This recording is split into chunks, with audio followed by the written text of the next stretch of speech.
This story will tell us about brave warriors who were called raiders for their craft.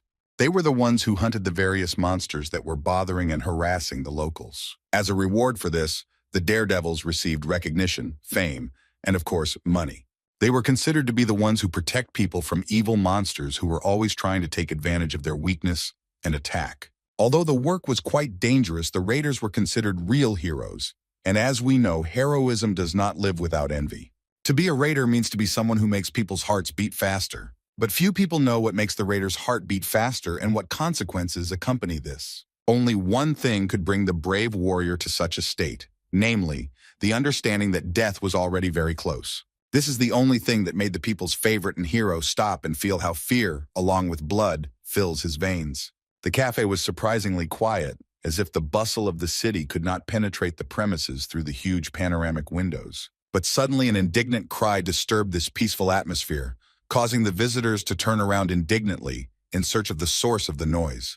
The guy sitting at the table slammed his fist so loudly that his drink almost spilled on the table, but he didn't pay attention to it and asked his interlocutor if he really wanted to make a human shield out of him.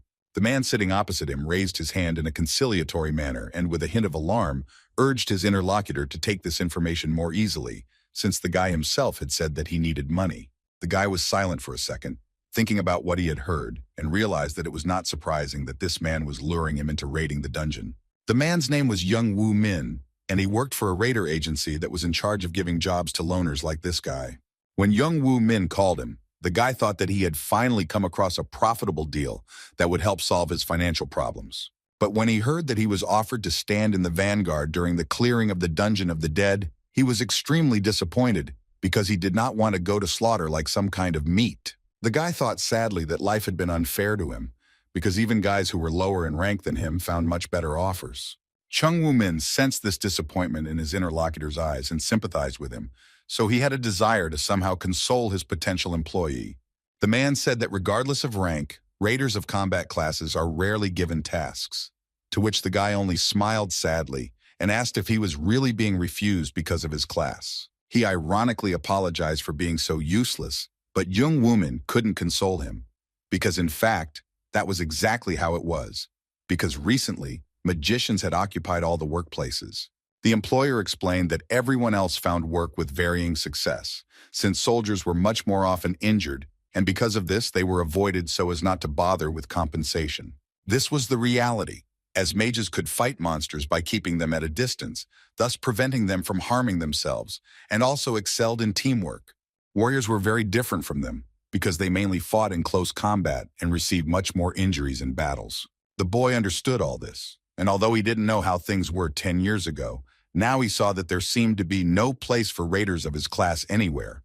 Probably it was necessary to become a mage. 11 years ago, he had a good result in the identification of predispositions, thanks to which he was able to enter a professional academy for training raiders called Melas. The guy's magical abilities also increased to 97%, which was almost equal to Song Ina, who was at the peak of her magical skills, possessing 92%, which made the guy's performance incredible. Despite the fact that his predisposition to martial arts was only 34%, the guy still chose the path of a warrior for himself, although there was no good reason for this. It's just that at that moment, his personal assessment of the magicians was quite categorical. He thought that their ranks consisted of worthless buffers, who, without the support of warriors, could not kill even a cockroach. But now everything was exactly the opposite. The boy sadly thought about whether his life would have been better if he had chosen the path of a magician rather than a warrior. Usually, a raider's development stopped at the age of 20, so there was no point in regretting the past, since nothing would change anyway. The employer turned to Hyun, who was sitting opposite him, saying that such an opportunity doesn't come along often, and that he could offer this job to others. But knowing his problems, he immediately came to the guy. Hyun angrily slammed his fist on the table, remembering the time when his talent made magicians jealous, but now he was a worthless D-rank warrior. He realized with disappointment that the difference between his past and present was too great. Therefore, Hyun accepted Young Woo-min's offer, which caused the man to look at him with confusion. They sat in silence for a while because the guy didn't want to admit even to himself that he had no choice in the first place. He clearly understood that in order to survive in this swamp, he could not refuse even such work. The guy was pulled out of his depressive thoughts by the joyful voice of Young Woo-min, who convinced him that he was doing the right thing. The man said that they should meet at 7:30, which surprised the guy because he thought that young Woo-min had too many things to do and had no time for meetings. Hyun said that there was no need to waste his time on him and insisted that the man calmly go about his business. But young Woo-min smiled and said in a friendly manner that he also needed to be at the gathering place, which he would announce a little later. The next day, many raiders gathered at the designated place in a clearing near a tree, in the roots of which was a portal. Hyun leaned against a tree with a bored expression and watched the commotion created by all the people gathered. From time to time, he glanced at his phone, expecting that young Woo-min, who had promised to come, would at least send him a message, but nothing happened. The guy closed his eyes and thought with annoyance that the man could have said right away that he wouldn't come. Then he wouldn't have built up vain expectations. This situation upset him greatly and made him consider himself not a strong and promising warrior, since they didn't want to waste time on him. Looking at the men sitting nearby, Hyun thought that it would have been much more profitable for Jung Woo-min to work with more capable raiders. After all, the guy was only a D rank, so he wasn't someone you could place high bets on. After all, he was now surrounded by much stronger warriors such as A-rank mages and the like. Hyun wondered why Jung Woo-min needed this raider bureau. He could join any guild, so it was strange that he was wasting his time in such a place. The guy's thoughts were interrupted by an ominous whisper that he had been hearing in his head since the moment he arrived at the raiders' meeting place. This whisper became louder and more intrusive. It kept repeating that the guy was nothing but trash. Hyun tried to ignore the voice that was spinning around in his head, but it was hard to concentrate when even his own mind was telling him that he wasn't worthy of a respected place in society. The guy's inner voice was distracted by the real one, which belonged to the man who called him by his full name, Jae-hyun. The fair-haired warrior smiled affably and waved his hand, showing with his whole appearance that he was glad to meet him. The guy was surprised to see Manhwa, but he said that recently there was too little work, and although this business was dangerous, it paid a decent amount. Jae-hyun bowed his head, agreeing that this order could bring in a good salary. Myung-ho-hyun said that their brother had nowhere else to work, except here, in his opinion, people no longer had a passion for martial arts. They preferred to shoot fireballs from behind their comrades. The guy didn't answer, but he thought to himself that he wasn't interested in passion, because now he was literally dying of hunger. The blonde warrior didn't notice any changes in the guy's behavior, so he said that they needed to do everything well. And when the work was finished, he suggested they pop a bottle of soju. Jae-hyun looked at him tiredly and said without much enthusiasm that it was not a bad idea. Only he had problems with money, which he told his brother. But Myung-ho-hyun shook his head and said that he paid last time. Jae-hyun smiled shyly and rubbed his neck while looking at the ground, clearly ignoring his brother's probing gaze. Myung-ho-hyun realized that he would have to pay again, so he gave in and said that he would pay for the soju they drank together. He cleared his throat, as if trying to look more important, and said that this was the last time he would sponsor their joint entertainment. Watching this spectacle, the guy laughed and said that he felt somehow uncomfortable being in his debt again. But to himself, he thought that this guy was a simpleton. The conversation was interrupted by a loud shout from a man who was standing right next to the portal and announced that everyone should gather at the entrance to the dungeon. A tall man in dark glasses announced that the raiders would be entering the location in half an hour. One could hear the crowd begin to sigh and talk apprehensively, hoping to learn more about the task that lay ahead. Such pessimistic sentiments slightly confused both Jae-hyun and his relative, who were watching the crowd's unrest. In order not to show his worries, Myung-ho-hyun said in a business-like tone that it was time to get ready to fulfill the order. Jae-hyun didn't answer again, but only looked away thoughtfully, showing with his whole appearance that he wasn't in the mood for conversation right now. He checked his phone's messages once again and sighed in disappointment when he didn't find a single notification from Jung Woo-min. The guy began to think about how, during campaigns, a raider needed to remember that blind luck was a very dangerous ally. Just like luck, which was capable of inspiring any of the warriors, but it paralyzes the brain and becomes fatal carelessness. There is no need to neglect attentiveness, because the moment a person stops soberly assessing the situation, the worst thing happens. The dungeon, without wasting time, immediately begins to test the raiders' strength, trying to find out how strong the opponents who entered it are. And then there was only one question left. What the raider now had was luck or a tragedy hidden behind it. The guy was pulled out of his reverie by his relative, who asked why he was stuck in one place and not going to the entrance to the dungeon. Myung-ho-hyun asked laughingly why he was staring at his phone again. The man noticed that the guy always did this before going out, so he asked if he was really looking so engrossed in the photo of his girlfriend. Jae-hyun just chuckled at the suggestion and said that there was nothing important on his phone. As soon as his annoying relative turned away, the guy's gaze fell again on the mobile phone screen, and a soft smile appeared on his face. The photo showed Jae-hyun and a woman standing next to him, smiling sweetly and hugging his hand. The guy muttered a promise to his mother that he would return to her soon. Turning off the phone and putting it in the pocket of his pants, the guy headed towards the portal that would lead him straight to the dungeon. When they entered, they found themselves in a strange place, which was illuminated by a greenish flame and cast eerie reflections on the walls and the people standing there. But as they got closer, the raiders realized that in front of them were not people, but monsters that were advancing on them with open mouths full of sharp teeth. One of the warriors ordered the vanguard to hold their shields tight and maintain a line so as not to let the monsters get too close. Jae-hyun was outraged by the tone of this man, who continued to give orders and say that the vanguard must hold the line even on the brink of life and death. When the paw of one of the monsters almost touched Jae-hyun's neck, he suddenly realized that he had almost no strength left to hold back the enemy's onslaught. Behind them, the sound of the mages chanting could be heard, calling upon the shining light of Alfheim and the fierce flames of Surt to destroy their enemies. The world behind Jae-hyun began to glow, and the hands of the magicians were filled with the flames of the deity and the fire giant Surt. The boy took another look behind him and saw that the light of blue and yellow shades merged together to destroy the common enemy. The fire rushed straight at the vanguard standing in front, but did not cause it the slightest harm, affecting only the monsters, who did not slow down the onslaught. The flames began to consume the vile creatures, causing them to scream in pain and writhe in their death throes. Jae-hyun watched in surprise and a hint of fear as what was left of the once human-like monsters burned before him. The boy couldn't watch as the fire consumed the bodies of these creatures, so he turned away and chose not to see what was happening right before his eyes. He remembered that this guild of rookie mages that was quickly gaining popularity was called Meteor. Taking a look at these self-confident mages, Jae-hyun realized that no matter how much he liked them, he most likely wouldn't die with them. When the carnage was over, the raiders dispersed to different sides of this strange dungeon to at least somehow catch their breath after what they had seen. Myung-ho-hyun coughed after taking another sip of the strong drink that was in his glass, and then laughed at his clumsiness. The man sighed and turned to Jae-hyun and asked if they really only had to go through the room with the boss now.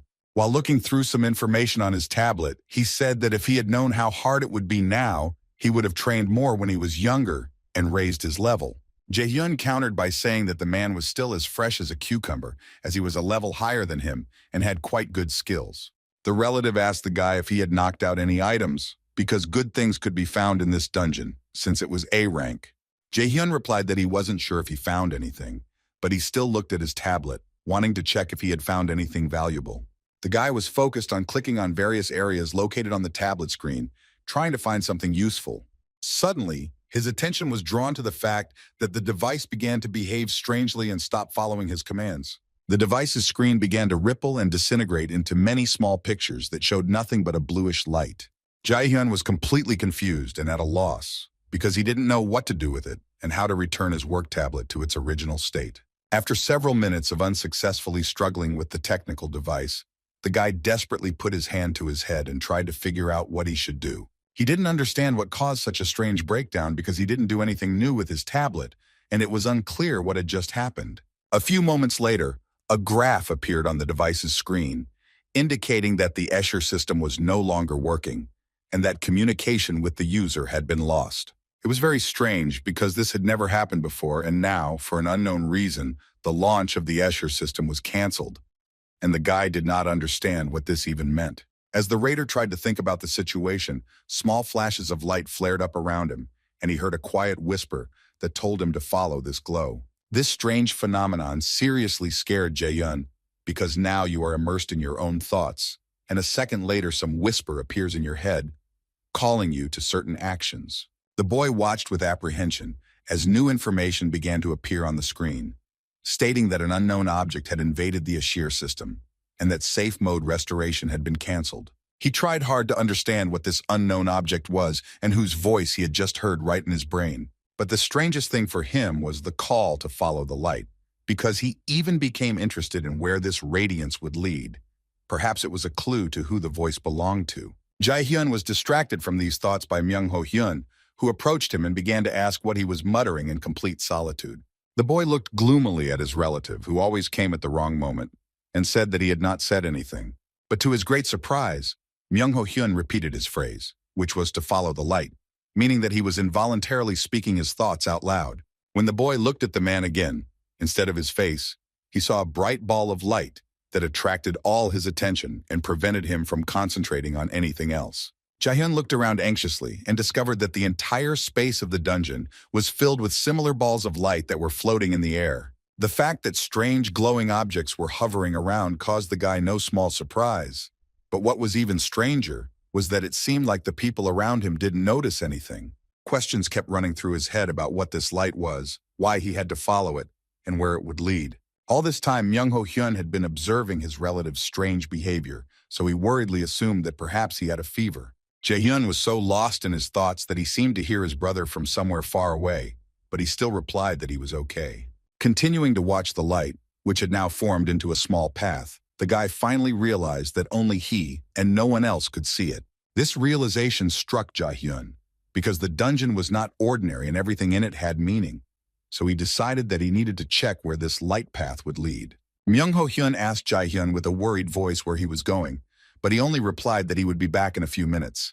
The boy was so absorbed in his thoughts about the glowing spheres that he completely ignored what was happening around him, and didn't even look at his brother when he answered him. Wanting to figure out what was going on, he went to a remote corner of the dungeon, where the spheres were becoming larger and brighter. Jaehyun tried to touch one of the bright balls, but before his hand could touch the phenomenon, it immediately dissipated, as if it had never existed at all. He then opened the tablet again, hoping that it would work, but only saw an information window that said the system was not working and that the specifications could not be loaded.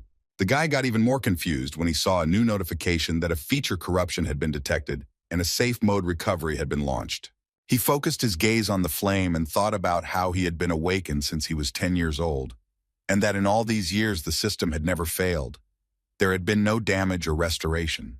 Jaehyun decided that all these strange things were connected to the voice he heard in his head, so he wanted to figure out what it all meant.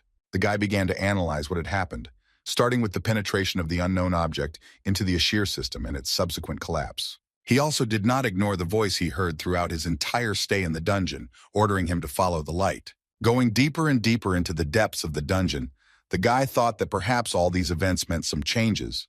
It only remained to find out whether they were for the better or for the worse. The name of the Ashir system comes from the word Asa, which was used to refer to the gods of Asgard, Odin, and Thor. And this invention was the last hope of humanity.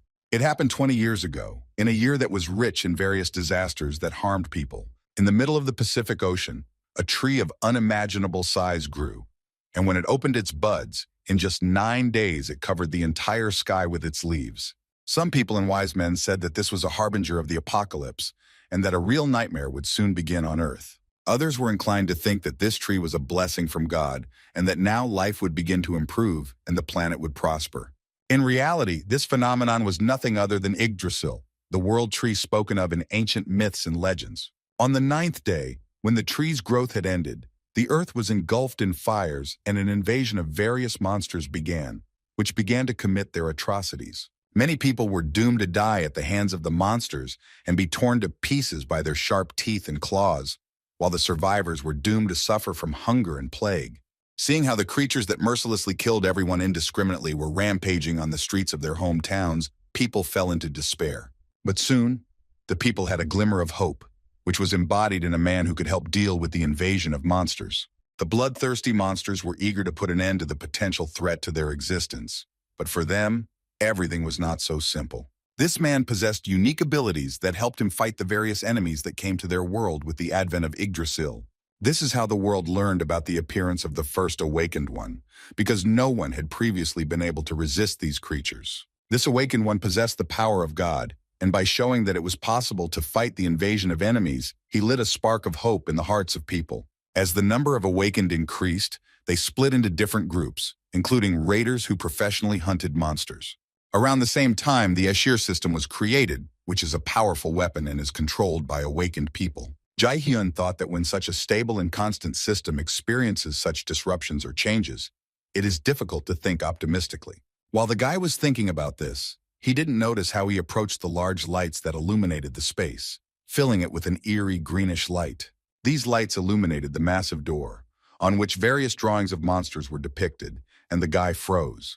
not knowing whether he should go further. Taking a closer look at the huge door, Jae-hyun suddenly realized where it led and couldn't help but let out a sigh of delight because he didn't believe that all of this was real. The symbols on the door indicated that in front of the boy was nothing more than a gate that led to the treasures that could be heard about in legends. The gate to treasures was a hidden room that appeared extremely rarely and could only be found in high-ranking dungeons, as it contained special and very rare items. Jae-hyun walked up to the door and smiled in anticipation, because the cost of one item from such a treasure could exceed several hundred won, and he really needed money right now. He suddenly realized that if he could find an item of Class A or higher, he could say goodbye to the dark days of his life.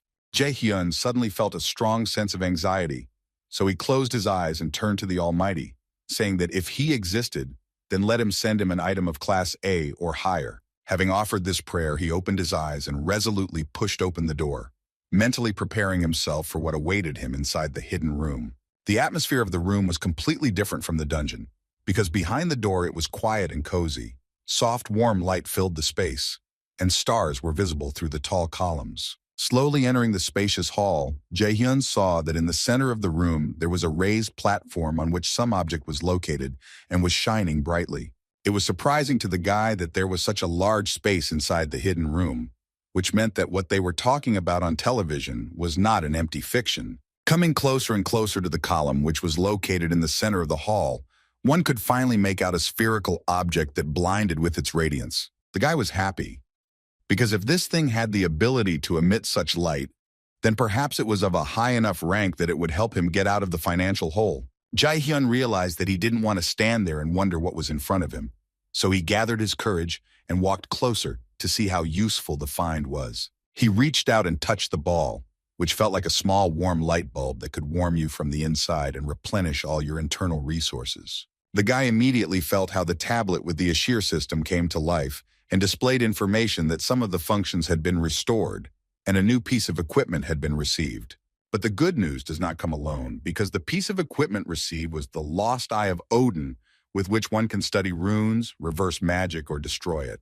Jae-hyun couldn't believe that he now possessed the only item in the world that was classified as a mythical class, so he rubbed his eyes, trying to clear the illusion. But when he opened his eyes again, the information about the object had not disappeared, but only revealed even more details about what abilities the owner of Odin's eye would have. The boy remembered that out of all the items he sold at auction, the best one was the C-class. It quickly went for tens of billions of won as soon as he registered it. Magic items could be priced independently, but for a mythical class, one could get an unimaginable amount of money, because the item was the only one of its kind. Jae-hyun was thrilled to realize that he would no longer have to work hard to feed himself. The guilds would no longer ignore him, and he would no longer have to be cannon fodder in the dungeons. The boy was blinded by joy, so he decided that since Odin's eye now belonged to him, why not try it on himself and feel this power while there was still an opportunity. He looked at this little thing that beckoned him and decided that he would wear it just once before selling it at auction. But suddenly, an announcement appeared in front of him that when used, the item is assigned to the user, so the guy decided that he would not touch the eye so as not to ruin anything. Jae-hyun thought that there was no need to activate the item, since if he sold it on the black market, he could earn hundreds of billions of won. Getting that kind of money was a higher priority for him, because after 20 years, he could no longer raise his level, and he had no desire to continue getting dirty in the dungeons. The guy took Odin's lost eye and decided that this thing would definitely bring him benefit in the form of a large amount of currency. He did not see any other value in the mythical find. The system collapse was an anomaly and a change that no one expected, but Jae-hyun had long been accustomed to such occurrences because once the dungeons became a reality, incidents for raiders ceased to be a rare occurrence. Unforeseen situations usually resulted in either luck or tragedy, so the guy decided not to linger in the hidden room and return to the rest of the raiders. At this time, Myung-ho-hyun tried his best to somehow justify Jae-hyun's absence to those who led this expedition into the dungeon, saying that the guy went off on his own business and would appear any minute.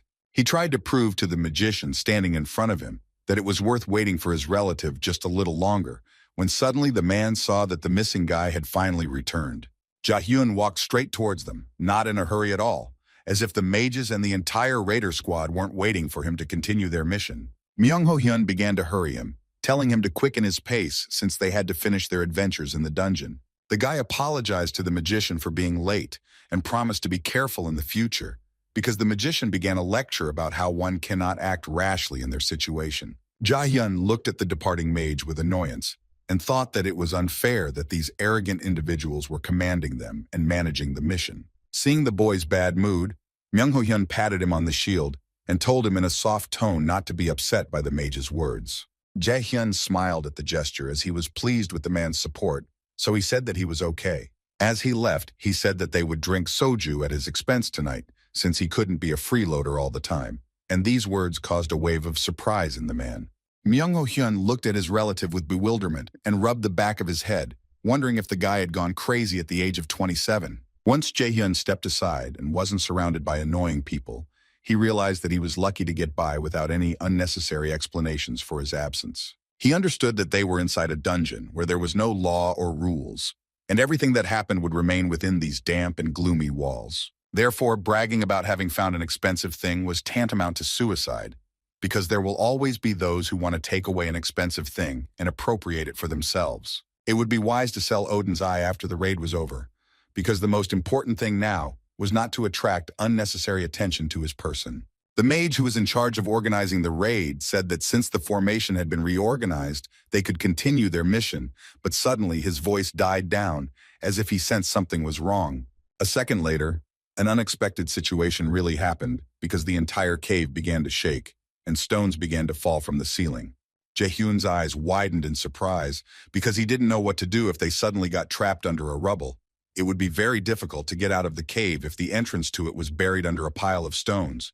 Following the scattering of small stones, large boulders began to fall from the ceiling, trying to crush those who did not manage to jump back in time. Jae-hyun barely managed to jump away from the rock that was flying straight at him. He avoided the blow, but lost his balance and rolled to the side, trying to avoid another collapse. He lay on the damp floor and tried to cough, because the fall knocked almost all the air out of his lungs. The guy did not understand what was happening at all, and how this rockfall happened. But these were not all the strange things that the raiders had to endure, because now the gloomy space of the cave was filled with a strange purple smoke. Those who inhaled these vapors immediately began to cough, because this smoke burned the lungs very badly and displaced all the air from the body. The guy quickly realized that only poisonous smoke had this effect, so he immediately covered his airways with his palm. The poisonous purple smoke burned not only the lungs, but also the eyes, which were terribly watery and prevented them from seeing the road that would help them get out of this cave alive. Through the haze and tears, Jae-hyun managed to see his brother, who, covering his mouth, was able to mumble to him that they needed to run because the smoke was very dangerous. Myung-ho-hyun began to loudly tell everyone who could hear him that they needed to get out of this cave right now. But suddenly his voice fell silent, and the space was filled with drops of blood. Jae-hyun watched in horror as his talkative and slightly annoying brother was pierced through and through by a sword from the monster standing behind him, whose eyes glowed an ominous red light. The man didn't even have time to fully realize what had happened, as blood was already pouring out of his mouth, which meant imminent death, since vital organs were probably affected. Jae-hyun could only stand there dumbfounded and watch as his brother's nearly lifeless body fell limply onto the damp ground of the dungeon. The realization hit the guy's head like an arrow. It suddenly became clear to him that deadly dangerous monsters were hiding in this impenetrable smoke, and he needed to get out of this damned place as soon as possible. The guy, with all his strength, ran away from the place that became fatal for his relative, hoping to escape and get out of this mission alive. When he slowed down a little, he began to replay what had happened in his head, and suddenly realized that those explosions, toxic smoke, and dead people were not just an accident. It was all connected. Having stopped, the guy tried to catch his breath, but he was hampered by the realization that there were forces involved in all of this that were more serious than those he had already encountered. He was almost 100% sure that all this was not done by monsters, but by those who were called dungeon thugs. The main goal of the thugs was to destroy the Meteor Guild. The guy realized that if he went to the exit, he would run into toxic fumes, and killers could be waiting at the entrance, so it was better to stay inside now. Suddenly, Jae-hyun felt such despair inside of him. It seemed so unfair that everything always went so badly for him. But he exhaled, gathered his last strength into a fist, and decided that now was not the time to come apart, and shed tears because of his difficult fate. After all, he had found a mythical item, and those who thought he would give up easily were simply unheard of fools. Suddenly, the guy felt someone's insistent presence behind him, as if the power of this person was so enormous that it literally boiled within him. The surrounding world burst into flames, and Jae-hyun stood there in a stupor for a few moments, not knowing what to do. Literally at the last moment, the guy managed to jump away from the chain of fire that the mysterious man standing behind him directed at him. The fire disappeared as suddenly as it had appeared, and through the ashes that were flying in the air, Jae-hyun tried unsuccessfully to see his attacker. The man's face was hidden by a shadow cast by a deep hood, and the mysterious man said that he knew Hyun would survive his attack. The voice the boy heard was too familiar to be mistaken for anyone else's, so Hyun realized with horror that it was Young-woo Min, the one he had been waiting for messages from, standing in front of him. What stood before him now was not the respectable man with glasses he had seen in the cafe. At the moment, Young-woo Min was a man with something crazy shining in his eyes.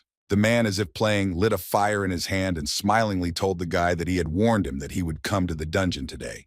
Jae-hyun could only squeeze out one question. Was all these problems really created by his employer, who had chatted so nicely with him over a cup of coffee? Young-woo Min replied that he was only responsible for the poisonous smoke and the attack on the Meteor Mage Guild. Everything else was a confluence of unfortunate circumstances. After the man answered, he began to laugh suspiciously, which began to raise doubts about the truthfulness of his answer, but now it was not so important. But Jae-hyun was already shocked by what he heard, but he decided not to panic ahead of time and calmly figure out the situation, so he asked why the man did this. The answer was a dismissive wave of the hands and vague words about how this was the request of his sponsor, who clearly did not like the mages from this guild. The guy clenched his teeth in anger, listening to the story about how Meteor was hated by many people because they were disrespectful to other guilds, and thus quickly earned themselves a bad reputation. Jung-woo Min mentioned that the dungeon thugs used the narrow passages of the caves to carry out their dirty deeds without being noticed. With the help of these passages, they managed to carry out illegal, as they called dirty contracts, unnoticed. The man said he was confident that the attack on Meteor happened in a blind spot, which is why it was successful. Rubbing his shoulder, bruised as a result of the cave collapse, the guy began to think about the strategy for his further actions. He analyzed his strong opponent and tried to understand whether he could cope with him alone. His intuition and experience told him that it was simply impossible. After all, Jung-woo Min was an A-rank mage, and such strong representatives made up only 2% of the entire population of the country. Jae-hyun was only a D rank, which made him neither weak nor strong enough to face such an opponent. Suddenly, an unexpected thought came into the guy's head, which suggested that he was not a target for attack, which meant that he just needed to keep his mouth shut. Since the Ashir system was broken, Jae-hyun wasn't even sure if he could escape from this place unharmed. In his worldview, running away was, of course, a dishonest act, but the guy simply didn't see any other option. Of course, he would very much like to avenge all those with whom he fought shoulder to shoulder during today's mission. He especially wanted those who were involved in Myung-ho-hyun's death to pay long and painfully for what they did to his bright brother, who did not deserve such a fate. But looking at Young-woo Min standing in front of him, the guy understood that, at the moment, revenge was simply impossible, because no one would feel better if he also lay down in this dungeon. When Jae-hyun said that he would pretend that he hadn't seen anything, he was only thinking that with the appearance of Yggdrasil, the world had become so cruel that there was no longer room for the weak. Hyun wanted to continue persuading his opponent to let him go in exchange for silence, but Young-woo Min irritably cut off the guy's speech. The man didn't say anything, but from the way the surrounding world was filled with fire again, it was clear that he didn't like the guy's plan. Apparently, the magician had his own vision of the situation. Young-woo Min concentrated all his energy and directed it straight at Jae-hyun, hoping that this time, not even ashes would be left of him. The guy realized that this time the attack was stronger than the previous one, so he quickly covered himself from the fire and jumped back to a safe distance in time. He felt a trickle of blood slowly running down his cheek, and at that moment the boy realized that if he had reacted just a second later, he would have turned into a charred corpse. When Young-woo Min saw the blood he had drawn from his enemy, he smiled madly, as if he had sensed his opponent's weakness and was now ready to strike with renewed vigor. Laughing like a mental patient, the man said that the target for elimination was not only the Meteor Guild, after which he looked meaningfully at Hyun. The mad mage left the sentence unfinished so the boy could figure out the meaning himself. Then, without wasting any time, he put his hand forward and attacked again, directing a wall of fire at his former employee. Jae-hyun was luckier than ever today, as he was once again able to dodge the napalm that was aimed straight at him in just the right moment. And although the guy was not harmed by the fire, he was still wounded, as evidenced by the blood running down his hand and face. It was the lesser evil that could happen to him, but still his strength was slowly leaving him, and he understood that he needed to get away from here urgently. When the mage attacked the guy with a fire spiral once again, Jae-hyun thought about why he needed a simple D-rank raider who did not pose a strong threat.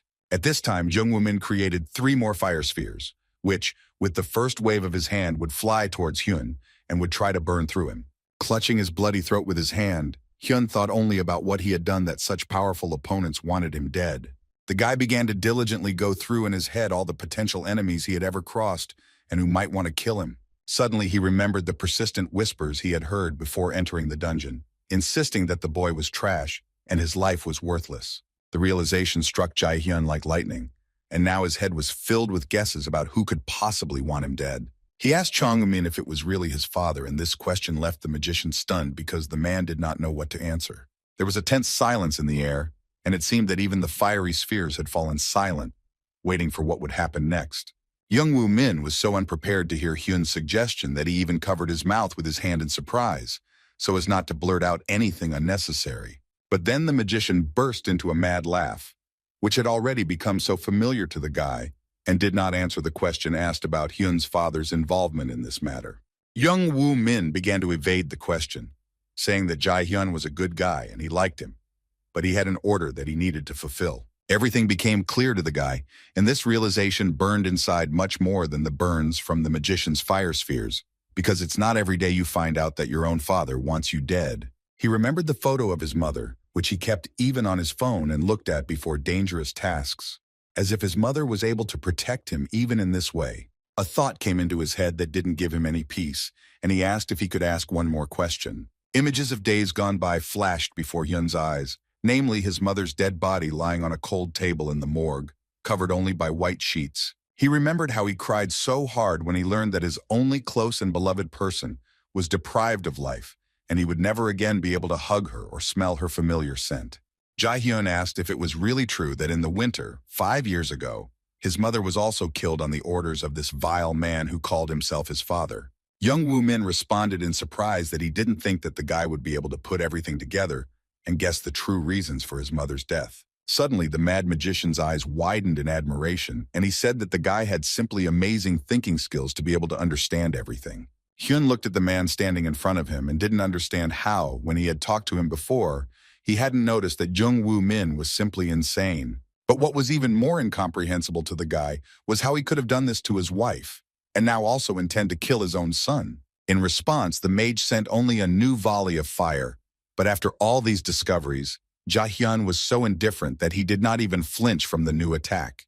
Jung-woo-min smiled kindly and said that this was all too much, so it was necessary to end this battle. But by this phrase, the man did not mean that he would let the guy go alive. He hinted at a quicker reprisal, so he formed several more chains of fire. When Hyun heard the man begin to say goodbye to him, he realized that he needed to take action now, otherwise it might be too late, and he would allow his father to win. Suddenly, an image of the object he found in the hidden room flashed in his mind. Odin's eyes seemed to hint at the boy to use it. Seeing Hyun's confusion, Jung-woo-min became even more excited and jokingly began to ask if the guy wanted to say anything before leaving. But all the fun was cut short when the man saw that the guy began to fill with some kind of incomprehensible and very powerful energy that was capable of destroying everything around him. Jung-woo-min was seriously scared because he didn't expect to be given any resistance. He expected a quick and cleanly closed case. And here, in front of him, stood a guy who made the entire dungeon tremble with his power, which the man had not even suspected before. The presence of this energy became stronger and stronger, and the magician did not even know how to understand it all and what to do next. Jung-woo-min concluded that he needed to finish this guy off quickly because he had a bad feeling about what would happen next.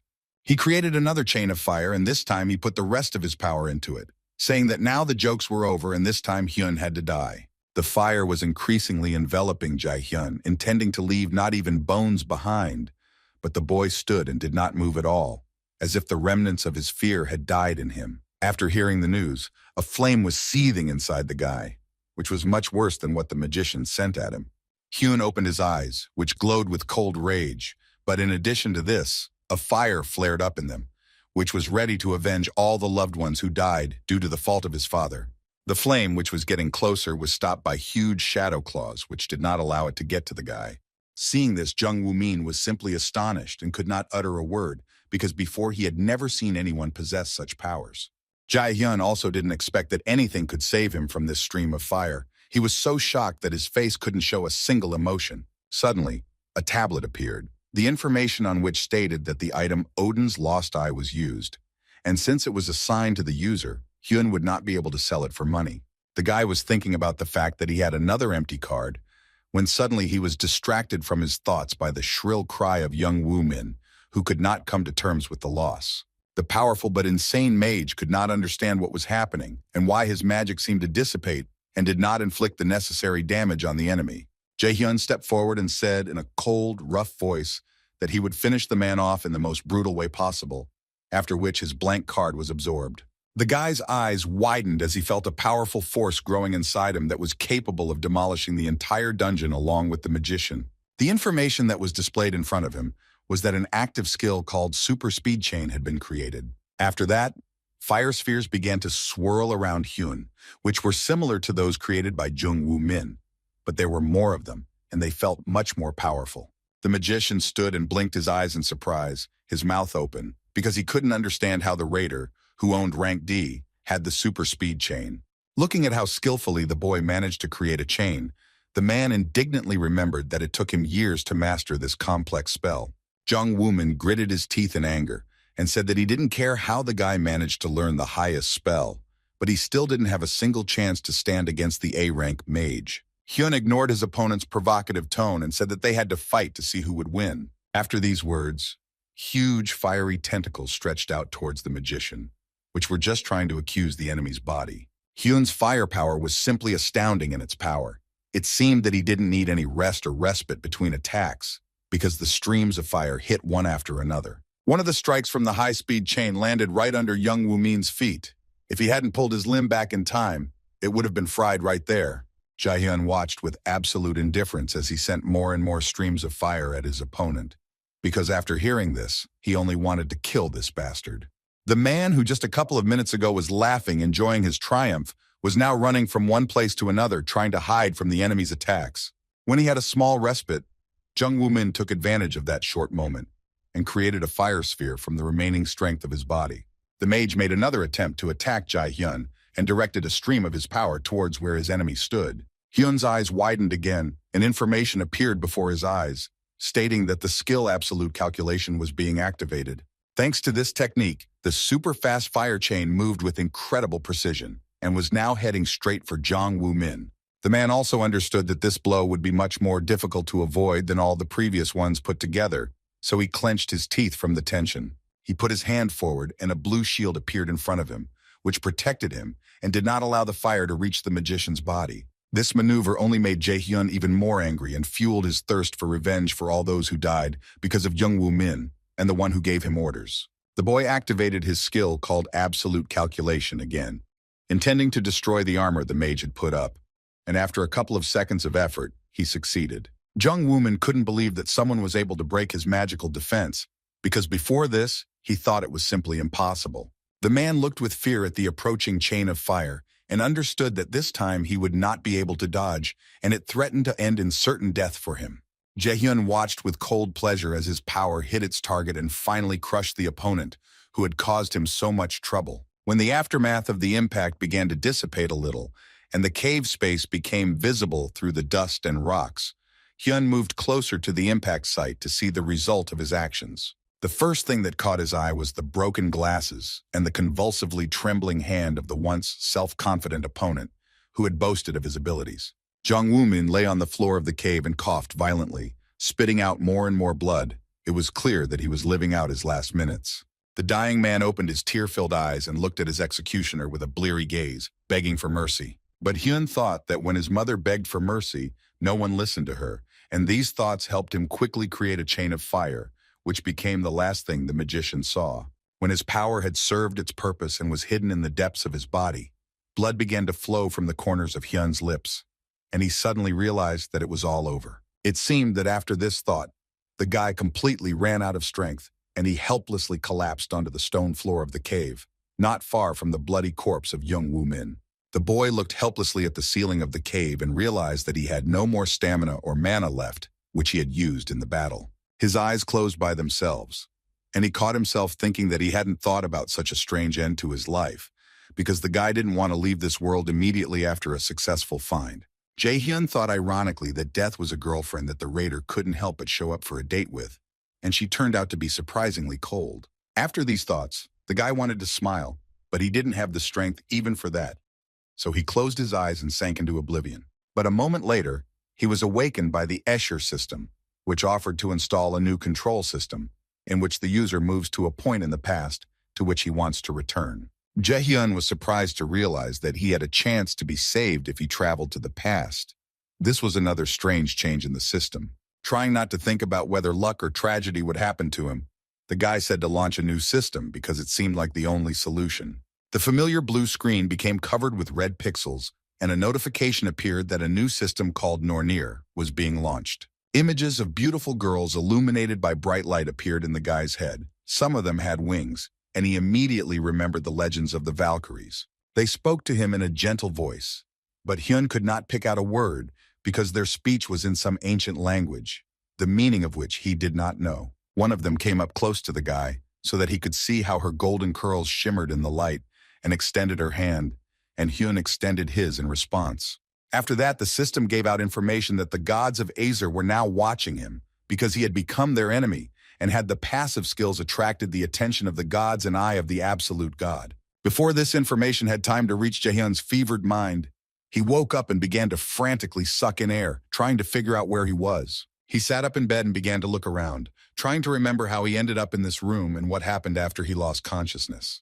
When his gaze fell on the desk that stood in the room, he began to look more closely, and having noted some details, the guy became completely confused about what was happening. He was especially confused by the photo with his mother in which he was still a teenager because Jae-hyun had not seen her for many years. The guy began to look at his hands and try to figure out what happened after he touched the beautiful Valkyrie from his vision. For a while, he simply looked at his empty palms, but then a spark of power lit up in them, which became more and more powerful. And then information appeared before his eyes that he had successfully returned to the past. Jae-hyun instantly remembered that the installation of the new system foreshadowed that he would have the ability to return to any point in his past, and this realization struck him. He remembered all the suffering he had experienced in his life, the loss of loved ones that he would have liked to avoid, and there was only one question in his head. Was he dreaming all of this? Jae-hyun looked in shock at the familiar room that had suddenly become alien to him after his mother's death and couldn't believe that he was here again. But when he saw his mother entering the house, he completely lost touch with reality, because if this was all a dream, then he didn't want to wake up. The mother looked at Jae-hyun with her brown eyes, which always had a copper tint in the sun, and the boy was completely speechless. He couldn't put two words together because tears involuntarily began to flow down his cheeks. But words were unnecessary at that moment, because he just wanted to feel his loved one nearby. The guy ran up to his mother and hugged her so tightly that the woman widened her eyes in surprise and barely stayed on her feet. Feeling such a familiar scent, Hyun wanted to dissolve in these embraces and never let go of his mother again, so as not to see her on a cold table in the morgue again. Hyun saw a system notification in front of his eyes that the time travel had been completed, and the current date was November 15th, 2020.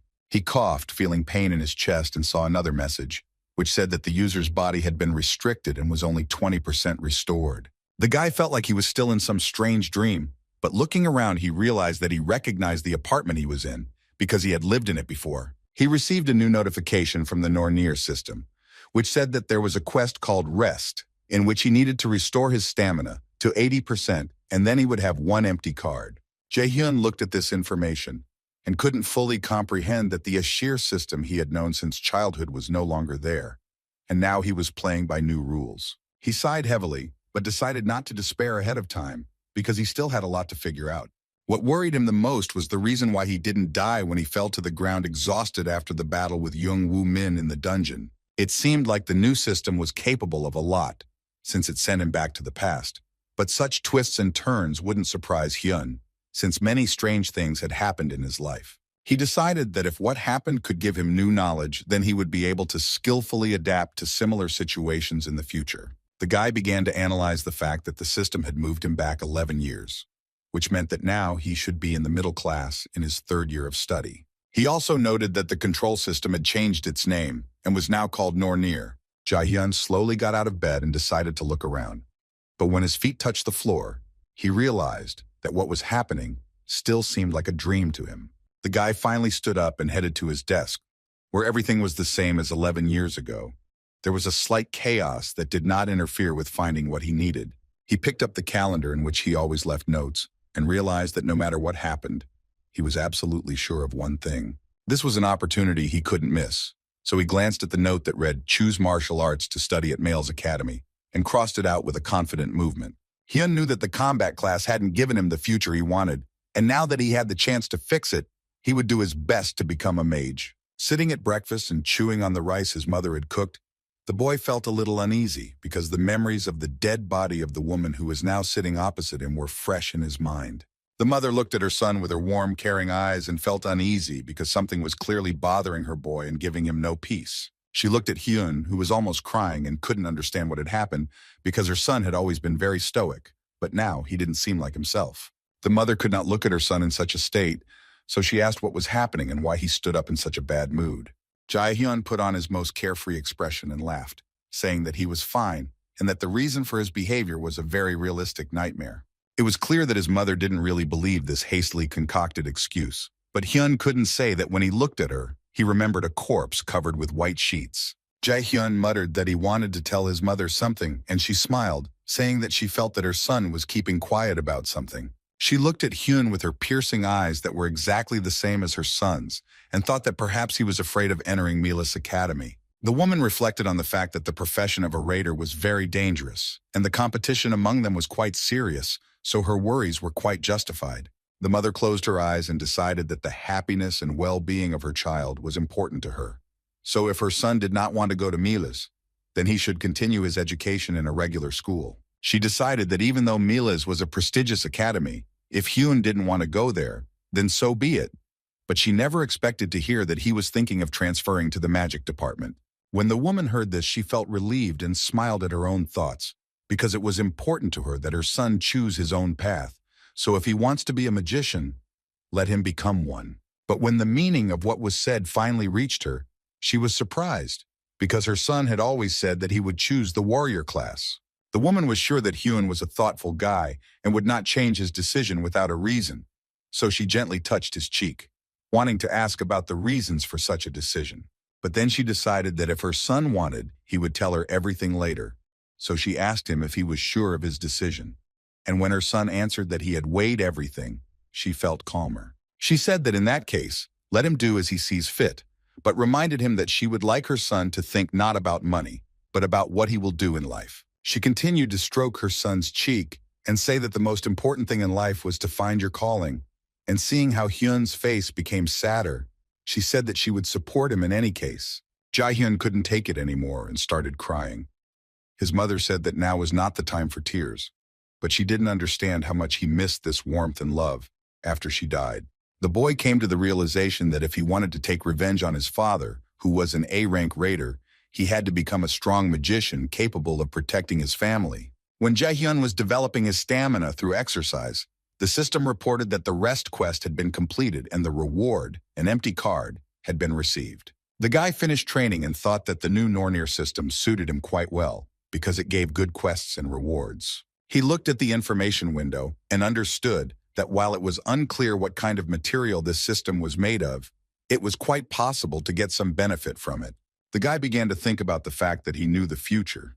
He knew both the hidden parts and the ruins that he could capture. He had a good memory, so overall there were enough advantages. The main problem was his abilities because other than the skills Absolute Calculation and Super Speed Chain, he only had combat class skills in his arsenal. He plopped down tiredly into a chair and thought that there was nothing surprising about this, because all his life he wanted to become a warrior, not a magician, so he needed to develop new abilities. Jae-hyun opened the information window and decided to look at his characteristics, which had dropped a little, and his level also left much to be desired.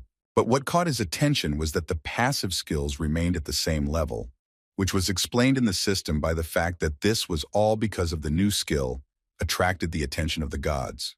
The guy became interested in learning more about this skill, and the system gave out information that it was a divine blessing that accelerates the user's development and increases characteristics at a new level.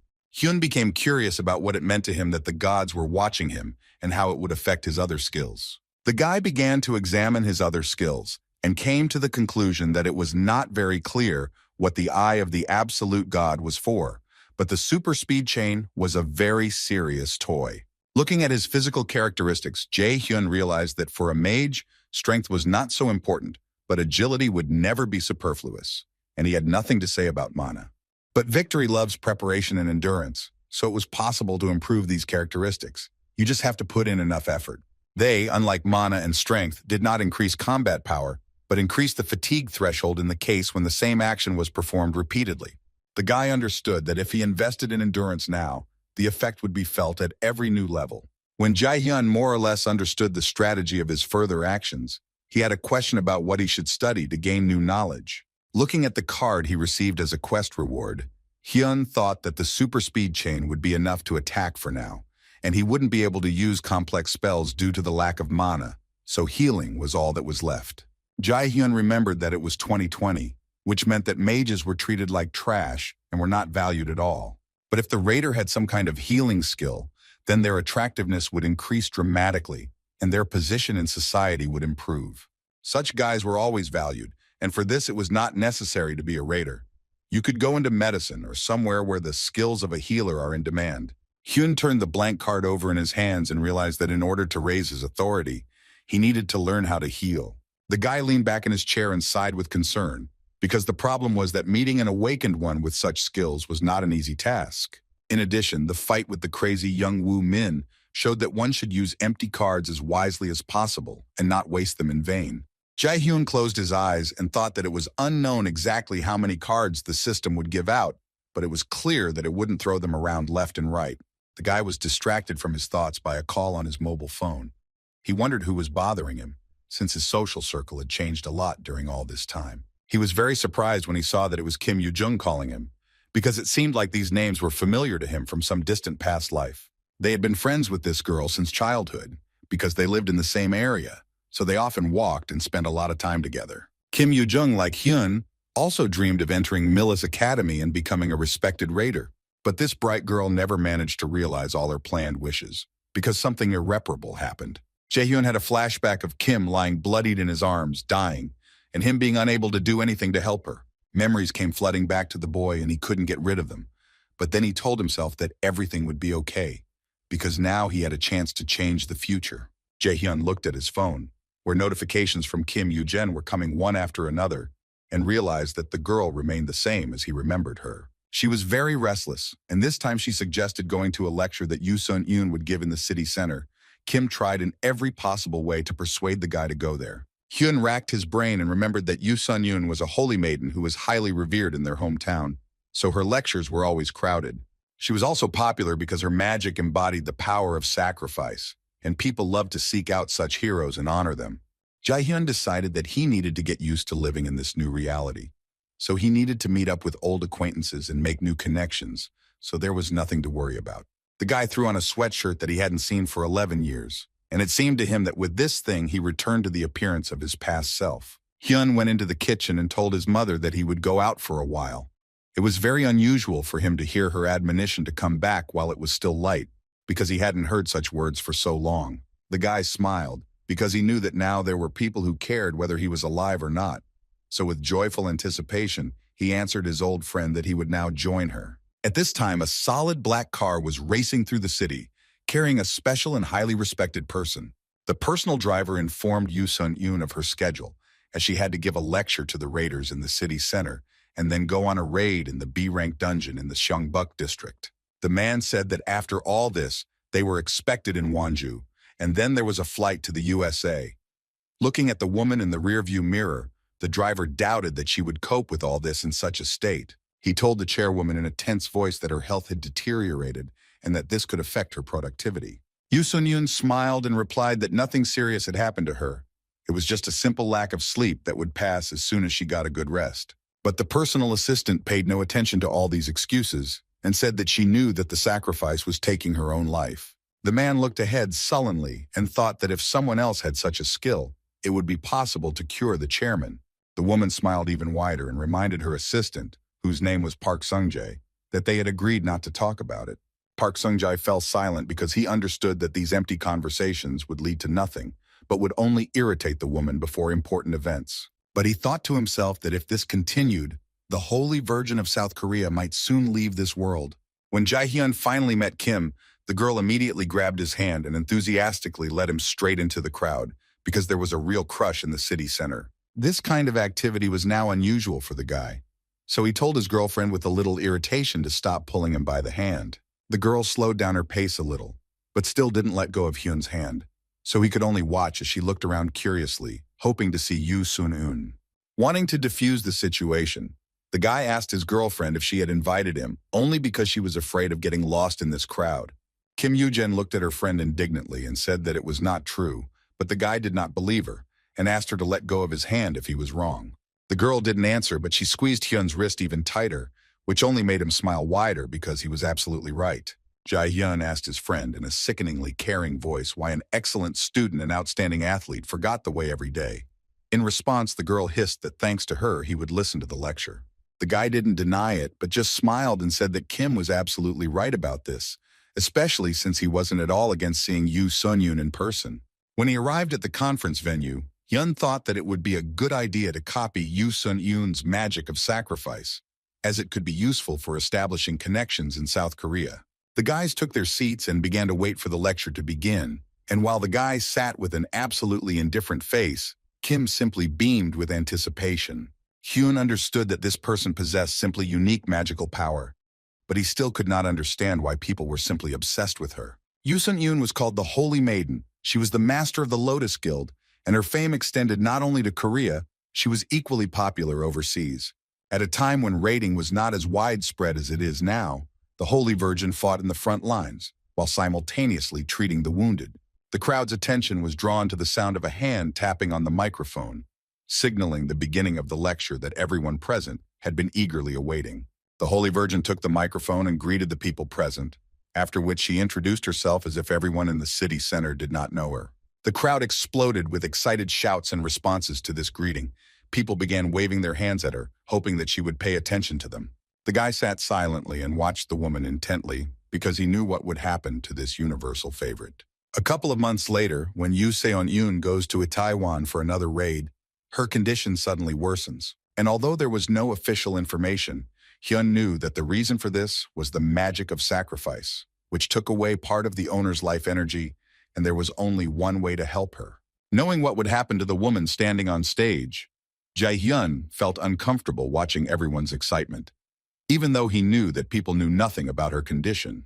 Yoo Sun-eun began her lecture by saying that the world is currently experiencing an era of disasters and decline. So many people have experienced difficulties in their lives. She said that after the sacred tree Yggdrasil appeared, many citizens gave their lives in the fight against the invasion of bloodthirsty monsters. Hyun noticed that Kim was listening with delight to the story about how the situation had improved significantly since the first raids and awakened people appeared. The lecturer said that of the currently living awakened, only a fifth were ready to join the ranks of the raiders and defend humanity at the cost of their own lives. The woman made her voice more serious and said that their future was not yet determined because the struggle for existence continues to this day, as people are dying even now because of monsters. Yoo Sun-eun said that this world needs the courage of all the awakened, so they must be brave and fight the common enemy. She bowed to her audience and called on all conscientious citizens to enlist in her guild and fight for world peace. To the admiring cheers of the crowd, she said that her guild called Lotus would help people with the determination. If necessary, the woman was ready to provide all the necessary support. Kim Yoo-jung was so moved by the speech that was given at the lecture that she could not contain her admiration for Yoo Sun-eun and her dedication to her work.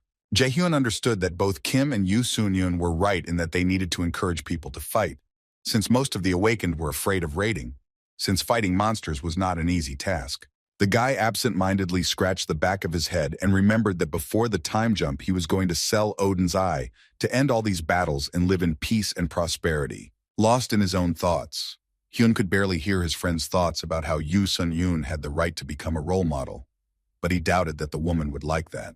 After that, the guy said that he had plans, and after the lecture, he needed to drop by one place, to which Kim irritably said, would he really leave her alone among such a crowd of people? Hyun reminded the girl with a smirk that she said she didn't suffer from topographic cretinism. In response, Kim muttered that he liked to make fun of her too much. Jaehyun smiled even wider and said that he was just joking. He wouldn't leave her alone, so he called Kim Yoo-jung's mother, who would be here soon. But these words seemed to cause even more anxiety in Eugene, because she began to persuade her friend to wait for her mother and she would give him a ride to where he needed to go. As he was leaving, the guy turned around and told the girl that he had chosen a magic class instead of a combat class and would now be learning the basics of magic rather than physical combat techniques. Looking at his friend's confused face, the guy said that he would somehow teach her magic, and starting with theory, they would master the basics step by step, but Eugene said that she didn't need it. The girl watched her best friend blend into the crowd and confused demanded that he explain why he had changed classes before going about his important business. She looked at Jaehyun leaving and was in despair because he left her alone and even did not share the details of such an important decision, and they were planning to study in the combat class together. Hyun was finally able to escape his girlfriend's excessive attention and now looked around because he remembered that Yoo Sun-yoon went to this side of the street. Turning off a busy street, the guy saw an expensive car and a security guard standing nearby. All of this indicated that the woman would soon arrive here. When Hyun came closer, the personal assistant said that he apologized, but the chairman did not accept gifts at this time. The guy put on a mask of absolute friendliness, smiled and said that he came here to see Miss Yoo Sun-yoon. Park Sung-jae rolled his eyes tiredly and decided that in front of him stood yet another fanatic who was completely obsessed with raiding and joining the Lotus Order. The man addressed the boy seriously, saying that his decision to join the raiders was commendable, but that he shouldn't so unceremoniously invade other people's personal space. Tired of listening to the assistant talk about how he was putting Yoo Sun-yoon in an awkward position once again, Hyun interrupted him and told him to listen to him. Continuing to smile sweetly, the guy told Sung-jae Oppa that he knew that the chairman was terminally ill and nothing could help her with this illness. Seeing the man's confused look, Hyun said that he had not come to threaten to reveal the woman's secret, but to help since he was able to cure her. This news shocked the personal assistant and took away the ability to speak, because they had been trying for a long time to find at least some way to improve Yoo Sun-yoon's condition. The man was simply furious at the impudence of this boy, because they had so carefully concealed the chairman's health condition. He grabbed the guy and began asking where he got this information from. Seeing that his action did not have the desired effect, and the guy did not show any reaction, Park Sung-jae asked in an even more threatening tone because it was necessary to find out the source of the information leak. Hyun said in a completely calm tone that there was no need to shout about the chairman's illness to the whole street because they might attract unnecessary attention to their conversation. Indeed, people passing by had already begun to pay attention to the strange couple who were talking in raised tones and seemed not averse to getting into a fight. Suddenly, the rear window of the car rolled down, and Yoo Sun-yoon's face appeared, ordering her assistant to wait before jumping to conclusions and listen to what the guy had to say first. She looked straight at Hyun with her piercing eyes and asked him if he was able to take responsibility for his words. Jaehyun casually shrugged off Sung-jae Oppa's hand and smirked, saying that he took full responsibility for saying and repeating what could cure the woman. Yoo Sun-yoon closed her eyes and thought that if what he said was a lie, the guy would have been exposed immediately, but he was acting surprisingly confident. She looked at this strange guy who appeared out of nowhere and offered what she wanted so badly and wondered if she had anything to rely on. The woman asked Sung-jae Oppa how much time they had left before leaving this city, and after hearing that they only had 2 hours, she began to think about what to do next. Deciding that she should give this guy a chance since she would regret not trying later, Madam Chairman said that it would be better for them to talk in a quiet place, so she suggested that Hyun get into the car. When they arrived at their destination, and there were no prying ears around, Yoo Sun-yoon sat down in a chair and invited the guy to sit opposite her. Jaehyun thanked the woman and obediently settled into the next chair, preparing for a thorough conversation. The lady chairwoman folded her hands seriously and asked how the guy knew about her illness, because you don't hear this information at every step. Hyun apologized, but firmly said that he could not share this information, because if he did, he would not be involved in her treatment. To the guy's surprise, Yoo Sun-yoon laughed and, calling him too impudent, said that she agreed to these conditions and would not ask about the source of the information. She asked how the treatment would be carried out and what was needed for it, and Hyun began to think about how he could most gently communicate his plan. deciding that the best way to build trust between them would be to be direct. He told the woman without further ado that he was going to copy her skill of sacrifice. Yoo Sun-yoon didn't expect to hear this at all and didn't immediately come up with an answer, because she needed to digest what the mysterious young man had said. Just then, Park Sung-jae arrived, slamming his hand on the table aggressively and shouting that the chairman shouldn't listen to this useless charlatan. The man angrily asked if he had even the slightest idea what the sacrifice skill was, since it was a unique ability that couldn't be simply copied. Hyun listened with an indifferent face to the chairman's assistant's stream of questions about how he was going to copy magic, the formula of which he didn't even fully understand. This unique ability was one step higher than C-rank skills and was the so-called skill ceiling, and could be obtained either from ancestors or by self-discovery.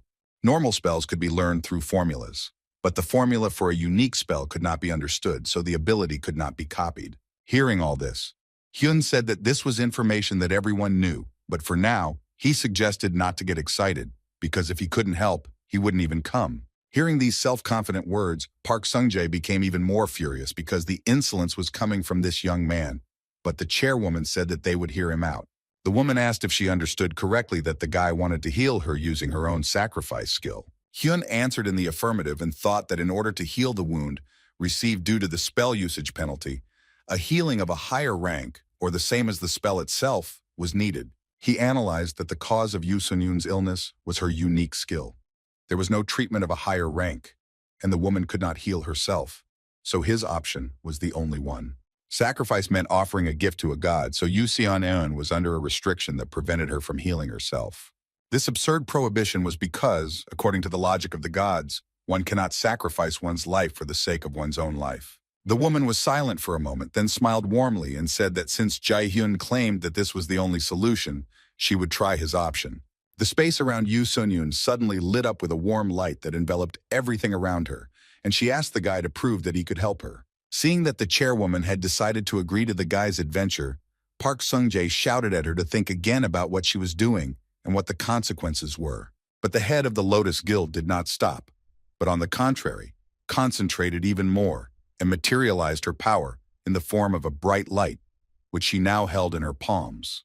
Jae-hyun watched with satisfaction as the events unfolded, smiling as he thought that the plan was going like clockwork, and that soon he would have the power of sacrifice in his arsenal. The boy materialized the empty card that the Nornir system gave him as a reward for completing the task, so that it would absorb the new skill.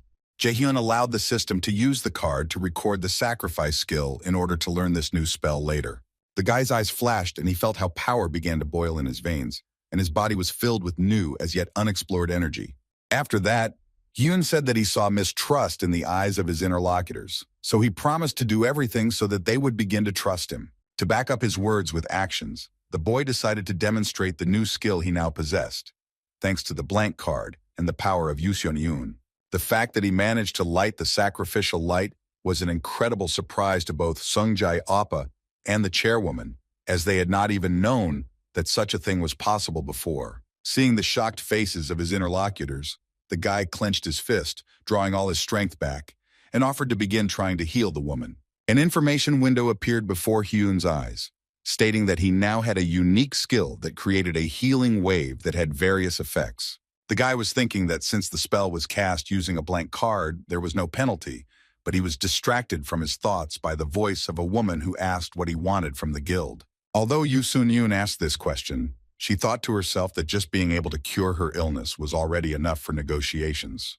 Looking at Jae-hyun, she realized that he was an ordinary kid from middle school, so it was very surprising that he had the ability to copy the skills of others. Also, the woman was amused by the fact that this young man was so impudent that he directly declared the negotiations to the chairman. She was very interested in what would happen next. Jae-hyun said that he wanted something not specifically from the guild, but from Yoo Sung-gyun, or rather he would be happy if she became his sponsor. The woman even coughed in surprise and asked if he really wanted her help in achieving success in the raid. The guy looked at the woman and said that it was his dream to succeed in raiding, but for rapid growth he needed money and connections, so he asked for her support. After thinking for a moment, Yoo Sun-yoon said that she agreed to help him because she saw in him courage and sufficient potential for such investments. Jae-hyun smiled with satisfaction when he heard the holy maiden say that he was not lacking in ability, and she also liked his approach to negotiations. But then the woman narrowed her eyes and said that she would also have some conditions that he would have to fulfill without fail. The guy found this strange, because for Yoo Sun-yoon, he was the only hope for recovery, so she should be in a desperate situation. Seeing that despite all the difficulties, the woman did not lose her composure, Hyun respectfully asked what kind of professional conditions these were. The guild leader said that as far as he knew, her illness was a personal matter and had nothing to do with Lotus. And Jaehyun will need not only her support as the leader, but also connections with the entire guild as a whole. The guy caught the woman's thought and realized that she was talking about helping him without any reason.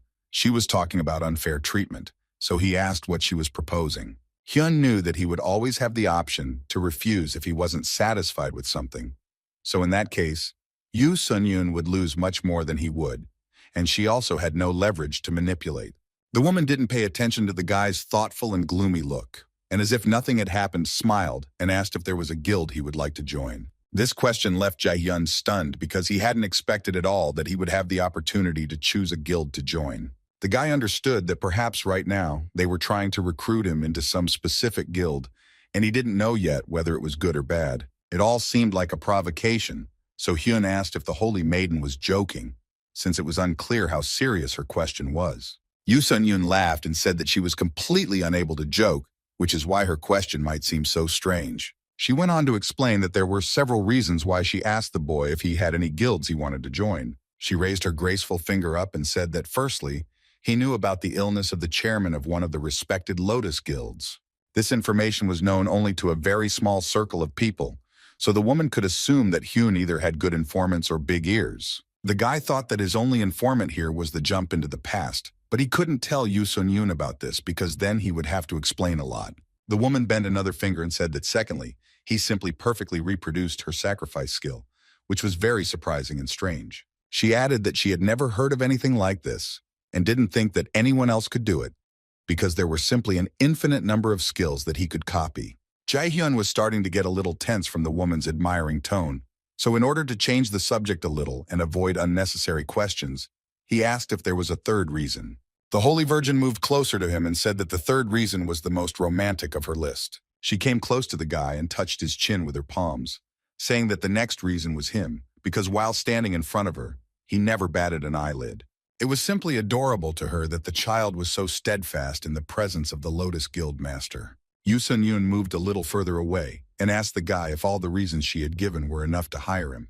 Jaehyun recalled that after the health of the Lotus Guild leader deteriorated, the organization began to rapidly lose its position, but nevertheless, it was still the best among other guilds. He thought that if he joined them now, he would be in good standing and would be treated with respect, and in general, having joined the guild, he would begin to develop faster. The guy decided to talk to the woman about the fact that, as far as he knew, contracts between adults were considered illegal. Yoo Sun-yoon nodded in agreement, confirming his words, and then asked if he had heard anything about the preferential right to negotiate. Jaehyun remembered hearing about this loophole where underage raider cadets could gain support from guilds. When the youngsters grew up, they were given a full-fledged contract as investors. This happened if the fighter completely satisfied the guild. This was usually done with gifted guys. Hyun didn't think that he would ever be among the guys with outstanding abilities, because in the past he managed to fly out even from a low-level guild. At this time, Yoo Sun-yoon stared at the guy and thought that there was something cute about him, then said that they would send the contract to the address he left. She urged the boy to think carefully before giving a final answer and signing a contract to join the guild. Jaehyun nodded in agreement and said that they needed to sort out the treatment first, and then they would sort out everything else. The guy thought that he had a really great opportunity in front of him, but there was no need to solve everything right now, so it was better to focus on the immediate problem. He stood up and slowly walked up to the woman, standing behind her. The guy raised his hands above her head and said that he would start treating her. The head of the guild said that she was counting on him. Sungjae watched what was happening with undisguised skepticism because he couldn't figure out what was going on in this room. The man remembered how he saw with his own eyes that the same sacrificial light as Yoo Sun-yoon's lit up in the boy's hands, so there was no reason to doubt his abilities. But he also remembered that they had consulted countless healers about the chairman's illness, and everyone had just thrown up their hands, unable to help them. Even those healers who had dedicated their entire lives to the magic of restoration did not come to their aid, so it was obvious that the man doubted that everything would be so simple this time. But despite all the doubts, Jae-hyun successfully began to use his power and a light lit up in his hands, the rays of which were directed straight at the chairwoman.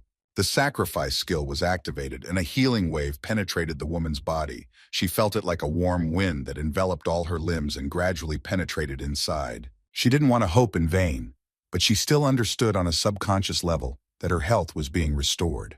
Park Sung-jae was speechless for a second, as he couldn't wrap his head around the fact that a guy who hadn't yet undergone proper training was able to heal the chairwoman. All doubts were immediately dispelled and the man bowed to Hyun, saying that he apologized for his behavior and from now on trusted him with the health of Yoo Sun-eun.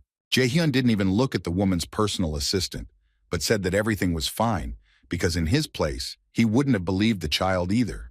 Without looking up, Sung-jae said that he would have to apologize thoroughly for his rudeness a little later. The light in Hyun's hands began to fade, which meant that he had successfully cured the woman. But still, to confirm the positive effect of the treatment, he asked the chairwoman to try walking. The air was filled with anxious anticipation as the woman rose to her feet and walked silently around her office, her step firm, indicating the success of the healing. She extended her hand towards the window and light sparkled at her fingertips, after which the room was filled with sparkling butterflies that fluttered their wings joyfully. Her eyes sparkled and then tears began to flow down her cheeks. Overcoming them, Yoo Sun-eun said that the symptoms of her illness had disappeared without a trace, and she was now completely healthy. Wiping away her tears, the woman smiled tiredly and thanked the guy, asking if he would receive a fine for this, similar to the one she received, which is why she got sick. Since the spell was cast using a blank card, there was no penalty. So the guy said that everything was fine, and if anything happened, she could heal him, because she was now full of strength. The woman laughed joyfully and said that he was right, and that if necessary, she would treat him for as long as he wanted. Yoo Sun-eun handed him the card and said that she would try to prepare everything he asked her for. Jae-hyun took the card, after which the chairman added that he could call at any time, and she also expected a positive response regarding the contract. The guy said that he understood everything, but he still had one small request for Yoo Sun-eun. The next day, the Lotus Guild leader's black car brought Hyun to his destination, and Park Sung-jae respectfully opened the door for him. The man brought Hyun to a picturesque place where the low-level Lotus Guild dungeon was located under the roots of a huge tree. The guy understood that there would be a lot of cool guys at the Miller's Academy, and in order to compete with them, he needed to improve his skills a little. Sung-jae nodded his head, pointing to the wooden boxes, and said that they had already prepared all the restorative items for the boy. Holding a strange cane with a round tip, the man said that it was surplus equipment from the guild, so Hyun could use it as he wished.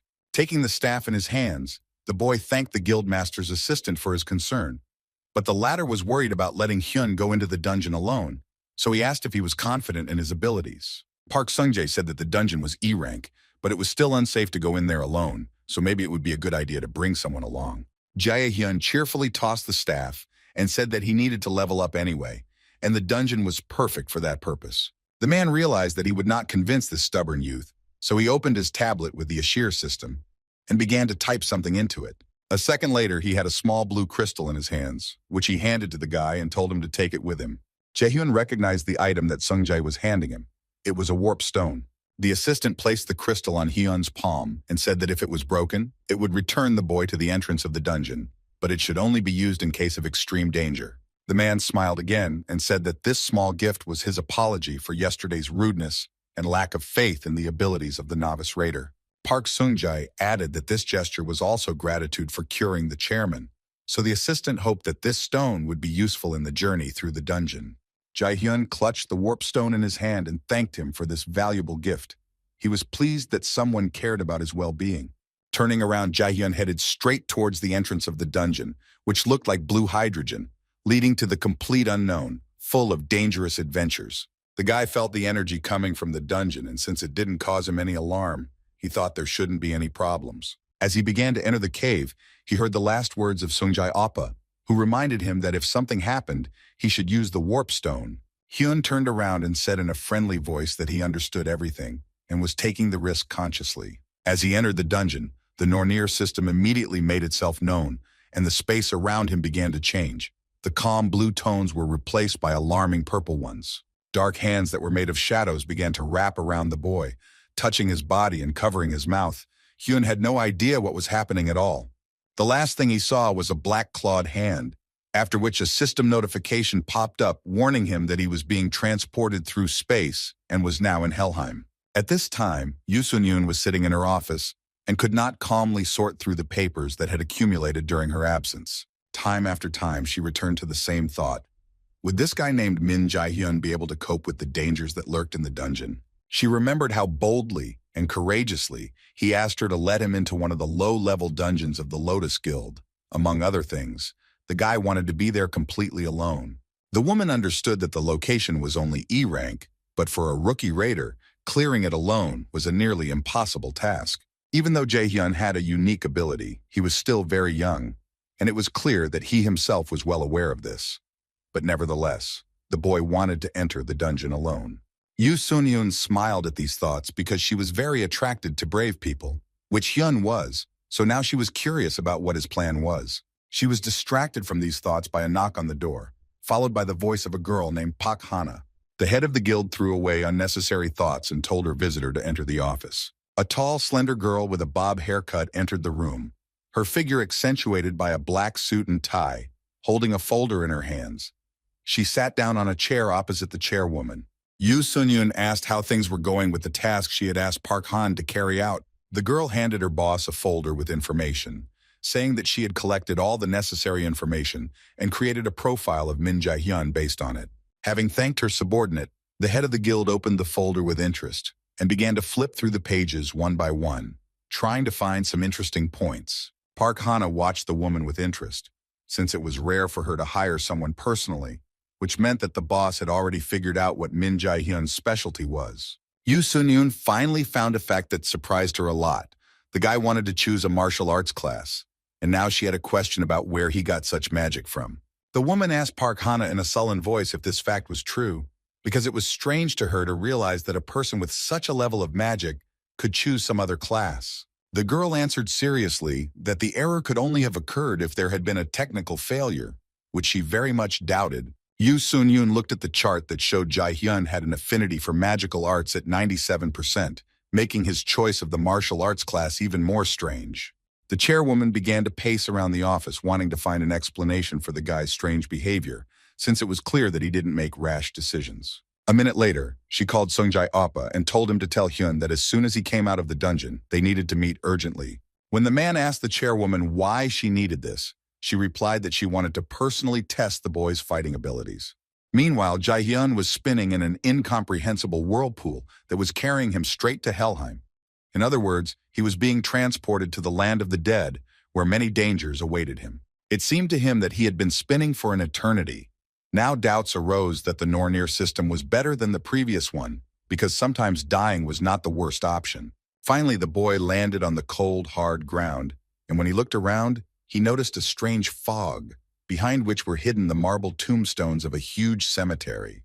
Jae-hyun tried to catch his breath, but after landing, he felt like his lungs had stopped functioning and filling his internal organs with oxygen. The guy started to get nervous, because he didn't understand at all what was happening and where he had ended up, because the dungeon didn't look the same, and the feeling in it was completely different. Suddenly, he noticed that there was a dark figure standing in the distance and watching him. When he looked closely, he could see a dead man in a black cloak.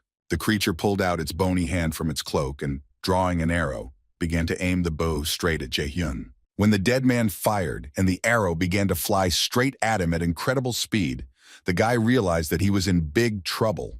All Hyun managed to do was turn his head slightly to the side, and that was enough, because the arrow flew past, barely grazing his face and only slightly scratching his skin. But the dead man was clearly determined, because he was not stopped by the first failure, because he reached for a new arrow, intending to hit his still-living target.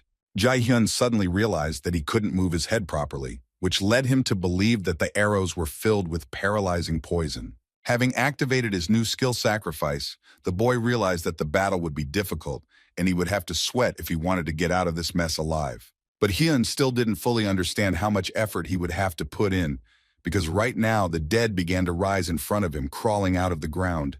And if the living corpses didn't look friendly, then the shadows that began to circle above the guy's head seemed like the scariest thing he had ever seen in his life. The corpse standing in the distance with poisonous arrows, the warrior who had risen from the dead, and the shadows that were ominously circling overhead promised Hyun a good time. The dead man in the cloak took aim again and fired a poisoned arrow at the boy, which was illuminated by an otherworldly blue glow. But Jae-hyun was not one to be timid, so when the arrow was approaching him, he intercepted it with his hand, preventing it from piercing him through and through. The guy grinned and broke it in half. In the ominous silence, the sound of the cracking wood resembled the crunching of bones. Hyun thought that with such thoughts, it wouldn't take long to go crazy. While the young raider tried to survive in the land of the dead, Kim Yoo-jin basked in the sun's rays, lying in her huge bed. The girl hugged the pillow and thought angrily that it would be better for her friend Jae-hyun not to be seen by her anytime soon, because she was so angry at him that she was ready to kill him. She was angry that he left her alone, knowing how easily she gets lost on the street. That's probably why he agreed to go to the lecture with her, because he wanted to make fun of her. She plopped down on the pillow in irritation and thought that she didn't understand this guy at all. It seemed to her that she didn't recognize her old friend with whom she had grown up. What infuriated Yoo-jin was that Hyun, more than anyone, knew that she hated crowded places, and she thought that he had agreed to go to the lecture because he cared about her. The girl remembered that her friend had been attentive to her even in childhood because he knew her peculiarity, so he always walked her with her. But now he suddenly left her alone, in the middle of a crowd, and disappeared in an unknown direction. Kim Yoo-jin lay in bed and thought about what her friend had told her about choosing the magic class instead of the combat class they were planning to enroll in together. It was a strange choice for her, because Hyun kept saying that he would become a martial arts class raider, and if he had a reason to change direction, then it was quite compelling. He must have had serious reasons that would prompt him to give up his dream. The girl simply had no other explanation. Yoo-jin knew Hyun well and could say with certainty that he was a very sensible guy. It was always difficult for him to make a decision, because even in a diner, he spent 10 minutes choosing food. However, the girl had the feeling that during that morning her childhood friend had become a different person, and now she could not understand his decisions and actions. She angrily grabbed her phone and started typing a message to Hyun-woo, saying that she remembered him abandoning her in the middle of the square, and if the guy showed up to her, she would kill him on the spot. But now the girl could stand in line if she wanted to kill him, because there were a lot of people who wanted to. Right now, the guy felt an ominous energy. Most likely it was because of the monsters. Jae-hyun exhaled and tried to calm down, because he needed to come up with a strategy for his next steps in order to get out of Helheim alive. He began to look around and saw that 4 flights were flying above his head, intending to cut off his head with their deadly weapons. To the side stood 1 skeleton archer, who kept trying to pierce him with an arrow, and 1 dragger, who slowly approached him with a sword at the ready. Hyun chuckled, thinking that these otherworldly creatures had thrown him quite a party. But despite this ostentatious fun, the boy knew that he needed to break through them. He looked at the staff that Seungjae had left for him, and thought that taking it with him was one of the best decisions he had made that day. Even though it was a cheap Lotus Guild staff, it was a C-class item, meaning that the item wasn't all that useless. The guy began to remember everything he knew about Helheim, one of the 9 worlds in Scandinavian mythology. It was the world of the dead, ruled by Loki's daughter named Hel. The dungeons were created in the image of the 7 worlds. Only Midgard and Asgard were inimitable. All the other worlds became prototypes of various underground caves. There were completely opposite worlds, such as Niflheim, which was a world of eternal ice and darkness, and Muspelheim, a world of fire and light. There was also a world called Jotunheim, inhabited by formidable and not very friendly giants. The world in which the elves, pleasant to look at but no less dangerous than giants, lived was called Alfheim. But the elves did not live in only one world. There was another one, called Svartalheim, in which lived dark and powerful individuals of this breed. There was another world called Vanaheim, inhabited by the Vanir, godlike people who fought with the Aesir. But the coldest, deepest, most lifeless place in Niflheim was Helheim, the land of the dead. This place was not for beginners, because the undead that resided there were terrifying, and without holy power, it was better to avoid direct clashes with them. But Jae-hyun remained optimistic because he thought that everything was not so bad, because in the land of the dead he could test his new ability. Sacrifice was considered a healing skill, but in combat against the undead, it was stopped by a formidable weapon that struck an area called the Judgment of Light. While the boy was lost in thought, a draugr approached him and rushed to attack. Now Hyun had more important things to do than think about the 9 worlds. He swung his staff and aimed it to hit his opponent's vulnerable spot. The young raider's attack was successful, as the draugr could not withstand the blow and flew back several meters. without having time to inflict the slightest damage on Hyun. But Hyun knew that he couldn't rely on just a weapon, so he activated his sacrificial power and decided to try it out on the resurrected dead man. The boy directed a bright beam of healing light, which was a devastating weapon against the risen dead, straight at the enemy. When one of the monsters was destroyed, Hyun felt his experience points increase. But the joy was short-lived, because flights were already approaching him. These creatures circled around him, confusing him and preventing him from orienting himself in space, so that the guy could not choose a good position for an attack. Even though he had no experience as a mage at the moment, Hyun once again used his newfound power and directed the super-fast chain at one of the flights. The force of this blow made the guy lose his balance, but the attack was still successful, as he managed to destroy several flights and gain new experience points. Rising from the ground, the young raider realized that he could not miss such a chance to develop his powers, because the dungeon was more than ever useful for these purposes. The boy grabbed his staff and realized that he could handle anything he would encounter in the dungeon with his current level of power. His next target was the dead archer, who was slowly and menacingly getting closer, and was already about to take an arrow out of his quiver and aim at the guy. Hyun decided not to stand on ceremony with him for long, so seeing him literally a meter away from him, he did not waste time activating his power, but simply swung and hit him with the staff. A suspicious cracking sound of wood was heard, and the guy realized that although the blow had crushed the skeleton archer and also brought him even more experience points, he had also suffered losses. He looked at the fragment of the staff, and the system gave him information that this piece of equipment was irretrievably destroyed, which caused a wave of irritation in the guy. Jaehyun wondered how the mages fought with these rods if they were so easily crushed. But these thoughts were dispelled when a half-dead Draugr began to approach him. Hyun realized that it was not worth it to be too happy about the fact that he would gain experience, because now he had lost his weapon, and his task was somewhat more difficult.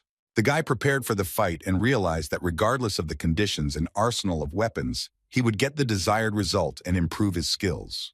Hyun activated the sacrifice skill, after which the system recognized the dead and turned the healing ability into an attack ability, activating the Judgment of Light skill. A beam of blinding light of astonishing power was directed straight at the Draugr, who didn't even have time to move before he was already destroyed, and the guy gained more experience points. The light also hit the decaying body of the passing flight, turning it into ashes that were carried throughout the dungeon by the cold wind of Helheim. Feeling weak in his legs, Jaehyun sat down on the ground trying to catch his breath. At that moment, the system gave out information that his level had been increased, and the body's recovery process had also been started. The guy realized that he had slightly overestimated his capabilities, and if it weren't for the new level, everything could have ended rather disastrously for him. He thought that his body must be so sensitive to the new power, because this skill was C-rank, and it wasn't enough to just register it into a blank card. Hyun noticed the strange passages in the dungeon, and thought that he couldn't have been allowed in here without warning that a sudden movement to another place might occur. He looked at the information window of the Nornir system and saw that he was still in Helheim. Probably all these strange things were happening because of the change of the Ashir system. Hyun even began to think about using the warp stone and appearing at the entrance to the dungeon, but he doubted it, since then he would not achieve his goals. Suddenly the guy felt such a powerful otherworldly energy that he got goosebumps from these sensations. He began to look around, trying to find the source of this energy, but there was no one around. Only the wind grew stronger, which pierced to the bones. The guy realized that something ominous and very strong was approaching, since its presence was the cause of such an oppressive atmosphere. As soon as he thought about it, suddenly, it seemed like all the oxygen in his lungs ran out, and now it was impossible to take even one full breath.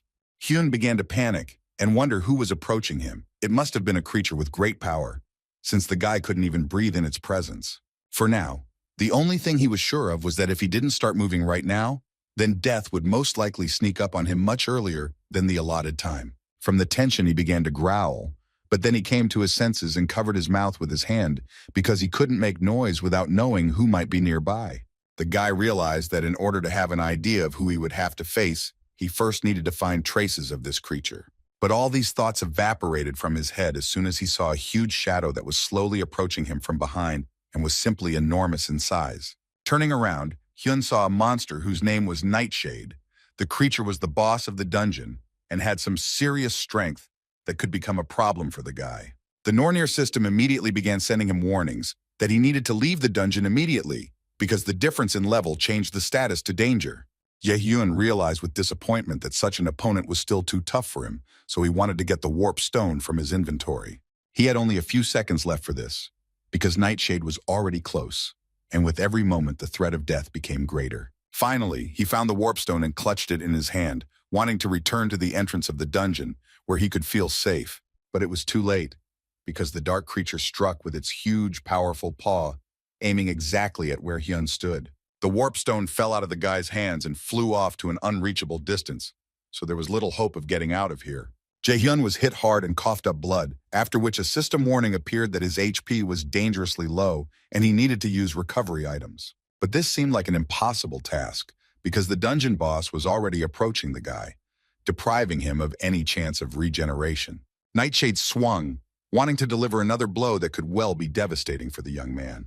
Jae-hyun knew that he wouldn't be able to dodge this attack, so he closed his eyes and prepared to meet the deadly blow of the monstrous monster. Several long seconds passed and the blow still hadn't hit the guy, so he opened his eyes and saw that a huge clawed paw had frozen literally a few centimeters from his face. Hyun couldn't understand why Nightshade suddenly stopped instead of tearing him into tiny pieces, as he had clearly planned to do earlier. A blinding white light entered the guy's field of vision, which looked completely wild against the backdrop of the gloomy, dark dungeon.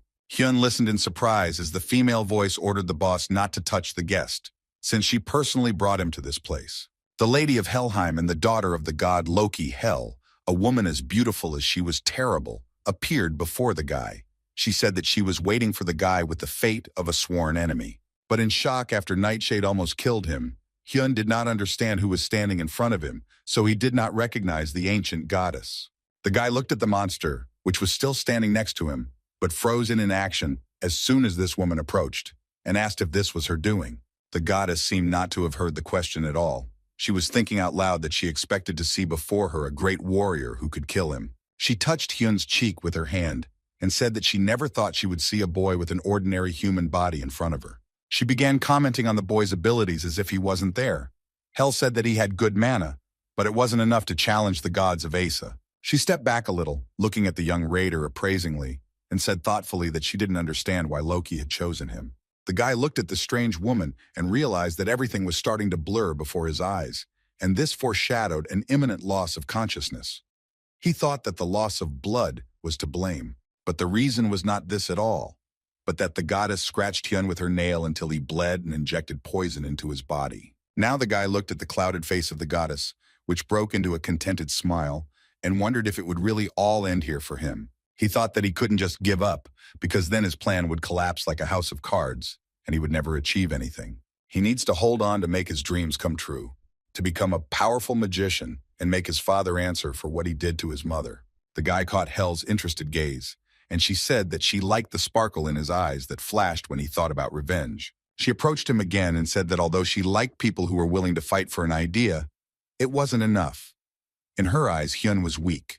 The Lady of Helheim touched his lips with her palm and rubbed away the dripping drop of blood, after which she said that the end was very near. She wanted him to gain strength even faster, which would help him defeat his enemies, because they would make themselves known very soon. Hel grabbed the guy tightly by the throat and began to choke him, saying that if he failed and the hell that had happened before was repeated, she would demand an answer from Hyun. Loki's daughter looked at Jae-hyun darkly and said that if he failed, she would be the first to kill him.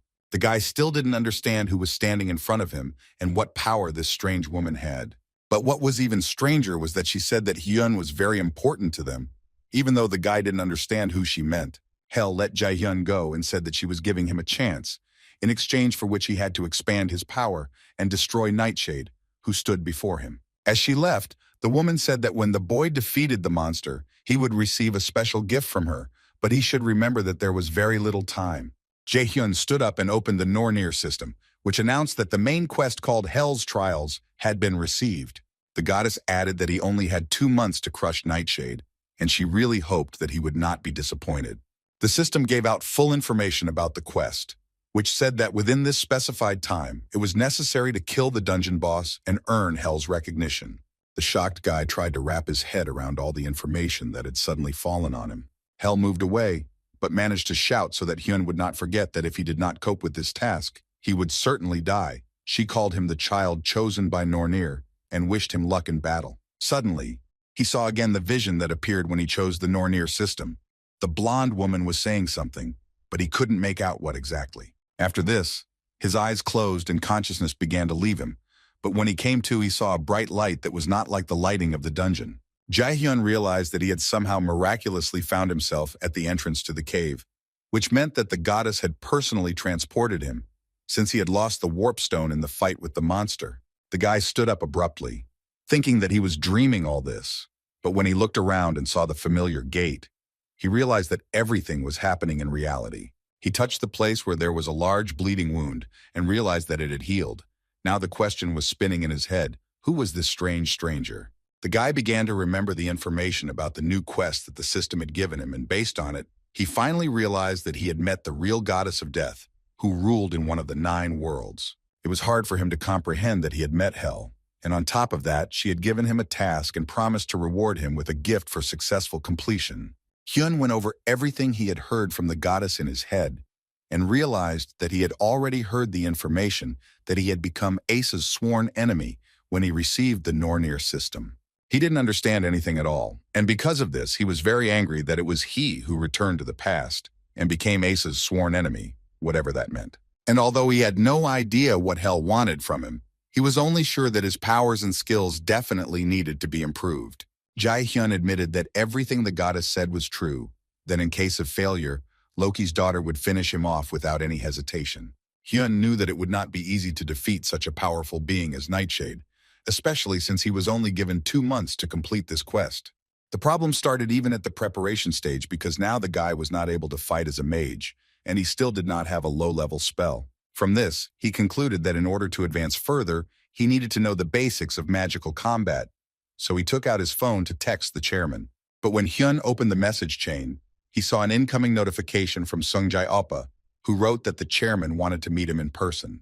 The guy thought that Yoo Sun-yoon showed up at the right time and he was just free tomorrow to find time to meet her. He also wrote that he had already decided everything regarding the proposed contract and agreed to the conditions of the head of the Lotus Guild. Hyun smiled and looked forward to tomorrow with anticipation, as he was eager to begin training and master the magical arts. The next day, Jae-hyun arrived at the Lotus Guild's main office, where Park Sung-jae was already waiting, leading him through the spacious corridors to the boss's office. As they walked, the boy thought about how the guild representatives had probably contacted him first because they had seen his profile, which indicated a 97% predisposition to magic. There were very few people with such a rating, but Hyun still chose a martial arts class that did not suit him, all because of his indecisive nature. He was taking his cue from the general opinion that the magic class was openly despised, while the fighting warriors were discussed only with noticeable respect. At that time, such an environment played its role, and the guy chose a class that was approved by society in order to later take a respected place in society. Jae-hyun and Sung-jae walked into a spacious hall that was completely empty, except for the woman standing in the center of the room. Her appearance, to put it mildly, struck the guy and made him swallow the nervous lump in his throat that had formed after he found himself next to her. Yoo Sung-gun looked completely different from when they were dating. Not only did she look healthier, she was wearing a tight black jumpsuit, and her hair was flowing beautifully down. She smiled warmly at Hyun, as if they were old friends, and said that she had been waiting for the guy to arrive. Jae-hyun put on his most friendly face and told the chairman that he was also glad to see her, as they had many things to discuss. The woman came closer and asked what he thought about the contract, because the offer was very tempting. The guy said that he thought so too. According to the contract, he was to be given a cash allowance, B-class equipment, and in case of loss of property there were no fines. The raid treasures were distributed depending on his contribution. Hyun said that he had already told Appa's manager that he wanted to voice one more condition before signing. Yoo Sun-yoon was not at all embarrassed by this. She said that she would listen to the condition, and if it suited her, she would, if possible, help to fulfill it. The woman listened with interest to what the guy had guessed was that they had read his profile and knew the details of his studies. Hyun shared that it hasn't even been a month since he switched from a combat class to a magic class, and is now striving to develop in this area. Yoo Sun-yoon nodded her head in understanding when the boy said that, at the moment, he was having difficulty controlling magic, and he wanted to improve his skills. Sung-jae was also very interested in listening to the story of their potential guild member. The man was curious about what the young man wanted this time. Jae-hyun said that his request was for the chairwoman to personally train him and help him develop the abilities he had recently acquired. Yoo Sun-yoon was very surprised by this request, but she didn't show it, Her face continued to reflect only sincere friendliness. Hyun knew that the first rule of survival for a raider was to play the best card at the moment, when it could have the greatest effect.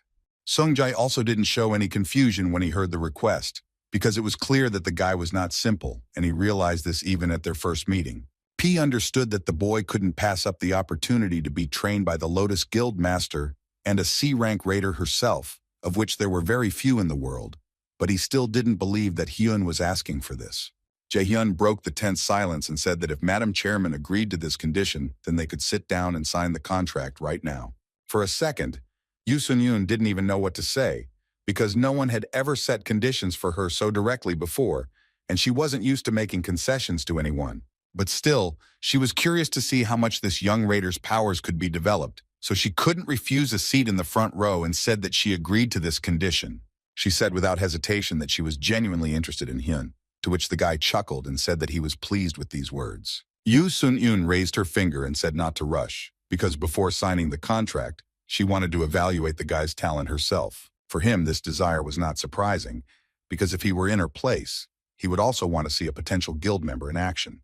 Hyun understood that the Lotus Guild was only interested in the most combat-ready candidates, so they wanted to verify his strength.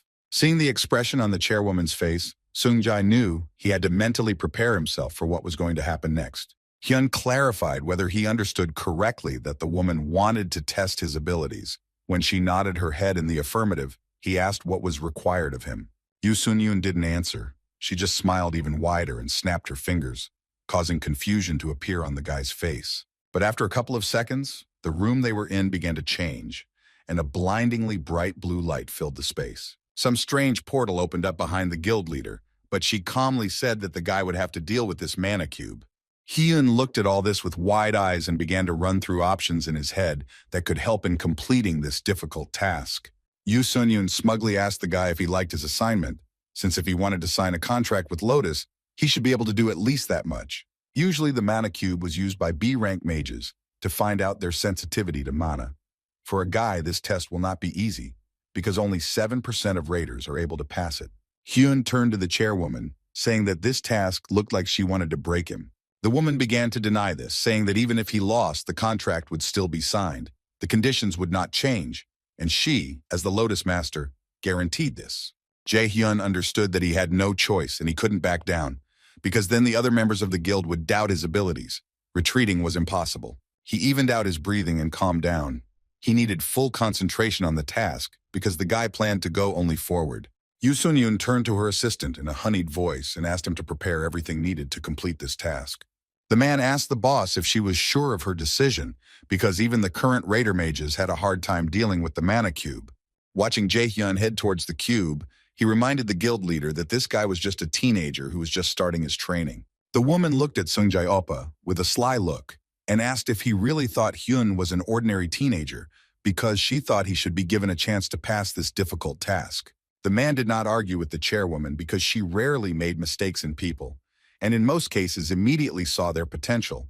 So he began to carry out her instructions. He began typing something on the computer screen, which was built into the panel next to the mana cube. At this time, Hyun remembered that he had heard about the mana cube before the time transfer. But in real life, its magical power seemed simply monstrous. The guy's depressing thoughts were interrupted by the voice of Yoo Sun-yoon, who cheerfully said that it was time to start the test and wished him luck in it. Without answering these words, Jae-hyun began to enter the very center of the mana cube. His body began to feel a chill and a slight tingling in the places of contact, which immediately made the guy tense. Park Sung-jae and Yoo Sung-yoon watched in silence as the boy gradually disappeared from view, each of them seemingly lost in their own thoughts. A few minutes later, the man broke the silence, saying that he was worried about the boy, and although he understood the chairwoman's interest, he remembered that he was still very young. The woman said in a carefree tone that he would succeed, and upon hearing this, Sungjae thought that she was either too confident in his abilities or too indifferent to the fact that he would get hurt. The personal assistant asked why the guild leader was so confident in her words, since the guy had not yet fully demonstrated his skills to them. But the woman was not at all embarrassed by this question, and without thinking twice, she answered that she simply felt that the guy would be able to cope with this test. After that, she turned away from Op and wondered with interest how long it would take the guy to get out of the cube alive.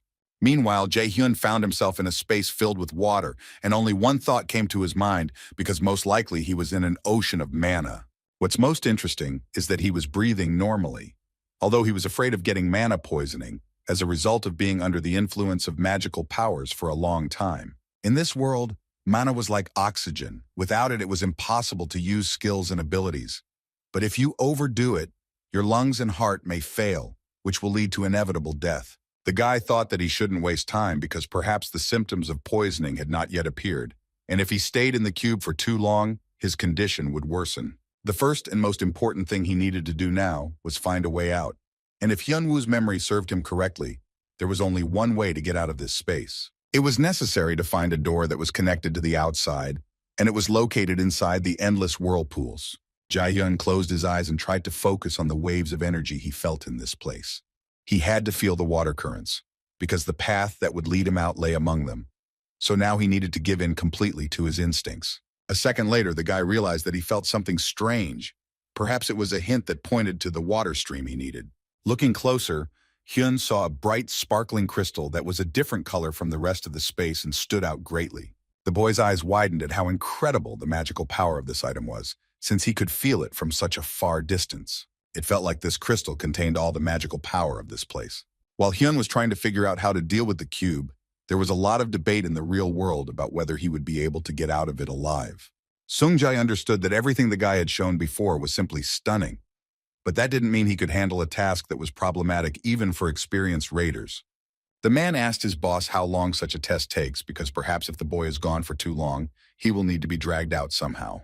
The woman replied that it took her 40 minutes and that this result was still considered the best in the country. After some thought, Park Sung-jae stated that Jae-hyun had only two options. Either he wouldn't get out at all, or he would set a new record, thereby surpassing the guild leader. Yoo Sun-yoon laughed, saying that she shared the man's opinion on this matter. For some reason, she felt that the guy would get out of there soon. Suddenly, the chairwoman's eyes widened as if she saw something she had never seen before. When she told her manager to look at what she saw, Appa's eyes became just as surprised. They both stared at the entrance to the mana cube, which was crackling as if small lightning bolts were piercing through it.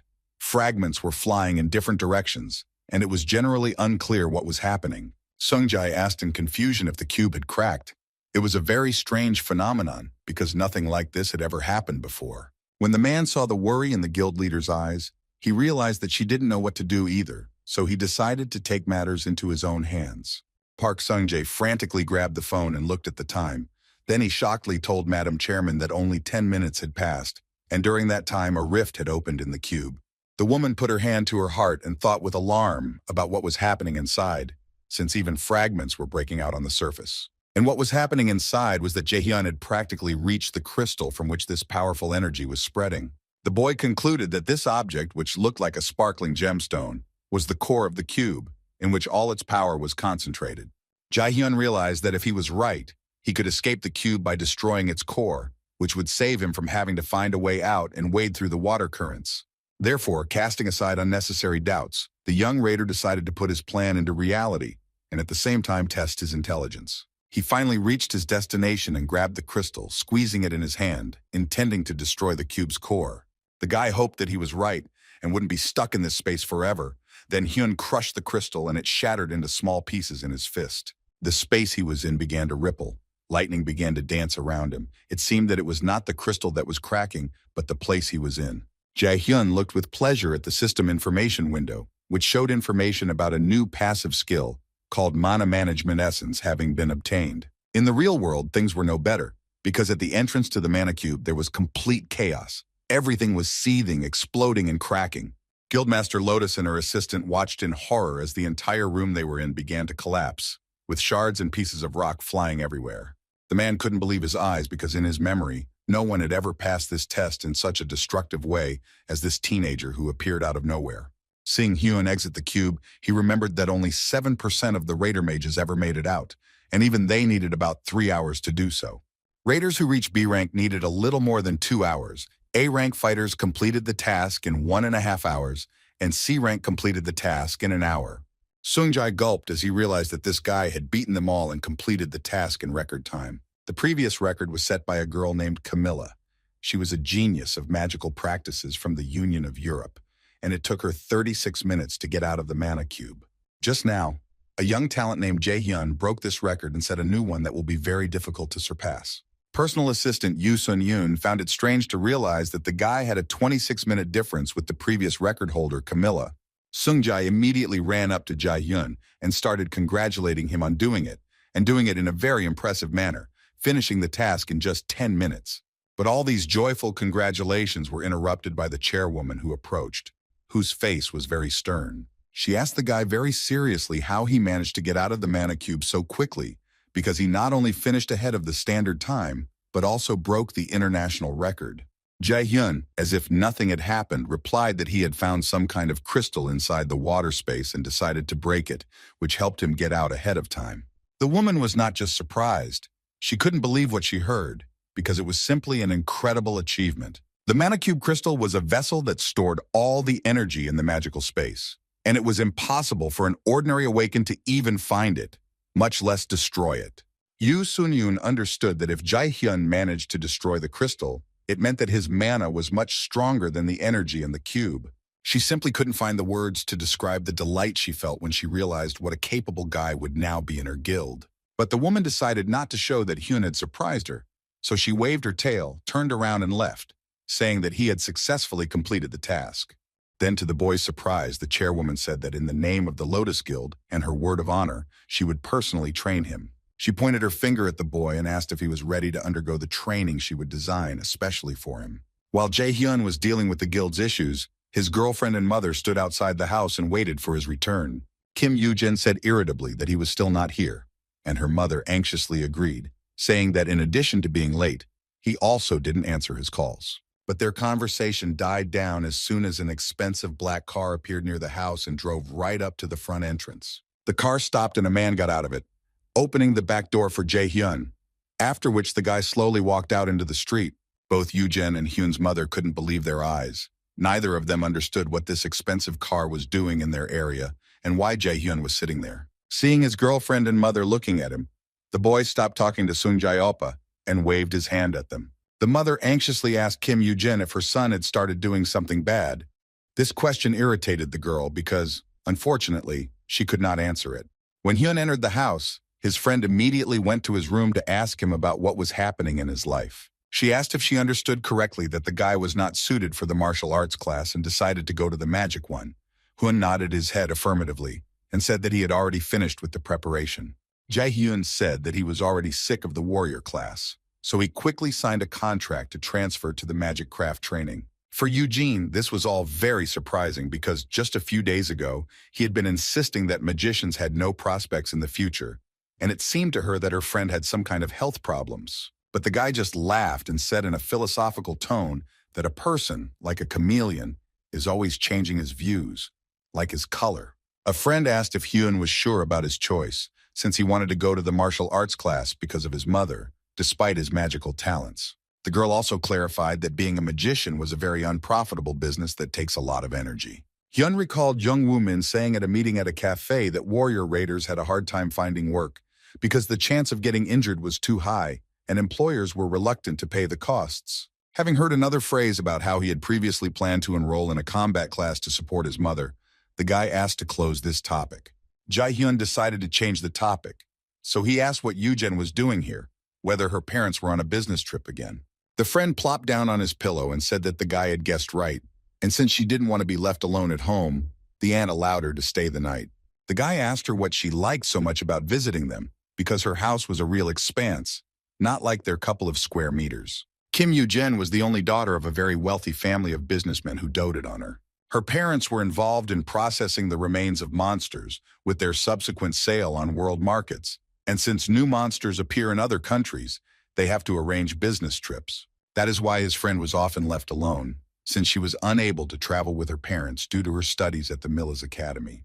His mother was friends with Eugene's parents, so it was common for her to spend the night at their house, as the girl hated being alone.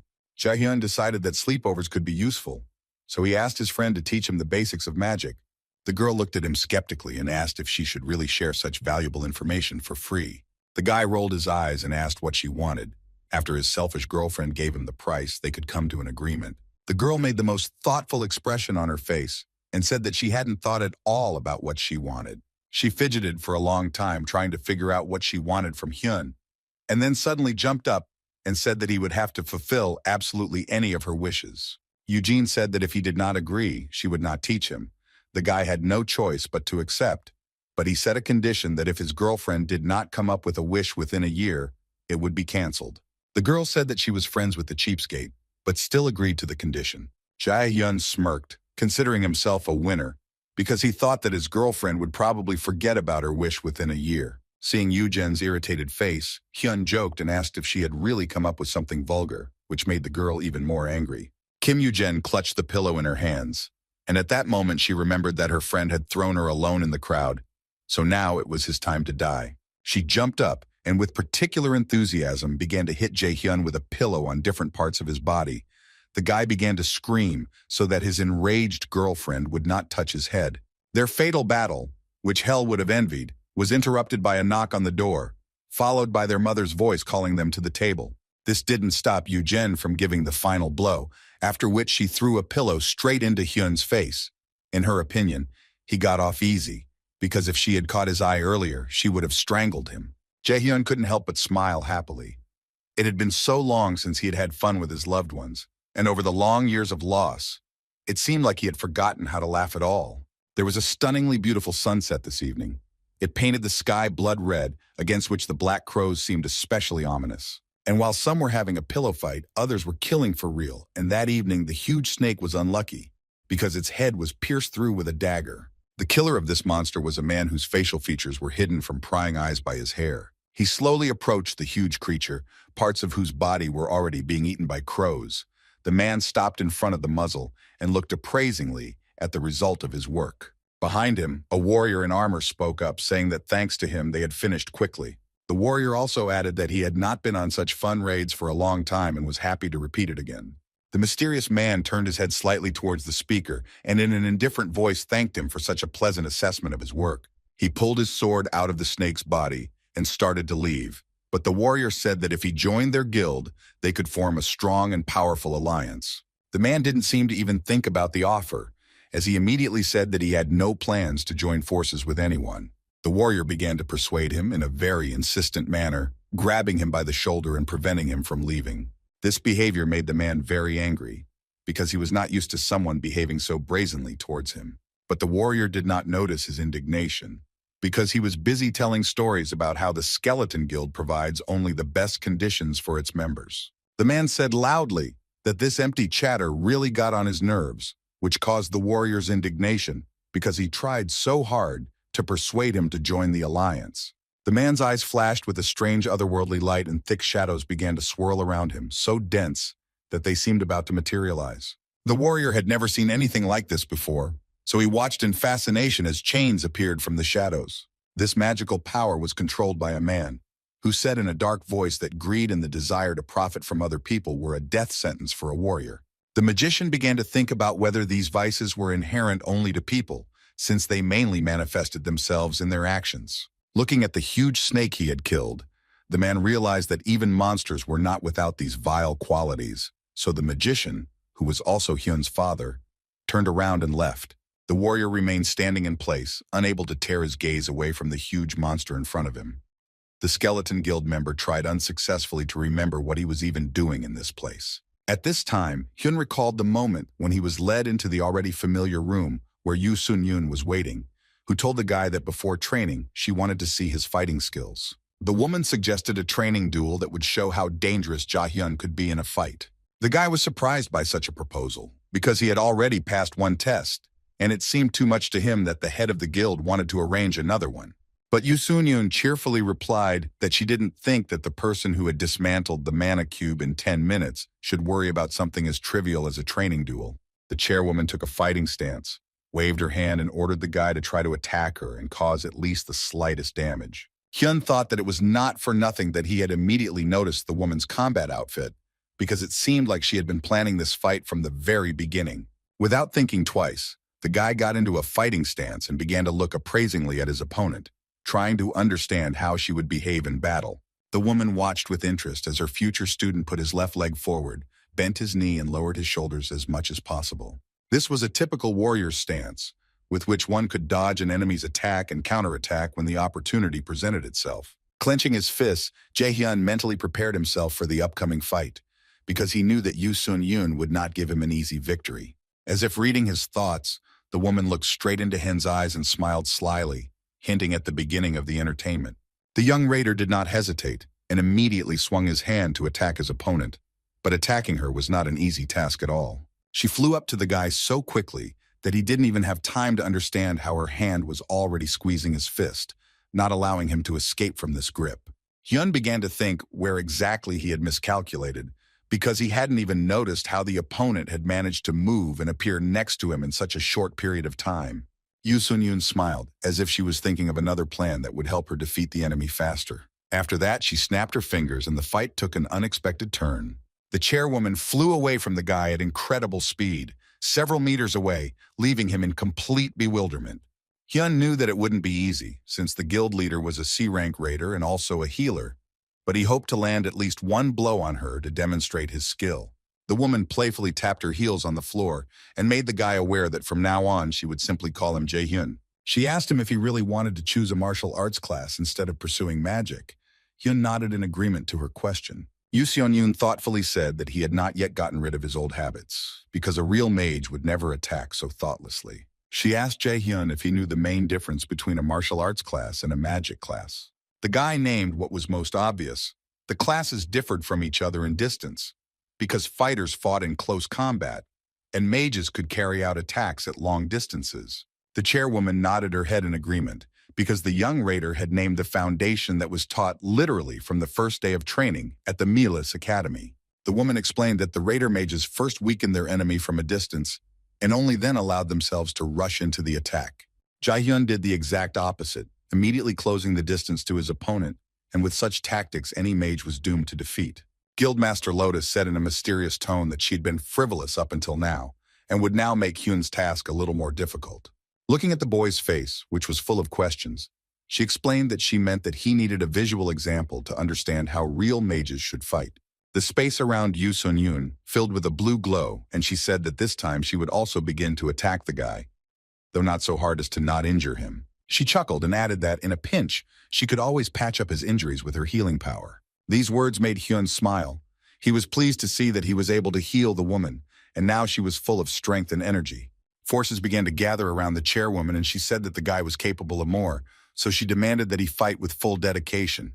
Hyun realized that he would now have to fight off even stronger attacks, so he had to concentrate and come up with some kind of maneuver. A blindingly bright stream of light was directed towards him, and all the guy managed to do was to sharply dodge to the side so as not to be fried alive. Jae-hyun began to try to come up with some kind of plan that would allow him to not only avoid attacks, but also strike his opponent. He rose to his feet and met the gaze of this amazingly strong woman, who said that it was now his turn to attack. Jae-hyun didn't get flustered and concentrated on his power. He felt it flowing through his veins along with his blood, and calling on it seemed so natural. He decided to use a skill that had helped him out in battle more than once, so he activated the super speed chain and prepared to attack. He directed his energy towards where Yoo Sun-yoon was standing, hoping that she would have enough strength to fight off the attack and that he wouldn't harm her in any way. The impact was so powerful that a small explosion of energy occurred and fire filled the space of the room. But Yoo Sun-yoon jumped back with amazing ease and appeared behind the guy, saying that he was full of surprises because she didn't expect to see an A-rank skill, much less a super fast chain. However, the woman also had techniques in her arsenal that could not only surprise but also shock the young raider. She activated her power and sent a small beam of light in the direction where the boy was, wanting to demonstrate how easy it was to catch him off guard. Jae-hyun thought that she couldn't surprise him with anything anymore, but with each new attack from the head of the Lotus clan, he was amazed at the speed with which she attacked him. This small beam directed at the guy caused an explosion of energy that was striking in its scale. Playing with the light in her hand, the woman said that no matter what spell you can cast, it is of no use if you cannot hit the target. When the smoke from the aftermath of the blow cleared a little, the guy began to carefully move towards his opponent. He was amazed by the power of the blow and the speed of its delivery. Seeing Hyun's attempts to continue the fight, Yoo Sun-yoon said that even though she hadn't put even a fifth of her energy into the attack, she didn't expect the raider to remain on his feet. Summoning her power, which materialized in the form of glowing diamonds, She said that she would use a more powerful technique this time and see how the boy could handle it. Jae-hyun, although he was still standing, was quite exhausted from the chairwoman's attacks, so he forced himself to gather his strength and prepare to repel another attack. He concentrated on the energy inside himself, and his eyes lit up with an unnatural fire that made him want to use magical skills. Yoo Sun-yoon was already prepared for any maneuvers, so she assumed a carefree look and began to wait to see what Hyun would surprise her with this time. Jae-hyun decided to try activating the absolute calculation skill, and it was the right decision because he was able to destroy the sacred arrows that the chairwoman had created. The woman was shocked by this turn of events because she did not expect at all that the guy would be able to neutralize her spell. She stood there, dumbfounded, watching as Hyun was able to reverse the spell and destroy it with just one move. The guild leader told the guy that he never ceased to amaze her with his skills, after which she asked what else he had in his arsenal. Even though Jae-hyun was tense from the effort he had put into fending off the attack, he still managed to put on a cheeky grin that showed he was ready to keep fighting. He attacked again. This time the novice raider took into account his previous mistakes and did it more unexpectedly and accurately. Yoo Sun-yoon didn't have time to react in time, so the super-fast chain hit her, hitting her in the arm. The woman looked at her palm, which was sore and slightly burned at the site of the blow, and realized that her future student was quite fast and agile. She was impressed that this guy could wield his power so masterfully, especially considering that he had never been trained in the magical craft. The fiery chains wrapped around Jae-hyun's body, ready to attack at his first command. This sight could not help but frighten and delight at the same time. In order to repel another attack, Yoo Sun-yoon activated her shield, and at that time, she thought about how Hyun-woo was able to perform magic without casting a spell. After all, this ritual was mandatory for any magician. Only artificial wizards could cast spells silently.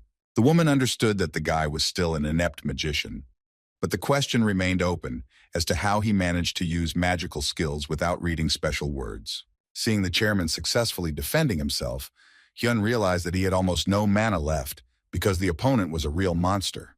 She said that although the young man who wanted to defeat her so much had many hidden talents, it was not a big problem for her to get past him. After these words, the woman rushed forward with lightning speed and with only physical force knocked Hyun down, saying that he was still too illiterate, lying helplessly on the cold floor.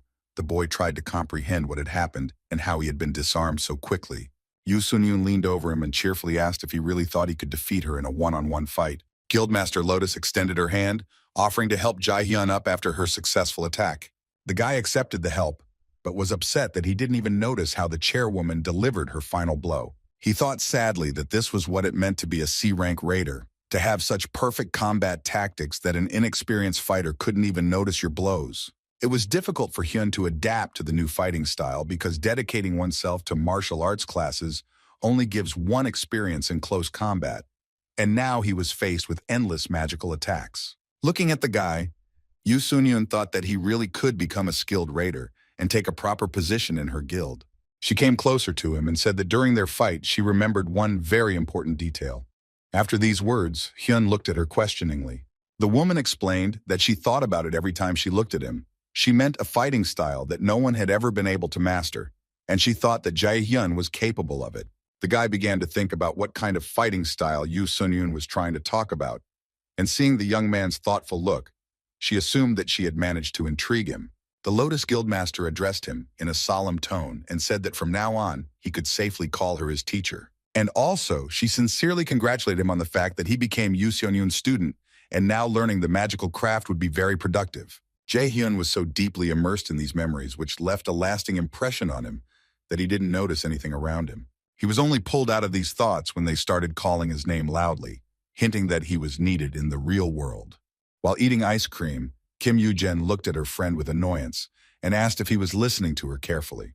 Jae-hyun replied that he was listening to what she was saying, but asked her not to chat with her mouth full because he saw all the food his friend was eating. She ignored his words and continued to say something about tuition fees, but the guy only looked at how quickly the food was disappearing. She was already on her fourth bucket of ice cream, so Hyun asked her if she was tired of freezing her tongue. The girl said that each time the dessert had a different taste, so she could not get tired of eating this delicacy. After saying this, Yoo-jin demanded to return to their conversation and pointed to the notebook that contained images that illustrated combat magic and buff magic. After completing the drawing of Yoo Sun-yoon, which demonstrated healing magic. Her friend said that there were other categories, but these were the main ones. Jae-hyun barely listened to the information that Yoo-jin was trying to convey to him, but he did notice that the girl was drawing beautiful pictures. A notification from the Nornir system appeared before the boy's eyes, informing him that his level of magic had grown and its effectiveness had increased by 5%. The guy remembered that the system sent notifications every time he made progress, as if it was happy about his success. Holding a spoon between her teeth, Yoo-jin was amazed that Hyun, who had transferred from the combat class, had learned spells in 2 days that would take more than a month to learn. Hyun twirled the pen between his fingers and said that the girl shouldn't be so surprised, since she had learned this material herself in 3 days. Kim Yoo-jin, who was too busy playing the strict teacher, shouted at the boy to address her as nothing other than yes, teacher. The girl said that she could not study spells for more than 3 days, because she began to master the magical arts earlier than her friend. But she praised the guy, saying that with such a pace he would catch up with her in no time. Hyun seriously replied that he simply had a predisposition to learning. He couldn't say that time after time, the image of hell appeared before his eyes, threatening to kill him. And he had no choice but to study hard, because his life was at stake. While staring at her ice cream, Kim Yoo-jung revealed something she had never mentioned before, namely that she was very surprised by Hyun's initial desire to join the combat class. She licked the spoon once again after emptying the ice cream bucket and said that she shouldn't have been guided by the fact that the magic class wasn't in demand. Yoo-jin pointed her spoon at him and asked how Hyun could just bury his talent in the ground, because that was just the height of stupidity. The guy said that his girlfriend knew very well how magicians were treated in their reality, so it was not difficult to understand his choice. Suddenly, Hyun saw a vision that was all too real. The space around him turned red, and there were chains everywhere that were crawling towards him like snakes. Against the backdrop of these chains sat a man who was staring piercingly straight at the guy, causing his body to become covered in goosebumps. He felt the man whispering something in his ear, but he couldn't make out his words, and he immediately wondered if he had really chosen the path of a warrior of his own free will. The vision disappeared as suddenly as it had appeared, and now he saw only Eugene, who curiously asked if he practiced magic. Hyun blinked to clear away the remnants of the vision and said that he was training with another teacher. But the girl was not satisfied with the answer because she lacked information about who this teacher was. But Jae-hyun didn't pay attention to his friend's curiosity, because he was still recovering from this strange obsession that he saw as if it were real. The guy thought about how it might have seemed to him if the picture was so real that he literally heard the voice of that man. The memory of hell telling him he only had 2 months to destroy the enemy flashed before his eyes again. Hyun closed his eyes and tried to focus on the tasks at hand, since he had very little time to get distracted. The guy thought that he would like to have something like a potion that solves all problems. Such an assistant would be useful to every raider. After some time, Jae-hyun was informed that he needed to come to the Lotus Guild members' training place for his first lesson. It was a spacious, gray-colored hall that resembled the room he had entered during the Mana Cube trial and the fight with Yoo Sun-yoon. A trainer walked around the room, carefully observing the progress his students had made in training.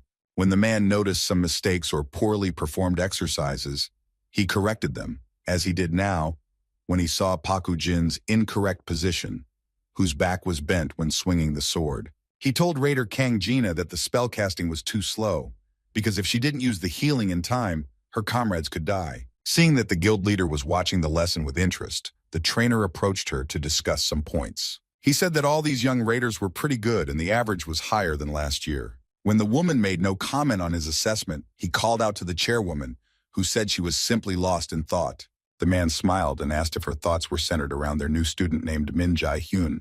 Yoo Sun-yoon looked away and told the coach that his insight was very impressive and it was difficult to deceive him. He said that if his memory served him right, he had heard that the head of the guild was going to personally teach the young man a technique that only very few could do. Before him, many raiders had tried to master this technique, but none of them managed to achieve significant results. Yoo Sun-yoon asked the coach if he had seen Jae-hyun's abilities, to which the man replied in the affirmative.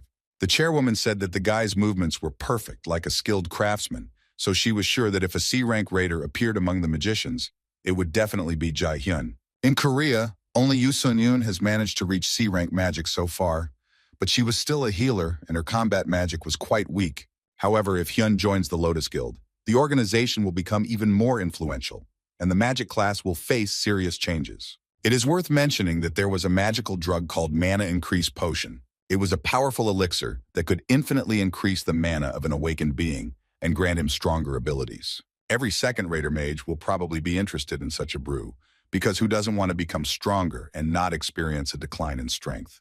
Hyun was no exception, as he was already stirring the flaming liquid in his saucepan, trying to make a potion himself. But something went wrong, because the brew was literally burning, so the guy burned his hand and angrily threw the ladle at the wall. He tiredly rubbed his forehead and began to try to remember how many times he had unsuccessfully tried to brew this potion himself. Looking at the burnt sink and other kitchen utensils, Hyun thought that he had used too many ingredients once again. If he continued his unsuccessful experiments, he might soon run out of money. But he wanted to brew this elixir, especially since he knew that at the first stage, the liquid should turn white. He looked into his saucepan and seeing a black liquid there that looked more like oil than potion, he thought that he had no one to even consult with. The pot continued to hiss and smoke on the stove, but the guy was in no hurry to remove it, but only sat on the floor and thought about how to save his culinary magical masterpiece. It was now November 2020. At this point, no one knew how to make a mana-increasing potion, because it would only be created in 5 years. So at this point, only Hyun knew what ingredients were needed and how to mix them. Before his return to the past, the recipe for this elixir was created and published by one of the world's leading alchemists. This scientist once said that he would very much like the elixir to become a reliable support for raiders from all over the world. Jae-hyun was tired of trying to brew a potion that was not working and resigned himself to the fact that this venture was a useless waste of raw materials. He believed that a much better way to achieve what he wanted was to change his approach. The guy remembered that the creator of this amazing potion was called Lee Jae-san, and at that time, he had already begun developing his elixir. A simply brilliant idea came to Hyun's head. He decided that it was worth trying to find the creator. Even if he couldn't brew the potion, it wouldn't hurt to meet him. The guy estimated the alchemist's approximate age in his head and realized that he was currently a first-year student at Mills Academy. Jae-hyun decided that if he visited this scientist, he would not lose anything, but on the contrary, he might gain a useful acquaintance. Jae-hyun decided that there was absolutely no downside to this idea, so he began to get ready to head out to find Lee Jason. Around this time, Hyun's mother returned home. She called her son and began to slowly walk towards the kitchen, unaware of the chaos going on there. Looking at the burnt pot, the ruined kitchen utensils, and the kitchen in general, which would be very difficult to clean, she asked into the void what had happened here. The woman even thought about calling the police, but when she looked around, she realized that nothing seemed to be missing from the house. She fearfully took the frying pan as a weapon for self-defense and began to look around, thinking that the thieves could not have caused a commotion in the kitchen and not taken anything. Now is the time to clarify that there were several individuals and monsters who were the first to take the lead after the appearance of Yggdrasil. One such character was a man named Lee Jason, who was given the nickname Swift Sword. He was the first South Korean C-rank raider to take the place of the first awakened after his mysterious disappearance. Lee Jae-san, the guy Hyun needed to meet, was the youngest son of this same Lee Jae-sin. Jae-hyun approached the right window, and a friendly female operator asked him where he was going. The guy replied that he needed a portal to Daegu, after which the girl's face darkened a little. This is because Daegu is considered a closed area due to the increased threat of monster attacks, so traveling there was unsafe. All sorts of creatures appear there all the time, so while you are there, every step you take could be your last, because this place was poorly equipped for fun. But if someone was heading there now, then he had only one reason. So the female operator asked if the guy was really a student at Mills Academy. Smiling, Jae-hyun replied that he was not yet a student at the academy, but was only preparing to enter it. Sometime later, the guy was already standing in front of the barrier that guarded the academy. If he went a little further, its main gates would appear. The boy thought sadly that so many of his memories were connected with this place, which now made absolutely no sense. But standing in one place was not safe, because there was a threat lurking around every corner and monsters were everywhere. Finally, Hyun entered the academy building. It was the same as he remembered it. Noisy corridors, students always rushing around in an atmosphere of a brilliant future, provided he studied successfully. He took a temporary pass for himself and began to peer at the passing students, trying to figure out where Lee Jae-san might be now. The boy remembered the information about the alchemist that was common knowledge, namely that he entered the martial arts class, although he had no martial talent. It was unlikely that he would use fighting combinations when fighting, so he definitely couldn't be in the training class. Hyun decided that it would be a much better idea to look for him in the lecture hall, since scientists generally like to sit through boring lectures and write long, tedious notes. He had already started walking towards the auditoriums when suddenly his attention was drawn to the crowd standing behind him, which was making noise and animatedly discussing something. As he got closer, he heard two guys arguing about how they needed to stop everything. One of them said that if they stopped, they would switch to them when they found out that they helped that stutterer. Jae-hyun began to think about what she had heard, trying to understand who they were calling a stutterer. Suddenly, someone from the crowd shouted that they should make some noise, and the students standing next to the guy began to behave like wild animals. Hyun realized that he wouldn't find the one he needed here, so he didn't want to watch these student amusements, and decided to look for an alchemist elsewhere. Suddenly, a guy was pushed out from around the corner and ran straight into Jae-hyun, unable to stay on his feet due to the strong kick. Hyun reacted quickly and managed to catch the flying boy under the arms, preventing him from falling straight onto the floor in the corridor, which would have greatly amused his offenders. The uncertain guy quickly rose to his feet, and not daring to look at the man who had helped him, muttered an apology and intended to walk away.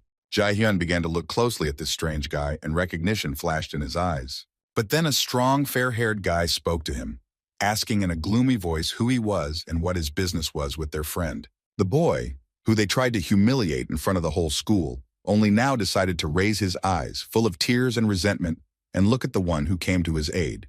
And at that very moment, Jae-hyun realized that he had found the one he was looking for, namely the future famous alchemist named Lee Jae-sang. After this realization, Hyun asked the guy if he was okay, but instead of answering, he only asked who he was. Jae-hyun didn't even have time to introduce himself before a strong hand was placed on his shoulder, the owner of which asked if he was really the brother of their stutterer. The blonde guy said that he didn't know that Lee Jae-sang had a relative, although he noted that the guys were not at all similar to each other. He said rudely that he thought the guy didn't talk about his family only because all its members had died. The blonde ordered Lee Jae-sang to get out of here, because now he wants to talk to his protector and find out where he got so much courage from. This school bully began to threaten the young alchemist that if he did not leave here, he would get punched in the face. But so far only the blonde was getting punched, because Hyun roughly threw his hand off his shoulder. The blonde boy looked at Hyun in surprise, because he had never been treated so rudely, as they were afraid of being beaten half to death. This action surprised young Lee Jae-sang as well, because he had never seen anyone be so bold with the blonde. But Hyun didn't pay any attention to their surprised faces. Smiling, he suggested that the young alchemist go to the medical center to check if everything was okay with him. This friendly attitude caused even more bewilderment in the young scientist, because he was used to the fact that in this academy, every second person tried to bully him. Finally, the blonde man came out of his stupor and told Hyun in a threatening voice that up until this point, he had been treated well, but now he would find out what the bad treatment would be like. Jae-hyun's patience was already running out, because for the second time that day, some incomprehensible snotty raider grabbed him by the shoulders, trying to threaten him. Seeing the menacing look of his protector, Lee Jae-sang realized that he was about to witness a new massacre. But this time, he was not the punching bag. Hyun decided to remain calm for now, so he said in an indifferent tone that he had been grabbed by the collar too often today. Memories of his kitchen lessons with Eugene came back to him, and although he hadn't been listening very carefully, he still remembered some things. One day, the girl told him that he had to first come up with a formula, then construct it, and only then put it into action. He remembered how she had explained these basics of magic to him with a smart look, while simultaneously controlling the stream of water with a ladle. The image he wanted to portray was one he had taken from Yoo Sun-yoon. He wanted to use a flash of light that flew like an arrow towards his opponent. When he concentrated enough, the system gave him an information window notifying him that the sacred arrow skill had been activated. Everything happened exactly as he imagined. The glowing arrow pierced his opponent through and through, causing him to cough and roll his eyes unnaturally. Lee Jae-sang, who was watching all this, looked at Hyun in shock and thought about how the guy managed to cast a spell without saying a single word. A curious crowd began to gather around the boys, flocking to the fights and brawls like vultures to the bodies of dead creatures. Everyone started asking what kind of cast Hyun had, since it was obvious that a simple person wouldn't be able to break the arm of a combat class student, especially with the sacred arrow technique. As the cocky blonde man writhed in pain, the crowd speculated that perhaps Hyun was just a cocky guy who was actually a complete weakling. The fair-haired boy didn't know who he was up against, but he knew that at this rate he would lose his authority, so he said that Hyun just liked to show off in public. Clutching his hand, the blonde moved straight towards his newfound enemy, deciding that he wouldn't let him get away with it that easily after what happened.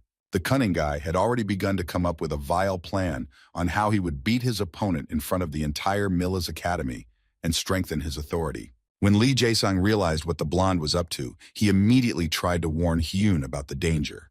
The rowdy academy student summoned his power and rushed to attack his opponent, aiming straight for his head. But Hyun was prepared for any tricks that this bully would come up with, so he managed to dodge the attack, but the blow almost grazed his cheek. The fact that some mediocre student almost injured him caused a malicious gleam in the boy's eyes and a desire to teach him a lesson in front of everyone. The boy remembered that his mentor told him that for a force field, he had to evenly envelop his body in mana and then suddenly release the force. Hyun decided it was time to try out all these tips in practice. He squeezed his hand and immediately a system notification appeared that the force mana field skill had been activated. Unable to withstand this attack, the blonde dropped his sword from his hands and flew back several meters, surprised at how easily he was knocked off his feet. In Jae-hyun's hands, a small blue light was shining, similar to the one summoned by the Lotus Guild leader. The fair-haired hooligan no longer knew what to expect from this strong stranger, so he looked at him with horror, sweating from fear. Jae-hyun raised his hand, trying to scare the guy into using magic, and when he saw the fear in his eyes, he began to squeeze the bully's face with his palm. The blonde couldn't even breathe. The guy's grip was so strong he moaned and tried to break free from it. But Hyun wouldn't let him do that, his eyes blazing with hatred, and he asked if the school bully was done bullying the weaker classmates. Pressing his palms tighter against his face, he activated the Sacred Arrow skill and struck out. After this attack, the enemy was completely incapacitated, his face was thrown back, and saliva, blood, and fallen teeth flew in all directions. The blonde couldn't withstand the blow of such force, so he couldn't stay on his feet and fell in the middle of the corridor, right on the spot where Lee Jae-sung wanted to kick. The young alchemist stood there and couldn't believe that someone had been able to defeat the bully who had been attacking him all the time, and not just like that, but in front of the entire school. Looking at how Hyun calmly dusted off his hands after the battle, the boy had only one question. Who was this strange stranger, and why did he help him? Jae-hyun glanced at the aspiring scientist, and only now realized that he still hadn't introduced himself or stated the purpose of his visit.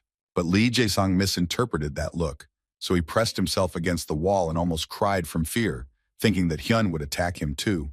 But he walked past him with absolute indifference, leaving him in complete bewilderment and forcing him to guess for what purpose he helped him. Hyun walked up to the blonde bully, who was lying motionless in the middle of the hallway, and said that he had given him a good beating. Seeing that he hadn't come to his senses for several minutes, Jae-hyun realized that he needed to help this brainless student. He materialized a bottle of some liquid in his hand and said that he bought this thing for another occasion, but nothing could be done if it needed to be used now. Lee Jae-sung seemed to recognize the bottle and its contents as his eyes widened and he couldn't believe what he was seeing. Hyun poured the liquid from the bottle directly onto the bully's face, and the places where the drops fell began to glow with a strange light. The young alchemist watched with delight the action of this wonderful elixir. He didn't know who made this potion, but the person was clearly capable because the effect was simply amazing. Jae-hyun saw that the scientist was standing there with his mouth open, so he told him that he needed to get out of that hallway before a crowd of curious students came running again. The guy saw that Lee Jae-sung clearly needed help, so he suggested going straight to the medical center, which caused confusion in the alchemist. Jae-hyun and Lee Jae-sung walked silently through the academy's hallways, looking for an office that could provide medical assistance. The young alchemist was extremely confused, so he didn't immediately notice that they were going in the opposite direction from the infirmary. But when he realized, he stopped and called out to Hyun. He paid absolutely no attention to his objections, saying that there was no one nearby, and no one could overhear their conversation. Jae-san stopped dead in his tracks, thinking that he knew that this guy had appeared for a reason, and that he knew who he really was. He asked Hyun if he was his father's man who had rushed here at the first command of his guardian parent. The guy realized that there was a misunderstanding between him and the alchemist, and he should not irritate his vigilance if he wanted to get the desired result. Jae-hyun put on a surprised expression and said that there was no way he knew his father and that he came here on his own initiative. The boy looked at him with the utmost distrust, and Hyun realized that their communication had not been going very well so far. Jae-san asked if his father hadn't sent him. Then why did he need him, and what did he want to achieve by helping deal with the bully? Hyun came closer and said that he had one request that only a talented alchemist like Jae-san could fulfill. Jae-hyun began to explain that he needed help brewing a potion, but the academy student immediately began to interrupt him, asking what potion he wanted. The guy didn't even have time to explain in general terms what he needed when the budding scientist began frantically waving his hands and saying that he couldn't do anything like that. Hyun irritably put his hands in his pockets so as not to grab the boy and scare him off. In order to bring him to his senses, he said that he knew that Jae-san was excellent in alchemy. He pulled out the bottle again and poured it onto the unconscious blonde man and said that Lee Jae-sung was selling this potion on the black market. The boy covered his mouth with his hand in horror. He was so shocked that he didn't even deny that he had actually done such things. He started to run through the different scenarios in his head about how Hyun had found out about this since he had taken all the measures to make it impossible to track him down through the black market. Jae-hyun thought that this guy had it written all over his forehead that he couldn't be traced through the black market, making this the most obvious answer as to where he would be doing this kind of thing. But the boy was right. The market really was a system that carefully concealed the names of its participants. Both sales and purchases were carried out using the Escher system, so confidentiality was fully respected according to all the rules. If the market had any other system, Jae-hyun would never have thought of selling Odin's eye that he found in the dungeon in the past. He sadly remembered the past and all the mistakes he had made, but there was no point in thinking about it anymore. The boy was engaged in a silent battle of glances with the young scientist, while thinking that, no matter what, it was good that the black market also functioned in the Nornir system. After all, if he hadn't managed to buy this potion that would help manipulate the alchemist, his affairs would have been much worse. Hyun smiled broadly and waved the empty bottle in front of Jae-san's face, saying that it really was his creation and one of very high quality. The boy began to sweat heavily and looked down at the floor, saying that he didn't understand at all what Jae-hyun was talking about. It was obvious that he didn't know how to lie at all. Hyun said he understood the boy's desire to remain in the shadows, but he didn't have time to play games with him. The boy remembered the moment when he first decided to try selling his high-quality prepared potions on the black market. He logged into the marketplace as a seller and registered his goods, wondering if he had made a mistake in putting the potions up for sale. Lee Jae-sung was very worried when he did this, but he didn't think about how everything would turn out, because at that moment, he just needed money. He understood that if his father found out about his so-called business, huge problems could arise, because the fact that he was able to make such high-quality goods was a secret. Therefore, the guy understood that now he needed to somehow miraculously get out of this situation and not let the stranger get wind of his affairs. He lowered his head and lowered his voice, asking Hyun to keep what he knew about his affairs a secret from the others. Jae-hyun patted the boy on the shoulder and said that he brought up the topic of potions not to threaten, but only to say that he knew about the quality of goods that an alchemist could make. He handed the empty bottle into Jason's hands and said that now he simply needed an excellent scientist who could help him. The young scientist was very flattered by such words, because he always wanted to make drugs that could help raiders. And although it didn't seem like Hyun was lying, he still doubted whether it was his father who sent it or whether it was his father posing as a buyer. The boy once again looked at Jae-hyun uncertainly and asked him to tell him who he was. Hyun smiled, stated his name, and said that he was a future student of Mill's Academy. Maybe they would get to know each other better later. Lee Jae-sung took the bottle in his hands and then turned around and started to leave. But when he saw that Hyun didn't follow him, he stopped and said that he would listen to him. After that, the boys followed together to where the young alchemist began to make history. Jae-hyun tried to keep the conversation friendly so as not to arouse unnecessary suspicion in the guy, so he said that he had a rather cozy workplace. The alchemist merely muttered a thank you absent-mindedly, as he still didn't know whether he could trust this unexpected guest. When they sat down opposite each other trying to talk, Hyun began to wait, giving the confused guy the opportunity to start this conversation first. Jae-san looked away out of habit and hesitantly asked what Jae-hyun wanted from him, since he came all the way to Mill's Academy, which was located in a very unsafe area. Seeing how the alchemist was uncomfortable looking into his interlocutor's eyes, Hyun also looked away and said that he needed a secret remedy to increase mana. Jae-san's eyes widened as he listened to this stranger want a potion that would allow raiders to replenish their energy without stopping. The alchemist jumped up from his seat and asked in shock if it was really possible to achieve such an effect with the help of the elixir. Jae-hyun wasn't at all surprised by this reaction, so he said in a calm voice that potions were capable of even greater miracles. He thought to himself that it was Lee Jae-sun who was destined to create such a thing, because he was one of the greatest scientists of his time. It was clear that the boy was very interested in this proposal and was now thinking about what ingredients he needed to use to achieve the desired effect. Jae-hyun already saw in this novice alchemist an adult and successful scientist who independently derived formulas for amazing elixirs that helped the raiders. So he watched with interest as Lee Jae-san tried to figure out in his head what ingredients were needed for his potion. When the boy started thinking about work, the atmosphere changed dramatically. He stopped stuttering, and what's more, he named most of the required ingredients.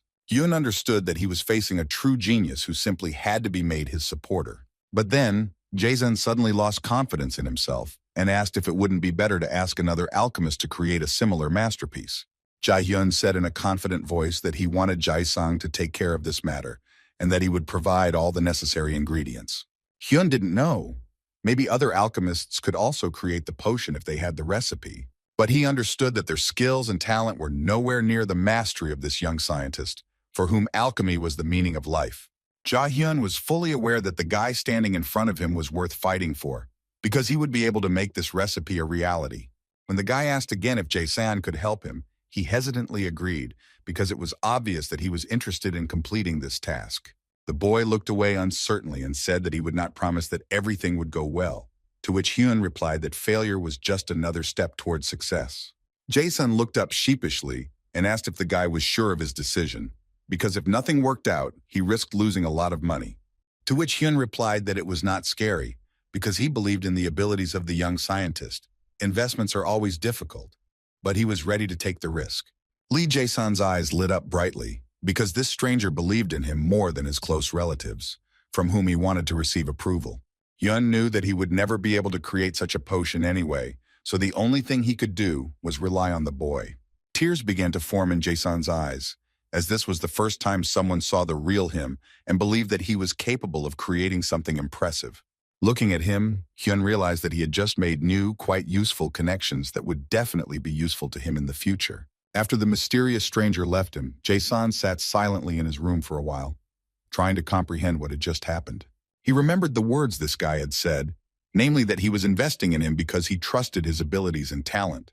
Hyun's face flashed before his eyes, saying that he was counting on him, and the boy suddenly wondered if anyone had ever relied on him before. Unlike the other brothers, Lee Jae-sang was always cowardly and lonely, and he also lacked talent in martial arts, so he always felt like he was not part of the family. His mother died quite early, and his father did not treat him the way one should treat a small child. The man never acknowledged the boy as his son because he was too different from his other children and was completely unremarkable compared to his other brothers. Jae-hyun said it was okay to make mistakes, but it was the first time he felt like someone was trusting him. Jae-san suddenly felt so miserable that he started crying because a complete stranger treated him better than his own father.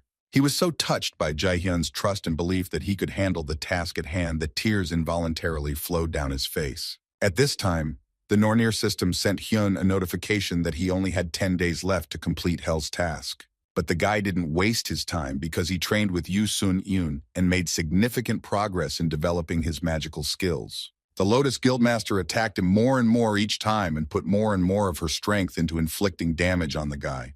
But her student managed to repel the attacks, dodge, and then counterattack using ever-new techniques. Jae-hyun had learned to use the Force Shield successfully, so now it was not difficult for him to avoid attacks of any power. During another battle with Yoo Sun-yoon, the guy decided to activate the Sacred Arrow skill and try to eliminate the shield that the mentor created.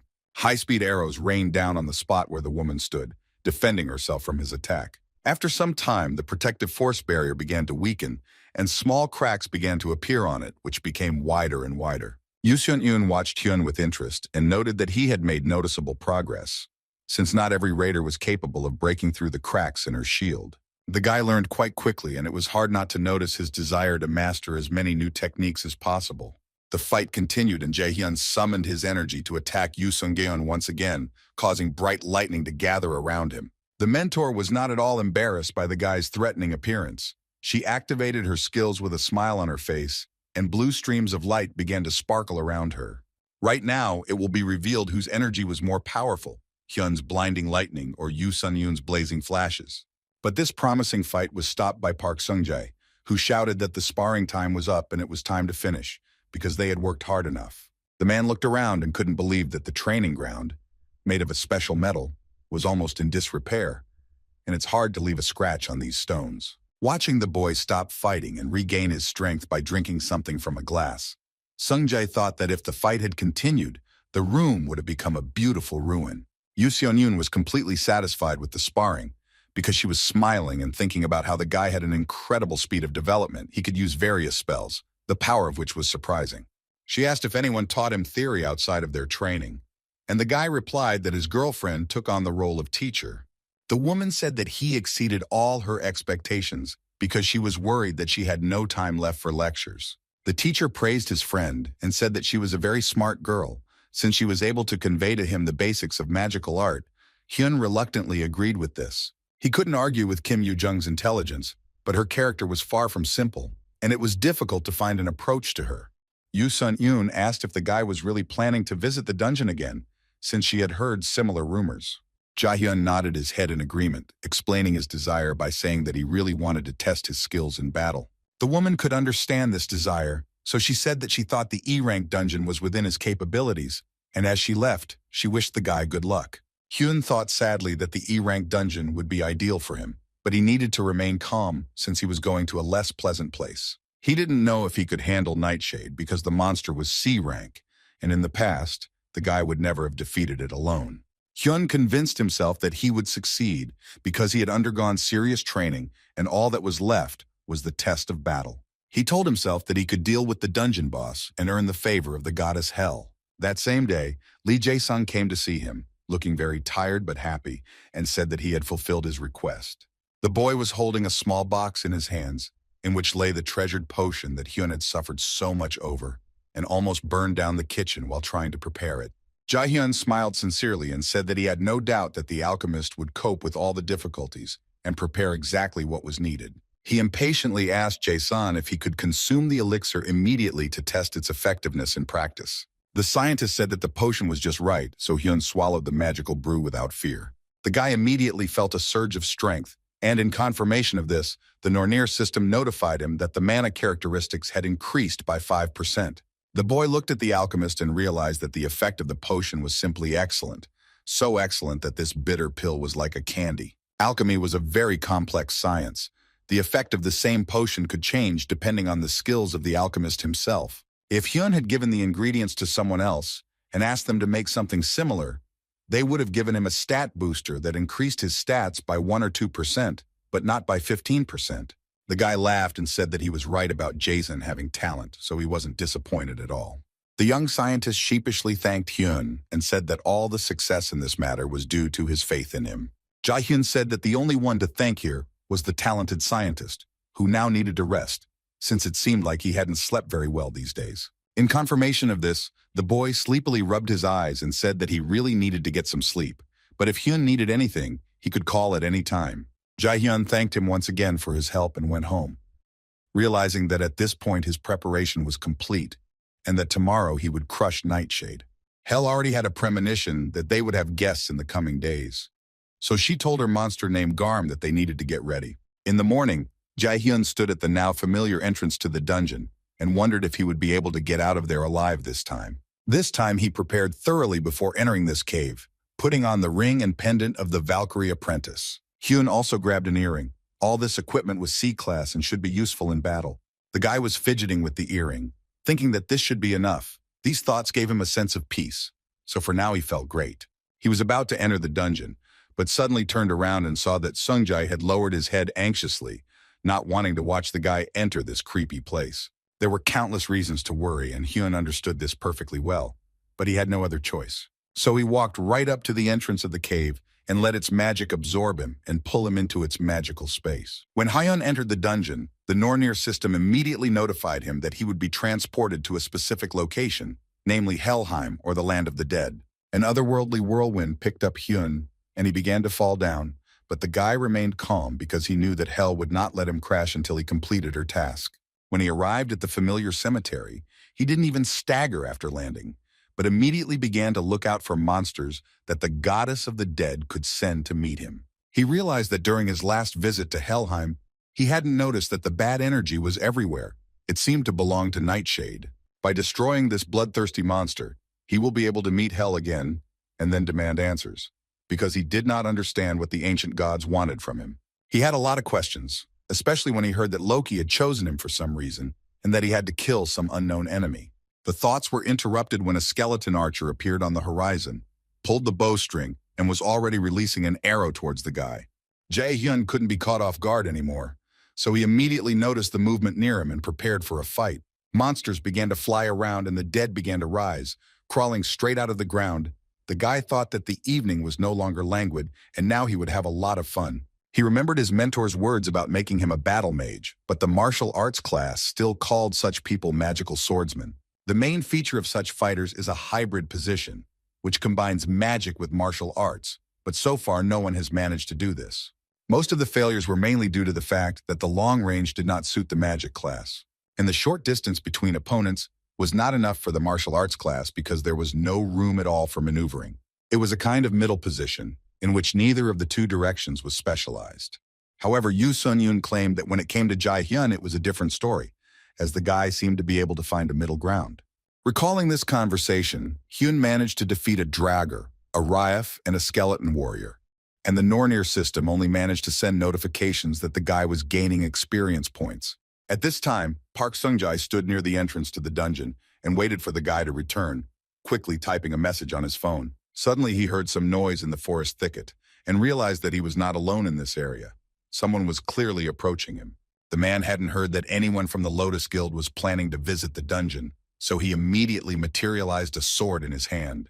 The noise grew louder and its source was clearly approaching, and indeed, after a few seconds, a car appeared on the horizon. The car pulled up and a gray-haired girl looked out and said that Sung-jae had gone too far into the forest. She got out of the car and said wearily that she had barely found the man among those thick trees. The man recognized Yeonju in this stately, long-haired girl, dressed in a formal suit. She said in a reserved tone that they hadn't seen each other for a long time. Sung-jae didn't put away his sword and asked what she was doing here since her guild had plenty of other work to do. Typing something on her phone, Yeonju said that she was taking care of these things along the way. The girl said that she really wanted to see Appa, but to do so she had to come all the way to this forest, since she couldn't find him in the guild itself. The man said that he was also glad to see her, although he thought to himself that everything she said was nonsense, because after graduating from university, there had been no word from her. He knew she wouldn't have come all that way just to say hello, and confirming his thoughts, the former student asked why he was watching this dungeon. Sung-jae said that there was no need for outsiders to know about this, after which Yeonju assumed that he had been demoted since such matters had not previously been under his jurisdiction. Looking around, the girl said that, to tell the truth, she became interested in something. After that, she looked closely at the man, and he thought that the purpose of her visit was not good at all. Yeonju said that she heard strange rumors that chairwoman Yoo Sun-yoon was sick, and very seriously. The man's gaze became even more stern when she demanded to know whether it was true or not. Park Sung-jae pretended that these words did not make any impression on him, and said in an indifferent tone that the rumors were lies, after which he asked where she heard about it in the first place.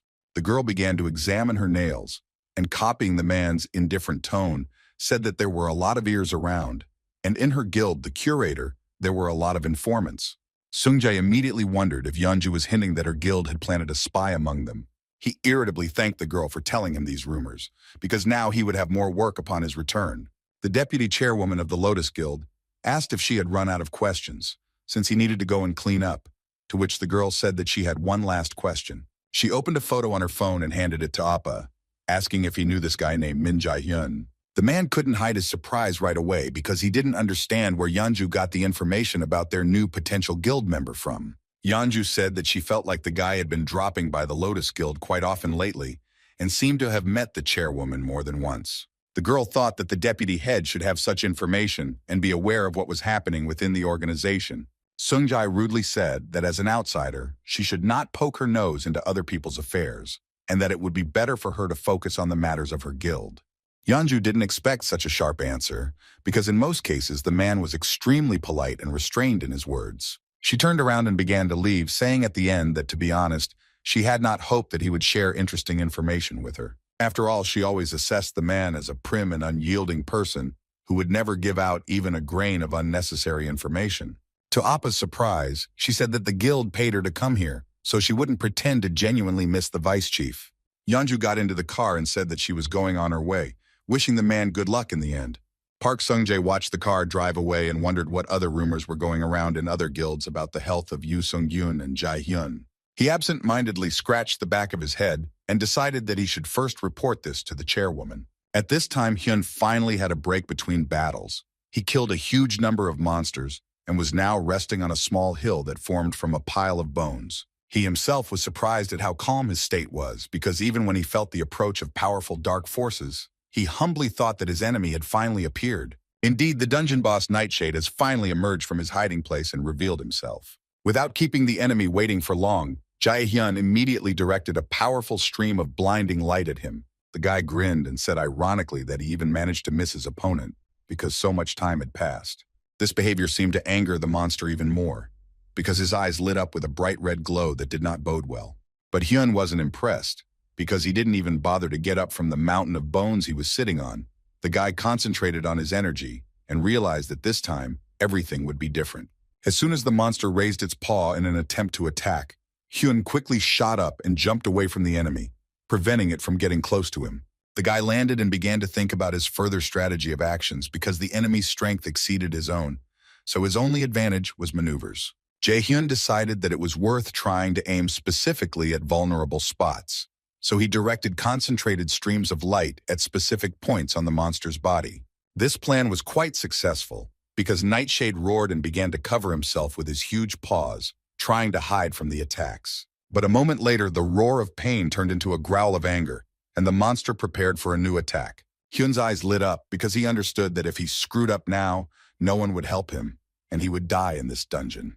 The boy began to remember his lessons with his mentor, namely a specific maneuver that he always succeeded in. For this, he needed to take one step to the left. After this, it was necessary to smoothly turn the body to the side, trying to confuse the enemy, not letting him understand from which side the blow was being prepared. Throughout this time, you need to monitor your breathing and then take 2 steps to the right. Nightshade didn't suspect that a deliberate attack was being prepared against him, so he swung his paws in a chaotic manner, trying to somehow touch the enemy. But Hyun continued this battle dance calmly and focused.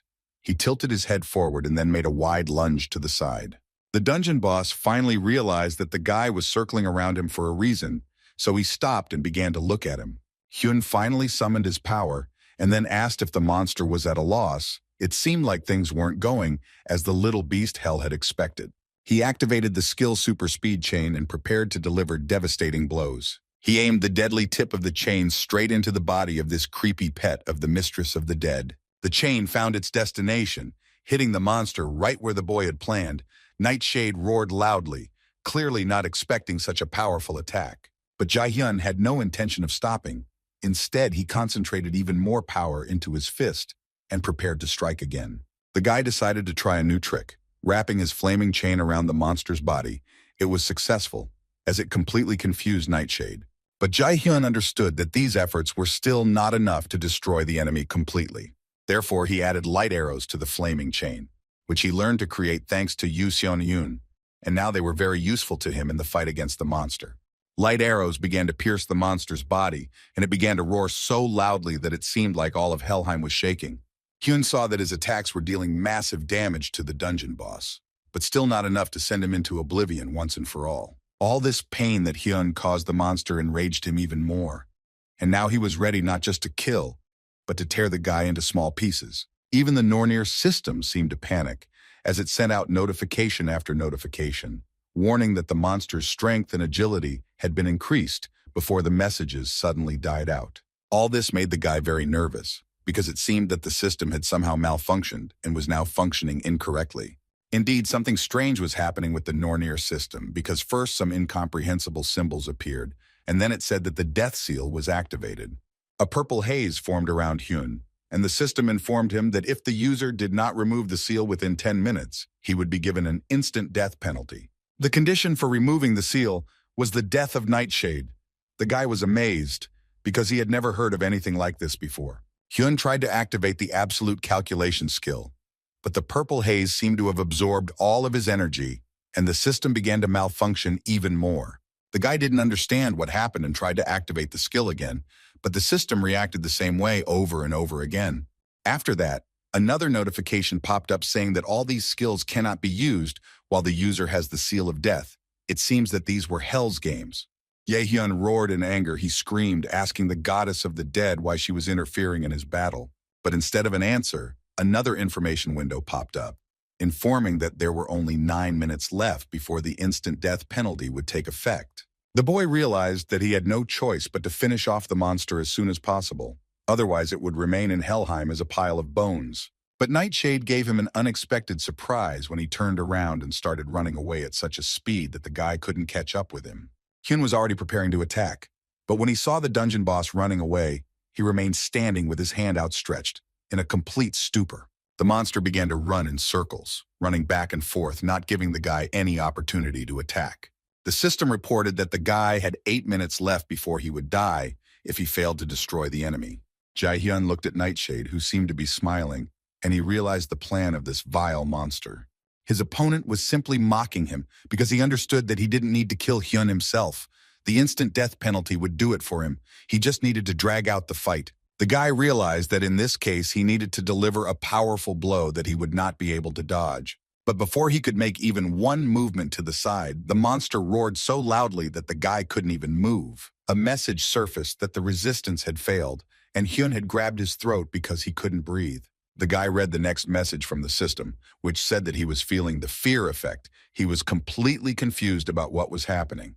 But despite this, Hyun tried to attack again, and gathering the rest of his forces, he began to move in the direction of Nightshade. Blood began to flow from his mouth, and his body did not want to move, experiencing terrible resistance. But he received a message that the fear effect was dispelled. So without thinking twice, Jae-hyun began to move around the battlefield, trying to find a suitable position to strike. When he got close enough to the boss, he realized that he only had 7 minutes left. And the guy also had suspicions that the boss could deprive him of his powers several times in a row, but he didn't want to believe it, thinking that the monster would only try to stop him if the guy used the Judgment of Light skill. As a result, Jae-hyun could simply waste his mana and be disarmed, leaving him completely defenseless against the monster, a possibility that was exactly what Hell wanted.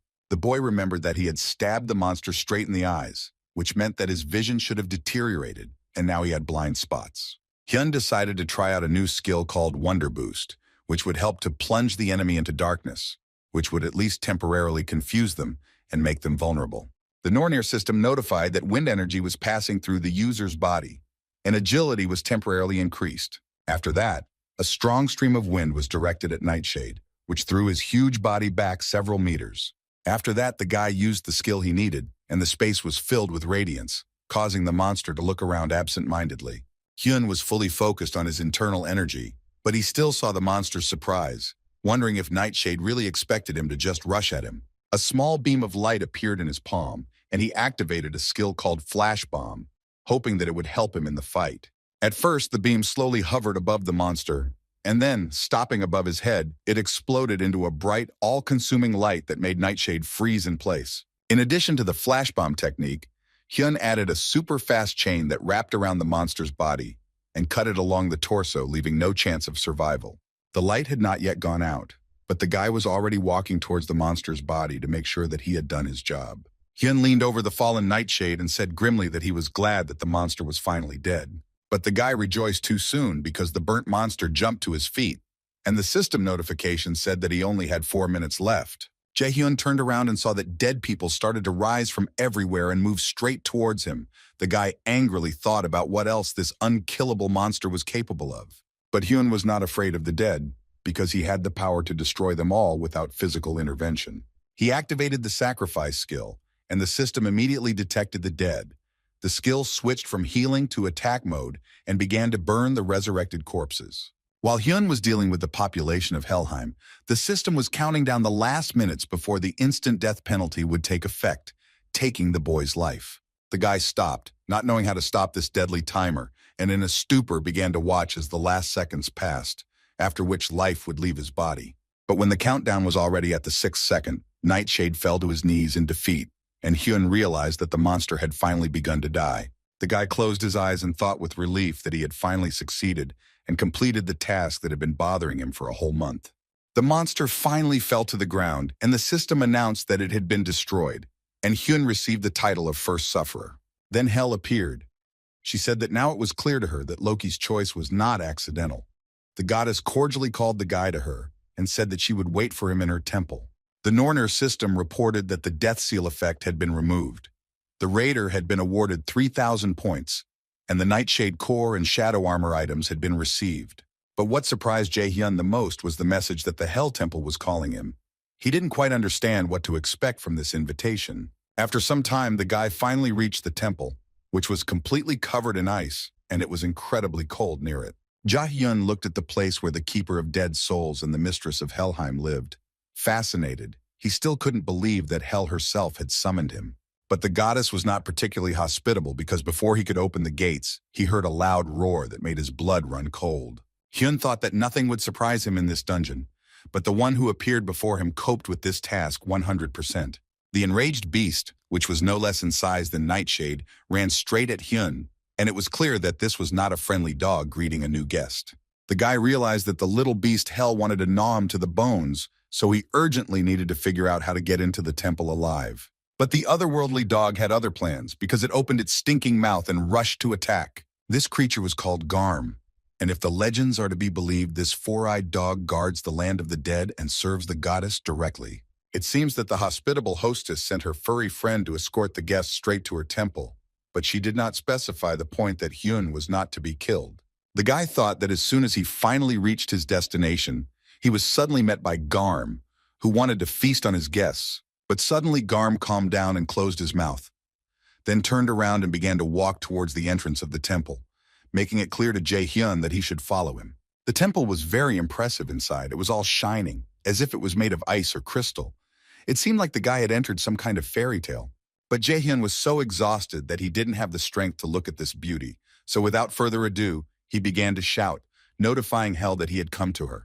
Garm lay down on the floor and curled up, just like a real dog, who was obediently waiting for his mistress, whose voice said that she didn't think Hyun would be able to get here. Finally, the goddess decided to show her face, but before approaching the guy, she, like a loving mistress, stroked her pet's hard fur. She congratulated the young enemy of evil on the fact that he had brilliantly passed her test and reached the temple alive and even without mortal wounds. The guy didn't listen to these congratulatory speeches, but immediately got down to business, asking why he received the Nornir system and why he was forced to go through all this. Hel smiled. She liked Hyun's bold behavior, as if he enjoyed walking on the edge of a knife, knowing that at any moment he could be killed for his words. She waved her clawed hand, which looked more like an animal's paw, and said that all this was done in order to make him an enemy of evil. The guy didn't understand why they decided that he would become an opponent of evil if they sent all this evil on him, which would ruin his life over and over again. The question remained as to why he was chosen for this purpose, and this is what Hyun asked the goddess. Hel was clearly amused by this situation, because instead of giving a comprehensive answer, she simply said that this was his fate. Jae-hyun remembered that when the Nornir system was being installed, he heard words about him being an enemy of Ace. The goddess of the dead also called him that, and she also said that he would be the one who would kill Odin. These words put the guy in a stupor, because he was not strong enough to kill a god. She added that this is exactly what Loki wants, as well as all of them, so she decided to lure the guy to her temple and get to know him better. Hyun didn't understand why the gods would kill Odin with his hands, because he was one of them. And as he remembered from the myths, the most important, especially among them, were more experienced warriors who would have done a better job. But Hel answered meaningfully that she didn't expect the guy to understand their desire. He didn't need to understand. He needed to fulfill it. Jae-hyun wanted to be indignant because he felt like they were trying to use him in a matter he didn't want to get involved in, and without even explaining why he should do it. But Hel suddenly flew up to him and, touching his lips with her finger, closed his mouth, saying that he must feel some injustice. The boy stared at her silently, and the goddess continued to say that the reasons why man was forced to play by the rules of the gods were incomprehensible to his human mind. She touched his chest with her finger and said that the guy should remember that this was not just about the gods who were opponents of A's, it was much more serious. Suddenly, a familiar purple haze formed around Hyun, and the goddess pushed him hard right into it. As he fell, he heard even more terrifying words. Hel said that the world was on the brink of the apocalypse, and this was because Odin wanted to take over everything and be the sole ruler of each of the worlds. She added that in order to stop the power-hungry god, they needed Hyun's power. But the guy felt like he was starting to fall through the spaces, and he wanted to ask one more thing. But Hel didn't pay attention to his cries. saying only that the guy needed to become stronger before their next meeting. After these words, the purple haze swirled even more, and the only thing Hyun saw was Garm, who came close to the portal he was falling into. A moment later, the boy felt that his face was warmed by the pleasant sun, and not frozen by the cold wind of Helheim. This meant that he had returned to his world. Jae-hyun reluctantly opened his eyes and thought with a dissatisfied look that he again didn't ask the questions he planned on, and in general, he learned little new. He covered his eyes with his hand and realized that now he had even more questions, and he didn't know how to get answers to them, because Hel clearly didn't plan to explain herself. However, he received a system notification stating that he had received a gift from the goddess, namely the passive skill Hel's patronage, which removed all abnormal conditions of the user. At this time, a guest suddenly appeared in the temple of Hel, in the form of a shining sphere, who said that when he learned about her meeting with the guy, he could not resist. Garm growled menacingly, trying to protect his mistress from the uninvited worshippers, but the goddess gently stroked her pet, hinting that his help was not needed. The voice from the sphere said that she had a very loyal little dog, and then asked what it was like to meet this boy in person. The goddess said that there was no need to rush to conclusions. Because the novice raider had only taken the first step, he must gain strength to bring their plan to life. The sphere transformed into the silhouette of an elderly man, who said that he thought Hel clearly liked the guy. She laughed, saying that she acknowledged that Jae-hyun had exceeded her expectations after defeating Nightshade, and she liked his determination and how he was willing to fight for his life. She was impressed by the fact that he had managed to pass the test and appear before her, communicating quite boldly and not timidly and fearfully, like most of her visitors. The goddess of the dead called the guy a rather pleasant misunderstanding, who could still surprise them. Her interlocutor said that he was glad to hear such comforting news, because after that, he felt somehow calmer in his soul. Hel asked if that was the only reason he had come, since she was sure that Mimir still had something to say. Light, who turned out to be the embodiment of the guardian of the source of wisdom, named Mimir, said that he did not understand what the goddess was talking about. The goddess thought that the cunning old man decided to play the fool, using deceit under the guise of a simpleton. In this, he reminded her of her older brother. She said that the principle of the enemy of evil had been changed, and if Mimir hoped that she would not notice, then he was mistaken, in which case he no longer needed to be called a giant of wisdom. Mimir said that the goddess of the dead should not get excited.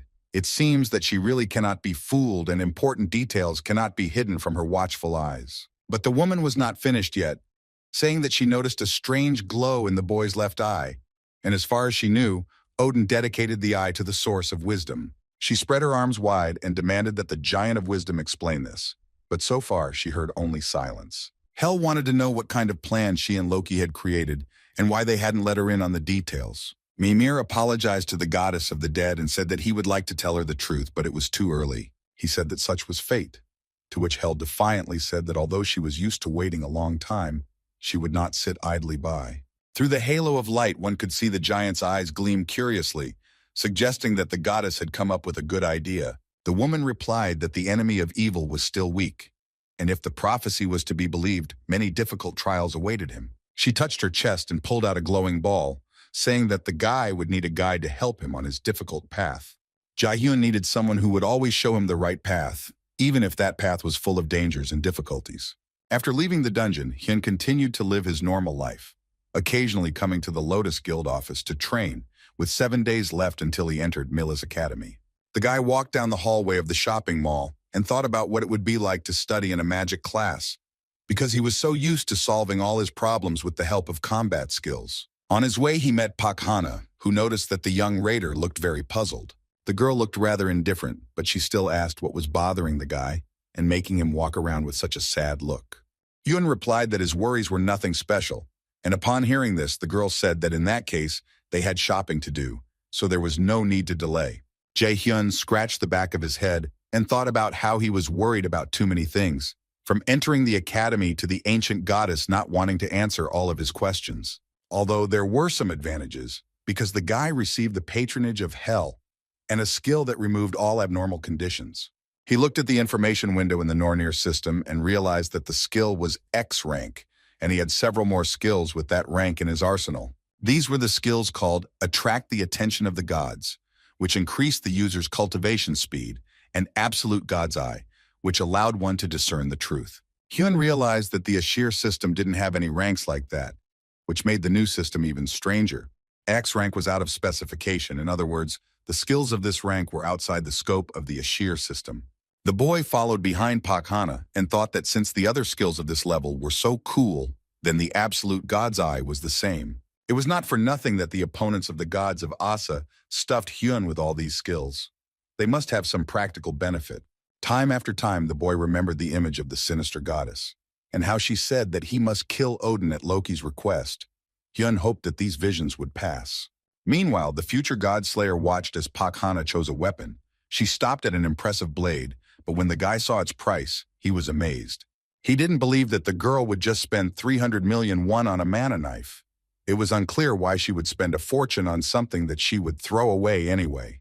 Park Hana said that Millis Academy basically provides these kinds of things, but the quality of the first-year students' equipment is still poor, so they will need to buy sacred equipment. Without being distracted by the guy, the girl began to scroll through a long list on her phone, trying to find what they needed to buy next. Seeing this huge list, Hyun couldn't stop thinking about how much money the Lotus Guild had. A couple of hours ago, Park Hana came to the guy's house and said that she was a member of the Lotus Guild and came here at the request of the chairwoman. She also said that Yoo Sun-yoon wanted to give him a gift in honor of entering the academy, as it was a very important step in the life of every raider.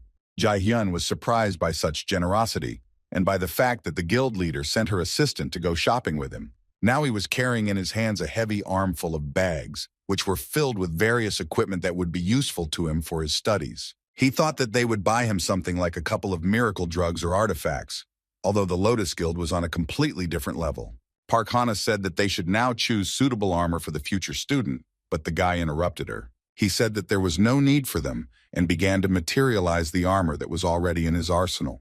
The Nornir system reported that the armor was a shadow that enveloped Nightshade. After the death of the boss, the darkness dissipated, but its waves were still felt. Also, when using them, you can master the concealment skill. Jae-hyun said that his defensive gear was B grade and also gave a rare ability, so they wouldn't find any armor better than what he already had in this mall. Pak Hana turned to him and asked if he wanted to purchase an artifact with the concealment effect. After some thought, she came to the conclusion that every raider would want such an item, but it would be difficult to obtain. The guy said that there was no need to take his words to heart, because he was just sharing his thoughts with her. And besides, there weren't many raiders who studied concealment. Hyun noted that if one wanted, such things could be found in the dungeons, but only if one was very lucky. Park Hana agreed, saying that in their country, very few people possessed the concealment, including her older brother. For some reason, Jae-hyun was very surprised by the news that this girl had an older brother. Seeing the confusion on the guy's face, Park Hana explained that the manager of the Lotus Guild, Park Sung-jae, was her own older brother. Now the puzzle in Hyun's head finally fell into place, and it became clear to him who this gloomy, strict girl, who always wore a strict black suit, reminded him of so much. Park Hana didn't pay any attention to the guy's stunned face and continued checking the shopping list. If they skipped armor, then weapons were next. Hyun watched as she purposefully walked towards the raider weapons store and didn't understand how Hana could be so stern and strict all the time. He found himself thinking that he would never have guessed that Park Sung-jae was her brother. Suddenly, the guy saw small glowing lights that were shining green. At the same moment, his left eye began to shine, and the Nornir system gave information that a resonance with the user had occurred. Hyun realized that he had seen these lights before, and that they were the ones that led him to the treasure room where he found Odin's eye. The boy quickly rushed to catch up with these green spheres, causing confusion in Park Hana, who wanted to run after him. The eye kept glowing, which only meant that he needed to go after the lights, so he shouted to assistant Yoo Sun-yoon to wait. The eye of the absolute god helped Hyun to look through the false vision, to recognize the unknown object, and at that moment some huge crystal appeared before the guy's eyes. Jae-hyun looked at all this and couldn't understand what was happening, because it seemed like he was in an ordinary shopping mall. So where did this crystal come from? But this crystal was not only connected to Hyun, it also had to do with a guy who was very skilled in combat and defeated almost all of his opponents. He was incredibly fast and agile, so he always used a variety of maneuvers that helped him win sparring matches. In his last training fight, he stunned his opponent, who did not know from which side to expect an attack. The result of this duel was the victory of the raider named An Ho Yeon, but it seemed that this guy was not at all happy with the result of his success. There were two men watching this fight, and they judged An Ho-Yan's skill to be very impressive, as he was superior in strength even though his opponent had quite good skills. One of the men said that the difference in talent decided everything, because it's not for nothing that the guy is called a new generation C-class raider. And Ho-Yan's father interrupted his conversation with his interlocutor and went out to his son, telling him in a cold voice that he was doing well, but it seemed that these words only upset the boy. The stern man told his son not to be too happy, because he had to win the fight and not just show his skills. And Ho-Yan tried not to dwell on his father's words, so he looked into the void and replied that he knew that his father only expected victories from him. The man turned around and started to leave, saying that since the fight was over, it was time to do other things. He ordered his son to quickly take a shower, because they needed to go to the shopping center. When An Ho-Yan was alone in his soul, emotions overwhelmed him. He felt terrible discomfort and disgust towards himself. The guy closed his eyes, leaned his hand against the wet wall, and realized that he felt like a robot, not a human. Salty tears rolled down his cheeks, mixing with the running water. The guy was sad and hurt because he didn't want to become such a raider. He didn't understand at what point everything changed. At this time, Hyun obtained a new piece of equipment called mistletoe. It was a branch of mistletoe that killed Odin's son Baldur. It grew with the user and had an unknown amount of mana. Jae-hyun didn't understand where this item came from and what merits he had earned by receiving it at his disposal. He looked at the crystal and wondered if this was another joke from the Nornir system. No one else saw anything, and it seemed to the people passing by that the guy was staring at an empty room. But An Ho-Young, who was passing by Jae-hyun, thought that the guy was standing there for a reason. The blonde boy, who tried to hide his identity with a cap and hood, didn't understand why his father was collecting so many different items when he already had everything he needed. Looking at the brand new sword he had bought, his father coldly replied that it was all for his son's development, since a future C-rank raider couldn't skimp on equipment. And Ho-Yan wanted to remind him that they still needed to pay his mother's hospital bills for this month.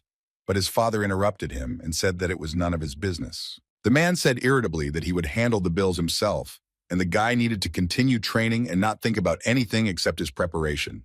The boy had no choice but to meekly agree with his father because he did not know how to influence him. He walked among the crowd who were whispering about whether An Ho-Yan himself had come to the shopping mall and wondered what he was doing there. The guy went outside and caught surprised glances, which did not impress him at all, because he understood that he dreamed of a completely different life, but now he felt like a monkey in a cage. The day little An Ho-Yan discovered his amazing magical abilities, his life changed. His loving mother kept stroking the boy's head and smiling, saying that she was proud of her talented son. It was at that moment that An Ho-Yan felt special and realized that he wanted to use his power for good and become a raider. The baby became a light in the pitch darkness that their family was plunged into and illuminated the life of his mother. However, his father, being cruel and pragmatic by nature, quickly found what he considered to be the right use for his son's abilities. Now An Ho-Yan was more of a robot than a human, and he constantly felt like he was just a tool in his father's powerful hands. The guy kept wondering if he would be able to stay at the academy for 3 years and finish his studies normally. Suddenly, a voice was heard in the shopping center hall, announcing that a dungeon had broken open nearby, causing dangerous monsters to emerge onto the city streets. It was then announced that the association had already sent raiders to fix the problem, so visitors should behave calmly. But Ho-Yan was still surprised that monsters were in the city. The mall employees rushed to escort the visitors to a safer place. They urged them not to panic because the raiders were about to arrive. Ho-Yan stood still, not knowing what to do. His father called out to him, asking why he was frozen in the middle of the crowd. The man growled in irritation that Ho-Young was a genius who would soon hold all of South Korea in his fist, so he should take care of his own well-being. He said that if the boy got any injuries, his position in the academy would be shaken, and in general, he would not gain anything if he interfered in the fight against monsters. Ho-Yan understood that his father was right. The raiders from the association would deal with the monsters themselves, but what would happen to the civilians who wouldn't have time to run to shelter and help hadn't arrived yet? The blonde understood that this was his chance to become the raider he had always seen himself as. Today, he had the opportunity to use his power for the benefit of people.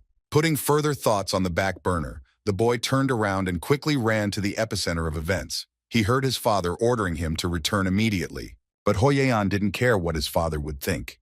He ran straight to where the monsters were coming from, because he understood that he had to prove to himself that he was a real raider. The guy wanted to make sure that he had chosen the right path, and whether he should even become a warrior who protects civilians. Or maybe it was all a mistake, and he should have dedicated his life to caring for the mother who loved her son so much because he was her main source of light in this darkness. Hoyan's eyes fell on the first monster that crawled out of the dungeon's rift.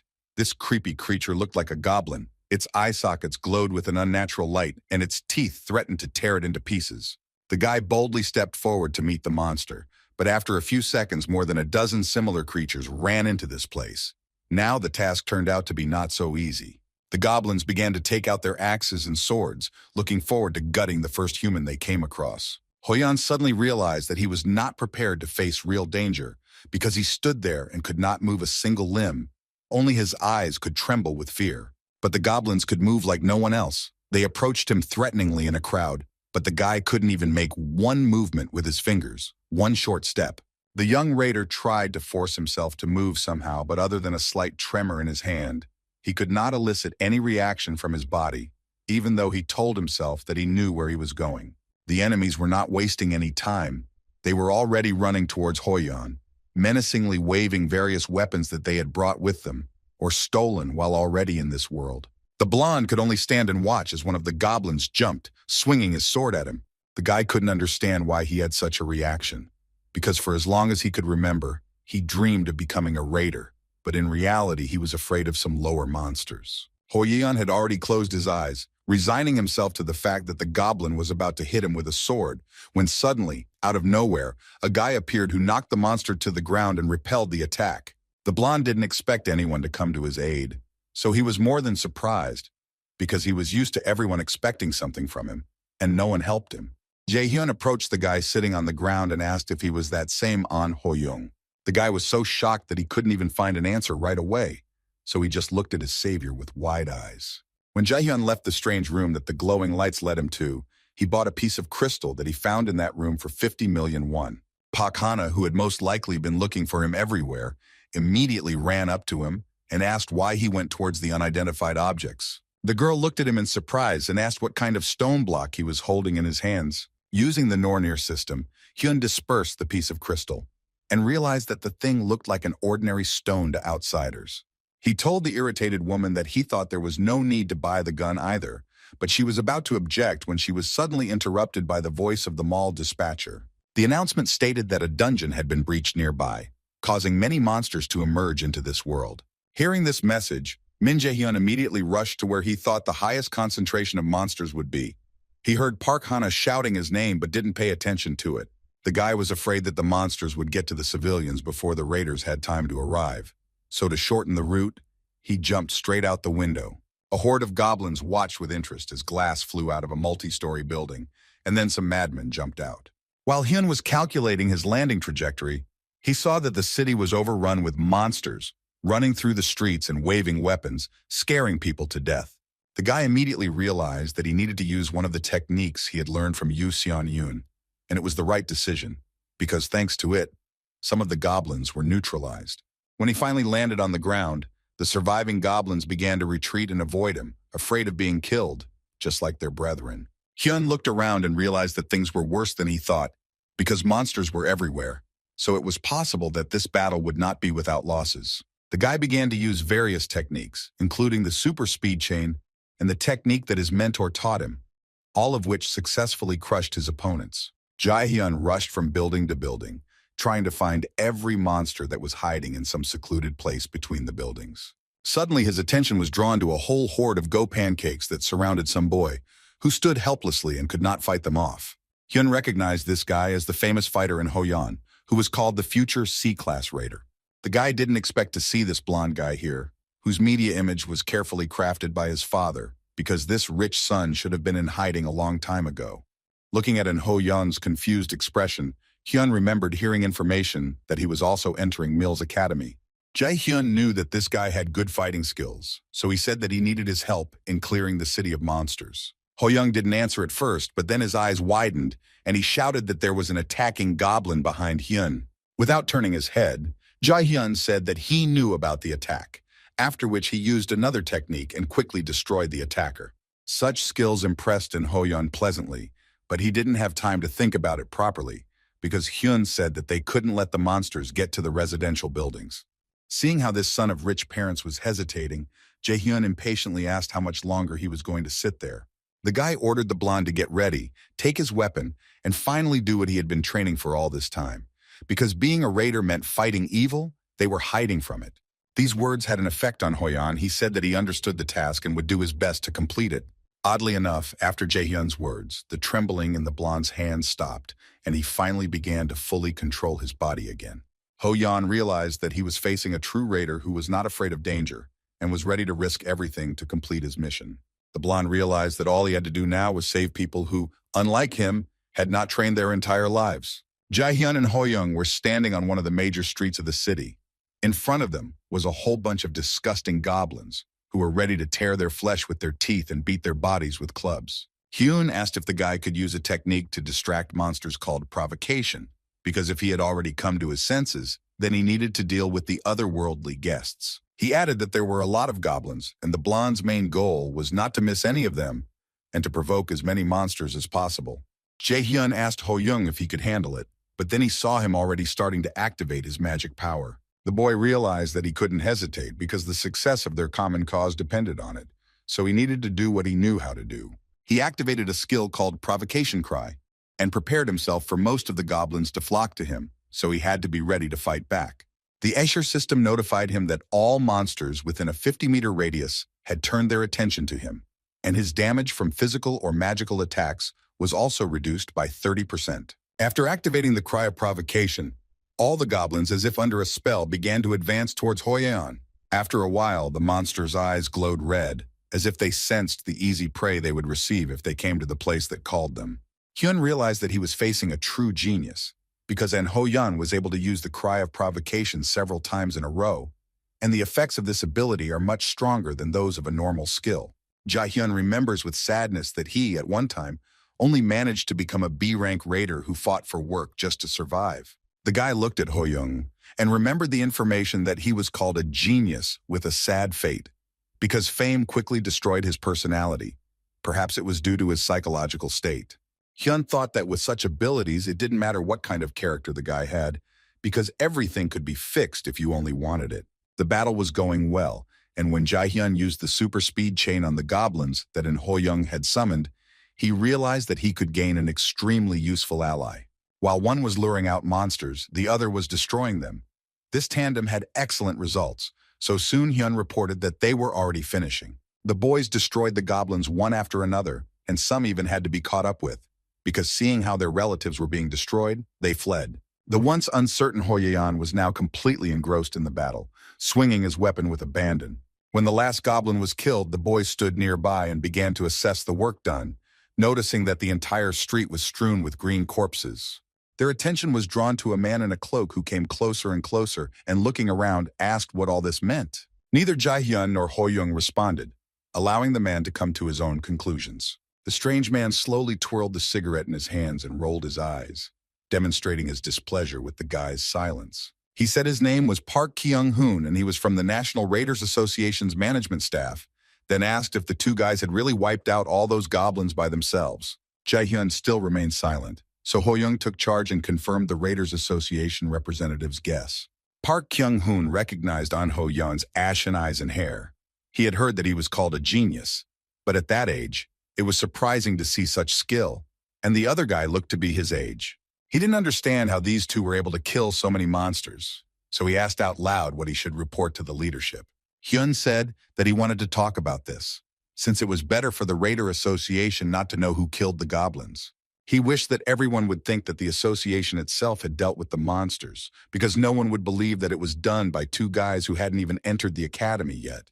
Park Kyung-hoon began to object, saying that he was being pushed into committing an offense and he did not want to become an accomplice to it. Jae-hyun said that if there were eyewitnesses that they didn't manage it together, then it would be a different matter. A representative of the Raiders Association said that their organization was equivalent to state bodies, so he could not act outside the regulations. Much to Hyun's dismay, Kyung-hoon added that if the boys didn't want attention, then they shouldn't have thrown such a loud party, and now they would be given a reward for helping clean up the city. Jae-hyun started to assert his rights again, saying that this was unnecessary. The guy asked to give all the money to Hoyeon, and just keep quiet about his participation. After all, he had enough money from Lotus, and now, when entering the academy was just around the corner, it was better for Hyun not to show himself in public, so it was much more profitable to give all the laurels to An Hoyeon. Park Kyung-hoon seemed to be satisfied with this deal, as he asked if there were any other conditions, but the conversation was interrupted by the blonde man. He shouted in protest that he didn't agree with this decision, since it was Jae-hyun who killed all those goblins. This revelation made the representative of the Raiders Association blink in surprise, because even for two guys there were too many opponents, and one raider was simply not capable of dealing with them all. Jae-hyun told the blonde that he had his own circumstances where he wanted to keep his involvement in this matter a secret. Hyun understood that before entering the academy, he didn't want to catch the eye of someone he sincerely hated and wanted to see dead. Before returning to the past, his martial arts talent was poor, so there was nothing to worry about. But now the situation has changed dramatically, because his main enemy does not know that Hyun has changed his class to a magic one. If the guy's plans become known, he may have extra problems. So it is better to stay in the shadows, because revenge should be cold and quiet. Jae-hyun sought to become so strong that even power would not help his enemy escape his persecution. The guy sincerely wanted to wait for the most opportune moment, and only then deliver the fatal blow when his enemy was not vigilant and would not expect it. And Hoyeon was still thinking about what he should do, since he couldn't do everything on his own, so it was unfair to take credit for it. He looked at Hyun and realized that he didn't want to take credit for the achievements of others, especially such significant ones as clearing the area of goblins on his own. But the boy also understood that with this money, he could help his mother, because his father always spared money for her treatment and spent it only on equipment for his training. Hoyeon had always dreamed of becoming a raider that she would be proud of, and this situation would help him achieve that. The guy realized that if he missed this moment, his mother could get worse, and in the worst case, she could even die. He didn't know if he could withstand that. Jae-hyun became curious about what the blonde was thinking about, because he clearly wasn't thinking about pride, because there was too much sadness in his eyes. He was interested in what was the reason for such doubts. Hyun realized that Hoyeon needed help with his choice, so he said that the boy should think carefully about his offer. He confidently said that the blonde's actions were just as important as his own, because if it weren't for his determination, one of them would have definitely lost their lives. Seeing Hoyeon's hesitation, Hyun pressed one last time, saying that everything was fair and that he was not taking credit for others' achievements. Hoyeon couldn't stand the pressure, both from Hyun and himself, so he said that this was indeed the right decision. He decided that there was nothing to think about, because what was the point of a dream if he would lose a loved one because of his insecurity? The guy promised Jae-hyun that he would pay him back someday. Park Kyung-hoon realized that Hyun was quite skilled in dealing with people, which made him a very difficult character. The man said that they had an agreement, and he would do as they asked. As he left, Jae-hyun thanked the blonde and the Raider organization representative and wished them a good day. Finally, An Hoyeon shouted that he would like to at least know the name of the guy he was indebted to for receiving the reward. Jae-hyun smiled and told the guy not to worry, because he would soon know his name anyway.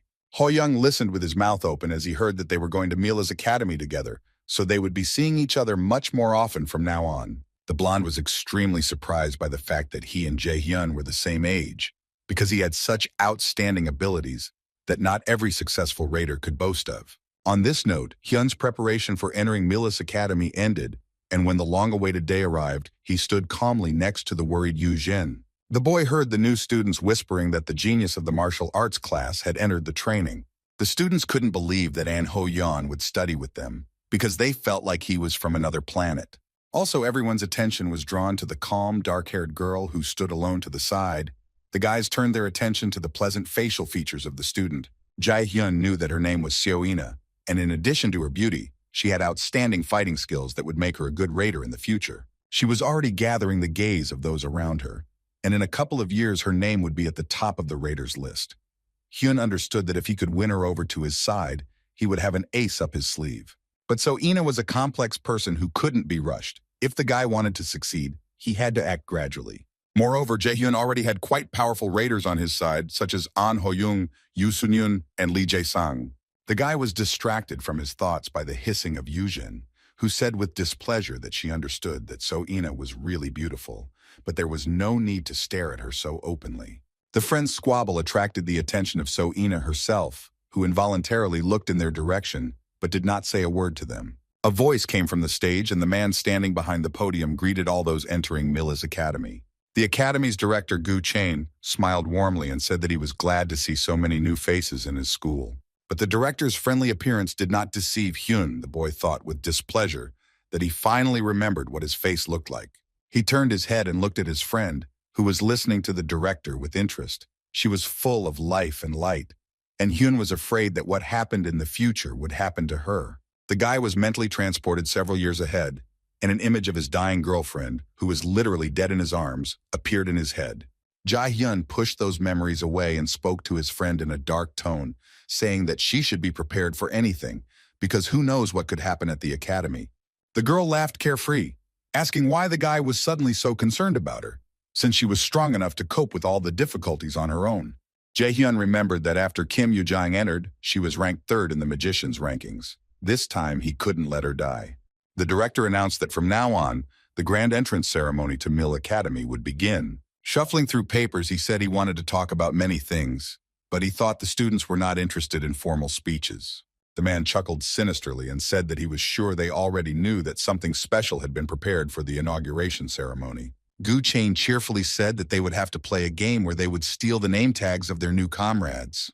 The man declared the hunt open, and a strange magic circle formed around the students. Kim Yoo-jang accidentally touched the edge of this circle, and her leg was burned with intense pain, as if hot oil had been poured on it. She almost fell over from the pain, but Jae-hyun managed to jump up in time and extend his helping hand to her. The guy grabbed his girlfriend by the hand and pulled her towards him, helping her step her foot into the circle. At this time, in the Lotus Guild office, Park Sung-jae told his boss that today was the very day Min Jae-hyun entered the academy. Yoo Sun-yoon smiled warmly and asked if time had really flown by so quickly, since she wanted to wish him good luck before he entered. But now they will not see each other again, because the hunt has begun, which should last 3 days. Sung-jae said that it will take place in the subspace. Guildmaster Lotus said that she regretted that it was impossible to contact the guy now, because she wanted to support him somehow. Park Sung-jae said that he expected a situation like this to happen, so he sent a message for his boss yesterday, and the woman asked excitedly what the guy had answered. Instead of answering, the man smiled, unlocked his phone, and handed it to Yoo Sun-yoon. The magic circle transported the academy students to a picturesque place, surrounded by green trees and the sun shining brightly. After being transported to this place, everyone felt unwell, but Kim Yoo-jang seemed like he was about to faint. Not far from the guys, so Ina landed. It was clear that she was also uneasy, but the only sign of this was the girl's rapid breathing. The guy looked at her closely and noted her black hair, hazel eyes, and remembered that her predisposition to magic was 92%. She could change the perception of a magic class. Standing before Hyun was the future C-class raider who would become Yoo Sun-yoon's follower and a member of the Lotus Guild. In Yoo Sun-yoon's office, the conversation about Hyuna continued. The manager showed a message on his phone where the guy said that there was no need to worry about him. But the main events were now taking place in the central office of the Milis Academy. Most of the faculty and respected raiders were called to an emergency meeting to discuss the incoming students who had gone hunting. One of the men said that they had received many talented spouses this year, one of whom was in Ho Yan, a young man who showed great promise and was famous even abroad. The director was also informed that students like Seo Ina, Kim Yoo-jang, and Lee Soo-hak had been admitted, and each of them had an aptitude of about 90%. Instructor Kim Seok-ki reported that the lists of students who had decided to change their major were being updated, but the director interrupted him. Gu Chain said that if these guys decided to change classes now, they wouldn't stay at Milla's Academy for long. Basically, all applicants to this educational institution have outstanding skills, but among them there will be those who are many times superior to everyone else. For example, in Ho Yan, who even before being a student had earned fame for himself and was known far beyond the borders of their city. The director said that raiders with average talent become like servants for real geniuses, so their academy should give them a chance. He picked up the TV remote to watch the hunt firsthand and said that sometimes awakened ones who face mortal danger have a chance to experience reawakening. The director believed that he had to make one A-rank raider, even if it meant sacrificing 100 C-rank people. In the man's opinion, a raider had to prove himself all the time, and those who fell were probably not capable of this. Gu Chain believed that his role was to find the jade among the mongrel fighters and dedicate them to him. A ring sparkled on the man's hand, on which were depicted 3 intersecting triangles. It was clearly a symbol of some guild or community. The field where the newbies hunted was created using subspace magic, within which time stops and spatial restrictions are removed. Jae-hyun looked around carefully because he understood that in this place, something was possible that would never happen in the real world. Every year, 5% of those who enter the hunt fail. That's how difficult this stage was. But it gave you the opportunity to understand the limits of your capabilities. The guy understood that he couldn't relax, especially since Soina stood in front of them, who could either be on their side or become their enemy. The dark-haired girl stood and looked at the boys. It seemed that the same thoughts were spinning in her head. Director Gu Chain smiled evilly because he knew that he was about to announce the start of real cruel fun. An image of the director appeared in the sky above the hunting field, and he began to explain the rules in a friendly voice, saying that the space only allowed the use of skills up to C rank. For each badge removed, participants were awarded points. If a student took it, he received 10,000 points. If a newcomer did it, he was given 100,000 points. Jae-hyun thought about how glasses were used everywhere in the academy, so the more he could collect now, the better. The boy suddenly realized that since he could only use C rank and lower skills, his super speed circuit was blocked, but nothing was said about unique skills, which meant that most likely it was a loophole that allowed them to be used. From the screen, Gu Chain announced that for the safety of everyone, the students' spell power had been reduced by 10%, so that the students did not have to worry about being seriously hurt. Hyun looked at the director's image with displeasure and thought about what kind of nonsense this man was talking. Soina also treated this speech with particular skepticism because the director did not say a word about unique skills or about characteristic limitations. The academy's management kept a close eye on them and wanted to weed out those who were weak and thereby identify the most talented. Jae-hyun decided that they needed to find shelter first, so he told Kim Yoo-jang that it was time for them to leave here. Because if they wanted to spend 3 days here, they needed to find a relatively safe place. This space contained different areas with surprises, such as traps, a healing source, or a nightmare forest. There was also an ecosystem that provided food and shelter for the fighters to rest or hide. In order to survive, it was necessary to find shelter, because with a strong point, it would be much easier to prepare for battle. Kim Yoo-jung told the guy to wait. Then after thinking for a moment, she added that perhaps they should take Seo Inu with them. The girl argued that it seemed like she was also from the magic class, so it would be good if they had one more fighter on their team. Hyun thought irritably why Yoo-jang only said reasonable things at critical moments, and not on a regular basis. He also thought that teaming up with Seo Inu would be beneficial. However, Seo Inu was a variable that could not be calculated, so it was unclear whether this girl could be trusted. Jae-hyun remembered that he once read about an incident involving her, where it was reported that she had lost her mind and then went on a rampage, putting a huge number of people in danger.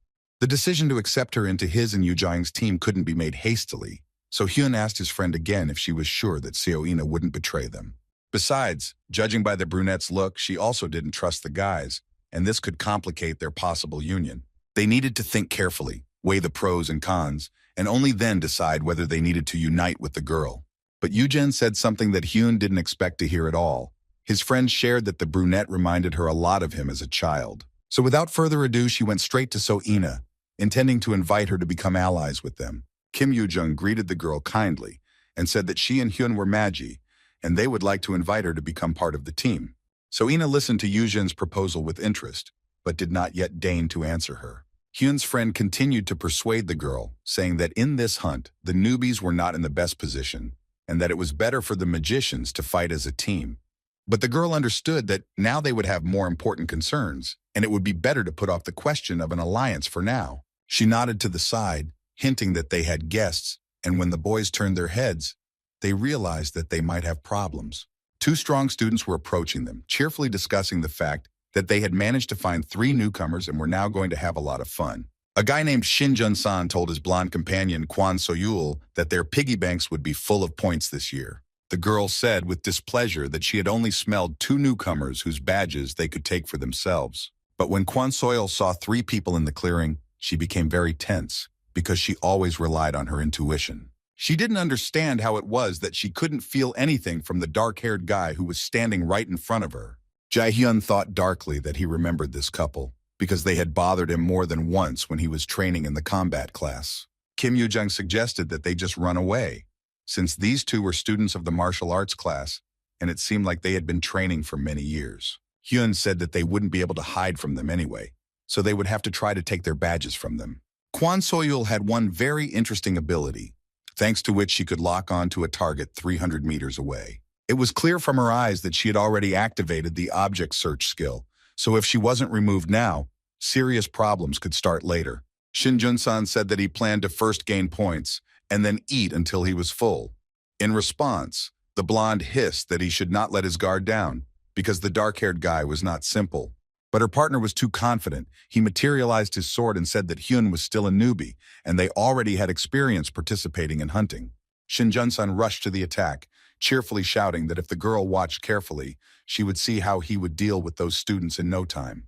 Jae-hyun calmly watched his opponents and assessed them, planning his next moves. The big guy had almost reached Hyun. He swung his sword and began to aim at the guy, but he quickly jumped to the side, easily avoiding the attack. Shin Jun-san didn't expect that he could be gotten rid of so easily, so he thought that perhaps he should have listened to his partner.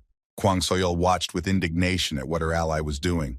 The girl did not understand how he could be so careless after she said that something was wrong with that guy. At this time, calmly dodging the blow, Jae-hyun thought that it had been a long time since anyone had swung a sword at him. His opponent hissed in an angry voice that Hyun's ability to dodge his blade was a simple accident that would not happen again. Trying to attack again, the boy said that he couldn't help but know the face of a newbie who could dodge his sword. But Hyun did it again and again without any problem, irritating the big guy who was spinning around with his sword in his hands and couldn't hit his opponent. Shin Jun-san was already out of breath and sweating from exhaustion, trying to understand how the guy had managed to evade his attacks for so long and why he had never been able to even touch him. Suddenly, Hyun went from avoiding to attacking and touched his palm to the blade of the sword that was in Jun-san's hands. He pressed the blade to the boy's throat and asked how he had managed to survive until this moment, if he was so huge and clumsy. After this, Jae-hyun squeezed his hand hard, and the sword he was clutching shattered into small pieces, becoming unusable. This sight left a huge impression on So-inu, and after seeing it, she began to think about accepting the offer of an alliance. Hyun said that he would not hurt Shin Jun-san if he gave him his badge within 3 seconds, after which the big guy and his girlfriend would have to disappear from sight. The academy student was in a hopeless situation because his own blade was pressed to his throat. He couldn't believe that some young magician was able to look at him with such eyes that glowed with otherworldly power. Jae-hyun got tired of waiting, so he punched the guy in the face, saying that he gave him a chance to avoid a fight, but he missed it and now he has only himself to blame. Kwon Soyul did not interfere in this showdown, and when she saw that her ally's badge was torn off, she quickly jumped back so that she would not accidentally get hit by Hyun. A blue glow appeared, indicating that participant Shin Jun-san had dropped out of the hunt. The teachers who were watching the events from the academy said that finally the first invader had appeared among the newcomers. The next notification announced that a member named Min Jae-hyun had earned 100,000 points, causing the eyes of the woman present at the academy to widen. She screamed, asking who this Jae-hyun was. The woman asked instructor Park Ha-jun if he was sure that the system showed everything correctly. The instructor double-checked everything and then told the woman, whose name was Jung Esu, that the calculations were accurate. An instructor named Kim Ji-yeon confirmed this, saying that she too was fine and no problems were found. The director of the Mill Academy smiled ominously as he muttered the boy's name, as if tasting it. After Kwon Soyul saw her friend's name tag being ripped off, she screamed angrily, asking Jae-hyun who he was to have such powerful fighting skills. Instead of answering, the guy shouted at Yujin to get ready, because now they had to deal with the blonde, who was clearly more capable than her friend. Kim Yoo-jung shouted that she understood everything, but she began to wonder to herself whether her friend had always been so strong, or whether it was all his training with his new mentor, whose name she did not know. Even though no one asked Seo-inu for help, she also began to prepare to attack Seo-yul. The blonde saw that there were 3 magicians standing against her, although they were beginners, but obviously very capable. She thought angrily that Shin Jun-san had ruined everything for them. She analyzed the situation and decided that even if the dark-haired guy wasn't such a monster, a fight of 1 against 3 was still too risky. She slowly began to draw her dagger from its sheath and told herself that she would take out one of these guys, take the badge, and then run away from here. Soyul chose her victim, who she thought was the weakest, and immediately rushed to attack Kim Yoo-jung. The girl expected the blonde to choose her, so she pretended that she couldn't react right away and lost her advantage. Jae-hyun assessed their opponent's maneuver and decided that she had chosen a good tactic for herself. Kwon Soyul planned to create chaos with a surprise attack to open up a corridor for her to retreat. For her, it was the best option out of all the options. However, this tactic would only work if Kim Yoo-jung was an ordinary person. But the girl had powerful skills that helped her react to the attack in time. She waved her magic wand and summoned her powers, activating the bind technique, which helped neutralize Soil. But the blonde managed to jump back and get out of the water dry, and while Yu Zhen was preparing for a new spell, she threw darts at her, which threatened to pierce the girl through and through. Yu Zhen was not surprised by this attack either. She instantly created a magical barrier around herself, which served as a shield from all physical or magical attacks. Hyun watched as his friend successfully fought the battle and knew that no matter how good she was, she still wouldn't be able to handle the academy student. He felt the need to help her. Therefore, I focused on the flow of power within myself and was already about to activate one of my skills. But he stopped when he heard So-ina start to mutter some kind of spell because he was interested to see what this girl was capable of. Jae-hyun realized that he was about to see the amazing skill that So-ina could use, and he stood rooted to the spot, afraid to miss even the slightest part of this spectacle. The girl possessed a unique ability called the Sword of Alfheim, and right now she was about to use it on their opponent. As she finished the spell, a blade materialized next to her, which darted at lightning speed towards Kwon So-yul and pierced her through and through. The blonde coughed up blood and realized that she and Shin Junsun had taken the wrong path that led them to these novice raiders. The girl thought that she had never seen such powers in any newcomer to the academy as these three monsters. A second later, a notification popped up that Soil had dropped out of the hunt. Based on the amount of damage inflicted, the academy awarded hunt participant Kim Yoo-jung 50,000 points. So-ina also received 50 points. The points were divided between the girls because each of them made their contribution to the destruction of the common enemy. When the brunette asked if she was disturbing, Yuzhen enthusiastically shouted that she was only glad to have help from such a strong magician as the girl. When So-ina asked if their offer to collaborate was still on the table, Hyun realized that perhaps he should adjust his assessment of the brunette's personality a little. The guy realized that she was quiet, didn't trust anyone, but at the same time was a strong magician and a curious person who, among other things, was ready to help. A system notification popped up stating that a three-member alliance had been formed among the members, which included Kim Yoo-jae-hyun, Min Jae-hyun, and So-ina. After some time, no less interesting events began to occur in the Forest of Nightmares, which was located near the shelter. Traces of a man were found who had been prowling around the shelter. It was very curious who it was and for what purpose he had passed here. The two twin brothers wanted to find out, because the stranger's tracks clearly led straight to the shelter, which could make him a dangerous opponent, because he would have a place from which to attack unexpectedly.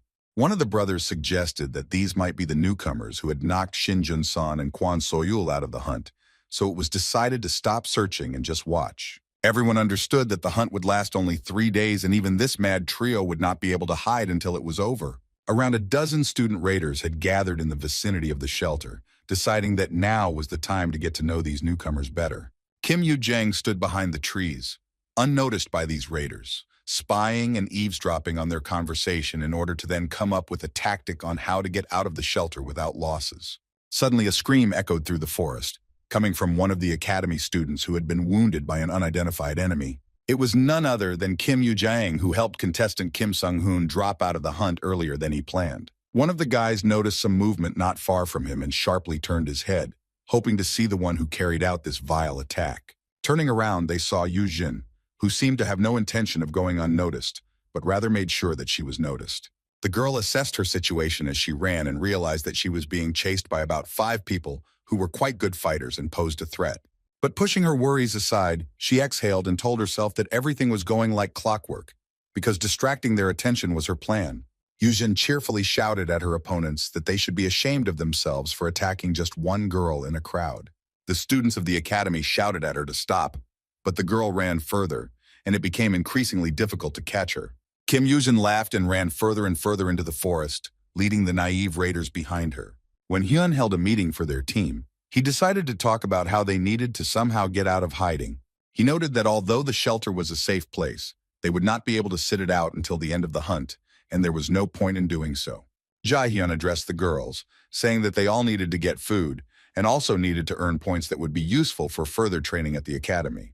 Yuzhen didn't like that her friend was right, so she wanted to be indignant, but So-ina, who began to catch on to the guy's idea, intervened in the conversation.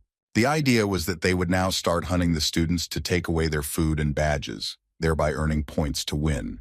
This is exactly what Yujin was doing now.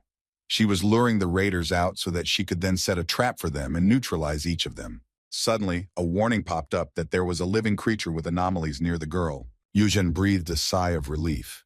She finally found what she was looking for. She could lure the students into a trap like Hyun had planned, but her stamina was running out. So she decided to activate the Wind Force skill, and for the rest, she completely relied on her friend Jae-hyun. Yujin looked at the paralyzing mushrooms, then at the approaching raiders, and thought to herself that if Hyun didn't get there in time, she would personally finish him off. Jae-hyun asked Lee Jae-sang about these paralyzing mushrooms because he felt like he needed information on how to deal with them while hunting. After some thought, the young alchemist said that he thought the best thing to use to combat this species would be the ash tree sap that could be found in the nightmare forest. It is true that this juice can only cure you, but it will not remove the paralysis itself. You will have to wait some time for your body to start obeying you again. Hyun smiled and thanked his talented friend, saying that this information would definitely come in handy during his hunt. The information really came in handy because the guy shared it with Yujin, and now the raiders catching up with her were in for a surprise in the form of a habitat of spore-like paralyzing mushrooms. The guys stopped on the spot, but it was too late because they were surrounded by warnings that they had entered the place where these mushrooms grew.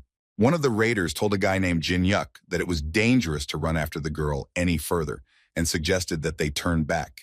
But Jin Hyuk was so angry at Yu Jang's behavior that he couldn't think rationally. Even after being warned that there was a chance of being in an abnormal state, it was difficult for him to give up the chase. But he had no choice but to watch as the nimble red-haired girl ran further and further away, and they could not take a single step due to the risk of being poisoned by mushrooms. Jin Hyuk angrily asked his allies if they were really suggesting surrender, to which they replied that if anything went wrong, they would be finished. Therefore, it was prudent to end the pursuit and simply wait until these newcomers came out of their hiding places, and then they would be ready to attack, Jin Hyuk said with a hint of fear that the red-haired girl had finished off Kim Sung-hoon, but that didn't convince the others to continue chasing after her. His interlocutor said that if they were paralyzed, everything else would simply be pointless, so they needed to abandon this idea. The raiders determined that the radius of paralysis would be about 50 meters, which meant that the fleeing girl would also be affected. One of the guys ordered Park Sun-hyuk to stay here and cover everyone else. Jin Hyun ordered the remaining guys to follow him because he was not going to let his offenders go so easily. The guy realized that the newcomers wanted to deceive him, deciding to make the girl bait, thereby driving them into a trap in order to attack. Jin Hyuk couldn't let some novice mages defeat him, so he told himself that his abilities were underestimated. The team of academy students chased after Yujin, and after some time, they ran out onto the meadow, where the girl actually stopped as if waiting for them. When the guys saw her, they began to joyfully shout that their opponent had finally been caught, and now she would not be able to escape from the massacre. Getting closer and closer, Jin Hyuk said that the new students were like insects and were nothing but trouble, but now the girl would no longer be a problem for them. But Kim Yu-jang was not at all embarrassed by the speeches of these self-confident guys, because her plan succeeded, and she lured her opponents to the place she needed. She stood confidently in the clearing, waving her staff, and said that she would finish off those who said nasty things about her. These words irritated Jin Hyun even more and provoked him to materialize his weapon and rush to attack the girl. Yujin's eyes lit up with excitement as she had been looking forward to this battle ever since the chase began. The girl waved her staff and shot magical power straight at the mushrooms, causing them to explode and release their poison onto their opponents, paralyzing them for 2 hours. Yujin remembered how she and Hyun had wandered among these trees, and she didn't understand what was so important that they were looking for here, because there was nothing else here except for various greenery. Then her friend took out some kind of flask and said that they were there, leaving the girl in complete confusion about what he was doing. He asked the girls if they had noticed that the conditions for the martial arts class had improved significantly during the hunt. So Ina confirmed his words, saying that being able to use C-rank skills and below was a serious limitation for mages. But for students with good physical fitness, it didn't matter. Yujin started whining, saying that all her attack skills were blocked, leaving only basic abilities and unique skills that could be used. Hyun said that he would have to use the existing arsenal. He asked his friend if she knew the replacement skill, after which the girl asked if he had forgotten that it was she who taught him this skill. Seoina said that the replacement skill was needed to change location, then asked why the guy needed it now. Jae-hyun explained that if you use ash tree sap and combine it with the replacement skill, You can come up with interesting manipulations. When the boy saw that a bright light had appeared above the clearing where Yuzhen was supposed to be, he realized that everything was going according to plan. He said decisively that it was time to begin the operation they had been discussing for so long. Seoina looked at Hyun, and seeing the determination in his eyes, she was convinced that she had made the right choice of allies. Coughing and recovering from the explosion, Jin-hyuk shouted in shock that the girl had blown up the poisonous mushrooms. After successfully detonating the mushrooms, Yuzhen activated her replacement skill and teleported to a safe distance, brilliantly playing her part in Hyun's plan. When she moved to the meeting place with the team, she accidentally landed right on the guy, hitting his face with her sneaker, which became another pleasant moment of the day for her. Jae-hyun walked away from his friend with displeasure, saying that it was now his turn to carry out the details of the plan. The guy also used the replacement skill and found himself on the field where their enemies were, lying motionless on the ground, paralyzed by the mushroom poison. Jin-hyuk did his best to mumble his opinion that only an idiot would jump into paralyzing mushrooms. Hyun looked indifferently at the prone opponent, who said that he had left his fighter outside. The lying guy added that when the effect of the mushrooms wears off, all his opponents will regret having been born. Hiding a satisfied smile, Jae-hyun reported that his fighter was unable to come to the rescue as he had been neutralized. Jin-hyuk screamed in anger throughout the clearing, saying that the guy was deceiving him to lower his fighting spirit. But Hyun was telling the truth because the fighter who was left as reinforcements was Park Sun-hyuk, who was neutralized by Seoina with her unique skill. So Ina was waiting for the rest of the team when suddenly a notification popped up saying that their unification had earned another 100,000 points. When Jin-hyuk realized that his enemy was not joking, he could only blink his eyes in confusion, forcing Hyun to repeat once again that he had nowhere to expect help from. The academy student clenched his teeth in grief and helplessness. He desperately wanted to hit the enemy, but he couldn't even move a finger.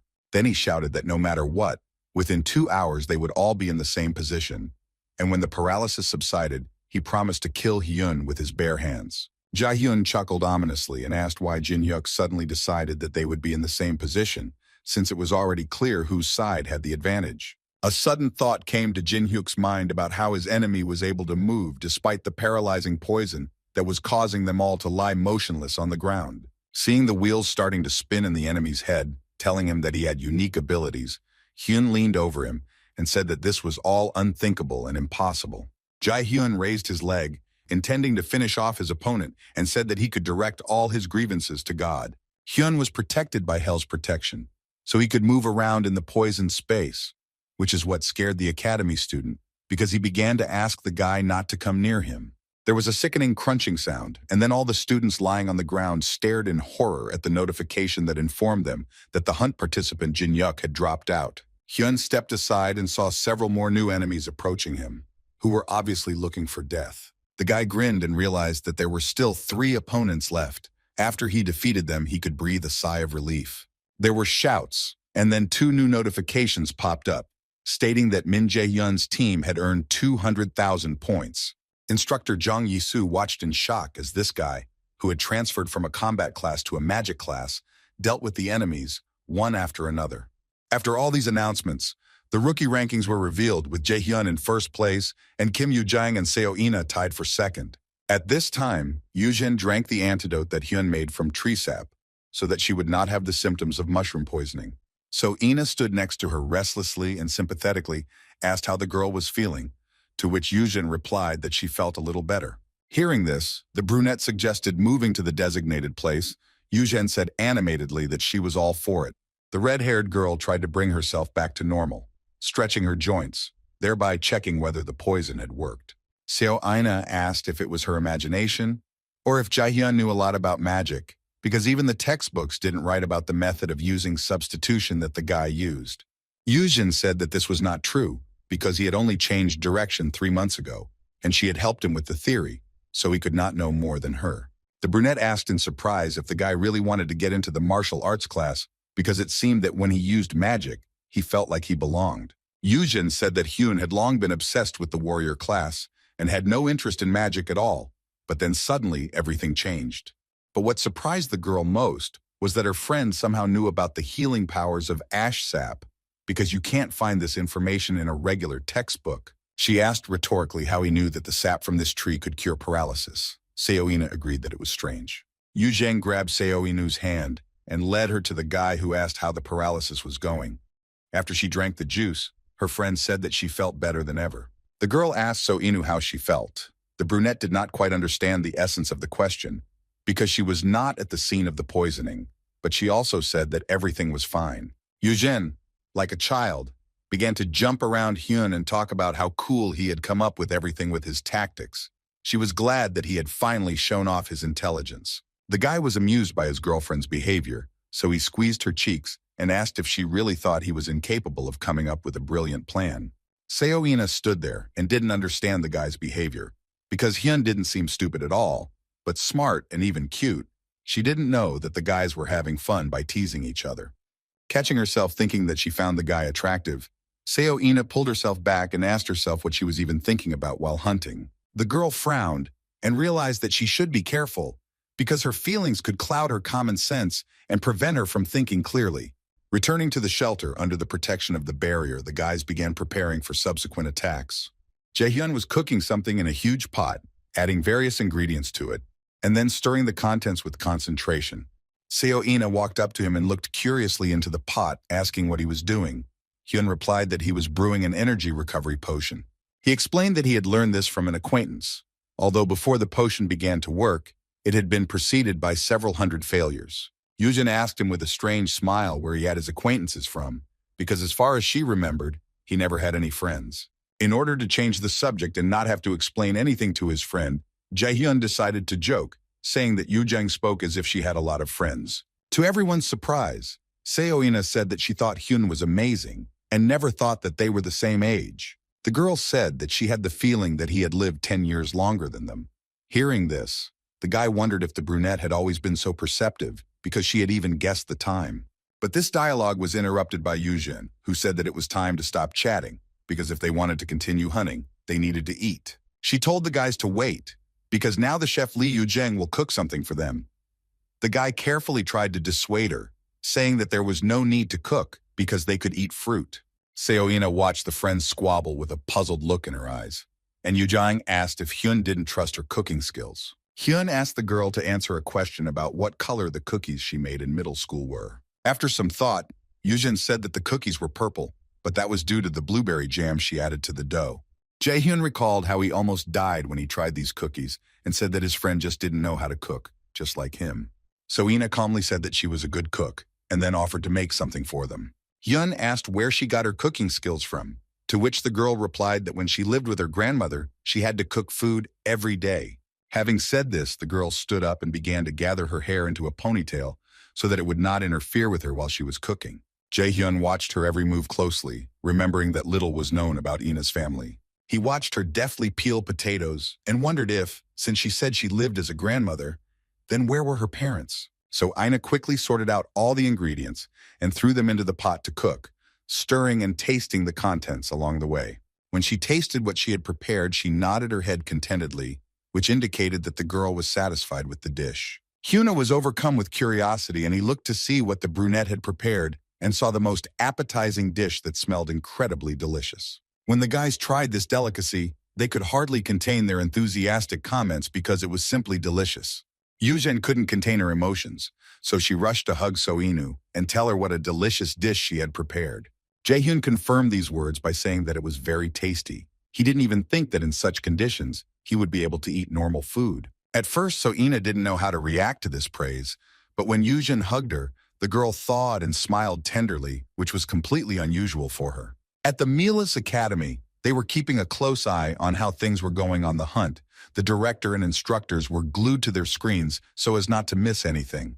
One of the instructors reported that An Ho Yeon, who had such high hopes, was only ranked 4th. It was surprising that the first 2 places were taken by magicians. Jong Isu asked if there was an error in the system, or if there was some other explanation. Director Gu Chain sat there and couldn't believe that the top rankings weren't for combat class students, since he had limited the abilities of mages as much as possible.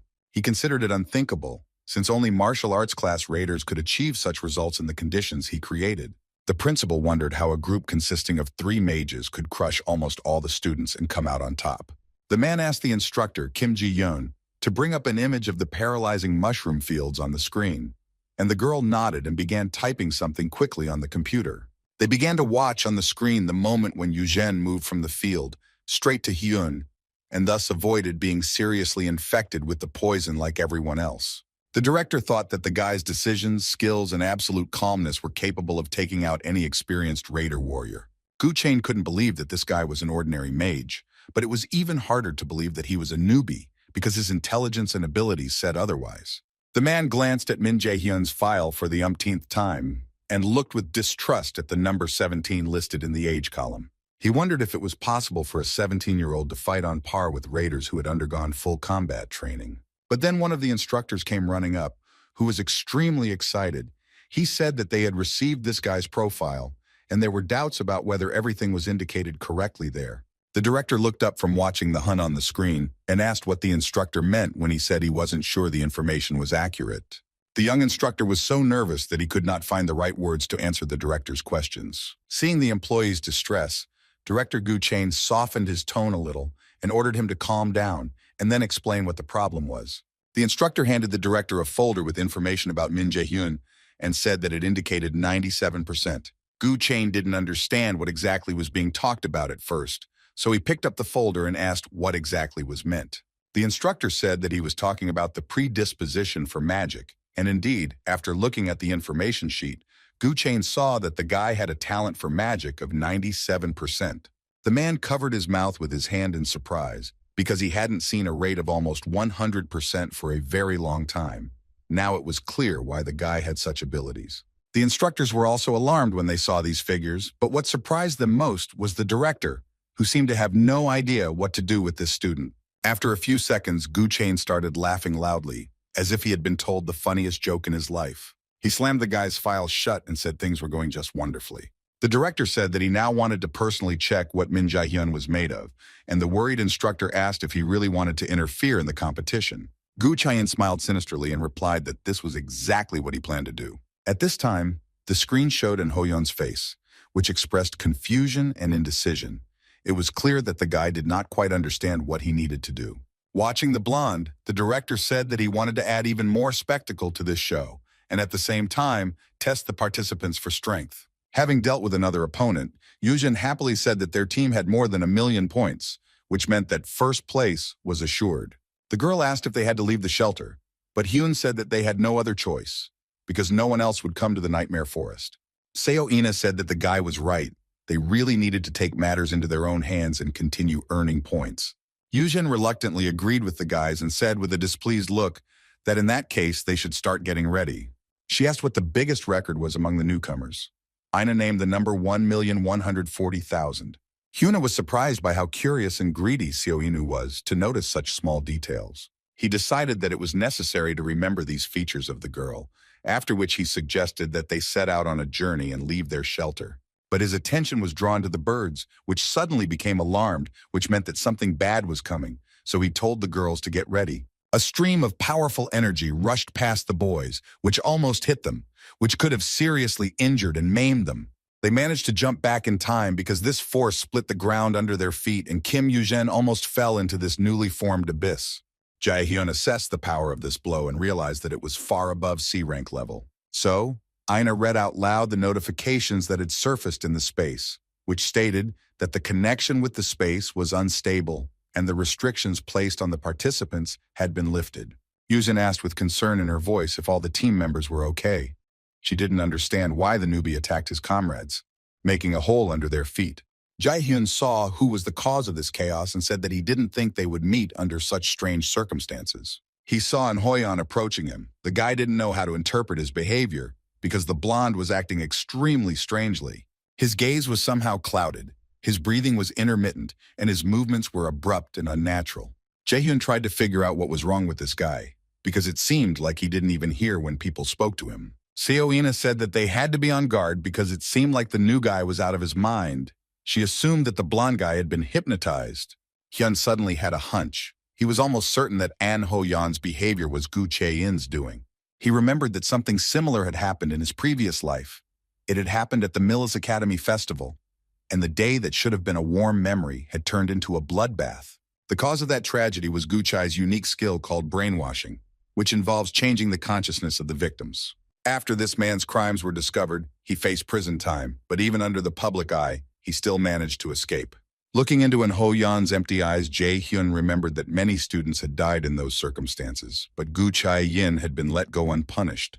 That tragedy took away Kim Yoo-jung, who gave her life so that Hyun could survive. These thoughts faded into the background because the blonde was already very close and was swinging his sword, preparing to attack. Hyun did not know what to do because he did not want to harm the guy. He understood that the first thing he needed to do was to somehow try to bring Ho-yeon to his senses in order to regain control of his consciousness. The Nornir system sent Hyun a notification, which outlined a new task, the essence of which was to save the blonde from the hypnotic trance. As a reward for this, the guy could receive a blank card, with which he could learn any new skill. Hyun smiled as his own desires finally matched the system's instructions, and Yu-jin, standing behind him, was already shouting that she would help him with Ho-yeon. But the guy said that he wanted to deal with the blonde guy himself, so he and So-ina should wait for him on the side. Much to Yu-jin's surprise, her friend told her and the brunette to go as far as possible and, if possible, earn even more points. The girl asked if Hyun knew who was standing in front of him, because he was a genius of the martial arts class. She said that her friend could not cope alone. In response to this, Jae-hyun only smiled confidently, after which he asked his friend if she was really that unsure of him. So-ina watched the friends squabble and thought about Yu-jing's words. She didn't agree with the statement that Hyun couldn't handle Ho-young, because the guy had already demonstrated his amazing skills. The brunette said that she and Kim Yoo-jang would leave the clearing right now, to which the second girl irritably asked what was happening to all of them. Instead of answering, Ina looked at her red-haired ally with a look that left no room for compromise. Kim Yoo-jang scratched her head and realized that she couldn't convince her allies, so she would have to accept that Hyun would have to deal with such a strong fighter on her own. She sighed and said that she would make concessions, especially since they really needed to earn more points if they wanted to beat the previous record. She didn't want to leave her friend, so she told the guy in a sad voice to try not to get hurt. Then she suddenly started running towards the forest thicket, dragging Ina along with her, and shouted at the end that Hyun could do whatever he wanted. The main thing was that he returned alive. The guy smiled because no matter how difficult Yujin's character was, she always showed him special care, which he really appreciated. Before reaching the clearing where Ho-yeon met Jae-hyun, the boy calmly walked towards his goal and gained more and more points. The guy looked at the information window and saw that he had already earned 600,000 points, which was a pretty good result. He thought wearily that he had held out for 2 whole days.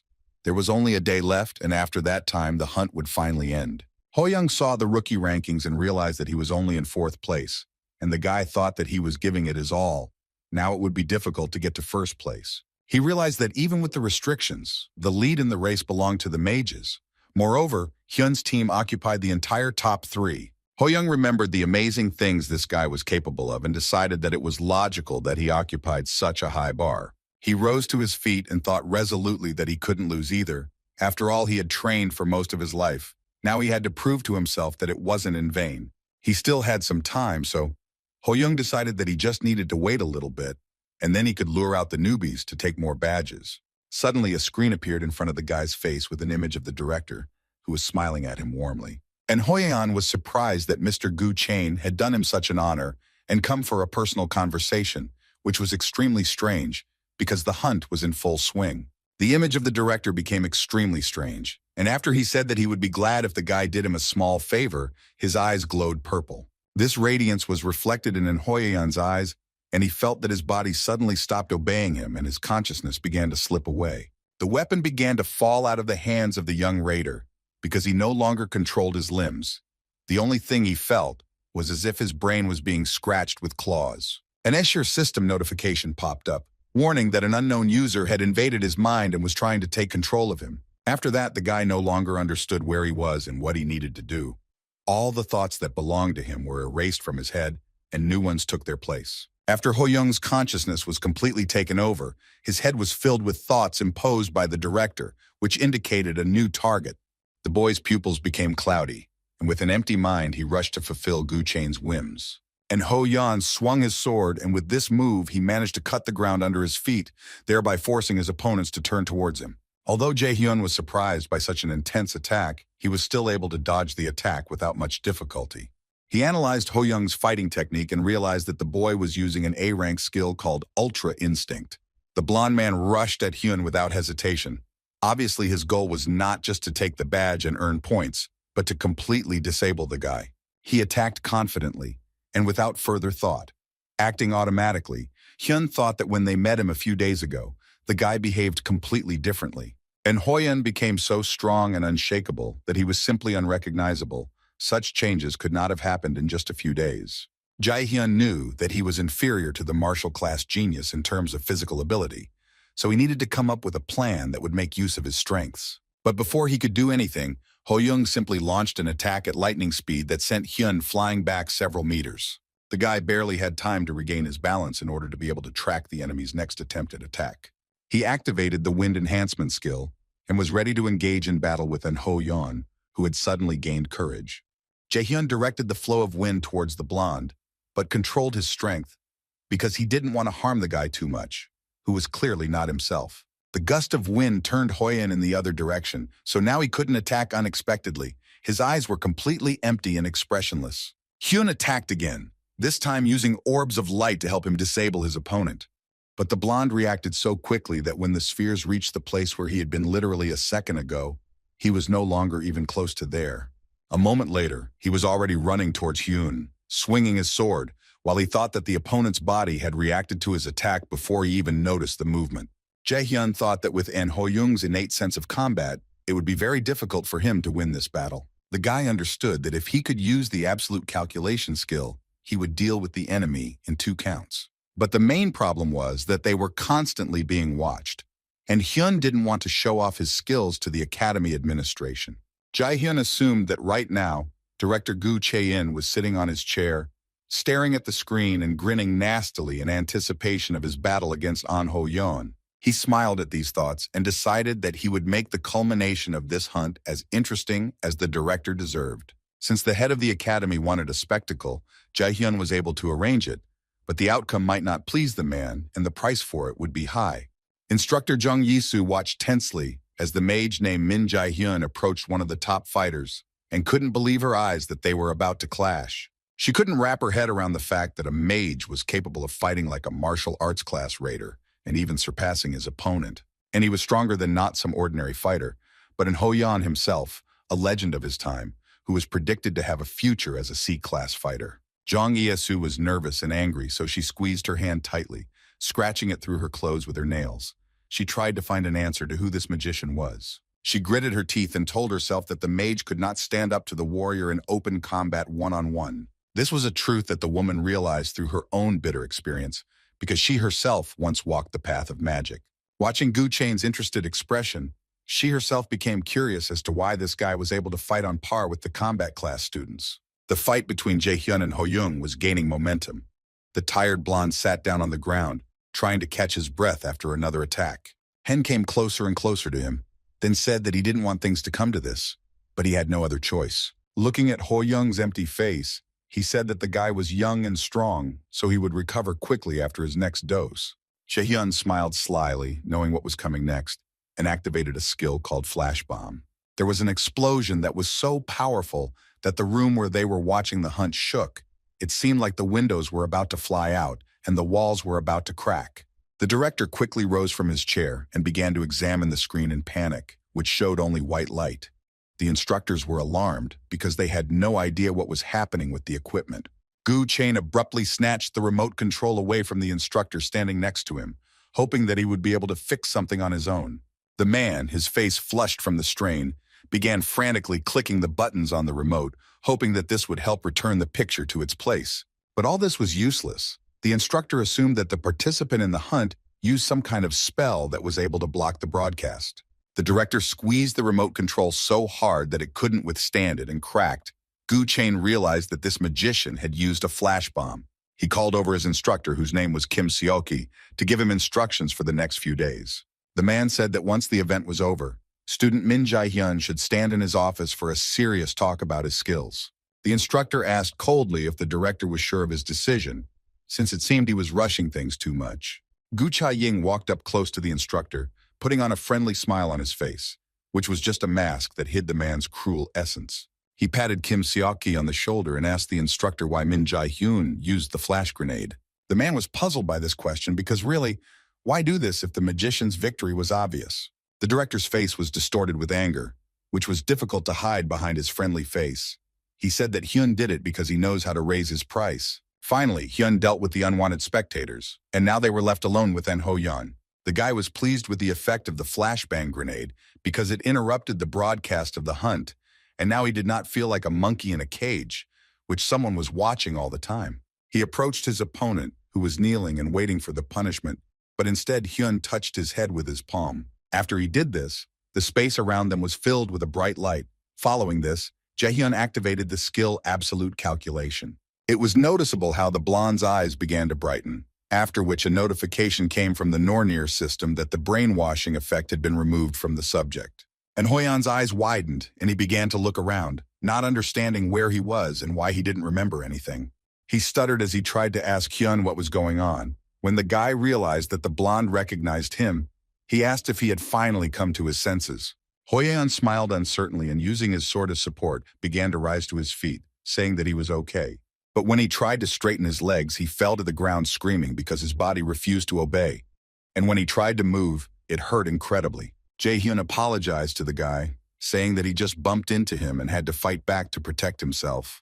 The blonde opened his mouth in surprise and asked if he really attacked him, because in his right mind he would never do that, especially after Hyun saved him. Jaehyun nodded in agreement and said that all of this happened because he was subjected to a mind control spell. Tears began to flow from the blonde's eyes because he felt completely powerless. He wanted to know more about how someone was able to control his consciousness. Then he suddenly remembered that when he was alone, a screen appeared to him from which he heard someone's voice, but he could not remember the person's face. All he remembered were the piercing purple eyes that seemed to look straight into his soul, wanting to completely absorb his mind and impose their will. Lying on the ground, Hoyeon thought about how most of these types of spells were A-class, but in the subspace, there was a restriction on using C-class and lower skills. Jaehyun shook his head and said that there might have been some glitches or problems, because who knows what could happen during a hunt.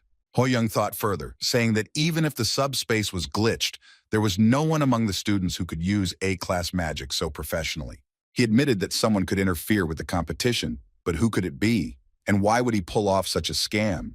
Jaehyun said that it was most likely some big shot that they couldn't get their hands on to demand an explanation. The guy thought to himself that when the blonde studied at the academy a little longer, he would understand how not so simple the world was. He will also learn about who Gu Chain really was and what role he plays in society. As a reward for completing the task, the system notified that Hyun received an empty card, after which the guy noticed that the blonde still couldn't get up from the ground.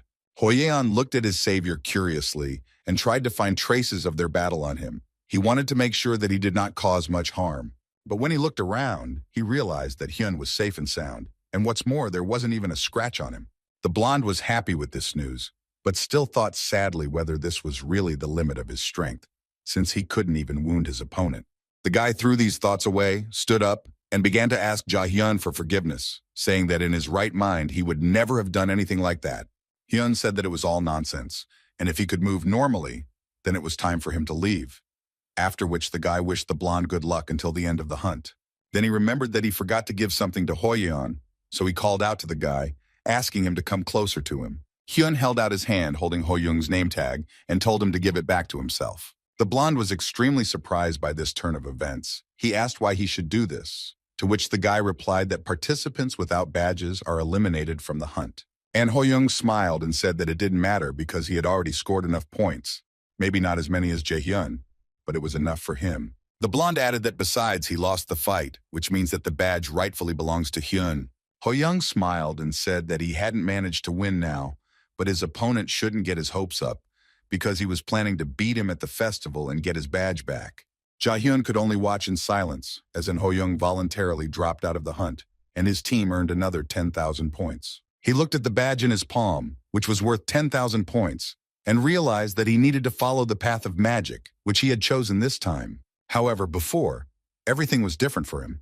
He was always chasing his talent for martial arts, not paying attention to the skills he was born with. After returning to the past, a lot of things happened to the guy, but he had never felt such confidence as now. Hyun realized that his magical path was just beginning.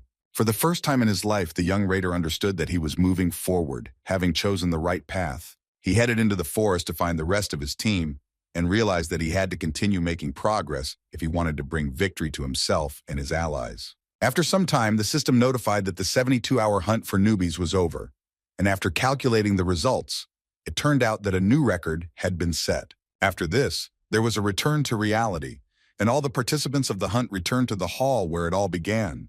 The participants of these games were barely alive. Some were lying on the floor, some were sitting, unable to move, and some were standing in a stupor as if they had seen a nightmare.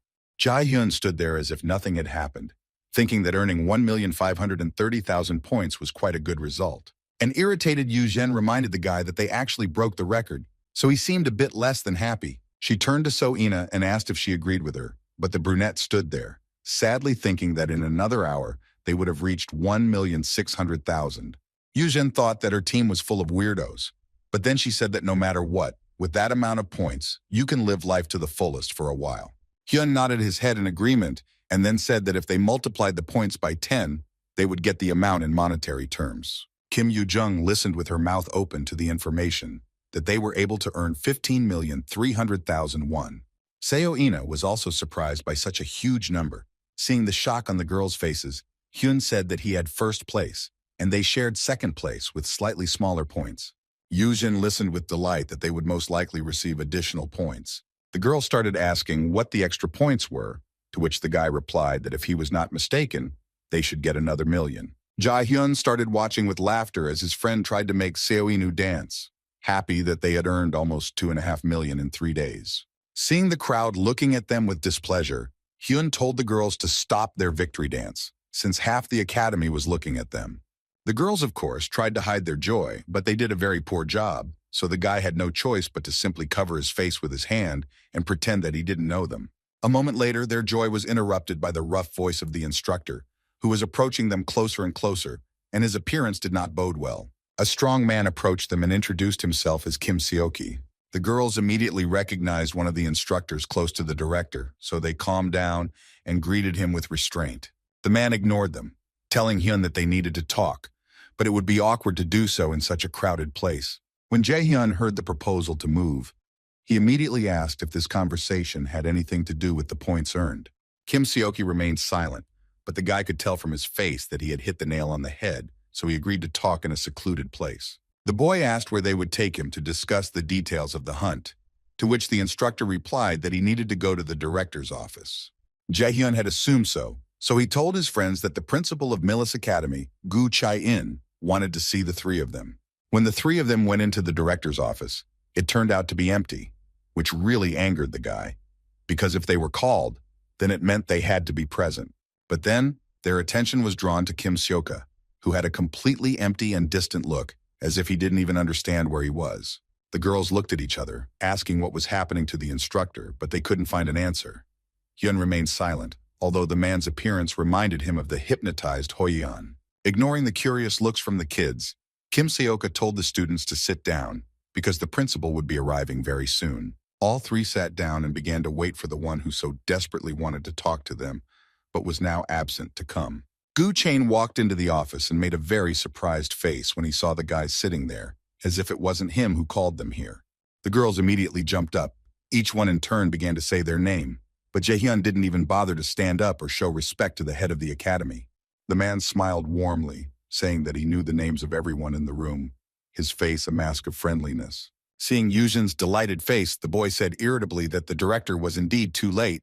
He almost fell asleep while waiting for him. These disrespectful words shocked everyone in the room, especially Kim Yoo-jang and Song In-woo. Everyone who was in this office unanimously wondered if the guy had gone crazy after the hunt. But the director seemed not to pay attention to these words at all. He smiled, but Hyun knew that the man held a grudge against him. As Gu Chain sat down at his desk, he said that he felt very uncomfortable because he had made the guys wait for so long for his arrival. The man explained his absence by saying that he needed to prepare for their conversation. But Jae-hyun was not satisfied with this answer, so he said that it was inconvenient for them now, since they were distracted from their studies. The guy also added that they spent 3 days in the subspace, but they weren't even allowed to come to their senses or take a shower. Instead, they were immediately thrown out and brought to the office. After these words, Gu Chain was already looking at Jae-hyun with an openly hostile gaze that predicted huge problems. The director decided to maintain a polite appearance and agreed that he had behaved badly, but Hyun only chuckled when he heard these words. The guy knew that this hypocritical man would behave like this, so don't think that he felt sorry for the people in this room. The director clapped his hands and said that in any case, he had a proposal for the guys he had invited to his place. He said there was no reason to worry, after which he congratulated the record holders, because by taking the first 3 places in the ranking, they became the elite of the Meals Academy. The man singled out Jae-hyun for securing the first position, but the guy wasn't impressed by the speech, so he said he achieved it through teamwork. Gu Chae-in made a note in his mind that Min Jae-hyun was not the type of person who boasted, so he agreed with Hyun, saying that he had observed the results and successes of this fine teamwork during the hunt. However, the director's attention was drawn to the fact that they were able to break the Academy's record, which had been set almost since its founding. He started clapping his hands and saying that it was just amazing. It was hard to even believe such results. The guys listened to the man's words with restraint, after which So-ina thanked him for this praise, and Hyun asked, "If you put aside the tinsel, what was the reason for them being there?" Gu Chae nodded in agreement, saying that he also wanted to get down to business. He said that for the guys' successes, he wanted to award them several privileges. The first of these was that each of them would have access to the dormitory's luxury rooms. The second meant that all 3 would be able to use the Academy's reserved attributes. The third allowed one to challenge the exam results and then retake them if someone was unhappy with their grade. So-ina listened to all this and wondered where the catch was among all these privileges, because the Academy was a complex structure that was not particularly fond of its students. The director asked the guys what they thought about it, then took the papers from his assistant and said that by accepting these privileges, they were obligated to sign a partnership agreement with Millis. Jae-hyun immediately responded that he had to refuse the offered bonuses. Gu Chae didn't expect such an answer because he had sweetened the news about cooperation with the Academy as much as possible. He irritably squeezed the papers in his hand so as not to throw them in the face of the impudent student. The guy continued his thought, saying that the offer was very tempting, but there was one but. Gu Chae-in wanted to destroy Hyun on the spot when he said that all these privileges could be obtained by oneself in just 1 month. Jae-hyun said that in Millis, skill was valued, so there was no point in signing any contracts. The guy snatched the contract from the director's hands and said that he wanted to familiarize himself with its main points. He carefully ran his eyes over all these instructions and was very surprised by what he read. The contract contained many conditions that came into force from the moment of signing and extended right up to the beginning of the raider activity. Gu Chae listened with poorly concealed anger as the boy openly mocked the clause that required him to give away 30% of his income for 5 whole years. Hyun said that he got the impression that director Gu Chae wanted to force them to work for the Academy like pack animals. The guy looked angrily at the head of the Academy and asked if perhaps he had misunderstood something, or if the conditions really were that consumerist. Gu Chae didn't immediately find an answer because he didn't expect to be given such a rebuff. But then he said that since the guy had already decided everything, there was nothing he could do. He wouldn't force anyone to sign the contract. The director hoped that naive young girls might fall into his net, so he said that he would listen with interest to the opinion of each student. Kim Yoo-jae-young and So-ina looked at each other, clearly thinking about what Hyun had said about all those contract conditions. Then Yoo-jin decided to say that no matter how tempting the offer was, she would refuse it. Ina added that she also made the same decision. The director's face darkened even more. He didn't think that the newcomers would be so cunning and thoughtful. Gu Chae-in said that he was very sorry, but this was the only option he could offer to the team that won the hunt. Hyuna was tensed by the man's tone because it seemed like he was planning something very bad. The head of the Academy said that he advised him to reconsider the terms of the contract, and then he looked up, his eyes turning bright purple, and Hyun heard a voice in his head asking if he had changed his mind. Jae-hyun's eyes reflected that strange color, and then the Nornir system began to sound an alarm, warning that someone had invaded his mind. The guy thought that he knew that the director had control over the mind, so now Hell's Gift, which counteracted the abnormal state, was very useful. Jae-hyun thought that he had not provoked the man in vain, so he decided to take advantage of the moment and took out a blank card, cheerfully saying that his decision had not changed. Gu Chae was simply shocked that he had failed to brainwash the guy, because even the strongest raiders could not withstand this force. Hyun continued to act quite brazenly, so he asked if their conversation was over, because he already wanted to leave this office. He was in such a hurry because the empty card had already recorded the brainwashing skill, which allowed one to invade and control consciousness, and after bilateral agreements, the skill changed to submission. Jae-hyun stood up and told his friends that it was time for them to go, as everyone was very tired after the hunt and needed rest and proper food. When the guy passed by Kim Seoka, he noticed his indifferent state. Now it became clear to him that the man was under the influence of hypnosis. Gu Cha-ying was extremely angry at the student's behavior, so he invaded the instructor's consciousness and ordered him to leave the room. Left alone, the man laughed hysterically, wondering how some freshman could resist his unique ability. At this time, Min Jae-hyun decided to ask his companions if they were sure that they wanted to refuse the director's offer, since they did so because they trusted his opinion. Yujin said that at first the offer seemed really tempting, but after hearing her friend's words, she thought twice and decided not to sign anything. The girl said that most likely the director was counting on their youthful naivety, so Ina nodded her head in agreement, saying that they did the right thing because she was also embarrassed by the slave conditions of the contract. The brunette added that in addition, other students of the academy would be constrained by such privileges of their trio. She agreed with Hyun's words that after some time, they would be able to earn all these conveniences on their own. Jae-hyun thought that Seo Ina didn't seem as cold to him as he remembered her before going back in time. He said that he hoped that the girls would follow his example and refuse.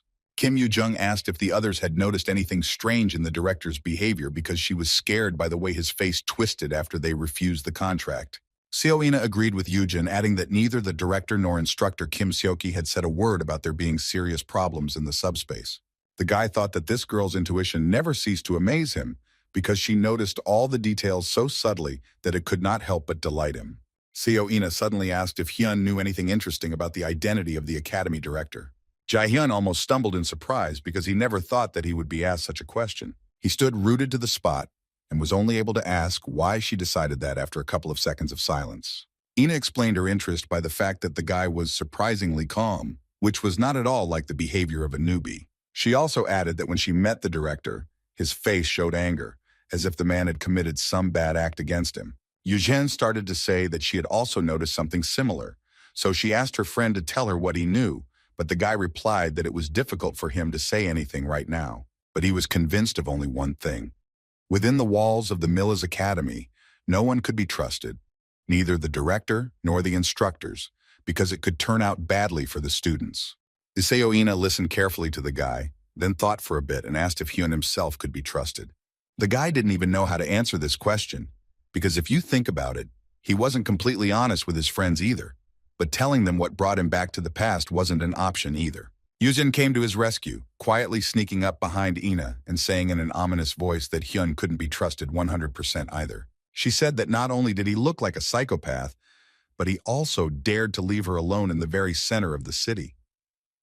Hyun rolled his eyes and asked why his friend was so vindictive. Yuzin jumped up to the guy and started beating him, saying that she wasn't vindictive. He just didn't even think about what she had gone through back then. He pushed his crazy girlfriend aside and said that it was time for them to go their separate ways before Yujin bit his head off.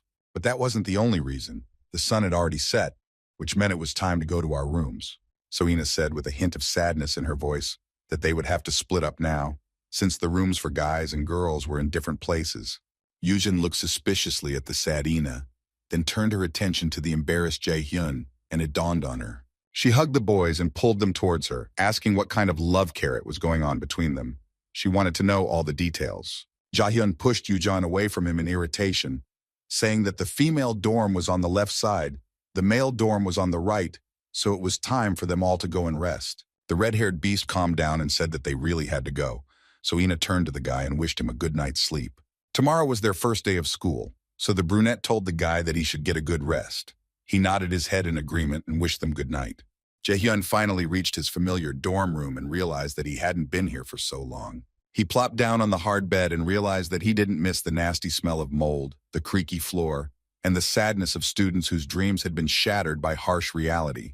He had to endure the training and life in this academy because then he would be able to make all his dreams come true. The guy looked out the window and realized that after classes he would have to try to find a normal room for himself, because in this one he didn't want to learn new things, but to die. It was morning and Jae-hyun decided that he needed to start the day at the academy right, so he went out for a run. After running a few laps around the nearby park, he decided that his morning warm-up was over. He slowly began to return, enjoying the tranquility of the park's nature. Milas was already waiting for him because today was the first day of training and classes were about to begin. All the students were gathered in a strange empty room, Its walls were so strong that they visually seemed to be armored. Jaehyun was one of the first to arrive and was only found a little later by Yujin and Ina, who sat nearby, waiting to be told the day's schedule. The instructor entered the room. The clicking of her heels was the only sound that could be heard in this strange room. The woman greeted all the students of the magic class. She said her name was Kim Ji-yeon. The woman was their new instructor for Mana Adaptation Basics 1.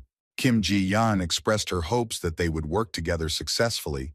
Hyun looked at her and remembered that when he was here before, he didn't remember this instructor's miss well. Because he was in the martial arts class before, he didn't know much about this girl. Perhaps she was one of the instructors who would soon leave the academy. The boys started clapping, and Hyun thought that they could be understood, since most of the awakened knew that being an instructor in Miles was extremely difficult. But those who still decided to stay at the academy were counting on a significant handout from Gu Chain. The woman continued her speech, saying that as the students might have noticed, today the class was not being held in a cramped classroom, but in a more spacious room. After these words, huge pillars of light appeared in the room. The instructor said that the reason for such changes was today's unusual lesson. Some students gasped in surprise. Others covered their mouths to hide their fear. Kim Ji-yeon announced in a serious voice that today they would be testing the students' mana, as she was eager to see what each person in this room was capable of. The students began to talk among themselves and ask in fear if there really was a mana cube in front of them that they had to climb inside and pass a test, since it was difficult for the first lesson. Jaehyun carefully analyzed the mana cube that was in front of him and realized that it was nothing new for him to encounter something like this. This cube was similar to the one he had seen before, but the mana concentration in it was much lower, making it safer. Kim Ji-yeon abruptly interrupted the students' chatter, demanding that they ensure absolute silence in the room. The woman explained that in front of them was a mana room, which was a repurposed mana cube that was often used in guilds. When the instructor said that it was an impossible task for the students to clear the mana cube, Hyun looked away, as he had recently set a record for clearing the cube. Kim Ji-yeon explained that the academy decided to convert the cube into this mana room so that students could test their mana in a safe environment. The woman said that the space there was divided into several segments. In the first, the concentration of mana was close to the Earth's atmosphere, but over time, the magical pressure there would become stronger. Based on previous experience, the instructors concluded that, as a rule, first-year students reached the third room. The graduates of the academy managed to hold out much longer because they could go all the way to the seventh room. Today, Kim Ji-yeon planned to find out how much mana concentration this batch of rookie mages could withstand. So Ina didn't show it, but she was very happy that she would finally be able to test her abilities and find out how strong she was. The instructor ordered the students to line up in a column, and at her first command, they should be ready to follow her. She warned that if something happened, the students would have to raise their hand, since the exit from the room was only possible with the help of the academy instructors. The woman began to enter the mana room without fear, saying that it was time to begin this exciting test of abilities. One by one, the students began to pass through the portal of the first room, finding themselves in a strange bluish space of the same armored room. The students were talking nervously, saying that they weren't feeling very well during the course. The instructor noted that all the newcomers had made it through the first room. The second room was not so simple as students emerged from it, greedily gasping for air, trying to fill their lungs with precious oxygen. Kim Ji-yeon carefully observed the condition of each student so that if anything happened, she could take them out of the mana room in time, but for now there was no need for that. So she said to step into the third room. When the students passed the third room, half the class raised their hands, which meant that only the most resilient would be able to proceed to the fourth room. The teacher turned around and noted in her mind that there weren't many students left who were willing to follow her.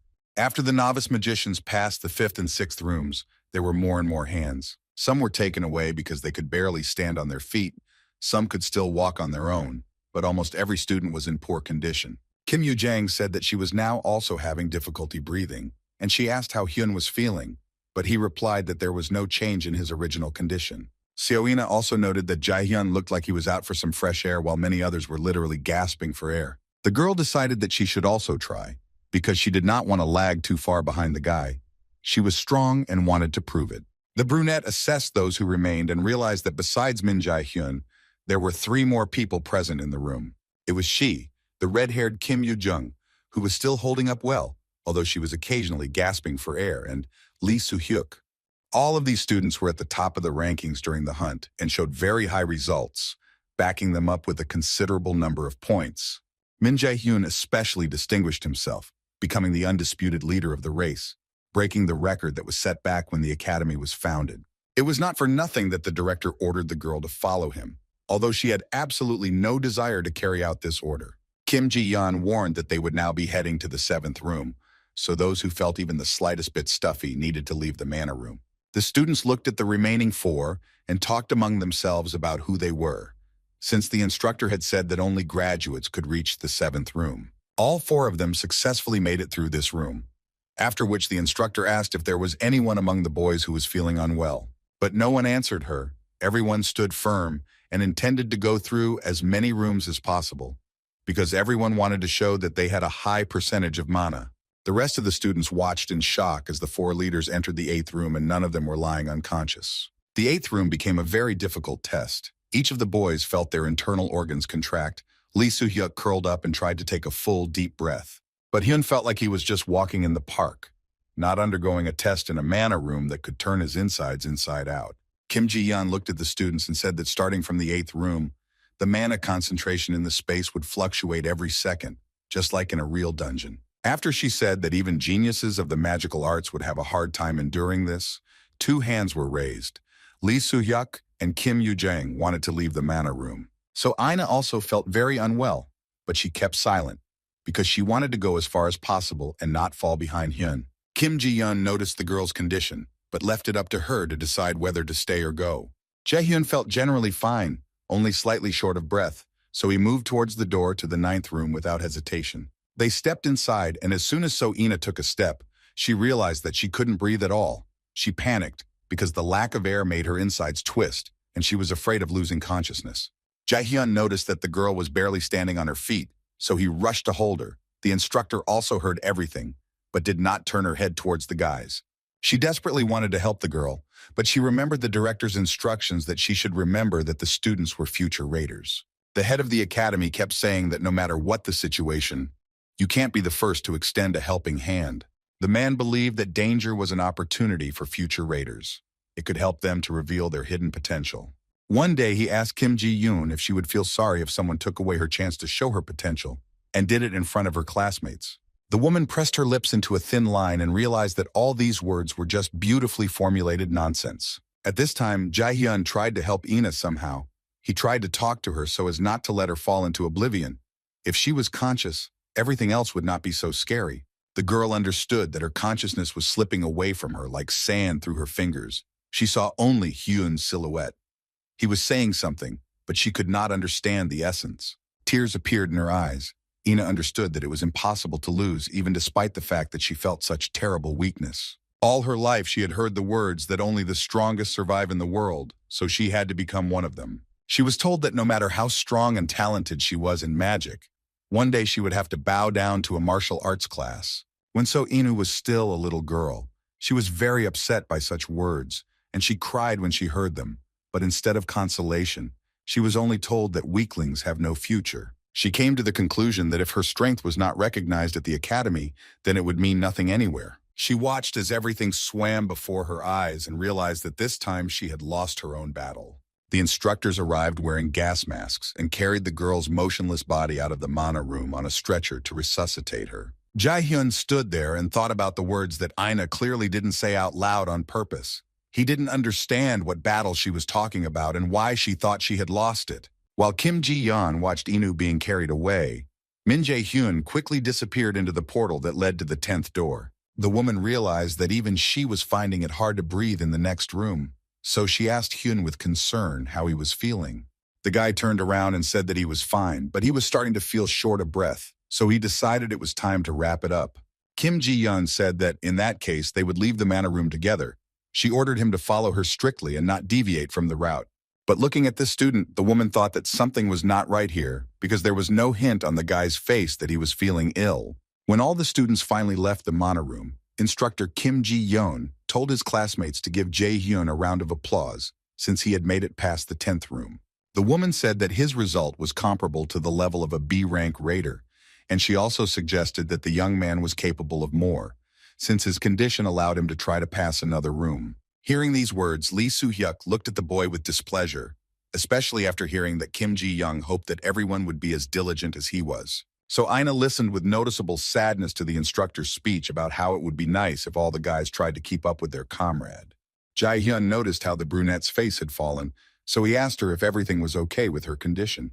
The girl said tiredly that she felt quite normal. Yoo-jin, who was standing next to her, explained that these were the usual symptoms of mana intoxication, since Ina had exhausted herself greatly on the first day. Hyun said he was glad that nothing serious happened. Yoo-jin asked what his condition was like, because even though he looked fine, anything could have happened.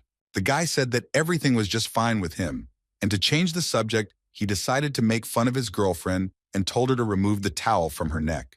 His trick worked because Yoo-jin didn't pester him with questions, but irritably tore the towel from her neck and said that she wouldn't worry about him anymore. When Hyun asked his red-haired friend how she was feeling, the girl fell silent and looked at him warmly. She was pleased when people were worried about her. She pushed all these sweet thoughts away and said that everything was just fine with her because she was a real rock. Seo-ina smiled warmly because she liked being around Hyun and Yoo-jung.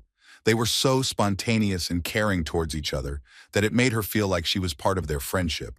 For the first time, Jae-hyun thought about the fact that Ina wasn't thirsty for victory. It was something completely different. She was being pressured from all sides, and she tried to do everything to be the best warrior. Hyun thought it was good that she managed to get away with it this time. But with a personality like hers, it would be hard for her to control herself in the future. The guy didn't intend to keep Seo-inu under his thumb, but since he interfered with current events, there was a high probability that along with the future of An Ho-yeon, Yoo Sun-yoon, and Jae-san, the future of the brunette would also change. He also looked closely at his red-haired friend, thinking that her fate would change too. Catching the guy's gaze, Yoo-jin fixed her hair and said that he was looking at her because she was insanely beautiful. Hyun rolled his eyes and said that she was talking nonsense. Jae-hyun turned away from his friend and thought again that no one knew how much his actions would change all subsequent events. The guy realized that in a situation where everything is changing very quickly, you need to be ready to take a step forward, so he might have to tighten the deadlines. He was distracted from his thoughts by Yoo-jin, who threw her towel around his neck and pulling him towards her, hissed that she also wanted to listen to what he was muttering under his breath. Hyun smiled warmly at his friend's antics and made a mental note to remember how big-eared Kim Yoo-jung was. He put a towel on her head and thought that it was absolutely impossible to tell any secrets in front of her, because she would immediately expose you. When Hyun finally stopped torturing his girlfriend and removed the towel from her head, he saw a simply masterpiece of a hairstyle that he managed to create on her head. The girl's red hair was sticking out in all directions. It seemed like her head had been caught in a very strong gust of wind, because now her curls looked like they would never be combed.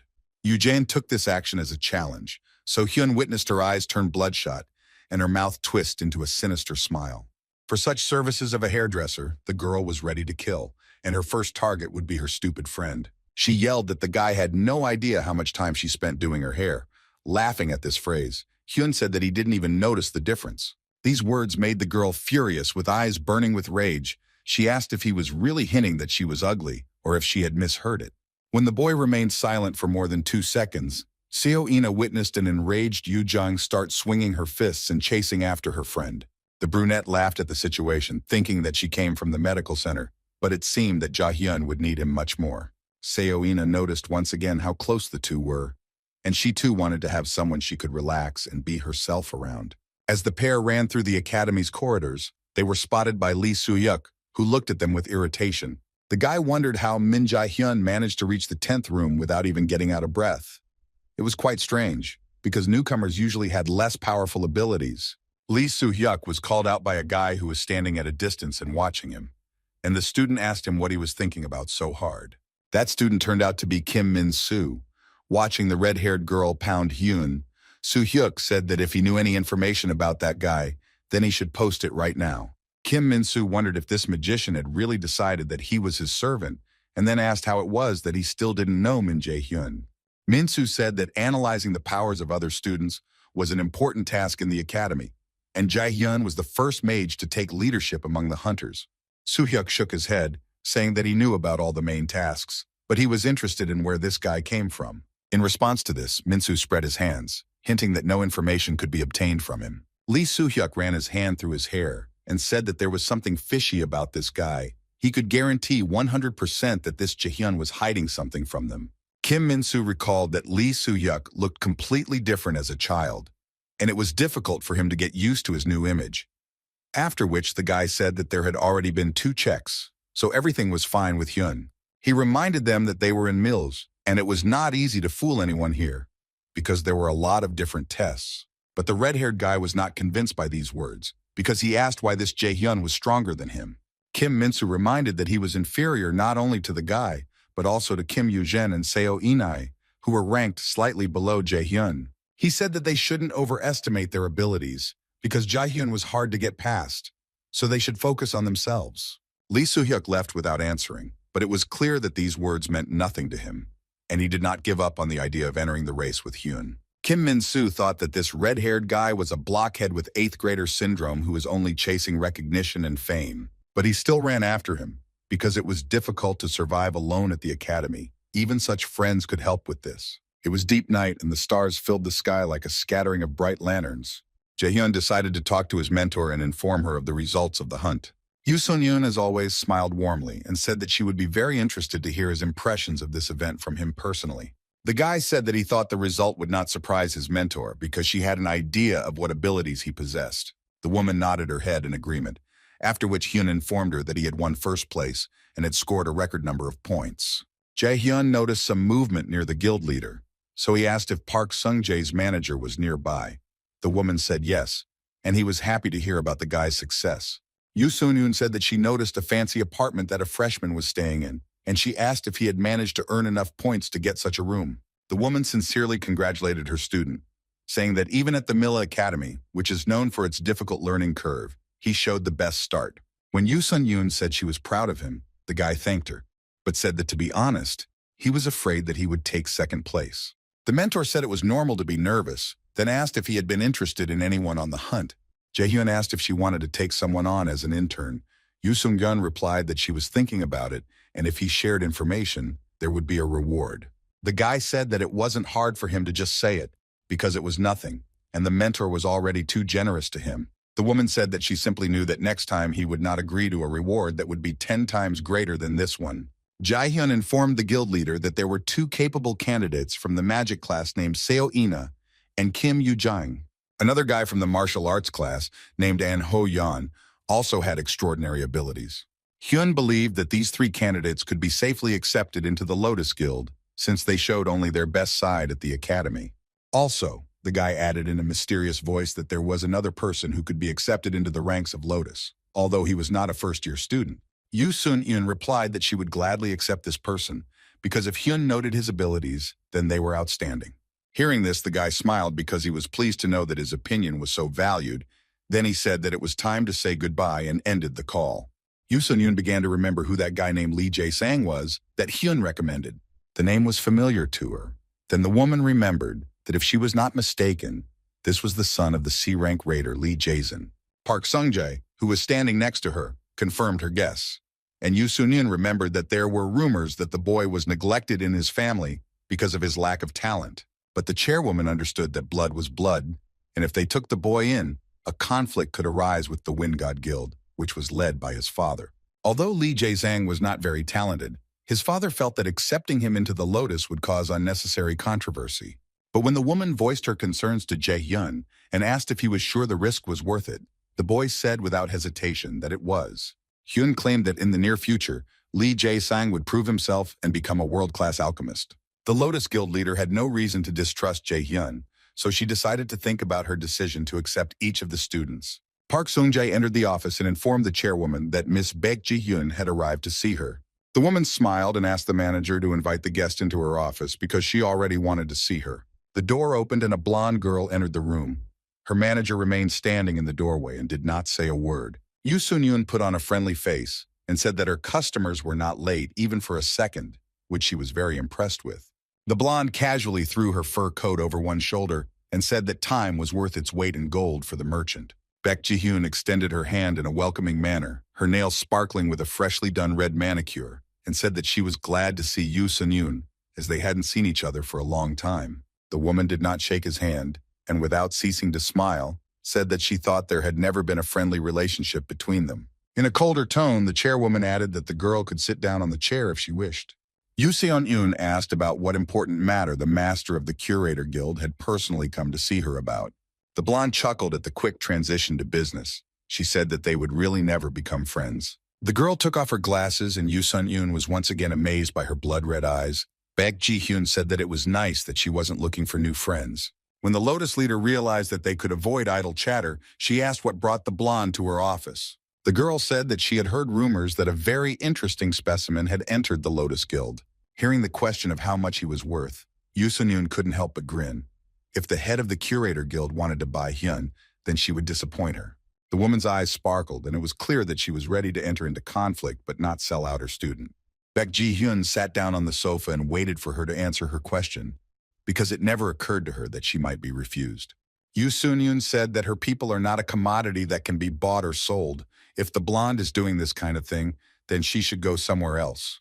The red-eyed head of the Curator Guild asked if the boy agreed with his mentor's statements, since perhaps he would consider her proposal. Yu Sun-yoon cleared her throat to hide her irritation and said that not everything in this world can be bought with money. She added that it seemed like Baek Ji-hyun had no idea what loyalty and honor were. The blonde remained silent, apparently not wanting to enter into an argument with a person from whom she needed something. She closed her eyes and laughed softly, saying that she didn't expect to hear any other answer since Yu Sun-yoon was too predictable. After Baek Ji-hyun said that her intention was only to make small talk as a gesture of goodwill, the managers of both women looked at each other with concern. But Yu Sun-yoon remained completely calm. She said that such gestures made her uncomfortable, so she asked to avoid them if possible. Baek Ji-hyun smiled reservedly and said that she was very sorry because it was a pleasure to talk with the Lotus leader. But if Yu Sun-yoon wasn't looking for a conversation, the blonde decided not to pester her any further, so she said that she had a lot of things to deal with. The Lotus leader sarcastically remarked that Baek Ji-hyun was surprisingly perceptive. The blonde put on her glasses, threw on a fur coat, winked at the chairwoman, and said that without this quality, a merchant would not become successful. The next day at Milas Academy, there was a stamina assessment after going through the mana room. The students were lined up in a large room so they could see the results. Jae-hyun stood in the front rows because he was curious to know what his score was. He saw that he had scored 99 points, which was a very good result, but he was still in second place in the ranking, because in first place was in Ho Yan, who had 101 points. The guy thought irritably that he still fell a little short of being a martial arts genius. Hyun understood that second place was also a good result and now he had no need to rush. However, the guy understood that he could not yet achieve his goal and make his main enemy pay for all his sins. Jae-hyun noticed An Ho-young standing nearby, who also came closer to the screen to check the results. After seeing the results, Kim Yoo-jang and Soina looked at Hyun in surprise, as his high scores were astonishing. Yoo-jang ran up to her friend and asked what he was all about. When the guy frowned and asked again what she meant, the girl frowned even more. The red-haired beast began to ask in a raised voice how a magician could breathe down the neck of a combat class student, and not just anyone, but in Hoyan himself. Most of all, she was surprised by his stamina indicator, because usually the combat class always surpassed the magic class in these characteristics. Jae-hyun coldly asked what was strange about this, since he had been in a martial arts class before too. The guy also advised Kim Yoo-jang not to rely on magic alone, because it was not for nothing that there was an expression that endurance is the strength of a state. The girl looked angrily at the guy. She really didn't like it when people told her something or gave her advice, so her reaction was understandable. She wanted to throw her fists at Hyun, because firstly, knowing about her dislike of unsolicited advice, he gave it anyway. And secondly, he hinted that she wasn't training enough. Not only the students, but also the teachers were watching the results. Instructor Kim Seoki saw Hyun's results and realized that the director was right. This guy was really dangerous. The man understood that the magician would never be able to demonstrate such physical endurance. All that remained was to figure out what his secret was. Seoina tried to restrain Yoo-jang because she was always trying to pounce on the guy to teach him a lesson for his big mouth. Jae-hyun informed his friends that their second period was about to start, which meant that they needed to calm down and get ready for class. Kim Seok-ki announced that it was time to move on to the next endurance test, meaning that a new challenge awaits them. The instructor announced that the students would be tested in the virtual reality room. Jae-hyun realized that they would now have to pass the very test that the students used to determine the limits of their abilities. Kim Seok-ki led them to the augmented reality room and said that it was built using the Academy's advanced technology. Inside, students will be tested on their evasive skills, so they should be prepared for a tough challenge. Kim Yoo-jung didn't understand what exactly they were going to test, so she asked a clarifying question to get the teacher to explain better what evasiveness meant. The instructor explained that this measuring system modulates the battle with virtual enemies. Jae-hyun listened to all this with an indifferent look, because he had long known what to expect from this test. He understood perfectly well that completing this task would be very difficult, so he needed to gather his courage now. The instructor explained that the students would have been required to destroy monsters and analyze the situation, but since endurance was being measured today, only evasion skills would be assessed. The man added that they should keep in mind that eliminating the monster could earn extra points. Jae-hyun realized that Kim Seoki was right, and they should at least try to neutralize a few monsters. After all, no matter how you look at it, the profession of a real raider was associated with hunting monstrous monsters. Also, raiders need to constantly find equipment and new potions, and also find amazing artifacts, but a raider could not be called a professional if he did not attack the enemy. Kim Seoki began to approach each student in turn and place something in their palms. Kim Yoo-jung carefully picked up the small earphone and asked what it was and what it was for. Jae-hyun put on the device and said that this thing was a transmitter that helps the battle system project monsters into reality. The instructor noticed that the guy already knew about this device, which was strange because they were newbies and had not yet encountered a transmitter. These devices created a projection of additional reality. They stimulated the brain and convinced that monsters really exist. The system worked by having a projector superimpose a 3D image onto the background, making the monsters appear real. The main purpose of this device was security, because it only allowed to create an image and not a real threat. Even though the monsters materialize in the head, they still remain virtual, so they do not pose any threat. True, from such an attack of the monster, you receive approximately 1/5 of the damage due to the stimulation of the transmitters. However, all this is not done to intimidate students and discourage them from becoming raiders. All these tools are needed to develop concentration in future soldiers and prepare them for campaigns and dungeons. Kim Seok-ka said students can set any level they want, from 1 to 100, but today the assessment will be done within 10. He announced that each team should have 4 participants, and everyone would begin the test in order after the instructor called out the team numbers and their participants. The man announced the members of the third team and ordered them to gather in the center of the room. It consisted of 2 girls from the martial arts class. One was very quiet, and the other was actively waving her hand and saying that they should try hard. The other half of the team were male magicians, namely Min Jae-hyun and Lee Soo-hyuk. Jae-hyun thought that their team was very balanced, which spoke to the intelligence and calculation of the instructor who selected them. Lee Soo-hyuk walked up close to Jae-hyun and said that he had heard about him from other students. The guy said that everyone was gossiping about how strong he was, since he took first place in the hunt and even beat the genius and Ho-yeon. Lee Soo-hyuk said that it was all extremely strange to him, because how could a magician become a leader and overtake a combat class student who was always in the lead? The red-haired guy assumed that there was some special reason for this, the secret of which he would very much like to know. Jae-hyun asked in an indifferent voice what Soo-hyuk would do if he told him that there was no special reason. The guy arrogantly replied that in that case, he would have to figure out for himself how Jae-hyun managed to top the rankings and be at the top of the food chain. Lee Soo-hyuk extended his hand and said that he planned to find out this information by using force. Jae-hyun smiled ominously and asked why the guy didn't say earlier that he wanted to find out who was stronger. The 2 girls from the combat class watched with apprehension as the guys continued this squabble. After all, if he had said so, they would have fought a long time ago, and Lee Soo-hyuk would have finally calmed down. The red-haired boy chuckled and said that he was very lucky that Hyun was so quick-witted. The girls from the combat class began to talk among themselves, discussing that the guys were behaving extremely strangely. Because they were all one team, they had no reason to quarrel. The more active student began to calm the boys down, saying that they could put off their quarrels for later, and now they needed to focus on the task. Seeing that some kind of commotion was starting among the students, the teacher called the members of the third team and told them to go up to the field. Lee Soo-hyuk looked at Jae-hyun with open hostility. He wanted to reveal all his secrets and show that he was not so strong. The third team walked into the center of the training room and waited for their battle in interactive reality to begin. A notification popped up that was counting down to the start of the test, notifying that the first stage of the test would begin in 5 seconds. When there were 2 seconds left, Lee Soo-hyuk noticed how the space around him began to change. The first virtual opponent that the boys had to face was a skeleton knight, who looked quite realistic. Lee Soo-hyuk wanted to take the lead, so he told the team members that they needed to move back first to prevent the skeleton from charging head-on. But this unauthorized order remained unfulfilled, because everyone watched as Jae-hyun, without a second thought, rushed straight at the skeleton knight.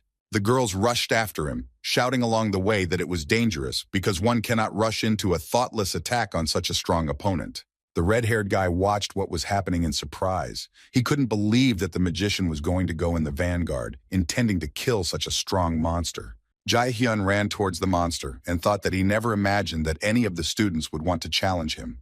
The guy activated his skills because he realized that in order for no one to doubt his abilities, he needed to demonstrate them publicly. So Hyun decided to show off the skills he had learned while studying with his mentor. He attacked the skeleton knight, and the blow was so powerful that almost nothing was left of the monster. Jae-hyun didn't even break a sweat while he dealt with the monster.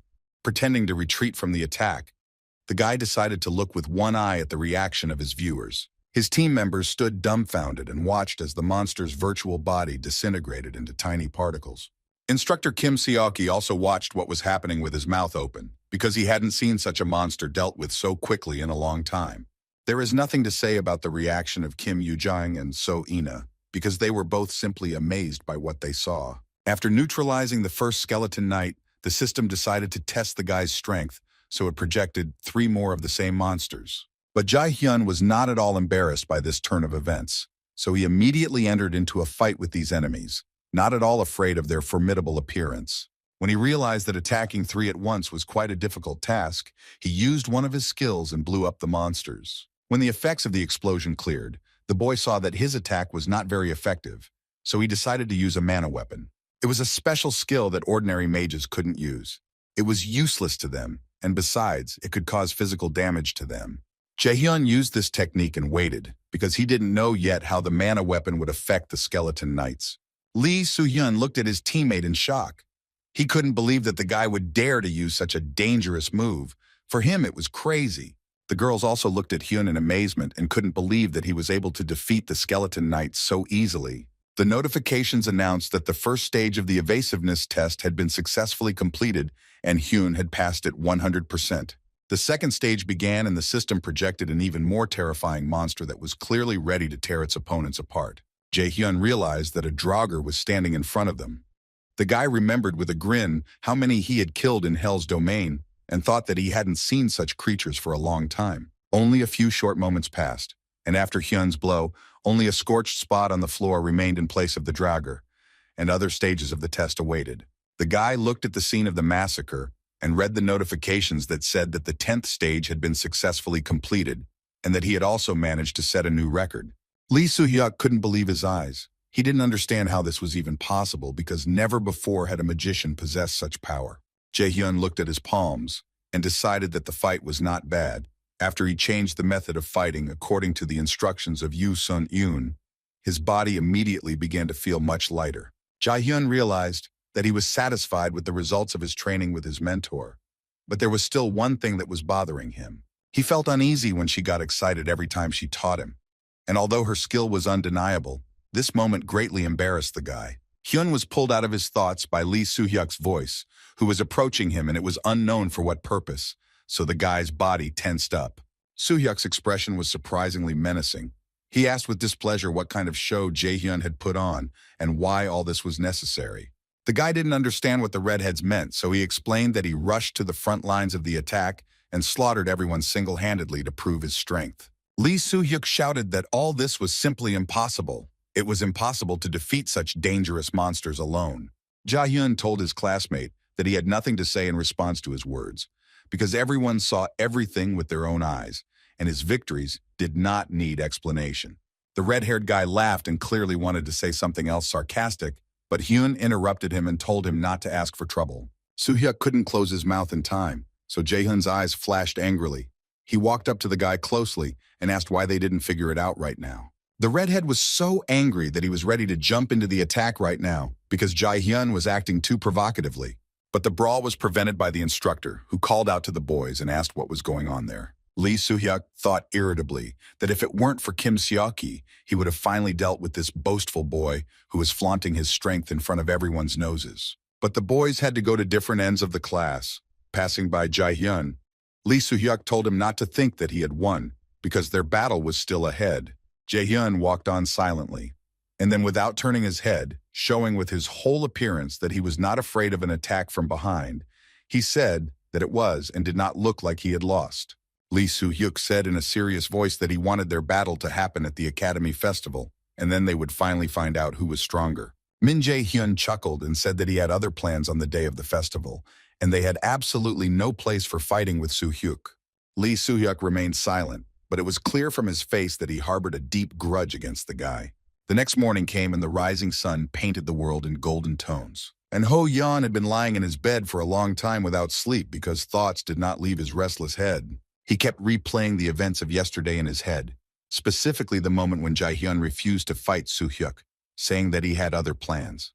The blonde had only one explanation for these words. Hyun took him for a competitor. Because during the hunt, when Ho-young gave up his badge, he said that he would beat Hyun at the Academy Festival and get him back. Now all these disturbing thoughts did not allow the boy to sleep, because the fight with Jae-hyun was a very exciting event. Unable to bear the pressure of his own thoughts, and Ho-yeon got out of bed and decided that now was not the time to relax and wallow in his worries. He needs to train before the fight, and in order not to disappoint Jae-hyun, he needs to visit the gym more often. The corridors of the Meals Academy were empty. Only the rays of the sun penetrated their empty space. Instructor Kim Seoki and two other people in gas masks disturbed the peace of the deserted corridors. The purpose of their meeting was unclear, but the men in gas masks were actively discussing the results of the endurance test because the newcomers this year were no slouch. One of the men said that even some Min Jae-hyun was able to set a new academy record, but how he did it was unclear. Kim Seoki thought meaningfully that when it came to Min Jae-hyun, the reason for his success was not due to talent at all. The man reflected that the experience the boy demonstrated during the tests spoke of persistent training, which was reinforced by battles. It was just unclear where the guy got this experience, being a teenager who hadn't even graduated from the academy. All three entered the director's office, who, without turning his chair in their direction, said that his employees had done a good job. When the man finally turned around in his chair, those in the room could see his eyes glowing with an unnatural light. Gu Chang said that he wanted to hear the test results. Kim Seok-ki immediately reported that the students who received the highest scores were Ho-young, Cha Yu-won, and Min Jae-hyun. But what was noteworthy was that the latter's results were very different. The director of the academy thanked the instructor and said that his work was, as always, excellent. Gu Chae-in carefully looked through the photos that showed the students taking the test, and his gaze fell on Hyun's photo. The director grinned evilly and decided that it would be a lot of fun for him to watch this guy demonstrate his strength. The man ordered the instructor to continue reporting to him about Min Jae-hyun's activities. He said that if Kim Seok-ki noticed anything strange, he knew what to do. The instructor bowed to the boss and said that he would keep an eye on the guy. Gu Chain said that with such an employee, he was like behind a stone wall. The director turned to everyone standing in the office and said that they had finished with this assignment and could now begin preparing for the next event. Gu Chain looked thoughtfully at the photographs of the students and thought about how much more he could learn about the guys depicted in them, but he would not use it for the good. Days passed, and the guys were brought to take the evasiveness test time after time. Today was no exception, and Jae-hyun had already managed to reach the 27th stage. After neutralizing the last generated enemy, Hyun stood there breathing heavily as he thought about whether or not to go on to another stage. He wanted to know if 27 stages was really his maximum. It seemed realistic to the guy that he could reach at least 30. He began to massage his stiff shoulder and thought that his result was within the power of half a dozen C-class raiders, with great difficulty, but they would do it. So he decided not to stop there. Jae-hyun remembered that the next thing on the plan was to practice in Dungeon X. That's where he would be able to show himself better. The guy understood that he needed to prepare for this practice, which meant he needed to train more and not neglect the gym. He recalled that the incident in Dungeon X was remembered as one of the terrible events that happened in the school. It was a shameful episode that remained on the pages of the history of the Milas Academy and a tragic event that took many human lives. It was Jae-hyun and his teammates who were involved in this case and found themselves at the center of this mess. Of the entire team that was sent on that mission, only Hyun remained alive, and he remembered those events forever. He had to listen to insults, curses, and threats directed at him, but despite this, he did not give up his studies. After all, the guy really didn't want to disappoint those who believed in him, those whom he valued and put above himself. Now he had a chance to replay all those events, so he would not allow a similar situation to happen a second time. He came to the merchant and bought the necessary inventory from him, after which he paid, thanked him for the purchase, and left the store. Jae-hyun walked down the busy street, thinking hard about whether this time would be different, because he didn't want those horrible events to happen again. Previously, the guy was called pathetic and unable to protect anyone. Now everything has changed, so Hyun will not allow such an outcome of the visit to the dungeon. In his previous training at the academy, Jae-hyun was completely different. He was more material than a person, but now he had no desire to repeat his mistakes. There was only one day left before the practice in Dungeon X. The students, as always, sat in class and listened to the teacher, who was finally finishing the lesson. Min Jae-hyun was sitting and almost falling asleep during this boring lecture when suddenly something caught his attention. Kim Yoo-jang had already gotten up from her seat and was dragging the exhausted Seo Inu along with her. She called out to her friend and told him to come with them. Jae-hyun smiled and thought about what new prank his red-haired, crazy friend had come up with. When Hyun approached, the girl's joy disappeared as if by magic. She said that she was worried about the dungeon because she had never been there before.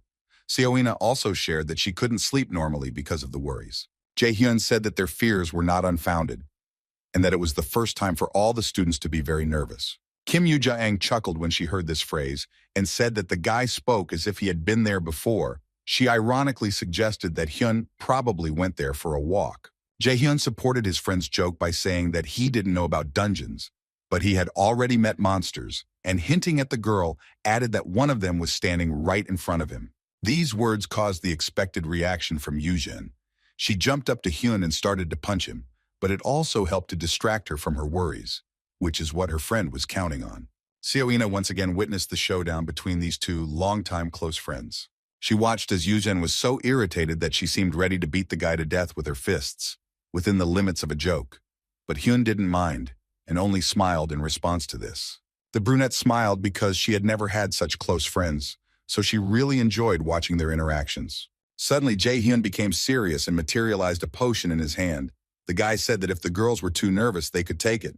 Yoo-jin grabbed the potion and looked at it with delight, noticing that Jae-hyun had a second one in his hand. Seo-ina looked at the guy timidly.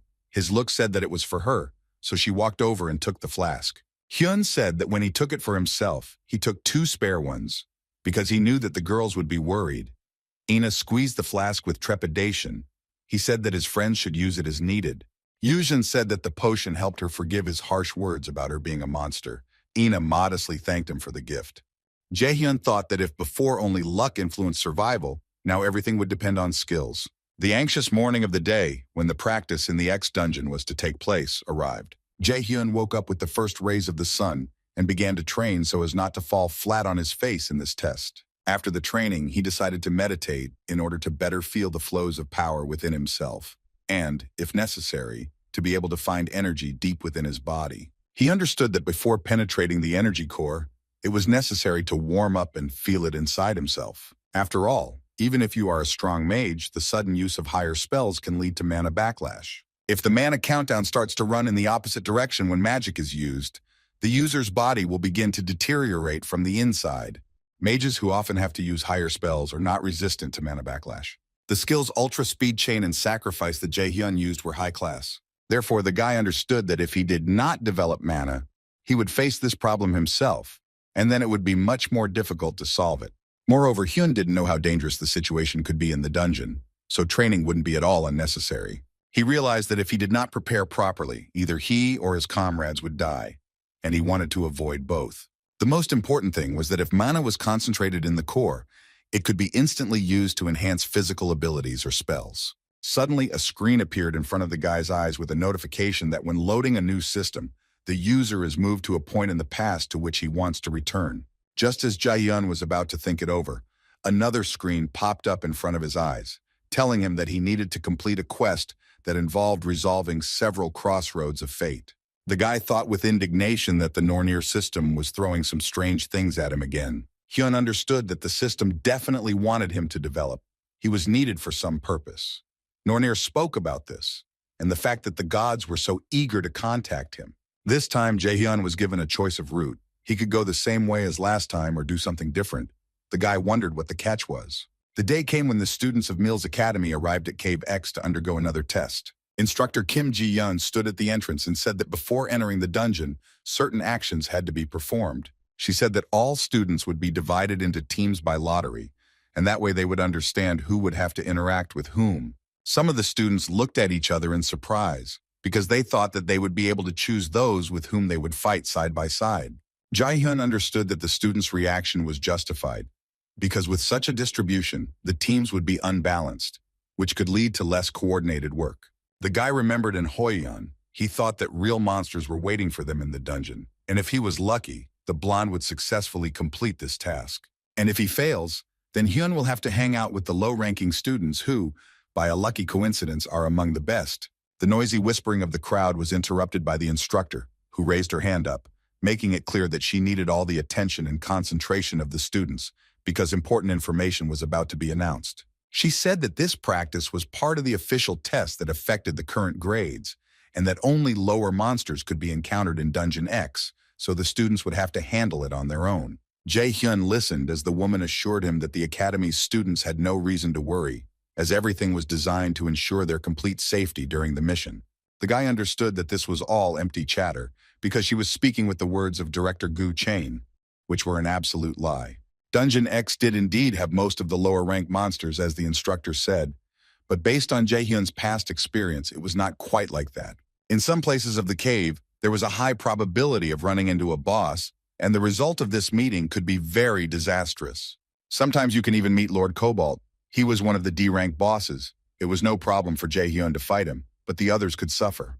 The boy looked at his friends, whom he did not want to lose, and decided that he would not play by the perverted rules of the cruel director. Jae-hyun assumed that during this dungeon test, the headmaster of Mila's academy would make a mistake that could be used against him. Kim Ji-yoon announced that it was time to begin the drawing of lots, so the students should pay close attention. The instructor asked the first-named student to come forward and draw lots to find out which team he would be assigned to. The distribution was in full swing, and after a few minutes, the students had already begun to form small groups. Some were happy with their teams, some were not, but no one had a choice. Jae-hyun stood next to So-ina, who miraculously ended up on his team. He didn't know anyone else besides her. He looked at her and smiled, then said that he was pleased that he had familiar faces on his team with whom he had warm relationships. The brunette was so embarrassed that she couldn't even raise her gaze to him. She barely managed to squeeze out that she was also pleased to be on the same team with him. Hyun analyzed that So-ina had very impressive skills, and they understood each other very well. She was smart and grasped everything on the fly. Her presence in the team was an obvious plus. While he was thinking about this, the rest of their team members started approaching them to introduce themselves. The guy knew that when you know the strengths and weaknesses of your allies, it is much easier to develop a strategy of action and a plan that will help avoid injuries or death of team members. At first, Hyun didn't pay any attention to the appearance of the other guys, but when he heard their voices, he looked up at them in shock. In front of them stood a friendly red-haired girl who said her name was Kim Jina, and a fair-haired guy named Park Seon-woo, both students from the martial arts class. Park Sun-woo clarified whether Jae-hyun and Seo-in-woo were really in the third team. When they confirmed, he said that they should try to stay safe and sound. Looking at the boys, Jae-hyun remembered how their previous visit to the dungeon ended for them. They encountered a terrible monster and detained it at the cost of their own lives so that it could escape. Only one question arose in his head. Why did this couple appear in his life again? Did the Nornir system really return him to the past to repeat all the events that had already happened to him? Previously, the system gave him a choice of route, so the decision regarding the future depended on the guy, and his choice could either save or destroy other people. Now Jae-hyun understood the choice he was faced with. He had to turn fate so that the lives of Kim Jina and Park Sun-woo would be saved. The third team, in full force, stood, and its members looked at each other with curiosity, wanting to guess what each of them was capable of. It suddenly occurred to Jae-hyun that the Nornir system was originally designed to allow him to correct his previous actions. He exhaled heavily because he realized that he had a very difficult path ahead of him, and there was still a lot that needed to be corrected. Jae-hyun walked up to the guys from the combat class and introduced himself, then shook their hands and said that he was a magician. Ina was peeking over his shoulder, clearly embarrassed to greet the guys, so Hyun introduced her as well, adding that she was a little shy. Pa Sonu scratched the back of his head and said that they would become friends because they had a common and very difficult adventure ahead of them. Park Jina came closer and said that she and her friend were very sociable. Such a sudden approach made Ina very embarrassed, so she was unable to answer anything. Jae-hyun looked at these cheerful students with a hint of sadness and thought that they were exactly the same as in the past. They chatted cheerfully among themselves and constantly made some jokes, which embarrassed Ina even more. Hyun watched this and felt nostalgic for the time when he first met them, when he was still a teenager, naive and unaware of how cruel life and people could be. The guy pushed those thoughts away and decided to concentrate on the present moment. So since they had already met, he suggested that the team discuss their strategy of action. The guys agreed that everything needed to be discussed thoroughly. So first of all, they asked who wanted to be the leader. Park Sun-woo said that he was not a contender, so they offered this role to Hyun-woo. The guy began to think about whether to follow the path he had chosen last time or to choose a new road that would radically change the course of events. Having made his decision, he began to explain to his teammates the plan that had formed in his head and could be a good option for surviving in the dungeon. The guy repeated several times that they all had to remember that no matter what creature appeared in the dungeon, they couldn't hesitate. They had to act clearly, in a coordinated manner, and decisively. Kim Jin-ah and Park Sun-woo listened to Jae-hyun's insistence with their mouths open, especially when he said that those in the vanguard must be especially vigilant. The fair-haired boy from the combat class thought that it was not for nothing that Hyun was in first place in the rookie rankings, because all his actions were thought out literally down to the smallest detail. Park Sun-woo said that he remembered the details of the plan. Seo-ina turned and said that she also understood everything. Instructor Kim Ji-yoon came up and clapped her hands, announcing that the time for discussing strategy was over and it was time to move on to practice. She called on the teams to come forward. The blonde said that they had sorted out the planning of their actions and could now calmly begin carrying out their tasks. Jae-hyun's attention was drawn to a team that was passing by nearby. It included an Ho-yeon and his girlfriend Kim Yoo-jang, as well as an unknown girl and a guy. Hyun realized that since the leader of this team was an Ho-yeon, there was no need to worry about his red-haired friend because she was with a good and strong leader. Kim Ji-yeon announced that the team members could begin the trial and descend into their assigned dungeon. The instructor looked at the team members one by one and said that she wished them good luck in completing their assigned tasks. Jae-hyun's team stood and listened to the instructor's instructions with inspiration. It was clear that they all wanted to pass the dungeon test and get the highest score. Hyun closed his eyes and thought that he couldn't let anything happen to these guys. He was ready to do anything just so that the history of the past wouldn't repeat itself. Then the guy exhaled and decided that it was time to put his worries aside and focus on executing the plan as efficiently as possible, because that was the key to everyone staying alive. Once in the dungeon, the team saw beautiful crystals that captivated them with their mystery. And Ho-yeon and his team walked straight between the rows of crystals, wondering how in such a gloomy place there could be such a beautiful phenomenon. An unknown girl from the magic class said that she felt a disgusting damp smell. The cave was musty and caused unpleasant sensations. Kim Yoo-jang anxiously asked if there would be kobolds in this part of the dungeon, since this place looked like a mine after all. The guy from the combat class said that they would most likely have to face these monsters, because there was a lot of ore in such dungeons. Kim Yoo-jang laughed and said that perhaps in addition to ore, it was possible to find diamonds if you tried hard enough, after which the guy irritably asked why she was laughing. She said that there was no way to know for sure what was in those rocky expanses. Before she could continue her thought that they might come across many more interesting things, a strange sensation made her fall silent. And Ho-yeon also felt this uneasy feeling, so he shouted for all the team members to take their positions because something dangerous was approaching them.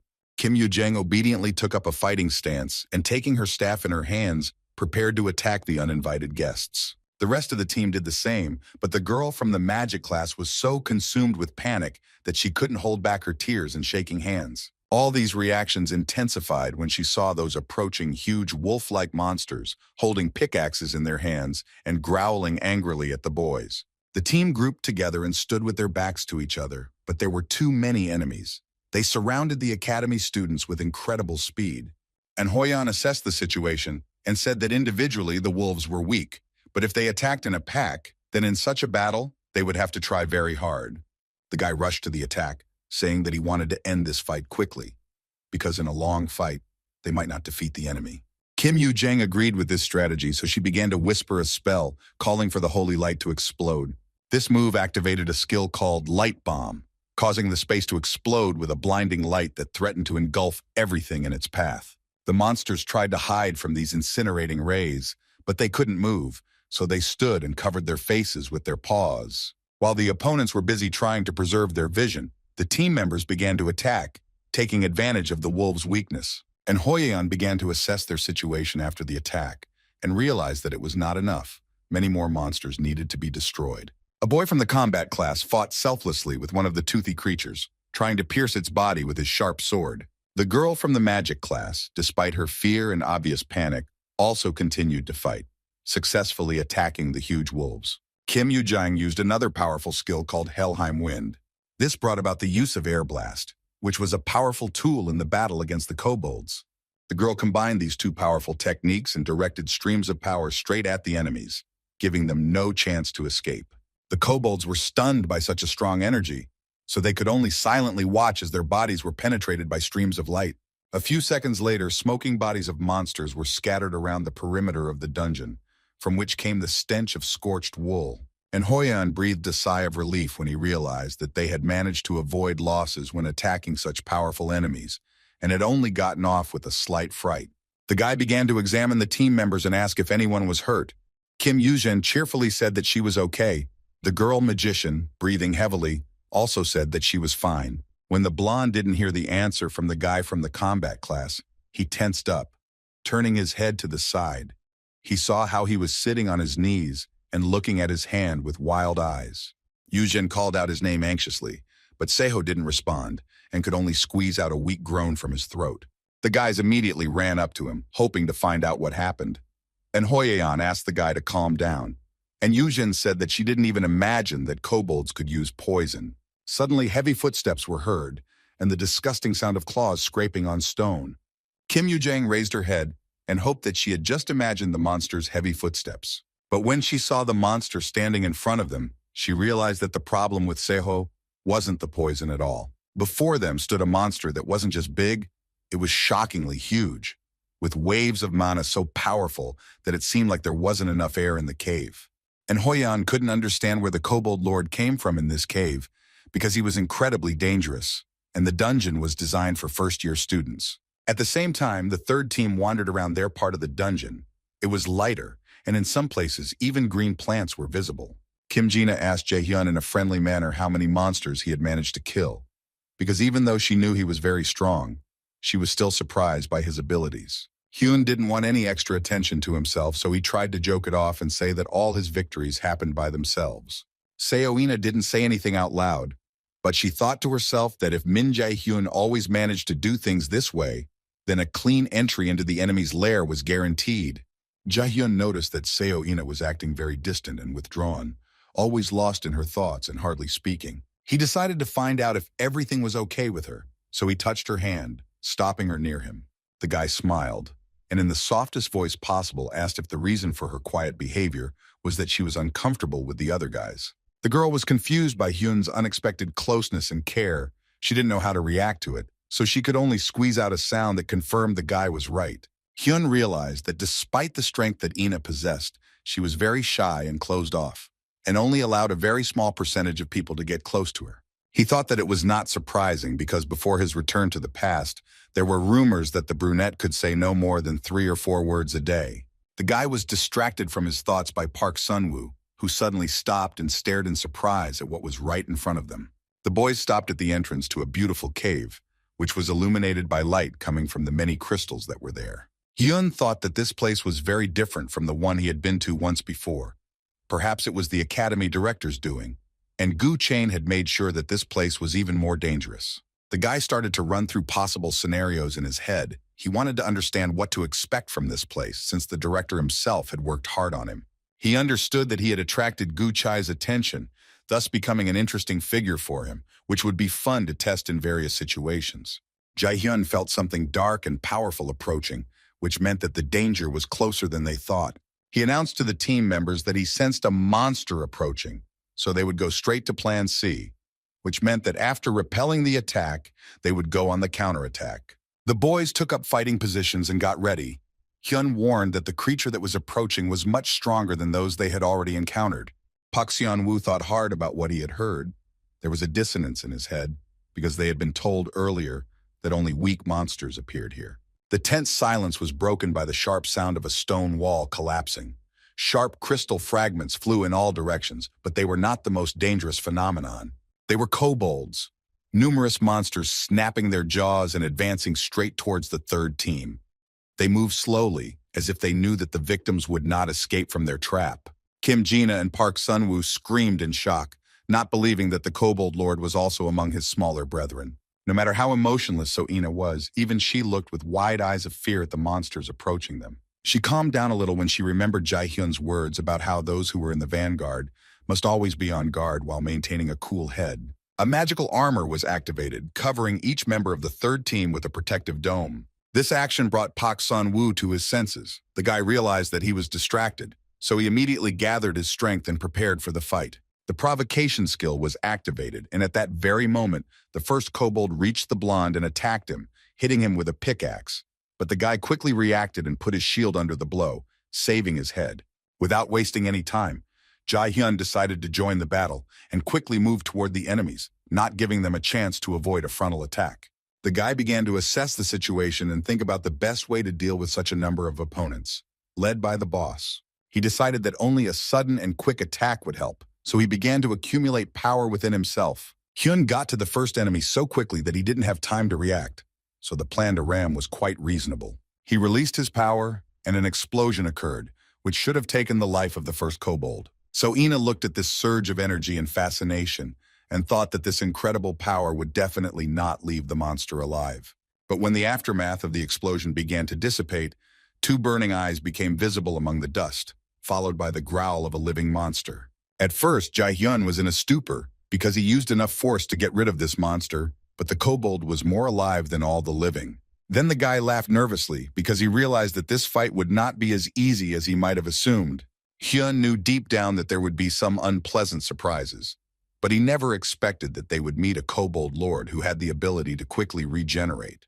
Jae-hyun realized that they were facing a rather severe test of strength ahead, which they simply had to pass if they wanted to get out alive. The Nornir system began sending notifications that a kobold lord creature had been identified as Odin's Raven, and the Raven Hunter quest had been received. The creature came closer, and when it opened its eyes, an ominous red gleam was visible in them. The conditions of the quest became known. It was necessary to kill all 5 of Odin's ravens. As a reward, you could get an empty map, and for a complete cleanup, you could upgrade your class. The penalty for failure was death. All this time, the academy staff calmly watched several entrances to the training dungeons. Kim Ji-yoon held the tablet in her hands and watched the events unfold behind the heavy doors that led into the caves. She watched Jae-hyun's fight closely, and she couldn't understand how a simple student could do such things. The instructor understood that even she, an A-rank mage, was unable to handle some of the skills that this first-year student demonstrated. She looked at the doors that led to the dungeon where the third team was, and thought that these guys would definitely take first place, because they had such a strong leader. Suddenly, the doors of the dungeon began to slowly open, even though the test time had not yet expired. The woman put the tablet away and wondered in surprise if the third team had already left their cave. Her eyes widened in shock as she saw those moving towards her. A team emerged from the dungeon, led by An Ho-yeon, with an excited Yu Zhang running ahead, shouting that they were in trouble, and a barely alive student named Seho being led behind her. Kim Ji-yeon ran up and began to examine the students, trying to understand the reason for their early appearance. And Ho-yeon explained in a gloomy, exhausted voice that the person who had appeared in the dungeon on their way was none other than the Kobold Lord himself. The instructor couldn't believe what she was hearing. She said that this simply couldn't happen, because the academy's management protects students from such powerful monsters. The rest of the academy staff ran up to the injured student and used healing magic to return him to normal, saying that he had mild mana poisoning. Instructor Kim stood there, unable to understand what had happened, but Yujin's voice distracted her from her thoughts. The girl worriedly asked if the third team had returned yet, because her friend was there, whose fate she was very concerned about. And Ho-yeon also joined the conversation, so she answered 2 students at once that no one else had returned except their team. The blonde thought that it was impossible because knowing Jae-hyun, he would have led his team to victory first. The boy looked at the closed door of the dungeon and thought that with Hyun and Seo-ina's skills, they would have finished this test a long time ago. Instructor Kim Ji-yeon, although she remained silent, agreed with An Ho-yeon's statement. The skills of those students allowed them to get ahead and already arrive at the place. Therefore, it was decided to make a phone call to the director. The man slowly picked up his smartphone and looked who was calling. He responded in a completely nonchalant tone, asking the instructor what she wanted, his tone demonstrating complete indifference to what might happen to the students. Kim Ji-yeon reported that a B-rank monster was discovered in the dungeon, So an emergency evacuation of the students from the test site was needed.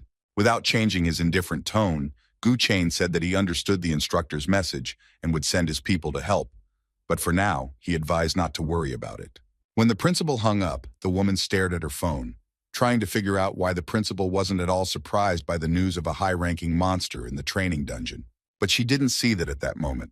The man was smiling maliciously, sitting in his safe office. He absolutely did not share the anxious feelings of his employee. The ring on his finger seemed to glow even more blood red than it had before. At this time, the cave in which the third team was located was again shaken by a new explosion of powerful energy. The blast wave was so strong that Seo Inu and Kim Jinu were thrown back several meters. Pak Sung wasn't any luckier, as he fell straight onto his stomach and had all the breath knocked out of him, so he was now trying to fill his lungs with oxygen. Jae-hyun hoped that he was lucky this time, and that his opponent was knocked out by his strength, but when he saw the result of his work, he froze in place. The Kobold Lord stood there, completely unharmed, as if he had just suffered a crushing blow. The wolf clutched the weapon tightly in his paw and was about to attack again. Hyun understood that this fight was much more than a school test, because the system had given him a quest that could end in either his triumph or his death. The guy remembered that the system identified the monster in front of him as Odin's raven. Hyun knew that the main Scandinavian god had two ravens, one of which was named Hugin. This name meant that its bearer was thinking. Odin's second raven was called Munin. His name can be interpreted as remembering. With the help of these birds, the ancient god collected knowledge about the world and ruled Asgard. He owed his wisdom to these feathered assistants. Looking into the glowing eyes of the monster that was glaring at him, Hyun realized that this battle was the work of Odin's followers. A vision appeared before the boy's eyes in which he saw a creepy bird that looked at him with blood-red eyes. Assessing his opponent, he realized that the mana that the Kobold Lord possessed was not lower than B rank. Jae-hyun knew that he was strong, but still it would be difficult for him to deal with an opponent of such a level. So he allowed the thought of retreating to enter his head. An inner voice whispered to him that running away wouldn't be such a bad decision. Perhaps it would even be smart. But then, seeing that So Ina needed help, he rushed to her without further ado. Earlier, Hyun could have run away, justifying his cowardice with the desire to live. And now, because of all the wrong decisions he made, the guy's life has become one big regret about what he could have done but didn't. He understood that he had been given a second chance, which very few people had, and he needed to take full advantage of it. Jae-hyun didn't care if this fight was a test of the gods or not, but this time, he would definitely protect his comrades and not allow anything irreparable to happen to them. The guy turned to all his team members and told them to listen carefully to what he had to say. He asked his comrades to make their way to the exit as quickly as possible, and in the meantime, he would hold off this creature so that they could get out calmly. Park Shan-woo began to object, because he was against the guy being left alone with this terrible opponent. But then he saw Jae-hyun use his power, and the entire space burst into blue flames. Hyun said that he didn't need any help, so the guys needed to silently disappear from the battlefield, so that he could calmly and without distraction deal with the wolf-like monster. Jae-hyun said that this was the best solution since he couldn't fight and protect his teammates at the same time. As he spoke, the Kobold Lord had gotten so close that he now had perfect access to deal maximum damage with his strike. But despite this advantage of the enemy, Jae-hyun managed to reflect this attack, but the shield was not created by him. The guy turned his head in surprise to see who had saved him from imminent death. The wolf-like monster was also surprised by this turn of events and now bared its teeth angrily in all directions. The one who decided to help despite the mortal danger was So Ina, who was still maintaining a protective barrier around the boy. She firmly stated that she would not go anywhere, because she wanted to help in the battle with this monster. She did not care at all about Hyun's opinion, because it was her decision to stay. Seeing the girl's eyes that were full of determination, Jae-hyun didn't even dare to argue, so he just silently looked at this beautiful and strong brunette. The guy wondered if his return and the decisions he made had affected the girl too, changing her shy nature to a more decisive one. Jae-hyun said that So Ina would stay with him, but he ordered the other two team members to immediately head to the exit and quickly report what happened to the instructor. When the boys wanted to object, he looked at them with a look that urged them not to argue with him and said that he asked them to fulfill this request. Kim Jina was ready to burst into tears because she felt uneasy leaving these unfamiliar guys alone with the monster, because in fact they sacrificed their lives for them. But then the girl gathered her strength and resolutely said that she and Park Sun-woo would not let them down. They would bring help as soon as possible. The guys left, but it was clear from their expressions that they were determined to return with help. The main thing was to hold out until that moment. Jaehyun and Seo-ina watched them go, realizing that a difficult battle lay ahead of them, during which they could lose their lives. The guy understood that he had enormous strength, and he also had an amazingly capable partner, but it still seemed to him that this was not enough to win. After all, when he saw the Kobold Lord and his minions towering over them, it slightly diminished his faith in his own strength. Jaehyun decided it was time to discuss their strategy with his partner, so he told Ina that he would cover her from behind. The girl took the hint, so she stepped forward and, with an uncharacteristic, confident step, walked straight towards the growling wolf-like kobolds. So Ina began to whisper a spell and call upon the sacred sword to aid her in this battle. She activated her skills and was ready to move on to the attack. Jaehyun's eyes reflected this amazing power that the brunette possessed. He understood that over the years, this incredible girl would only become stronger. The Kobold Lord also realized that he was dealing not with just a light snack, but with powerful enemies, so he jumped away from the place where Ina's power had struck. While the enemy was in confusion, Hyun did not waste time and rushed into the attack, because the moment of surprise was the only advantage they had. The guy noticed a strange wolf that followed the boss everywhere and did not leave his side for a single step. The strangest thing was that this creature's body melted when it came into contact with Seo-ina's power. Hyun knew that the amount of mana that the body takes in from the outside has its limit and that this power can have devastating consequences. The guy realized with some surprise that behind the main monster, there was a creature that controlled and fed him with energy, while destroying its own body. He realized that most likely this was Odin's raven. Perhaps this monster simply liked to hide behind the backs of others. Jaehyun activated the item Mistletoe, which expanded his field of vision, and also received a new skill, Mana Detector.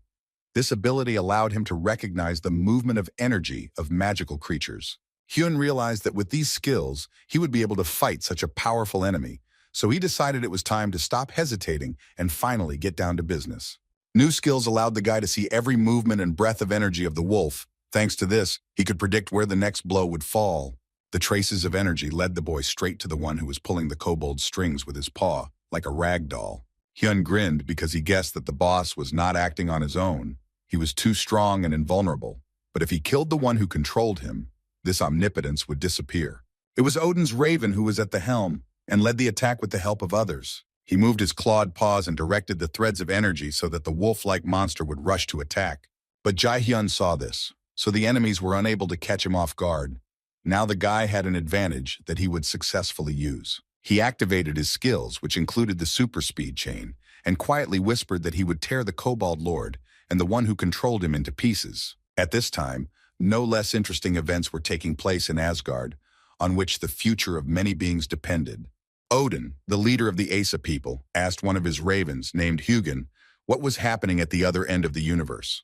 The one whose name meant thinking said that they had located a branch of mistletoe that had disappeared from God's treasury. One of the goddesses, who was simply mesmerizing with her beauty, asked where this ill-fated branch was located. Hugin replied that the mistletoe had come to Midgard and had somehow ended up in the hands of the enemy of evil. The goddess wrinkled her nose in displeasure and began to think about how this object had been brought to people. Perhaps it was the work of old man Mimir. The red-haired god laughed merrily and said that they had nothing to worry about, because a treaty had been concluded with Asa's enemies that prevented new wars. The Valkyrie, who was standing nearby, flashed her eyes and told Thor not to be so frivolous because in the last war, it was a branch of mistletoe that killed his brother Balder. One listened silently and analyzed every word. He did not believe in coincidences. A long life taught him that all events are somehow interconnected.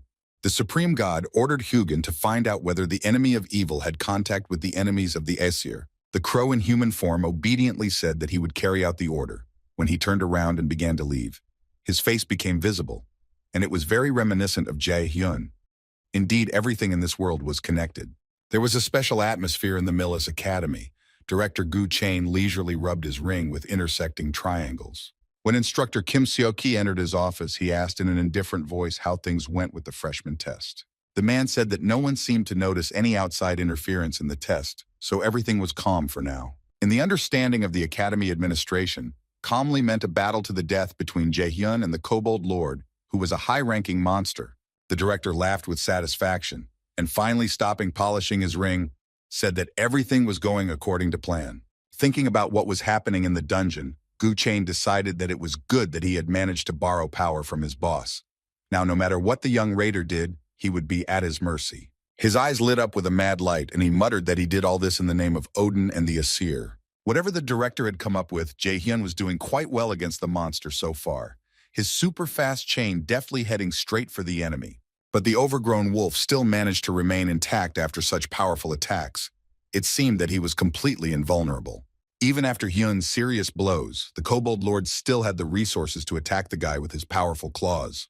Jae-hyun decided that he needed to change his strategy, since a head-on collision would only lead to the exhaustion of his own strength. He decided to retreat a little to get into a more advantageous position, so he jumped back. The boy approached Ina, asking if she could block enemy attacks so they wouldn't reach him. So Ina looked at him. Her gaze was uncertain, but there was also a spark of desire to do everything for the common victory, so she said that she would try to repel the enemy's attacks.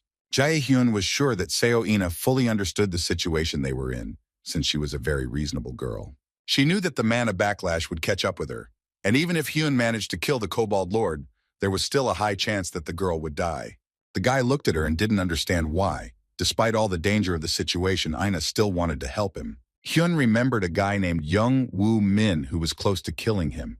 He trusted him, but after he was given a second chance, he promised himself that he would not trust anyone again. After all, he made a huge mistake back then, for which he paid with his life. But the guy learned that the world is cruel and unfair.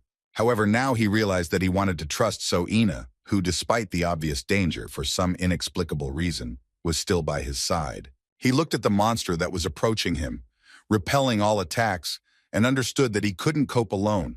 So there was no time to philosophize about the fact that you can't trust anyone. Hyun made the decision to act because he felt inside that Ina would cover him and not allow the enemy's attacks to harm him. He used the super speed chain skill once again, thinking that if he hit more vulnerable areas, the effect should be better. The kobold wanted to attack back, but some powerful force stopped him, blocking his path to Hyun.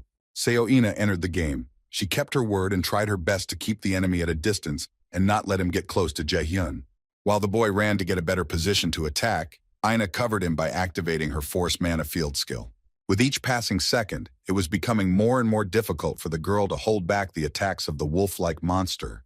Her face was sweating from the strain, but she did not retreat. Her hands began to shake slightly due to the enormous amount of energy she was using right now. But despite this, the girl successfully coped with her task and protected her teammate from enemy attacks. Jae-hyun successfully made his way to where he planned. He counted on Ina, and she did not let him down. The guy remembered that once, a very wise raider told him that there is no worse death than death without faith in your comrades. He braced himself for the blow and decided that he really wanted to prove how right this smart warrior was. But no blow came, because Hyun used this distraction to confuse the wolf. The enemy expected to be attacked, but instead the guy moved to a place that was more advantageous. So Ina blinked in surprise, as she had never seen such skills used for the purpose of moving around the battlefield. She understood that in order to use the power in this way, one must very subtly control mana and sense the slightest fluctuations of energy. The Kobold Lord didn't have time to follow the guy's movements. He shook his head in different directions, but saw only a quick silhouette. Trying to catch the hated enemy, the monster began to swing its weapon chaotically, trying to hit Jae-hyun. Ina screamed in panic because both her comrade and the enemy were moving so fast that she simply did not have time to use her own strength and protect Hyun. But the guy just grinned. He liked the intensity of the fight, and he clearly enjoyed annoying his opponent. Once again, Hyun decided to test his strength on this invulnerable monster. Now he changed his approach, so he hoped for success. He recalled his training with Yoo Sun-yoon, where he learned this technique. First, you had to shift your weight from left to right. Hyun repeated this action with pinpoint precision, even adjusting his breathing rhythm to the one he had during training with the head of the Lotus clan. Next, it was necessary to make a light upward movement. It should be practically weightless, but contain enormous power, which will help to correctly direct the force. The boy repeated everything again with incredible precision, which allowed him to easily summon power and activate a skill called Hone Sword Mastery. Following this, passive skills called Dexterous Step and Flexible Body Movements were activated. Jae-hyun knew that using these abilities would make it much harder for the wolf to regenerate, so he smugly shouted that the kobold wouldn't recover so easily this time. Hyun released his power, and the world around him burst into a bright light that was trying to engulf all his enemies. When the blow hit the kobold, the creature roared in pain, The monster did not expect to be hit so hard by this attack. Jae-hyun struck again, this time using his sword, which shattered into pieces from how hard he pierced the wolf. Seo-ina stood there, unable to take her eyes off what was happening, amazed at how skillfully Hyun handled his strength and weapons. When the boy finally jumped away from his enemy, he saw a notification from the Nornir system, which informed him that the connection between Odin's raven and the Kobold Lord had been severed. Jae-hyun walked through the battlefield, which was all in smoke and dust, and didn't even look towards the enemy, because he knew for sure that he was defeated. The guy noticed that there was some movement near the wolf's body, and he realized that perhaps he would be able to personally meet Odin's raven. The creature looked like a cross between a bird and a man, about the size of an average man, but its beak and clawed hands gave it away. Hyun walked up close to the creature and asked the only question that interested him: what was Odin's purpose? The creature changed and no longer resembled a human. Now it was a huge raven with one very remarkable detail: blood-red eyes. On the bird's neck, Hyun saw a medallion with very familiar symbols. They were intersecting triangles, exactly like the ring on the director of the Mila's Academy. The boy immediately realized that this was not a coincidence, and now he wondered how Gu Chain was connected to Odin's minions. Looking into the raven's empty eyes, Hyun realized that the creature had no intelligence, so trying to extract information from it was a futile exercise. The guy started to leave the battlefield when suddenly someone's cry distracted him from his thoughts. His name was Seo-ina, who, despite having lost a lot of energy, was safe and sound. Only at that moment did Hyun realize that this was not all the horrors they would have to endure. This was not the end, because the mana return was still waiting for both of them. At that moment, the boys were doubled over in pain because dirty mana began to accumulate in their bodies at an incredible speed. The Nornir system activated a mana filtration process within Jae-hyun that would help him return to normal. The boy was still breathing heavily, but now he felt that the force that had twisted his insides was slowly retreating. A system notification indicated that the amount of mana in standby mode had been increased by 5%. Jae-hyun also saw a message that he had destroyed the first target of the mission, namely Odin's raven. As a reward, the guy received 5 stat points, increased his level, and also acquired 1 empty card. Just when he thought they had escaped this mortal danger, his attention was drawn to the next message, which warned that one of the team members was in critical condition. Hyun turned around and saw that Seo-ina was lying on the cave floor, completely motionless, and it seemed like she wasn't even breathing. He looked again at the girl's lifeless body, and the system notified him that failure to provide timely assistance could lead to her death. After some time, the girl opened her eyes. She felt that her eyelids were incredibly heavy, and her whole body refused to obey her. Her head was splitting into pieces and her body was twitching in small convulsions. She looked around and saw Jae-hyun sitting next to her. He was also not in the best condition. He sat with his head down and did not move at all. The girl wanted to ask what happened, but then she realized that the guy was not in a state to answer questions now. Jae-hyun reacted to the movement next to him and yawned, asking Ina if she had finally woken up. The guy stretched and asked how the brunette felt. It was difficult for her to describe her condition right away, so she decided to check the characteristics. What she saw made a strange impression on her because her mana and stamina were restored. She did not understand how this happened, because she had a mana return. Ina hesitantly said that everything seemed to be fine with her, then asked how Hyun was feeling. He replied that everything was fine with him. He just dozed off from fatigue. Seo-ina looked at her teammate strangely, because if he could fall asleep next to her, it meant that he could trust her. She and Hyun approached the burnt body of the dead monster, which was still smoking. The girl asked why the guy was still here if the enemy was already defeated. Jae-hyun simply replied that he was waiting for Seo-ina to wake up because he didn't want to leave the dungeon without her. He said that he had something serious to talk to her about, and the girl was quite alarmed by this news. Hyun looked at her with a strange look that gave absolutely no hint as to what they were going to talk about. Seo-ina asked worriedly what the guy wanted to talk about because she didn't like it when something mysterious happened around her, and Hyun was acting exactly like that now. The guy looked at her again, and after a short pause, said that he wanted to share something with Ina. The girl was surprised by this phrase because in her life experience there had never been such a thing as someone sharing some revelations with her. Ina was very embarrassed and blushed because she was not used to someone having close contact with her, even if at the moment it manifested itself in conversations. At that very moment at the entrance to the dungeon, Kim Yoo-jang began a real interrogation with partiality. She tried to get an answer from Kim Jina and Park Sunwoo. She was interested in why only they came out. Kim Ji-young could barely hold the red-haired beast back. Although the woman understood that she was worried about her comrades, The instructor could not allow other students to get hurt. Listening to Jae-hyun's friend's indignation, Park Sun-woo could only think about what they should do now, because it was unclear how they could help the guys. An Ho-yeon worried that Jae-hyun and Seo-ina might have died while fighting high-ranking monsters. But then the blonde's attention was drawn to a blindingly bright light that was visible from the side of the entrance to the dungeons. Kim Yoo-jang immediately rushed there, but An Ho-yeon caught her and told her not to go there, because it was unclear what could have come out of the dungeon. All the students and the instructor froze in anticipation. They wanted to hope for the best, but everyone understood that the situation could turn out worse. But everyone sighed with relief when they saw who was coming out. Two silhouettes appeared from the light of the dungeon, and when they became visible, everyone saw that Hyun and Ina were safe and sound. They had passed the most difficult test, but returned alive. Jae-hyun scratched the back of his head and asked casually if it was because of the two of them that they were making such a fuss. Kim Ji-yeon couldn't believe her own eyes. Because the research team reported their death, she couldn't even hope that the impossible had happened.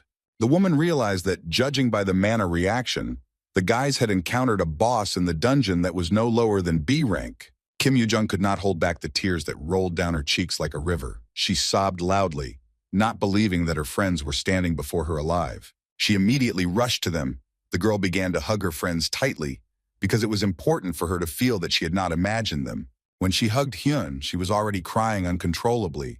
Yujin could barely say that the instructor and the researchers said that she and Ina were both dead. So Ina hugged the girl tightly in response, trying to calm her sobbing. The brunette smiled reservedly, because she was pleased that there were people who cared whether she was alive or dead. When the hugs had already gone beyond all norms of decency, Hyun told his girlfriend to finally let them go. The guy's gaze found the rest of his teammates. The guy and the girl were standing and barely holding back their tears. It was clear that they felt guilty for what happened. Jae-hyun looked at them one by one and told Kim Ji-na and Park Sun that he was grateful to them for being able to trust him. The guys wanted to return it to him because, in their picture of the world, they did the wrong thing when they abandoned them together with Ina to be torn apart by the monster. But Jae-hyun didn't let those words fly out, saying that it was he who ordered them to run so that the surviving boys could call for help. The guy clearly said that there was not the slightest fault in what happened. These words led to new sobs from the members of the third team. But Kim Yoo-jang clearly didn't agree. She attacked Kim Ji-na and Park Sun-woo and asked how they could abandon their comrades. Jae-hyun calmed her down, saying that in their place, he would have done the same. It was true, because in the past, it was these guys who saved him, ensuring Hyun's safe escape at the cost of their own lives. So he ordered his friend to stop nagging. Jae-hyun told Yoo-jang to stop being angry at his teammates since it wasn't their fault what happened. Kim Yoo-jang said irritably that she was angry not because of the guy, but because of Ina. And to prove this, she hugged the brunette so tightly that she thought that the mana recoil had covered her again. The instructor still looked at the boys in amazement.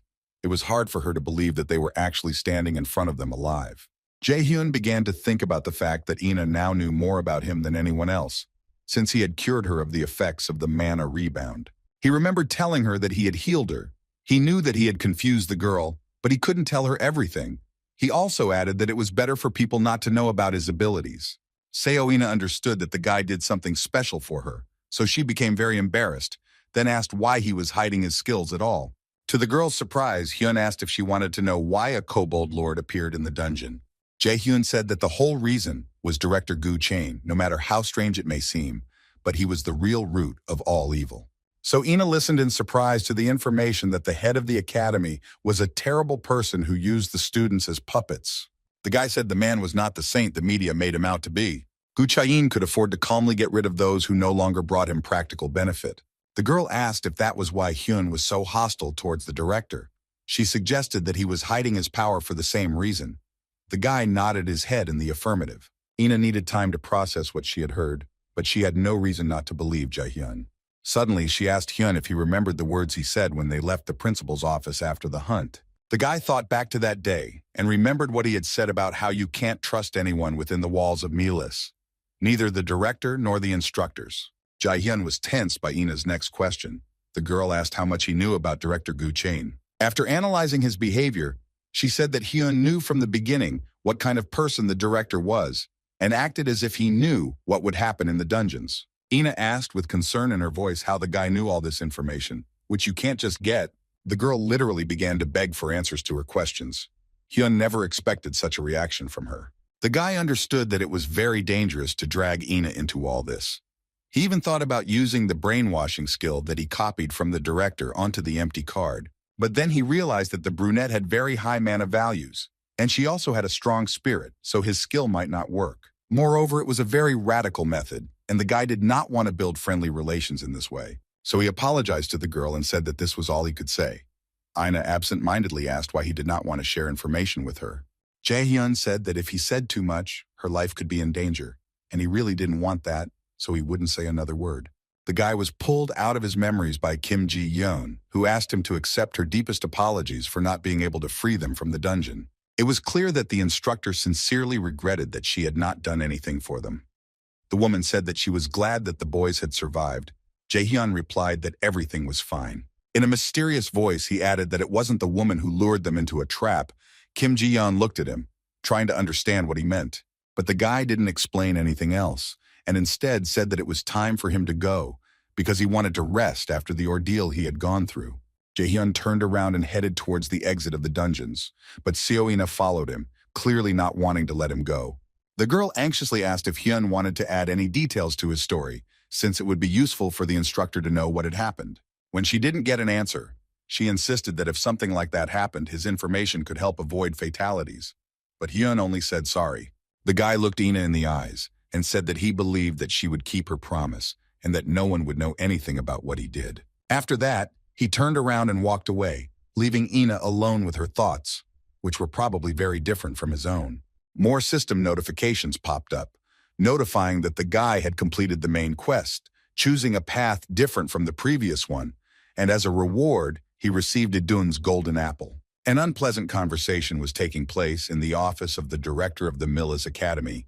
Gu Chain was telling instructor Kim Seoki that he had disappointed him. The instructor was literally shaking, not knowing what to expect from the boss, so he tried to at least apologize. The director said that for the first time, he forgives the man. However, he added that people who do not carry out orders do not stay in his team. The director's face twisted with anger. The mask of a friendly good man fell away, and his true rotten nature emerged. He shouted and asked if the instructor understood everything. Kim Seoki began to bow earnestly and assure that he would not repeat the failure that happened in the dungeon. The director threw some documents at the instructor's feet and said that at the next event, he was required to train a puppy named Min Jae-hyun. Gu Chain's eyes flashed red, and he said that this task had to be completed 100% because his patience had clear limits. Jae-hyun's room was waiting for him, beckoning with a cozy calm. It seemed like it was not in an academy run by a tyrant, but somewhere in a residential area of a peaceful city. The guy took a shower, but it didn't help wash the thoughts out of his head because he was constantly thinking about what happened. Images of Ina selflessly fighting for him, despite the fact that she herself almost died, and then so desperately asking him to reveal the secret of his abilities, appeared before his eyes. Jae-hyun exhaled heavily. He told himself that the test in the dungeon went much better than the last one, because then Kim Yoo-jang died, and An Ho-young was never able to reach his potential. He understood that in order to change the future, he needed to intervene in what was happening.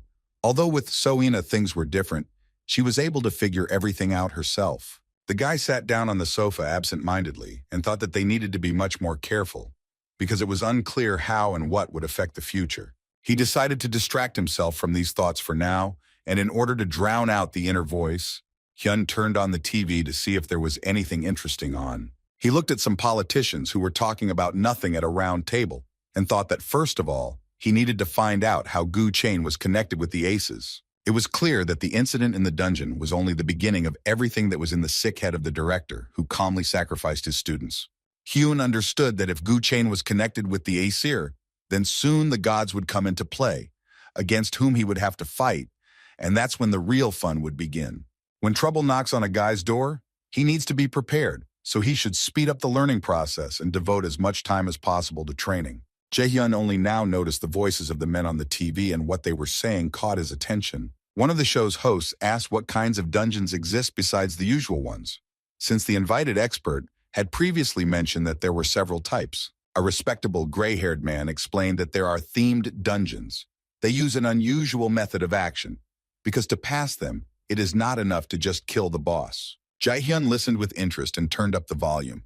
because it was very rare to hear useful information on TV. The guy even got up from the couch when he heard that the main feature of these dungeons was that you couldn't get out in the middle of a raid. He chuckled and thought that he had almost forgotten about this important detail that could be useful to him in the future. The expert continued to say that raiders who got into such dungeons had to fulfill certain conditions, becoming underground characters. It was a kind of role-playing game. In themed dungeons, raiders turn their attention to rare rewards and hidden items, also known as God's gifts. The host of the program listened attentively to the fact that these gifts are the main reasons why everyone strives to get into such places, despite the intricate conditions of the cleansing.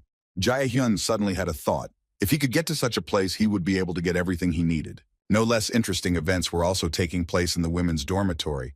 The room, filled with sunlight, absorbed every word of the girls who spoke. Sipping hot cocoa, which had a sweetish, cloying taste, the girls tried to cope with the emotions they had experienced. Seo-ina was very sad. You could say that this is her usual state, but now she was really upset about what happened. She apologized to Yoo-jang for making her nervous with Hyun. Kim Yoo-jang waved her hand and smiled widely, saying that everything was fine, because the most important thing was that they got out of this nightmare alive. The girl said that Min Jae-hyun could sometimes behave in a bad way, so she was worried that he might have behaved like a pig with Ina, because with Yoo-jin, he could sometimes act like a complete brat, which often hurt and angered the girl. Hearing this, Seo-ina looked away, upset that she couldn't even share the truth with Yoo-jin. The red-haired girl quickly noticed the change in Ina's emotions, so she suspected that something was wrong after all. She pounced on the brunette with questions about what Jae-hyun had done that made Ina so upset, but the girl began to object, saying that nothing bad had happened. She just felt like Jae-hyun trusted Yoo-jin, and she didn't understand why he was hiding a secret even from her. Ina thought it would be wonderful if Hyun relied on her a little more and trusted her a little more. She said that maybe she wasn't strong enough for the guy to trust her, a thought that upset her incredibly. Kim Yoo-jung understood that she needed to save her friend and pull her out of this depressive hole into which she could fall completely. Ina watched as her red-haired friend rose to her feet and resolutely extended her hand to her. Yoo-jin laughed cheerfully and said that it was time to forget about this idiot and go for some tasty treats that would guarantee a good mood, especially since she had one place in mind. This kind of problem-solving was something new for Seo-ina. Not only was she not used to communicating with people so much, but now she was also being invited to girls' get-togethers. She carefully extended her hand to Yoo-jin, as if she was afraid of doing something wrong and scaring her only friend. Kim Yoo-jang emotionally screamed that they were going to cheer Ina up right this second. The red-haired beast pulled Ina towards the door so hard that the girl was almost scared off by such pressure. But instead of retreating, she smiled widely and decided to give in to these new emotions. Jae-hyun looked at the item he received after completing the quest. It was an apple of youth, with the help of which one could slow down aging, improve healing and magical abilities. The guy realized that anti-aging and the healing power of nature were very rare skills that could make billions, but this item couldn't be sold because it was tied to the owner anyway. Hyun decided that it was worth counting the trophies first. Looking at Idun's apple, the boy remembered that he had heard very interesting news that could be useful to him. If his memory served him right, a themed A-rank dungeon was opening very soon in one of Seoul's amusement parks. It was called Thialfi's Thunder Vault, and in this place one could find the boots of speed that belonged to Thor's servant named Thialfi. Due to the colossal speed boost this item gave, all martial arts class raiders wanted to get their hands on it.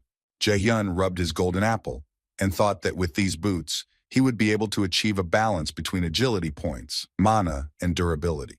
The boy took a bite of the apple and the world around him turned bright gold. He felt strange processes inside himself.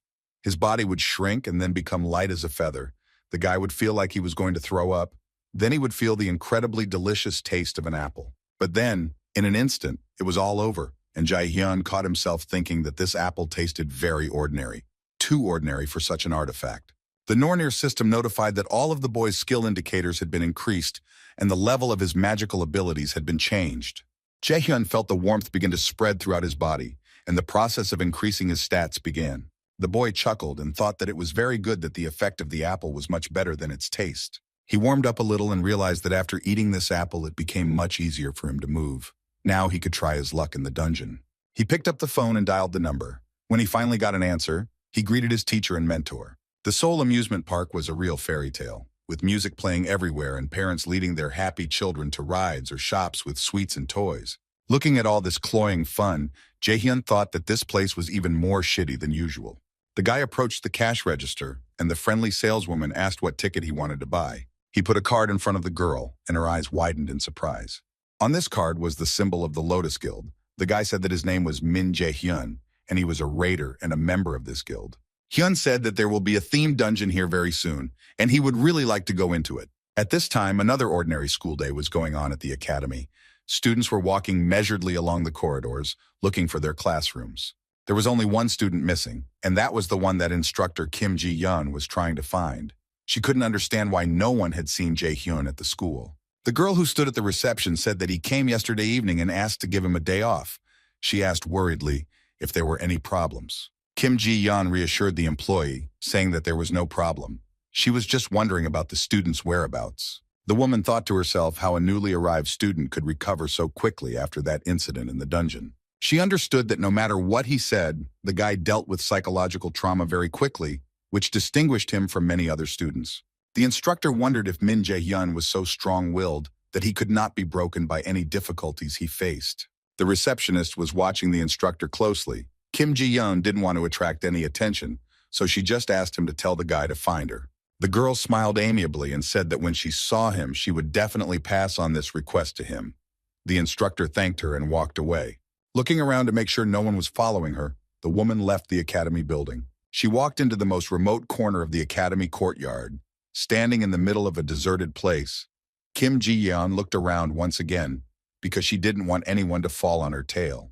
When she was sure that no one was following her, she took a small earphone from a secret pocket of her work jacket and put it in her ear. The instructor introduced herself by name and said she was on the line, then asked Chief Song Ji-seok if he could hear her well. A voice came from the small earpiece, confirming that he was hearing the message and ordering him to tell what new information the instructor had found out. The woman said that she had found out that the academy's director, Gu Chain, had a hand in what happened in the dungeons during the freshman's test. The mysterious man she reported this information to asked if she had interrogated the dungeon master, Kim Seoki, and it seemed like the instructor's life was hanging by a thread. Song Ji-seok told the girl to continue to observe the director and instructor and contact him if anything came to light, but Kim Ji-yeon said she had more information. She shared her guess that the student named Min Jae-hyun, whom she mentioned earlier, also knew something about the principal. Seoul had a completely different atmosphere, but the once crowded amusement park was now suddenly deserted, and for good reason. A voice could be heard everywhere, announcing that this was not a drill, and that park management was asking all visitors to leave Neverland. Jae-hyun chuckled, thinking that if he showed the Lotus Guild map, all the processes would immediately happen very quickly. The guy looked at his phone and seeing the time, he thought that it was all about to start. He remembered how during a phone conversation with his mentor, she told him that she knew that the boy's confidence was backed up by something, so he was allowed to use the guild card. But Yoo Sun-yoon had one condition, which was that if things got out of control, the guy had to take care of his own safety first. Jae-hyun was very surprised by this condition, to which the woman said that she completely trusted his skills, but would not allow him to get into mortal danger. Then the woman said that no one knew what could happen in the dungeon, but she would really like her student to get out of there alive. In place of the beautiful park, a themed dungeon called Abandoned Neverland began to be created, and the once beautiful attractions began to rust and deteriorate right before our eyes. Jae-hyun received a new quest which consisted of 3 tasks that could be completed to obtain Thialfi's Thunder Steps.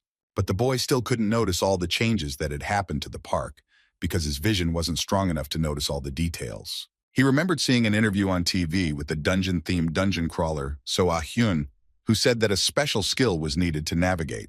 It was called accelerated thinking, and it was just incredible because it helped you see things that not everyone could notice. The guy remembered that the girl's story was very sad because So Ah-hyun's bragging led to her getting into a bloody massacre, which led to her inevitable death. Then, Thialfi's thunderous steps had gone to another raider, but this time they were to go to Jae-hyun. The guy noticed how the sky began to change, acquiring a red tint which looked quite alarming.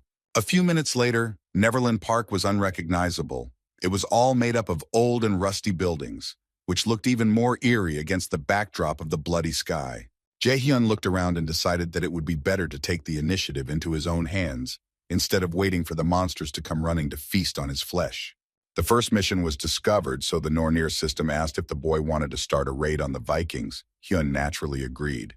A glowing ball formed around Hyun, which was supposed to transport him to the Viking dungeon. The guy mentally prepared himself for the fact that he would have to face very strong opponents, because the Vikings were famous for their military prowess. The transfer was almost complete, and Hyun could already see the outline of the place where he had been transported. The guy also survived the synchronization with the dungeon, and in this so-called role-playing game, he will play as the warrior Thialfi, who survived the attack of the Vikings. Hyun woke up and immediately got acquainted with the history of his character. Thor, the god of thunder, kidnapped the younger sister of Thialfi in order to make the guy his servant, so the main task was to find the girl. The boy's mind flashed back to scenes of Vikings attacking a village and burning it to the ground, after which they took away Ruskva, the sister of the character he was playing. Thialfi was a servant of Thor and the fastest man in the 9 worlds. Having lost his family in a Viking raid, he came to hate the Aesir, who were revered by the attacking sea wolves. The guy tried to understand what all this meant because initially everything was not so. Perhaps the split of the Aesir and Nornir was again to blame. The guy was pulled out of these thoughts by a strange voice that called him by the name of Thor's servant, which meant that he had completely transformed into his character.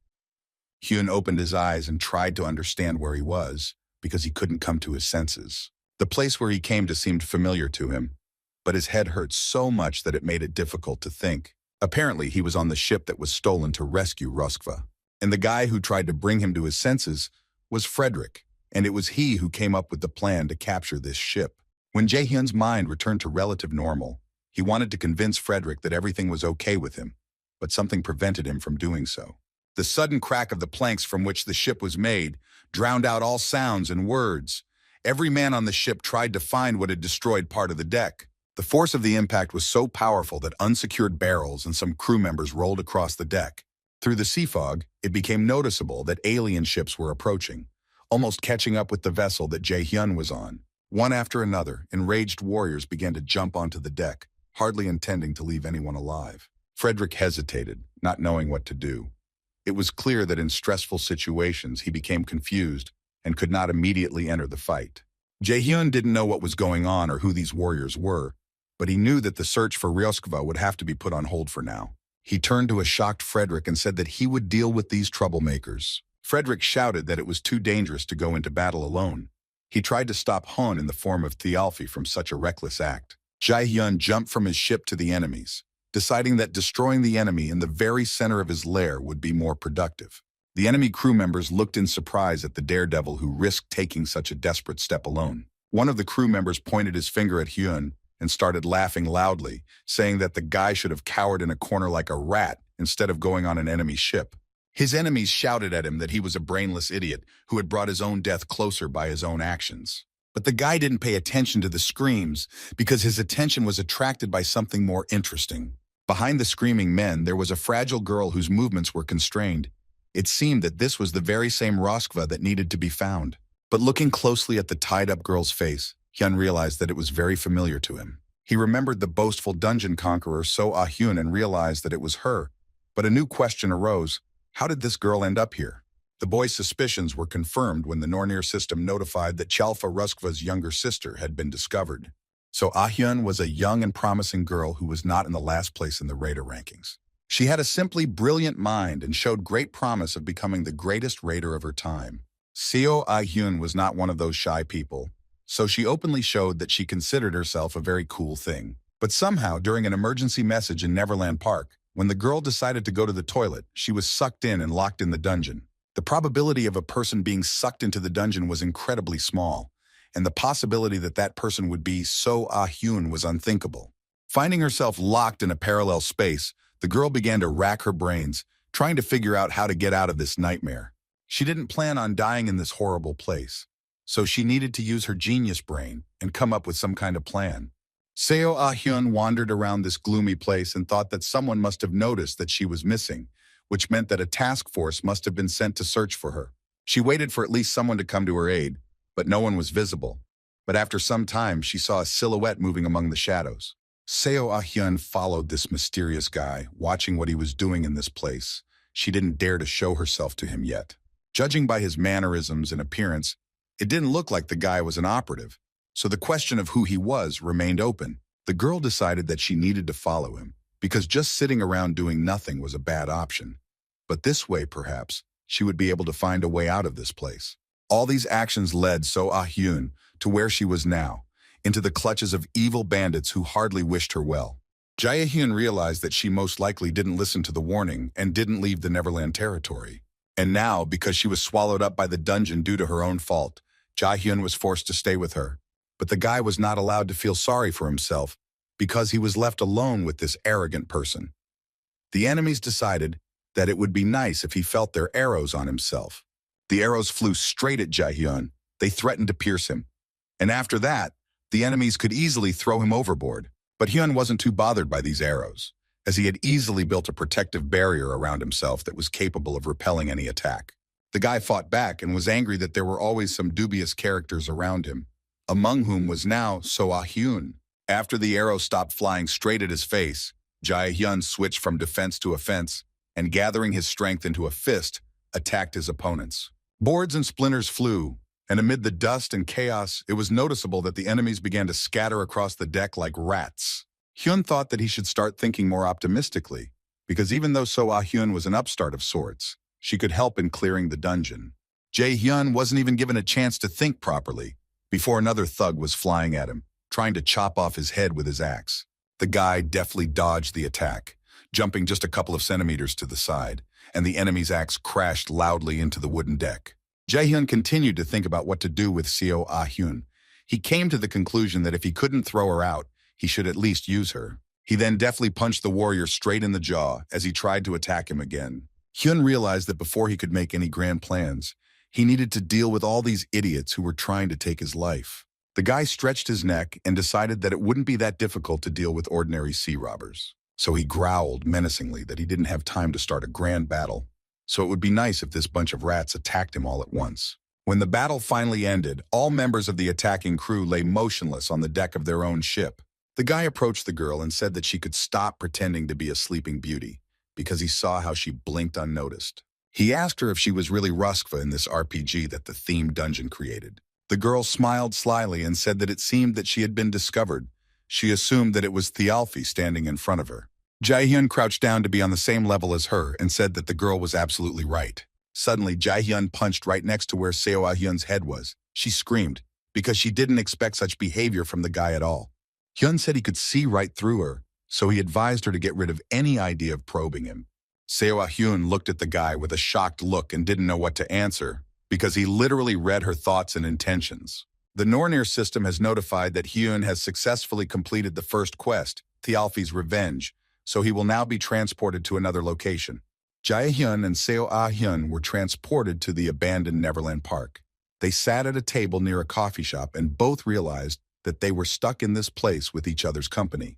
The girl looked at her forced companion and analyzed him. He was a mage, but moved like a raider from a combat class. They were the same age, and the guy clearly had a shitty character. She didn't understand why she had come across this particular unpleasant character, about whom absolutely nothing was known. Finally, Jae-hyun broke the silence and asked what skills So Ah-hyun had, because if they had to move together, they needed to know what kind of help he could count on. The girl said that she could increase another raider's sword proficiency, which could be very useful in battle. She thought to herself that there were few awakened people among the middle school students, so she had hoped that she could use the boy for her own purposes and then escape. Jae-hyun said that he was willing to bet that the girl had some other skills that she preferred not to talk about. He advised her to tell everything honestly, because he really didn't like lies. So Ah-hyun continued to insist that she only had a D-rank skill called Initial Sword Mastery Compensation. The guy didn't trust his companion, so he decided to mention that there was such a skill as Acceleration of Thought. The girl immediately fell silent, because she realized that Hyun knew more than she would like. He was not as simple as one might initially think. Jae-hyun said that it seems to slow down time and speed up the user's thought process. Usually this skill is used to make quick decisions. But he was also effective in analyzing the enemy. Raising his eyes and meeting So Ah-hyun's gaze, the guy asked if he was really wrong. The girl was completely confused because she couldn't even imagine that Hyun had this information. She tried to find out how he knew it.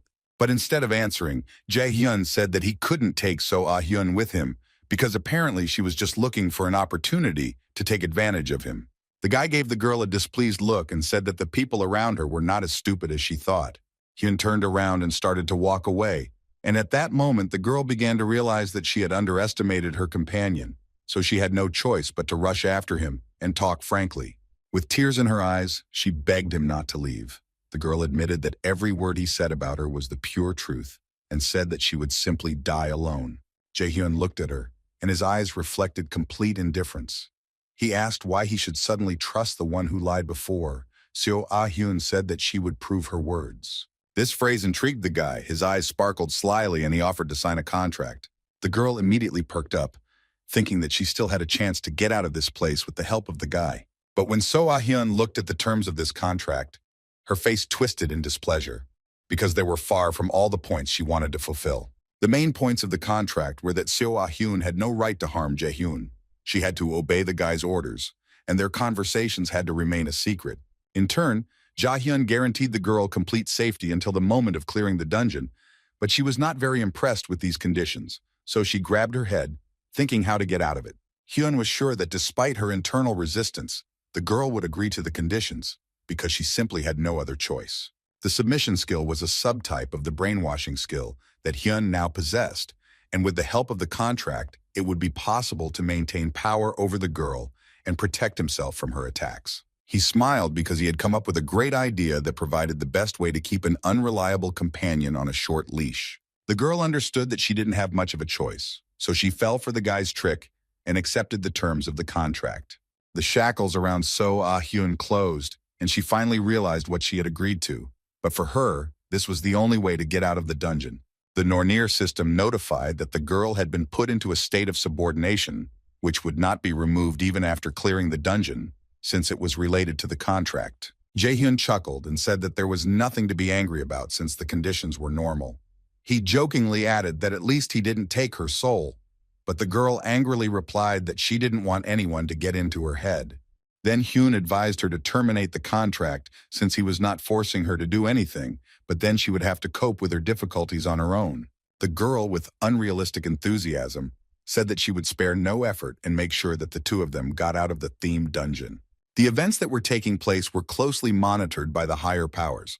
Especially what Jae-hyun was doing was of interest to the inhabitants of the Hell Temple. The goddess concluded that the young hero was trying and making a good effort, since the Asir's looks became even more angry. Hell smiled. She liked that the guy followed her advice and trained tirelessly. Stroking the Garma's prickly fur, she thought that if she left her place, the enemies would definitely make a noise. The goddess was deep in thought, and then one thought finally came to her mind. She thought that Hela should come into play and become her eyes. After all, Hel understood well that they needed to gain time until the child they had chosen for their purposes was ready to carry out their plan.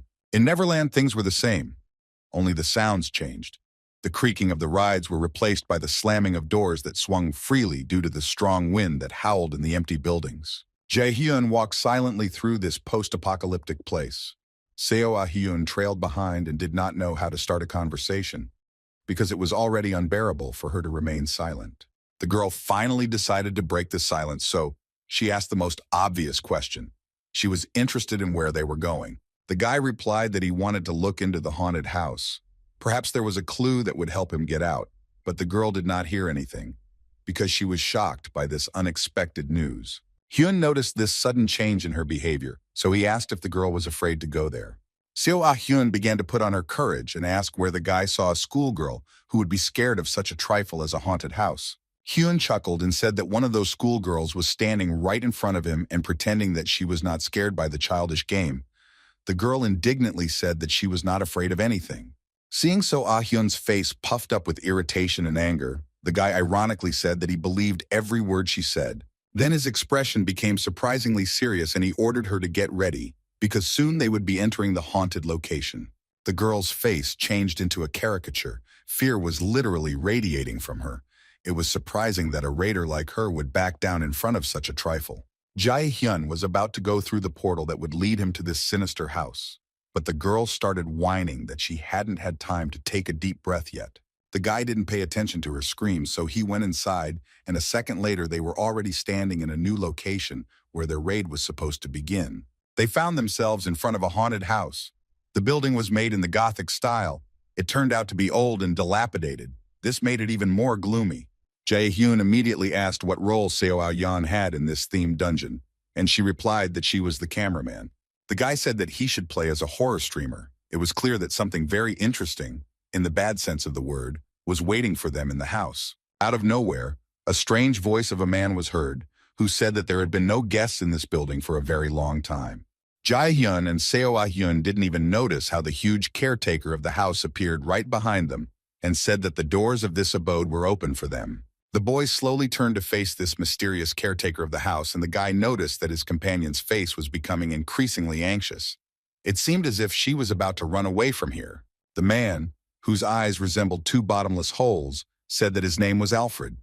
He was the butler of Countess Flander, and the lady ordered him to meet the guests. After these words, Hyun received a system message about a new quest, which was to uncover the secret of the old mansion, capture the truth on camera, and find a way out. Alfred pushed the door. It opened with a terrible creak, which echoed in the guys' heads and made Seo-ah-hyun hide behind her companion's back. The butler invited them to enter the mansion. Jae-hyun listened as the caretaker of the house said that his mistress had ordered that they be provided with everything they needed. The question arose as to what exactly Countess Flander would give them. The girl behaved surprisingly quietly. She was afraid to even squeak, because it seemed to her that this man was capable of biting off her head in an instant. When they entered, they found themselves in a real Gothic castle, inside which a heavy atmosphere reigned. Alfred said that he would take them to the refectory, because the guys were probably hungry from the journey. For some reason, the guy's gaze fell on a strange vase that did not fit into the gloomy style of the mansion at all. It was snow-white and seemed to sparkle against the black interior. There were beautiful white lilies in it, but as he came closer, Hyun noticed a note that was attached to the vase. It said that these flowers were brought for the most beautiful but stupid girl. This phrase made Jae-hyun wary, because in the back of his mind, there were thoughts that this girl was unlikely to have lived to this moment. He was distracted from these thoughts by the surprised sigh of his companion, who was admiring some painting that hung on the wall. The painting depicted a little blonde girl, her eyes full of joy, and next to her sat a fluffy dog who obediently allowed herself to be captured in the painting. Butler Alfred told the boys that in front of them was a portrait of Countess Flander herself, along with her beloved dog Sean.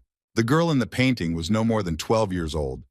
Hyun guessed that the Countess treasured her childhood memories to hang this painting. The butler confirmed this guess, but his voice was so gloomy that it sent shivers down one's spine. Then he turned his head and the guy saw his eyes, which were not at all like human ones. Alfred said that the lady had many happy memories of her childhood. Hyuna was alarmed by these words, but Seo-ah-hyun seemed like she was about to die of fear, because if you listened closely, you could hear the chattering of her teeth. The butler pointed towards a dark corridor and said that the boys should follow him. Jae-hyun understood that they were heading straight into the enemy's lair. They had no advantage since they didn't know this territory. They needed to concentrate if they didn't want the trap to snap shut, and they would remain in this dungeon forever, only not alive, but as forgotten corpses. The guy analyzed the situation, and it was strange for him that in the previous mission the system explained the situation, but this time he would have to dig everything up himself. Seeing the darkness they were about to step into, Seo-ah-hyun recoiled in horror, her hands clutching the camera she was unlikely to be able to use, as she was shaking all over. Jae-hyun asked if the girl was okay. He said that he was becoming more and more sure that Seo-ah-hyun was lying about not being afraid. His companion growled that she just needed time to get used to the situation. They walked along a dark corridor, and the guy heard the chattering of teeth. He understood the girl's fear, but they should not give in to emotions, because this could contribute to their premature death. After a few tense minutes, they entered a spacious dining room. The table was set for many people, and the aromatic food was just beckoning to be tasted. The butler did not explain why there were so many portions on the table. He simply said that the boys should help themselves, since the Countess had prepared it all for them. The man's eyes became even more frightening. He wished them a pleasant appetite, and said that he would return as soon as they finished their meal, but his words could be interpreted as if they finished it alive. It seemed that Seo-ah-hyun also caught this subtle hint, because she began to shake even more violently, and she acted as if she wanted to sit down and cry like a child. The boy stood and silently looked at all these treats, which looked too appetizing. Seo-ah-hyun broke the silence by saying that anyone who was there would understand that it was better not to even touch this food. Jae-hyun suggested sneaking into another place and exploring the mansion, since while the butler was distracted, there was a good opportunity to slip away. The girl said that in her opinion, it was necessary to wait with the escape, because some information could be collected in this room. Without waiting for the guy's answer, she closed her eyes and began to call upon her power to find out what secrets this room held.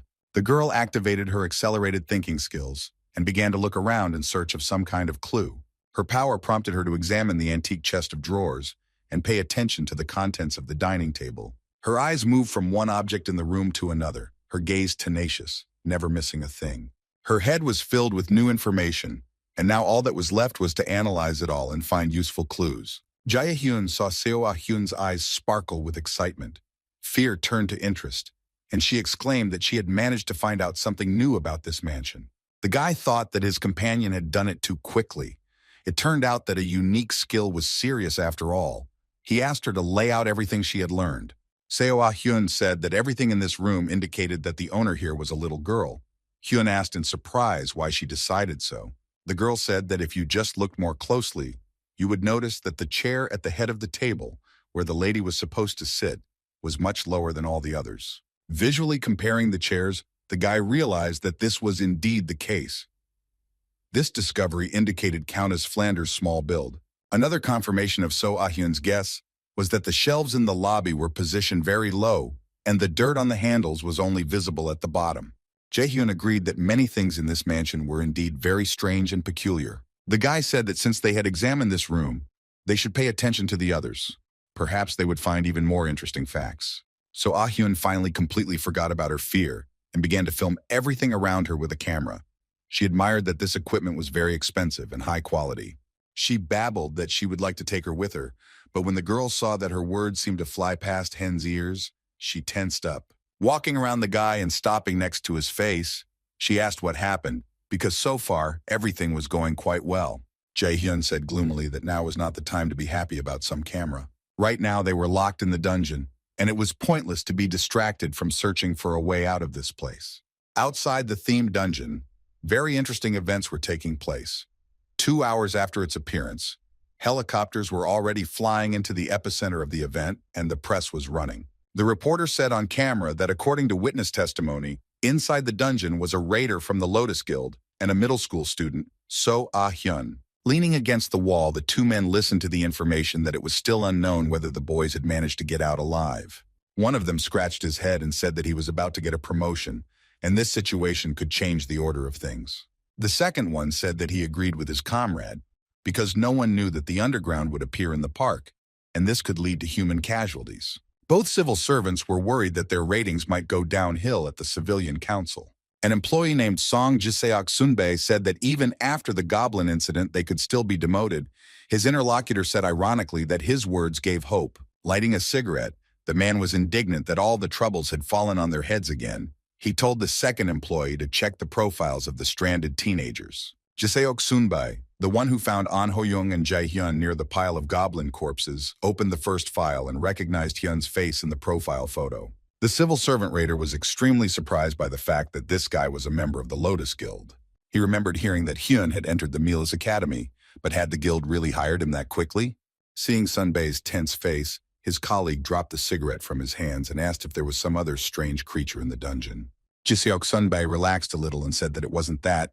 He thought that they had a chance to clear the dungeon. After all, the man's memory still had fresh memories of the incredible abilities of this young raider. While walking around the mansion, the guys came across some creepy doors, which of course were locked, and which Jae-hyun naturally wanted to get into. When Seo-ah-hyun saw them, she was ready to burst into tears from fear, because all the cliched horror movies she had ever watched immediately came to mind. The guy was inclined to think that if something was closed behind heavy doors, then they wanted to hide it, or lure two curious guests into a trap. A decision had to be made. When he wanted to touch the door to open it, the girl cried out of fear, saying that standing under it until death was also a good idea. Hyun tried to calm her down, saying that there was definitely an exit to this dungeon. She just needed to find it. From these words, Seo-ah-hyun actually began to feel a little better, because this obvious phrase just needed to be heard to maintain her spirit. She suddenly became bolder, wiped the tears from her cheeks, and said that she wanted to go and look around a little. While his companion was wandering around somewhere, Jae-hyun decided to sum up everything he had managed to find out about this strange mansion. It was obvious that the hostess of the house was not at all happy with her guests, because he could easily open the door that led to the exit. Since even Seo-ah-hyun was able to get out, the strength requirements here were quite simple. Jae-hyun realized that they would always be unlucky, and at some point, a sharp turn of events would happen. As soon as this thought flashed through the guy's head, he immediately heard So Ah-hyun's cry from the yard, calling him to come to her. The girl came out to meet him and said worriedly that something strange had happened to the camera. Hyun rolled his eyes and said that the girl was making a big deal out of nothing as usual, but when he looked at the camera, he realized that something was indeed very wrong. To be more precise, the guy was even a little shocked by what he saw. The camera captured the butler Alfred lying on the dining table covered in blood. It was obvious that he was dead, but where this photo came from remained a mystery. Seo Ah-hyun's eyes immediately filled with tears, and with a trembling voice, she said that the creepy man was dead. The guy realized that everything they saw was fake, and the camera could reveal things that were not visible to the naked eye. The Nornir system announced that the guys had solved the first mystery of the mansion by 70%. Jae-hyun wondered wearily if this was just the beginning of their exciting journey through the haunted house. He and So Ah-hyun looked again at what the camera was showing, saw the differences, and realized that this technology could see things that were invisible to the human eye. The girl made a conclusion and said that there was also a place for the cameraman in this quest, because the camera was the key to understanding what was happening. The guy completely confirmed her words. Hyun looked at the girl in a new way. Until this moment, he did not understand how such a coward could clear the dungeon. Now he realized that during the thought process, she calmed down. Jae-hyun thought out loud that now they needed to figure out what exactly the camera was showing and how it related to the exit from the dungeon. The guy pointed the camera lens at the table and looked at the picture again, after which he concluded that Alfred was not real. Therefore, the camera showed either the past or the future. So Ah-hyun thought about these words and said that there was indeed logic in them. The dungeon theme represented the secrets of the mansion, meaning there was little point in showing the future. The girl quickly came to this conclusion and understood what was happening. It became clear to her that the lens was showing them the past. Fresh food on the table and a dead butler, all this had already happened. The past was captured on the screen in which the secrets of the house were hidden. Seo Ah-hyun looked at the food that had seemed so appetizing at first, and now she began to feel sick just from the sight of it. She finally figured out that the food wasn't put out there to be eaten. Jae-hyun confirmed her guess completely. But the guy didn't really care about food, because now all his thoughts were revolving around why the butler died, or who or what had brought his death closer. He turned to look at his companion and saw that she was doubled over. Hyun said that now was not the time to back down due to a weak stomach. The guy came closer and demanded that the girl give him the camera.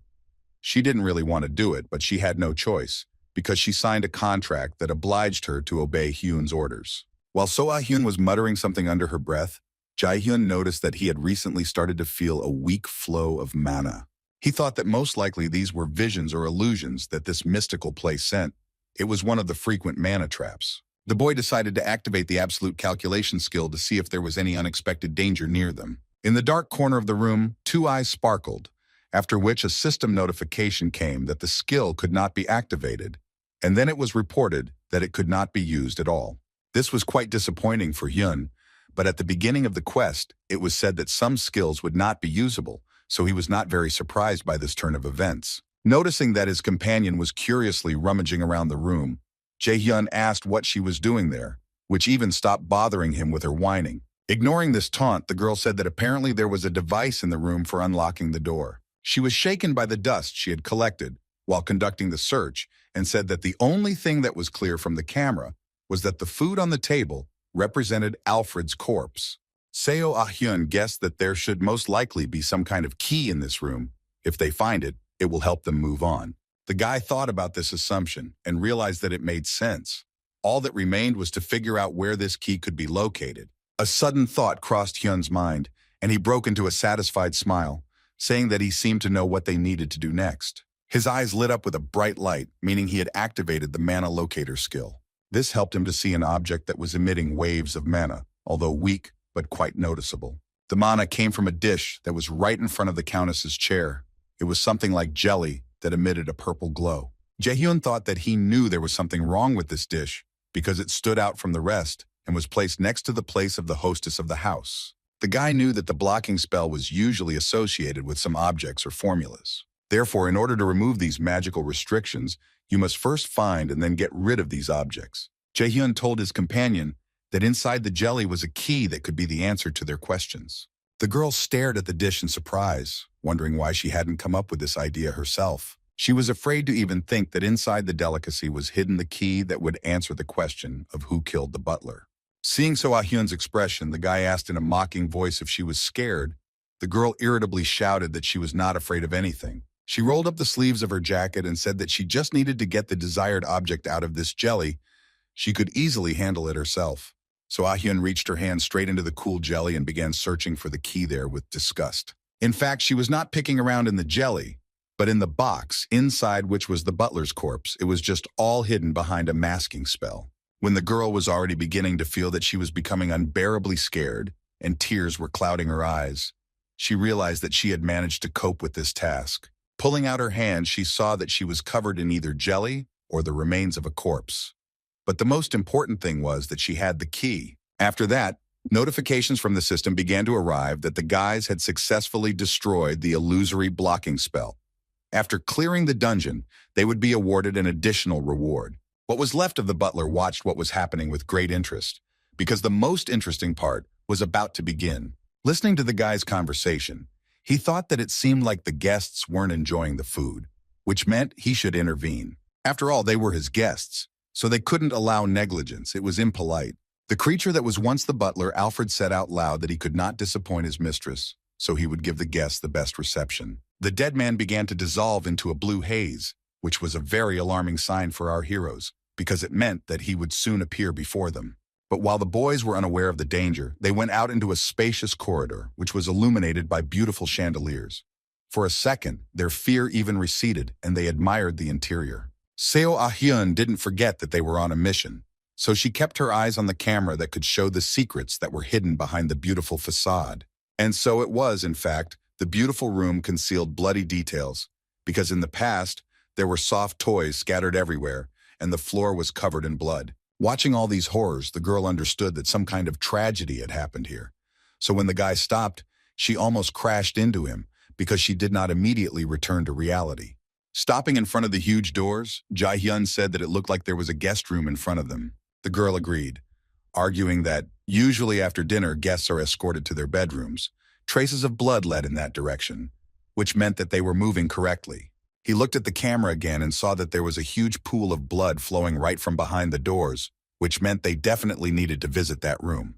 Jae-hyun confirmed her worst fears and said that they needed to go inside. The girl was not eager to visit a place where someone had died such a horrible death. The guy reminded his companion that they needed to clear the dungeon, and to do this, they needed to explore all the suspicious corners of the house. He asked if she really wanted to hang around here until old age. The girl replied that of course she understood the need to go in there, but she still really didn't want to do it. Hyun said that in that case she should shut up and just follow him. He ordered her to notify him if anything strange happened. He opened the door and walked in. The first sensation he felt was a frosty chill that ran across his skin as soon as the room became visible to his eyes. The guy looked around but saw only a deserted space, where clearly no one had lived for a long time, and perhaps no one had even entered. Jae-hyun said that if the camera showed traces of blood in this room, then there must be some clues here. Suddenly an icy cold blew. At first the guy thought he saw white curtains swaying, but when he turned his head he realized that it wasn't them at all. He slowly turned around completely, and then saw that standing at the far wall was the ghost of a girl, who glowed against the darkness of the night. She was dressed in white clothes that were stained with blood. Her beautiful blonde curls fell like a waterfall onto her shoulders, which were also covered in blood. Her mouth was stitched shut, and her teeth were visible through her torn cheek. She raised her fragile little hand and pointed her index finger at Hyun, or rather, at what was standing behind him. At first, Jae-hyun didn't understand anything, but then he felt someone's presence behind his back. Without turning his head, he already knew that Alfred was standing there. Then there was darkness, and when the boy opened his eyes again, he saw a weak light that illuminated the damp and cold dungeon. He opened his eyes wider and saw a strange silhouette looming over him, looking at him with blood-red eyes. This is what helped him come to his senses as quickly as possible, because when you see something like this, you want your vision to clear up as quickly as possible. But it wasn't some new monster, but an old and well-known one, with So Ah-hyun hovering over him and trying to bring him to his senses. The girl sat on her knees in front of him and anxiously asked if he was feeling better. Hyun told her not to scream so loudly because his ears were already ringing. The guy started looking around and realized that they were in a very bad situation because they were locked in some kind of basement. There were chains and traces of blood everywhere. Hyun thought that although he expected such an attack, he couldn't even react. It remained to understand what part of the dungeon this was and where they ended up. He stood up and began to stagger around the basement, trying to find some kind of clue, but the girl got ahead of him, saying that while he was unconscious, she used accelerated thinking and looked around. She shared her findings that the moss and dampness suggested they were in an underground prison, which also showed signs of torture. So Ah-hyun was surprised that such creepy attributes were in the young countess's mansion. The guy walked up to the bars, grabbed them with his hand, and began to think about how he could get out of their cell. He said it was a quest, which meant there had to be a key somewhere around here, so he activated his power, hoping it would help him find the exit. Jae-hyun activated a skill called Silence and made a very unexpected move, punching straight at the grate with all his might. This behavior surprised and frightened the girl very much. She did not want to make noise. She thought that if they attracted unnecessary attention, they could end up in a place of torture. The guy's plan worked, the grate was destroyed, and part of the wall fell out, so now the way was open for them. Jae-hyun said that they should move as quietly as possible, because it would be bad if Alfred or anyone else noticed them. Seo Ah-hyun indignantly asked if that was the reason he smashed the bars to pieces. Hyun turned to her and replied irritably that instead of chatting in vain, she could have thought of a way for them to get out.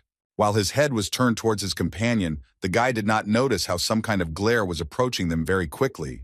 When Hyun noticed it, it was already too late. Some strange lump was flying straight towards him at full speed. The guy didn't have time to react or do anything, as some small creature had already crashed into his chest. He picked up the creature and couldn't believe he was holding a small puppy in his arms with a key in its teeth. It was the strangest thing that had ever happened to him. Expecting something bad, the girl shouted for Hyun to immediately let go of the puppy and not to harm him, and the puppy may not be as simple as it seems at first glance. The guy picked up the fluffy little thing and said that judging by the mana he could feel, it was an ordinary dog, and the key in its teeth seemed very ordinary. It seemed like an innocent creature was stuck here too. But so Ah-hyun objected, saying that keys aren't easy to find in dungeons, and the puppy could just be a trap.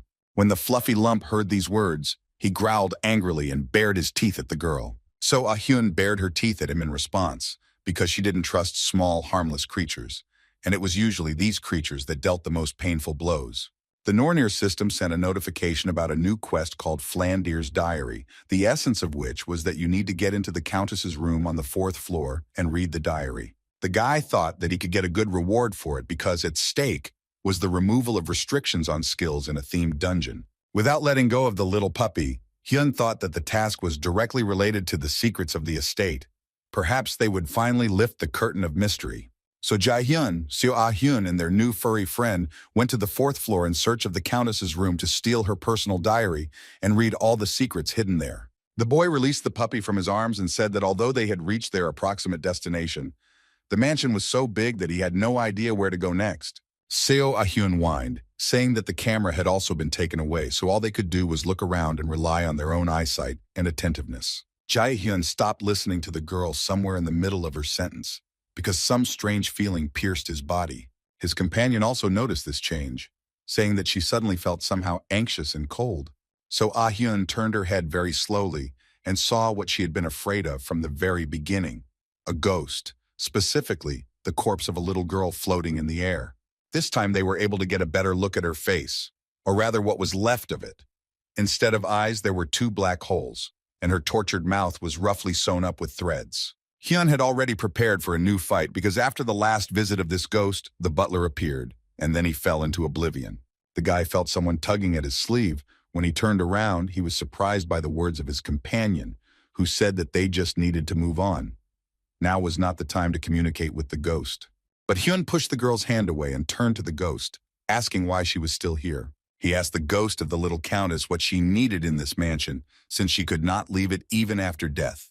The ghost didn't even move. On the contrary, it seemed to be frozen in place and was not going to move anywhere. It seemed as if she was trying to convey some kind of message. Jae-hyun guessed that perhaps she was here to help him and his companion. After these words, the ghost of Countess Flandir approached them a few small steps. It seemed that the guy guessed her intention. The guy asked her to tell him where exactly the little lady's private chambers were. Hyun didn't even expect it, but the girl's wounded hand suddenly rose up and pointed in the direction. Her bloody index finger directed the boys to the very end of the span. Jae-hyun turned to the girl and sincerely thanked her for her help, but her face did not express any emotions. It was understandable why, because in front of him was only a dead shell. The guy added that if he had such an opportunity, he would definitely send the girl to heaven. Seo Hyun looked sadly at this child who was brutally killed, her heart filled with pain. But Hyun said that it was time for them to go, and she obeyed. The end of the flight was even more gloomy than those corners of the mansion they had already visited. Dark shadows crawled out of every nook and cranny, and this atmosphere inspired real horror. Outside the themed dungeon, there was a real bustle. Two men were sitting at a long negotiating table, engaged in a tense conversation. One of the government officials asked his interlocutor if he really meant to say that the Lotus Guild would take responsibility for this dungeon incident. Park Sung-jae, deputy head of the Lotus Guild, answered this question and said that the government raider understood everything correctly. Sung-jae explained that they would be able to avoid the wrath of the public and the civil council directed towards the Raiders Association by using the responsibility of the Lotus Guild as a shield. But in exchange, they must promise that the information about Min Jae-hyun will remain a secret, as Yoo Sun-yoon asked for. The state raider thought about it, as it was hard to believe that such a guild would act for the sake of some newbie who was still studying at Millis Academy. Park Sung-jae shook his head and said that he couldn't give a reason for such behavior since it was a guild secret. After thinking for a while, the man said that it would be even better for their side, so they would agree to Lotus's conditions. But if the raid into the dungeon failed, their agreement would have to be revised. The deputy head of the guild said that there was no need to worry about the raid failing. After all, if Jae-hyun wasn't capable of handling something like this, Lotus wouldn't have stepped in and helped him. While the men were talking, more interesting events were taking place in the themed dungeon, namely, the attack of the living armor. Seo Ah-hyun looked at the scattered pieces that were left by the monsters and thought that this was all just unrealistic. It was hard for her to comprehend that such a young raider could single-handedly deal with so many C-rank monsters. A dog ran up to the guy and started sniffing the space. Ah-hyun, as if nothing had happened, said that the path blocked by the living armor was the shortest, and he was able to deal with them. Finally, the guys got to the place they needed to find in order to complete another part of the quest. They found themselves in the little countess's room, which looked very creepy, with plush toys and children's books scattered everywhere. Seo Ah-hyun really wanted to get out of that scary room as soon as possible, so she said she would start with the table, but Jae-hyun had a different opinion. The guy said that it was too obvious that the diary was there, but they should also check everything that was around because there might be some clues. Scratching the back of her head, the girl reluctantly said that this was exactly what she had planned to do. The dog ran to the table and immediately began jumping on it. He was not at all bothered by the creepy atmosphere that reigned around. He clearly had his own, more interesting things to do. Hyun touched the first book he came across, and the system informed him that it was the very same diary of the Countess with daily entries. It was in it that the secret of the mansion was hidden. The guy grinned happily because he finally found what he was looking for, and now perhaps they could get out of this terrible place. He opened the dusty pages of this diary and began to read what had once been written by a little still-living girl. On the first pages, the little countess told how her skin was becoming paler and paler. The doctor came to the estate and examined her several times, but could do nothing. Then the little girl made a very joyful note about how her parents would finally buy her the doll she had always wanted, and the countess was looking forward to her trip to the city. On the next page, there was a note that the girl's parents had died. Someone had attacked them on the road, and the little girl assumed that if it weren't for the doll, her mom and dad would have stayed alive. The next entry stated that after the funeral of her parents, the young countess became the owner of the entire mansion, since she was the only heir to the county of Flandier. The young countess then went on to say that she had caught an unknown girl in the garden.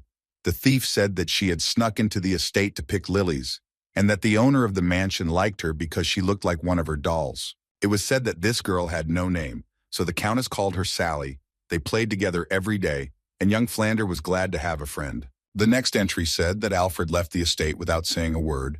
Sally said that he went to town in a hurry. The little countess was worried. When Alfred returned, the girl felt that he had changed, and it also seemed to her that Sally was hiding something from her. The girl wanted to figure out what was going on.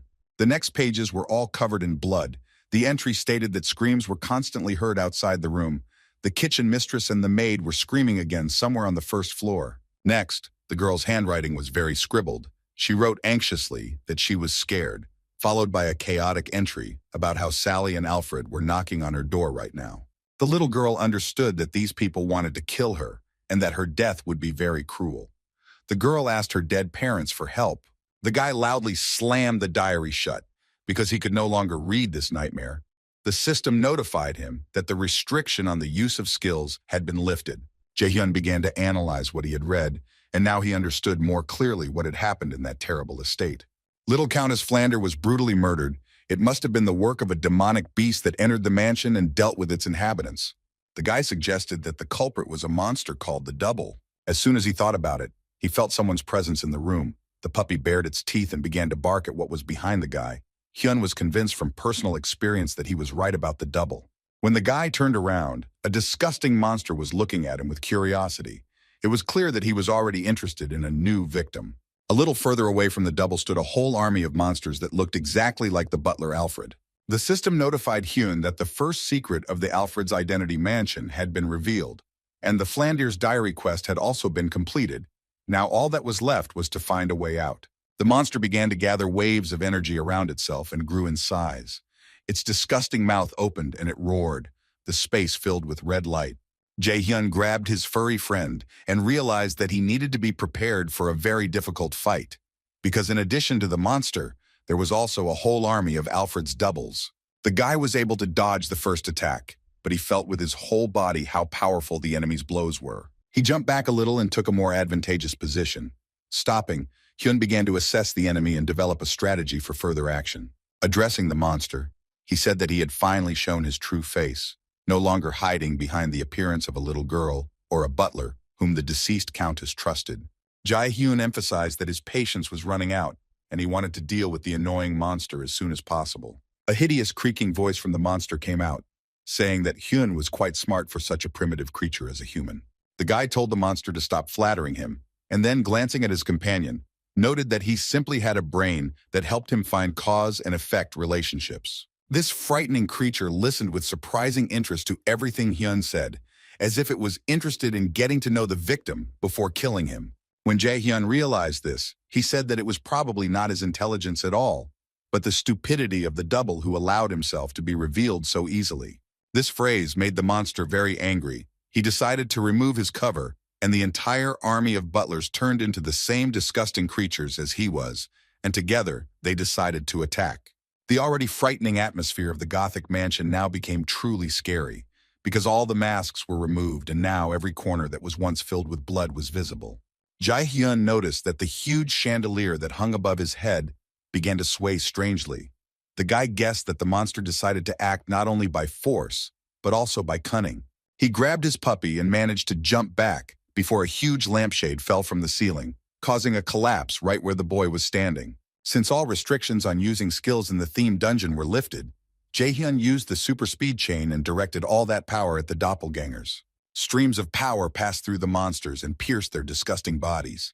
The entire room was filled with the disgusting smell of burnt flesh. The already dilapidated room now looked as if someone had tried to demolish the house, which was probably what was happening now. The poor puppy was clearly uncomfortable from all these events.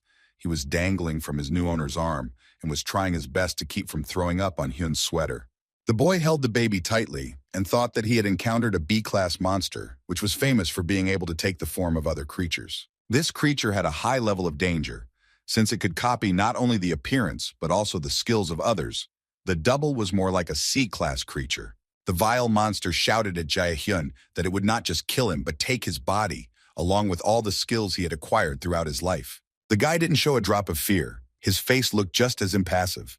The fact that these words didn't frighten Hyun was very displeasing to the enemy, because he loved it when his victims went crazy with horror. The double began to scream madly in his disgusting voice that the guy should give him his body right now, otherwise he would regret that he was ever born into this world. Having said this, the creature immediately headed towards Jae-hyun, intending to devour both him and the dog, who could only watch in fear as something so sinister approached them. The guy didn't flinch even when the double stopped literally 2 centimeters from his face. He asked the monster in an indifferent voice what it was like to lead such a worthless existence.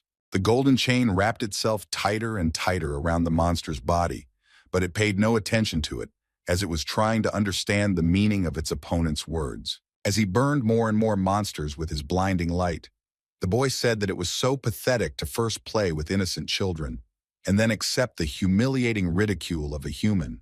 These words hurt the monster much more than the super-fast chain. He groaned and writhed, trying to reach his opponent to somehow close his mouth. Jaehyun's power was gaining more and more destructive momentum. It melted the monsters, and they screamed in despair.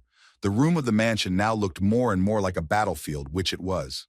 The boy stood and watched as this dishonorable creature writhed in agony, having killed so many innocent people, including a little girl who was just beginning her life. The fiery chains penetrated so deep inside the double that he was literally melting from the inside. But at the same time, he could still scream that he envied people and wanted to have the same body. He groaned and said that he also considered himself a man because he had lived long enough in the guise of a little girl who was a friend of the young countess.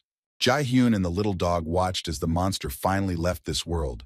Seeing the look of the animal that was happy with the victory, the guy had a flash of guess that this was not an ordinary creature. He assumed there might be someone inside the animal, so he joked that since she was barking so loudly, maybe she liked being a dog. The barking only increased, which confirmed Hyun's thoughts. He praised the dog, saying that she did a great job with the key, so the furry ally also contributed to the victory. After that, he released her from his hands and walked to the door. Touching it, Hyun easily opened the bolt, and finally they could get out of this mansion. The boy turned to take one last look at what was left of the mansion and was surprised by what appeared before his eyes. The room in the house was restored and no longer looked so creepy, and a beautiful girl stood on the steps, safe and sound. The young Countess Flanders smiled warmly and waved her hand goodbye. It was clear that the little girl had finally found peace and was happy. Jaehyun couldn't help but smile, because now this little girl wouldn't be wandering around her house as a mutilated corpse, but would be able to reunite with her family in heaven. Before going out the door and leaving the liberated estate, the guy heard a child's voice wishing him all the best, after which the system announced that they were returning to the real world. Jaehyun and Seo Ah-hyun found themselves on a bench in the dilapidated Neverland. The girl took out sweets from somewhere and devoured them with a detached look. The guy decided to do something more useful, so he checked how much his characteristics had improved. He discovered that 2 new active skills had appeared. Now he could raise the morale of his allies and increase their physical and magical strength. And he also had the ability to create illusions. Such abilities could turn the tide of battle in his favor. He understood that depending on how these 2 skills were used, it was now possible to regain the advantage at any time, no matter where the battle led. The silence was broken by the irritated voice of So Ah-hyun, who said that if the guy had guessed that she was that puppy, he could have at least hinted, because she was afraid of being stuck in the body of an animal. Jaehyun held back his laughter and said that the most important thing was that they were able to get out of that place alive. The girl agreed, but still thought it was unfair how he acted. The guy said that it was time to stop feeling sorry for themselves, because they needed to go to the next destination. The girl began to ask that they take at least a small break. Hyun reminded her that she hadn't exerted herself too much in the underground prison, but Seo Ah-hyun countered by saying that one could become tired not only physically, but also mentally. Hearing this, the guy laughed and said that all this fatigue would quickly pass if he started moving actively. He waved his finger and ordered her to follow him quickly. Since the girl was influenced by subordination, she carried out the order without question. Running ahead faster than the guy, So Ah-hyun screamed as she ran that she would never forgive him for ordering her around. The guys found themselves in a new location. It was very strange, because the whole space was some otherworldly azure color. Seeing a strange gathering of people, the tired girl assumed that some kind of parade was taking place in this place. The guy materialized a flask with an incomprehensible potion in his hand and said that So Ah-hyun was right, so they need to be on guard, because it is unknown what will happen next. The boys were frightened by a sharp sound. A greeting was coming from the loudspeaker, wishing the guests a pleasant stay in Neverland. At that moment, a stage appeared nearby. The spotlights illuminated the host of the whole show, who waved amiably to the park guests. It looked like people were celebrating some event because there were bright lights everywhere, and then they started launching fireworks. After that, the real celebration began, because dancers came out to loud music. They were wearing carnival masks, which did not hide their wide smiles, and with their dancing, they excited the crowd even more. The host intervened and happily announced that he was inviting everyone to the parade, adding that such an event would forever remain in the memory of those who saw it. This strange man jumped up to the guys and called them by name, said that they arrived just in time. He praised them for successfully completing 2 missions and doing such a good job. The last thing Jaehyun wanted right now was for there to be a parade in his honor, so he decided to ask directly what the final mission would be. The host was not at all surprised by such straightforwardness, so he said that the final test would be a game that they had known since childhood, namely hide and seek. Seo Ah-hyun was surprised because the children's game seemed too easy a challenge after they solved the mystery of the haunted house. The presenter pointed to the portal behind him and said that it was a gate. The main task of the guys would be to hide from the monsters that would appear from there. But besides this, there would be another task to complete, which was to get to the destination. Jae-hyun rolled his eyes and said that it all sounded too easy, but in reality the last test should be much worse than the previous two combined. The host of this whole masquerade clapped his hands and said with delight that the guy was very observant. The man explained that in this hide-and-seek game, absolutely everything depended on the player's skills. They had to demonstrate all their qualities in order to stay alive. Jae-hyun listened tensely to the information that the monsters in Neverland would appear in direct proportion to the number of participants and their abilities. The guy understood that due to his skills, there was a high probability that someone stronger than the previous creatures would come out. And fighting and at the same time protecting his companion was not an easy task. The host acted as if he had not explained the terms of the deadly game.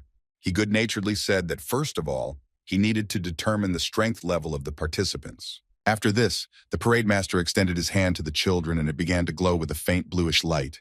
The cheerful man became surprisingly serious and focused. He began, as if to read the energy of the raiders standing in front of him. Having finished his strange activity, the host announced that both the boy and the girl had C-class abilities. Jae-hyun and Seo Ah-hyun were so surprised by this news that they could only stand there with their mouths open and wonder how this was even possible. The host began to cartoonishly hit himself on the forehead with his palm and say that this was the first time he had guests with such a high level of skills at his party.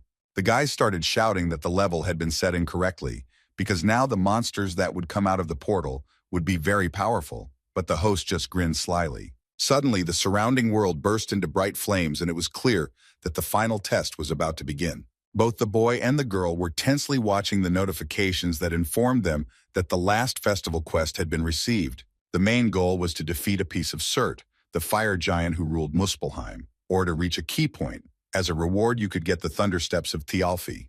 There was just one strange nuance. In the column for the number of participants, there were 3 people listed instead of 2. And the guy thought that there was definitely some kind of glitch. Seeing the fire giant that began to emerge from the portal, Hyun realized that it would not be easy for them to defeat this enemy. After all, this was not just a monster, but the keeper of Muspelheim, the land where the fire giants lived, who were famous for their strength. Even before the birth of Ymir, the first giant from whom the world was created, Surt lived with only one single purpose, which was to engulf the entire world in fire.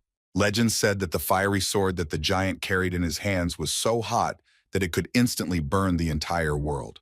Remembering all these ancient legends, Jae-hyun clenched his jaw tensely and decided that he needed to prepare to use his most powerful moves. When the first explosion sounded, signaling the imminent arrival of this monster, the boy barely managed to grab Seo Ah-hyun's hand and drag her to a safe distance. The girl was in a panic. With tears in her eyes, she asked how they should act, because it seemed that it was simply impossible to resist this fiery giant. Jae-hyun said that he was just thinking about their plan.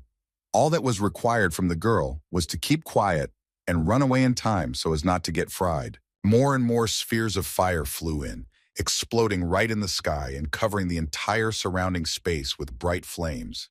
It was simply impossible to breathe from the smoke and soot. On a patch of land that had miraculously survived the fire sat a black cat, gracefully moving its paws so as not to touch the scorched earth. The cute, fluffy creature licked itself as if it were in a cozy home, and not in the midst of the chaos of the coming battle. The cat thought that perhaps it was worth helping the guys because all this was happening because of her. The voice that addressed the cat said that the furry liar had no intention of helping Jae-hyun and his companion. It was Hell's voice telling the cat to leave her sympathy behind, as they were both curious to see what the young raider would do this time to survive. Surt did not slow down. The fire only grew, consuming more and more buildings, houses, and various structures. It seemed that Hell had now moved to this place. Looking at this whole nightmare, Jae-hyun concluded that fighting such an opponent in open combat meant signing his own death sentence. The guy believed that the best option was to find a checkpoint and run to it instead of launching a direct attack. So Ah-hyun quickly caught on to his thoughts and said that there was something suspicious in the distance. She believed that this very checkpoint was the carousel. If you get to it, you could win the quest. Jae-hyun was inclined to agree with his companion, so he praised her and said that there was only a little bit left to run, so they needed to speed up. The guy grabbed the girl's hand, activated a skill called haste, and began to run as fast as he could towards the carousel, hoping that their situation would improve at least a little. Hyun clenched his jaw tightly and thought that this was a simple quest where he just needed to get to a checkpoint, but the fire giant was making everything more difficult. The boy understood that he needed to distract this monster's attention, and with So-hyun's help, this idea seemed entirely possible. At that moment, Surt asked who dared to call him, and the earth literally shook from his voice, because even she could not bear his presence. Having received no answer to his question, the fire giant waved his hand and the fire began to spread to even larger areas, leaving not a single patch of land intact. Hyun and his companion continued to run, their eyes burning from the smoke, their lungs scratched by the stench of the burnt buildings, their whole bodies feeling the heat of the approaching fire. The guy decided it was time to tell the girl about his plan. He said that she should pull herself together and listen to him carefully, after which he said that they needed to split up and run separately from each other. He ordered her to set course for the carousels where near the checkpoint they would be reunited again. The girl turned her head and asked tensely if Jae-hyun really wanted to distract Surt. Hyun asked ironically if perhaps she wanted to act as bait. Seo-hyun quickly grasped the gist of the plan, so she rushed to run in the direction her companion was telling her to go, and at the end, Jae-hyun shouted at her to run as fast as she could. Jae-hyun remained standing in place, and after a few moments, he saw the ruler of Muspelheim himself approaching him, who was not at all friendly. To further irritate his opponent, the boy brazenly shouted that he was there, the giant's fiery eyes meeting his determined gaze. Surt growled angrily, because he was not used to such disrespectful treatment. Everyone around him was trembling with fear, and here, some guy behaved like that. The giant attacked. The first fire sphere he sent exploded right at Hyun's feet, but he managed to jump back in time and got out of the water unscathed. The guy climbed the spire of the clock tower and was now an even more accessible and visible target for his enemy. But instead of being afraid, Hyun straightened up to his full height, now standing on the same level as the enemy, and told Surt not to hope to catch him, because the fire monster's movements were too slow. This phrase angered the owner of Muspelheim so much that he instantly flew up to Jae-hyun and tried to grab him with his fiery hand. The guy miraculously managed to jump away. Surt became more and more angry with each new maneuver of the guy because he was used to dealing with his enemies very quickly, but here he had to make an effort. While the guy was dealing with the main problem, So-hyun had almost reached the place her companion had spoken about. The girl finally came to a piece of land that was not burning and immediately felt more confident in their victory. But this confidence was shaken when Surt's fire sphere flew a few meters from where she stood. Seeing the place where they were supposed to meet Hyun burning, the girl, with tears in her eyes, thought that something irreparable had happened. Jae-hyun was shocked by the system notification. It informed him that the endpoint and checkpoints had been destroyed, which meant that there was only one way out of the situation, to destroy Surt. Looking at the burning carousel, Seo-hyun also saw a notification that the quest status had now been changed to impossible to complete. The girl thought that she was living out her last minutes. Seeing Jae-hyun's expression, Surt laughed so hard that the earth shook. The giant said that it was a huge mistake to oppose him, and now they were doomed. The guy understood that now their task had become much more difficult, and they needed not only to get to the checkpoint despite the fire, they needed to kill the one who could burn with just one look. Killing the master of Muspelheim seemed like an impossible task, but Hyun had survived when others would have died, so he now had the confidence that he could handle almost anything. Another fireball began to fly straight to the place where the guy was standing, but instead of running away in fear, Jae-hyun raised his hand and blocked the attack, causing the ball to shatter into tiny sparks without harming him. Surt chuckled approvingly, saying that all the time only a couple of people were able to repel his attack. He said that his opponent was quite good. And this led the giant to the idea that it was necessary to use the most dangerous attacks and complex skills that he possessed. So Surt attacked again, but this time he sent not a sphere, but a whole wall of fire, urging the boy to try to cope with this difficult blow. But Jae-hyun once again didn't even flinch in the face of danger. He stretched his hand forward and activated his power, which, against the background of the red-hot heat of Surt, seemed like a saving light. Seo-hyun watched in horror as the streams of fire were directed at her ally again and again. The girl was scared to even look at all this. She couldn't imagine how Hyun was still fighting. Tears started to roll down her cheeks and she thought that Jae-hyun wouldn't last long with the intensity of the fight. She began to think hard about how she could help Hyun-woo in this hopeless situation. Watching the boy block the enemy's attacks with increasing effort, the girl thought that there had to be a way to help him somehow. So Ah-hyun moved closer to the battlefield and, peeking out from behind the surviving column, let the guy know that she was there. Despite her tears, her eyes lit up with joy, and she informed Jae-hyun that she had found a way to defeat this deadly giant. Absolutely, the entire Neverland was ablaze. There was not a single area that could be saved from the destructive fire of Surt. Jae-hyun decided to change his strategy of action, and now he needed to move a little away from the enemy. For this, he began to hastily retreat in order to take a more advantageous position. Surt was amused by this act. He felt the excitement of the game with his victim, who felt that she would not survive and began to try to escape from death. But Hyun didn't run away from his fate. He followed So Ah-hyun's plan, who knew how to defeat the giant. The girl ran next to him and pointed out the direction, because it was necessary to take the right position in the battle. She said that he needed to take 5 steps to the left, and the guy unquestioningly obeyed his ally in this battle. When he stopped, he barely managed to jump back from the arrival of a new sphere, which exploded a few steps away from him. He remembered So Ah-hyun's plan, who said that they had a very important weapon, namely a water tank. Hearing this, the boy thought that his companion's brains were fried in Surt's fire, because it was stupid to think that ordinary water would help them get rid of the master of Muspelheim. But the girl did not pay attention to his distrust, and continued to say that outside of Neverland, there was a water tank into which the giant needed to be lured. When she said that if you remove the protective flame, you can attack, Hyun realized that he was talking to a genius, because indeed, then you could hit the weak points, that is, the head or the heart. After all, no matter what kind of mythical giant Surt was, he could also be defeated if you pierce the vital points in his body. Seo Ah-hyun said that she would predict Surt's movements using accelerated thinking and then notify the guy who would need to have time to dodge. That's what they did, and the guys had a surprisingly successful tandem, where one trusted and obeyed, and the other was attentive and lived up to the trust. After a few minutes that seemed like an eternity to Jae-hyun, he stopped and waited for the giant to approach. Surt didn't keep him waiting. The guy felt his presence as a strong heat behind his back, which threatened to set fire to the flesh right down to the bone. The giant mockingly asked if they, stupid little people, really hoped to escape from someone who did not let his enemies go alive. The boy turned around and looked at the Fire Lord with a disdainful gaze. He grinned and said that he had no reason to run away, because Surt was no longer as invincible as he wanted to seem. The enemy's eyes burned with hatred, especially after Hyun said that he heard that the Aesir had demoted Surt. Jae-hyun laughed evilly and said that it was funny to hear about weakness from someone who was now just a door guard. The giant's body burned even more intensely. He did not expect that such a primitive creature would humiliate him and evaluate the position he held in Muspelheim. Hyun continued to mock. Wanting to irritate the enemy, he said, "Is such a dangerous creature really afraid of a simple person?" Surt no longer controlled his anger. His eyes blazed so strongly that the fire covered his entire face. It was clear that he would not forgive his enemy for such an insult, because his pride was hurt. The boy activated the illusion skill and finally did what So Ah-hyun told him about.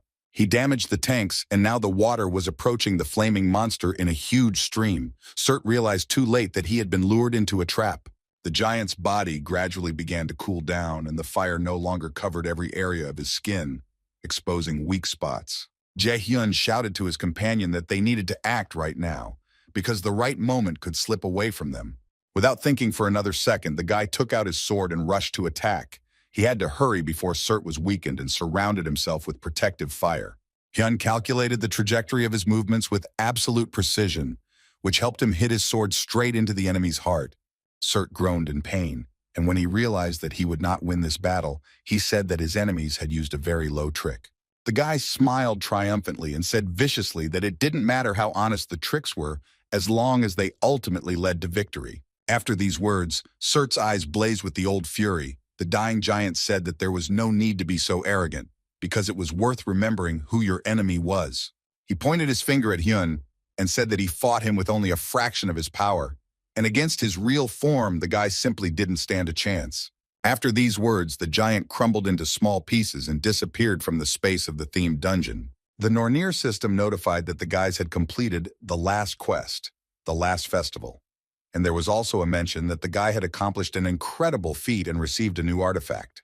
So Ah-hyun looked at this surreal picture and couldn't believe that all this was actually happening to her. The girl watched as the last embers of the fire giant's power died down and thought with relief that it was finally all over. In the distance, a black cat sat, watching the battle closely and noting with interest all the skills Jae-hyun used to defeat the enemy.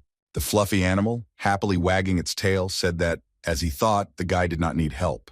Without taking his eyes off Hyun, the cat thought that perhaps the gods had made the right choice when they chose him. He noted that Min Jae-hyun was a really interesting character because he seemed like he was constantly striving to become even better than he was. The cat asked with interest what the goddess of Helheim thought about all this. Hel watched the events unfold in the form of a sphere that hovered above Neverland. She said that no matter how capable the boy was, he still had a lot to learn. The animal teased the goddess, saying that no matter what, she was always worried about news about this guy. Hel decided to ignore this mockery and sternly said that Min Jae-hyun could not be revealed as an opponent of the Aesir throne for now.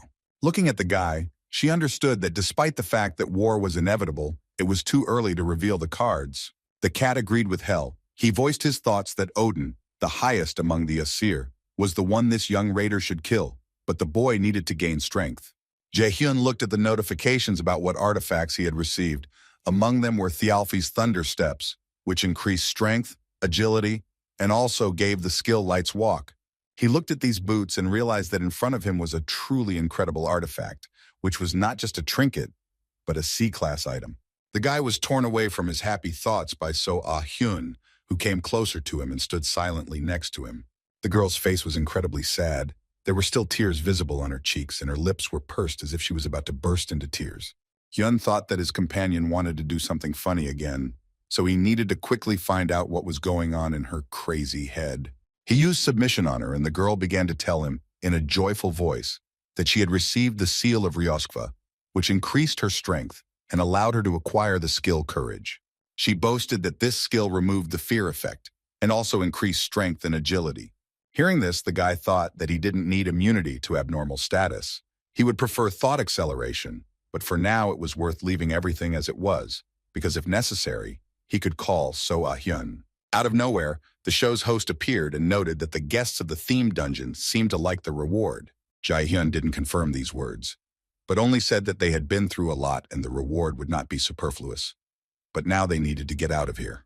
The manager came up close to the guy and said that he really hoped that the guys would get home safely. He called the guy born with the fate of an enemy of evil. These words made Hyun very tense, because no one should know that he was connected with the gods and was an enemy of the Aesir. The man disappeared. The guy tried to find him to ask a couple of questions about where he learned this information and what the phrase enemy of evil means, but the manager was gone without a trace. He appeared in the distance, where Hyun could no longer reach him. The man adjusted his hat and smiled slyly, as if hinting that he knew much more than the boy could imagine. In the real world, everyone including the government raiders were tensely watching the themed dungeon, waiting for Jae-hyun and So-ah-hyun to show up from there. But while they could only see the dungeon gradually collapsing, it was good that it was behind an energy dome that prevented the collapse. Suddenly, the correspondent jumped up from her seat and ordered to start filming immediately, because the surviving guys were coming out from under the dome. The moment Jae-hyun and So-ah-hyun left the themed dungeon area, the alarming red color disappeared, and people's souls became calm again.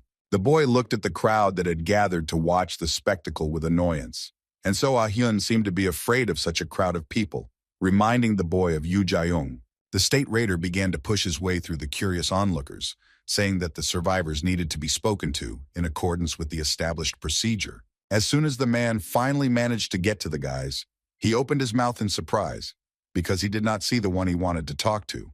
So-ah-hyun looked around in shock. She couldn't understand where Jae-hyun had gone, because just a second ago he was standing next to her, and now he was nowhere to be seen. But she relaxed when she heard that they wanted to interview her. After all, she couldn't miss her moment of fame. The men were surprised by the fact that the guy was able to hide himself, although if he was an assassin, it would not be difficult for him. The second raider objected, saying that according to Agent Kim Ji-yeon's report, Min Jae-hyun was from the mage class. The man in the cloak wondered in surprise. If the guy wasn't an assassin, then how could he have disappeared so silently? His colleague had a guess, but it seemed too crazy because there had been no battle mages for a very long time. But the man was willing to bet that they had encountered none other than a battle mage, since Jae-hyun's abilities pointed to exactly that. All this time, the Lotus Guild office was closely monitoring the developments in Neverland Park. Its leader, Yu Seon-yoon, was on the phone and said that the guild members had done a good job and could now return to the office. Reported to her that Jae-hyun had disappeared immediately after emerging from the themed dungeon unharmed, the woman thought that her student was truly an unusual person. Yu Sun-yoon knew that the guy would hardly call her and tell her how everything went, so she thought that they needed to meet in person and discuss everything. Jae-hyun returned to his room in the Milla's Academy dorm and was finally able to breathe a sigh of relief. He turned on the computer and decided that he needed to check the news. Going into the news feed, he found many articles about the fact that a themed dungeon had appeared in the city center. But he was pleased to find that his name did not appear in any of the reports. The guy assumed that Lotus had a hand in this. You can't underestimate the big guilds. Jae-hyun never thought that such a crowd would gather around the dungeon dome, but he was able to feel the effect of Thialfi's thunder boots. He found that with the equipment, his running speed increased more than fourfold, making him almost invisible to the naked eye. The guy became interested in what his speed would be if he not only put on the boots, but activated them at full power. Jae-hyun stretched tiredly, but he realized that no matter how hard it was, this adventure was a pretty good and useful experience. Moreover, he now had at his disposal simply priceless artifacts, which were definitely worth the temporary difficulties. He decided to get to know these artifacts better and learned that he had received the unquenchable flame of Surt, which, when used, strengthens the weapon to the limit and gives it the properties of flame. In addition to the pleasant bonuses, this fight also gave the guy a clear understanding that he was still not strong enough, because defeating Surt without So Ah-hyun's idea seemed impossible. He understood that in order to defeat a serious opponent, he needed real strength that would eliminate the need to use cheap tricks. Jae-hyun wanted this power to make him someone who couldn't be touched, someone that even the gods would take into account. He also needed strength to get rid of the burden of the past and protect his family and those close to him. It was a thorny and difficult path that he had to follow. Now he must become stronger with every second. In Director Gu Chai's office, certain processes were also taking place and new decisions were being made. In front of the man stood Instructor Jung Isu, listening attentively to the instructions of her superiors, who showed her not to disappoint him. The woman bowed and said that she would carry out the task given to her and report on Min Jae-hyun's every move during the upcoming classes. After which she turned and walked out of the office, leaving the man to make his vile plans alone. Left alone, Gu Chain began to think about what else Jae-hyun would do. The man's face became more and more sinister. Life experience had taught the director that in order to grow a good flower bed, it was necessary to uproot all the weeds, and this was exactly what he planned to do. Gu Chain was looking forward to the upcoming event, because then he would be able to get rid of all the dirt that was annoying him. Behind the director, there were already papers lying around, containing photographs and dossiers of those whom he had already managed to remove, because he considered them weeds in his flower bed. Jae-hyun knew he would have to come up with some kind of excuse for his girlfriends that would somehow explain his absence during the weekend that he spent in the dungeon. When he fed Yuzin a lie he had made up on the spot, she said she now understood why he hadn't answered her calls all weekend. The guy decided to pretend that he had a severe hangover, so he painfully grabbed his head and said that he did not ignore the calls, then admitted that he should have known his limits. Kim Yoo-jung asked in a moralizing tone if her friend had any idea how worried his mother was, as she also couldn't reach him by phone. Then she softened a little and said that she covered for him, saying that he was poisoned by the tasty things he ate too much of the day before. All this time, Ina just silently listened to the guy's lies, and then, as if sensing that he was not being honest with them, she asked if he was in pain. Hyun smiled warmly and began to convince the girl that everything was really fine, and there was no reason to worry. Kim Yoo-jung said an interesting phrase. She noticed that the guy had been unlucky for a long time, so she assumed that some god hated him. Hyun was amused by this assumption because he was literally blessed by the gods. Some of them even sought out meetings all the time. An academy student quietly approached the boys and overheard a fragment of their conversation. The guy who came up said that he felt some kind of irritation, and then he saw Jae-hyun. Perhaps he was the reason. Hyun looked at this student and couldn't figure out who was standing in front of him. The face was very familiar, but at the same time he didn't recognize this guy. Both Ina and Kim Yoo-jung were also confused, because it seemed like all the students had already gotten to know each other, and new students were not accepted in the middle of the learning process. The strange guy smiled crookedly and said that Jae-hyun needed to show off less in front of him, because he should be prepared for the fact that he would get a rebuff. Kim Yoo-jung tried to ask quietly, but the guy still heard her asking Hyun about who was standing in front of them. The student exclaimed that his name was Lee Soo-hyuk. The argument ended when a stern, commanding voice ordered Lee Soo-hyuk to stop making noise and keep the classroom quiet. Instructor Jong Yesu entered the room. Her face was menacing because she really didn't like it when students violated discipline. Lee Soo-hyuk immediately fell silent, but he didn't rush to sit down in his seat. Instead, he looked at Jae-hyun with real hatred, as if he was the one who had set the instructor on him. Hyun didn't pay attention to such childish behavior because he understood that most likely this guy was just jealous of his success in studies and tests. Once all the students had arrived in the classroom and taken their seats, Jong Isu stood at the podium and prepared to begin the lesson. She greeted the students and stated her name, then said that from now on she would be teaching them Understanding of Magical Operations 1. The instructor promised to do everything possible to improve the abilities of each of the students present, but in order to immerse themselves in its discipline as best as possible, they will have to study diligently, and then they will not have any problems. Jae-hyun thought that the instructor looked quite young, although he understood that for a teacher, Millis Academy was the best place to gain experience. Jong Isu said that her class was a fundamental understanding of magic, and basically, the guys would have to deal with magic expressions. On the interactive board behind her, the text of some kind of spell appeared, along with explanations and clarifications. It was clear that the woman had thoroughly prepared all the materials for study. She asked how much the young raiders knew about magic. She wanted to hear not the basic and well-known answers, but something more specific. Lee Soo-hyuk raised his hand and replied that magic was a supernatural thing that manifested from directing mana according to a magic formula. The instructor confirmed this already obvious answer and added that magic was also the science of deriving a phenomenon from a magical expression.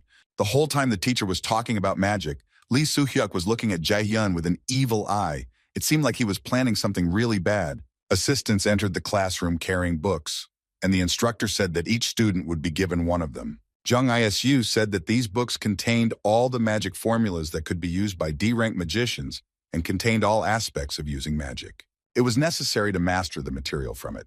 It was an assignment for the entire semester. But when the students began to open the book, they were surprised to say that there was nothing written there.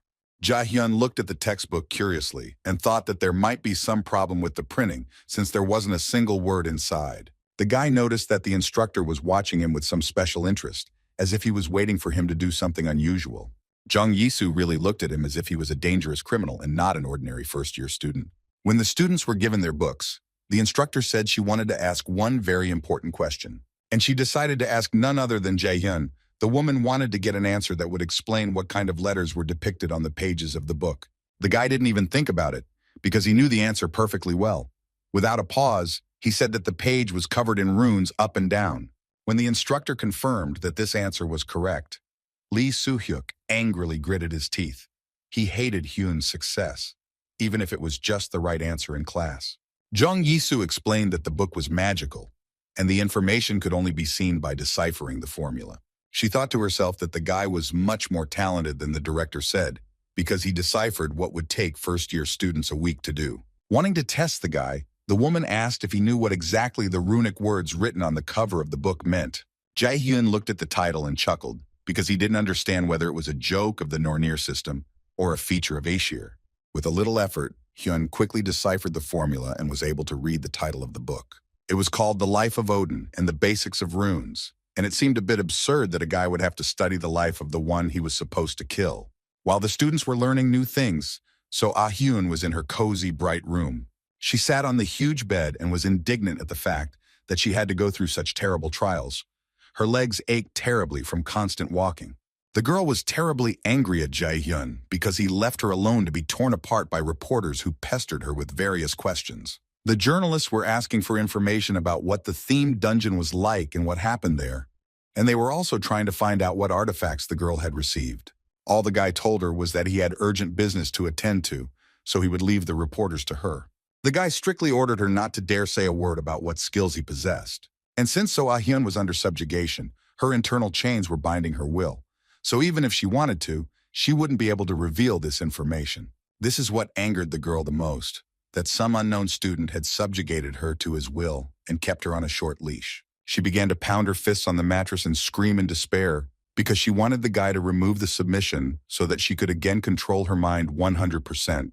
However, amidst this chaos of emotions, an interesting thought came to So Ah-hyun's mind.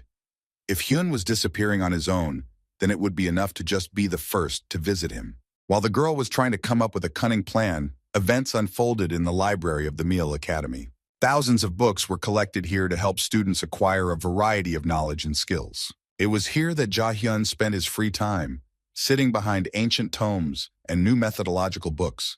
The guy tried to figure out the book that he received from Jung As-yu. The book was more interesting than he thought, because it told him that all magical expressions change their characteristics depending on how they are used. For example, to create a super speed chain, you need to combine the lightning attribute and mana chain into one formula. Jae-hyun slammed the book shut, knowing that he had to finish studying for today, since the runes were blurring before his eyes. The guy concluded that if you stick to the basics, the range of use of low-rank magic becomes more diverse. It was like when you improve your basic swordsmanship, your martial arts skill will also improve along with it. The only magic was that the better you understood the concept of the magic formula, the higher you could rise in mastering new skills and improving old ones. Jae-hyun decided to check how his friends were doing, so he began looking for them around the library with his eyes. He saw that So-ina was sitting and calmly studying the information from the textbook, and Kim Yoo-jang was first banging her head on the book and then lay down on it and did not move, as if the knowledge had destroyed her brain. The guy came closer to them and said that they somehow managed to read the cover. He thought to himself that it was obvious, because the girls were very capable. Kim Yoo-jang thought that her friend had become very annoying to her. He was very capable now, but the memories of how she taught him magic from scratch were still fresh in her mind. Jae-hyun laughed and said that it was not for nothing that they came up with the expression that an outstanding student will surpass his teacher, and that is exactly what he did. Their squabble was stopped by So-ina, who joyfully exclaimed that she had managed to read a line from this strange book. The girl excitedly babbled that she could finally read the first page, her eyes shining with delight. Hyun was sincerely happy for his friend. The guy said that she tried very hard and now received the fruits of her labor. He congratulated her on the fact that she successfully completed the task. So-ina looked up from her book and looked at the guy. It seemed like she wasn't used to someone being genuinely happy for her, so her friend's support was even more unusual. Not knowing how to behave properly, the brunette hid her face in the book and did not answer because she could not find the right words. Jae-hyun thought that the girl had been acting strange before, but now it had gotten even worse, and he decided that it was all because of the line he had drawn in the dungeon back then. Kim Yoo-jang shouted angrily across the library, asking if she was the only one who couldn't see anything in this disgusting book. It infuriated her that everyone had been able to read at least a line, but she still couldn't. The girl fell silent only when the librarian approached them and looked at them with a look that was capable of burning alive, no worse than the fire of the cert. Jae-hyun gave the sweet lady a tense smile and said that it wasn't him who was making the noise. Amid all this hustle and bustle, it was simply impossible to notice a small raven that was sitting on a tree branch and carefully watching everything that was happening inside from behind the glass. It was Hugin, Odin's servant, who kept an eye on the boy so as not to miss the moment when he would become strong enough to attack. Seeing how well the boy coped with all the tasks assigned to him, the raven flew to report to his master. A very interesting period began at the academy. It began with the first competition, which was called Choosing the Best Name for a Potion Shop. The prize was 1 box of premium potion. In addition to Jae-hyun, his team also included So-ina, An Ho-young, Kim Yoo-jung, and sophomore Lee Jae-sang. The guy listened attentively to all the suggestions of his teammates, but so far they could not come up with anything sensible, so their victory was in question. Hyun said that brewing potions and coming up with names for the shop was much more difficult than he ever imagined. Perhaps fighting giants was easier. So-ina sadly said that they didn't have a store yet, and Yuzin noted that there was a chance that they could go bankrupt before they even opened. Looking at the flask that had a flower in the dome, and Ho-yeon said that survival was the most important thing for a raider, so the potion-making business couldn't go bankrupt. The blonde said that the girls themselves knew perfectly well that he was right, so they needed to focus on thinking everything through clearly. So-ina and Kim Yoo-jang nodded their heads in agreement. It seemed like a small revolution was brewing among the first-year students. But before we deal with it, we need to go back a few days and remember the events that took place during that period. Jae-hyun sat in his room and looked over the results of his magic theory test, which he passed without any problems. So now he didn't have to worry about exams anytime soon. The guy was twirling his pen in his hands and thinking that he had one idea that he wanted to work on. He understood that if it was possible to become stronger, the raiders were ready to spend hundreds of millions. Hard work and perseverance were good, of course, but money was an indispensable element of leveling up. Of course, the raiders' main strength was not in money, but the guy could not miss the opportunity that the idea that came to his mind gave. After all, business and stocks are ideal for attracting money if you know the future, and this was exactly the trump card Hyun had up his sleeve.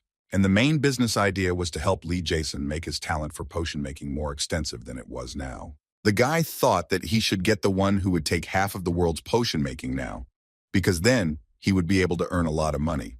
But during the gathering of the team of aspiring businessmen, something unexpected happened.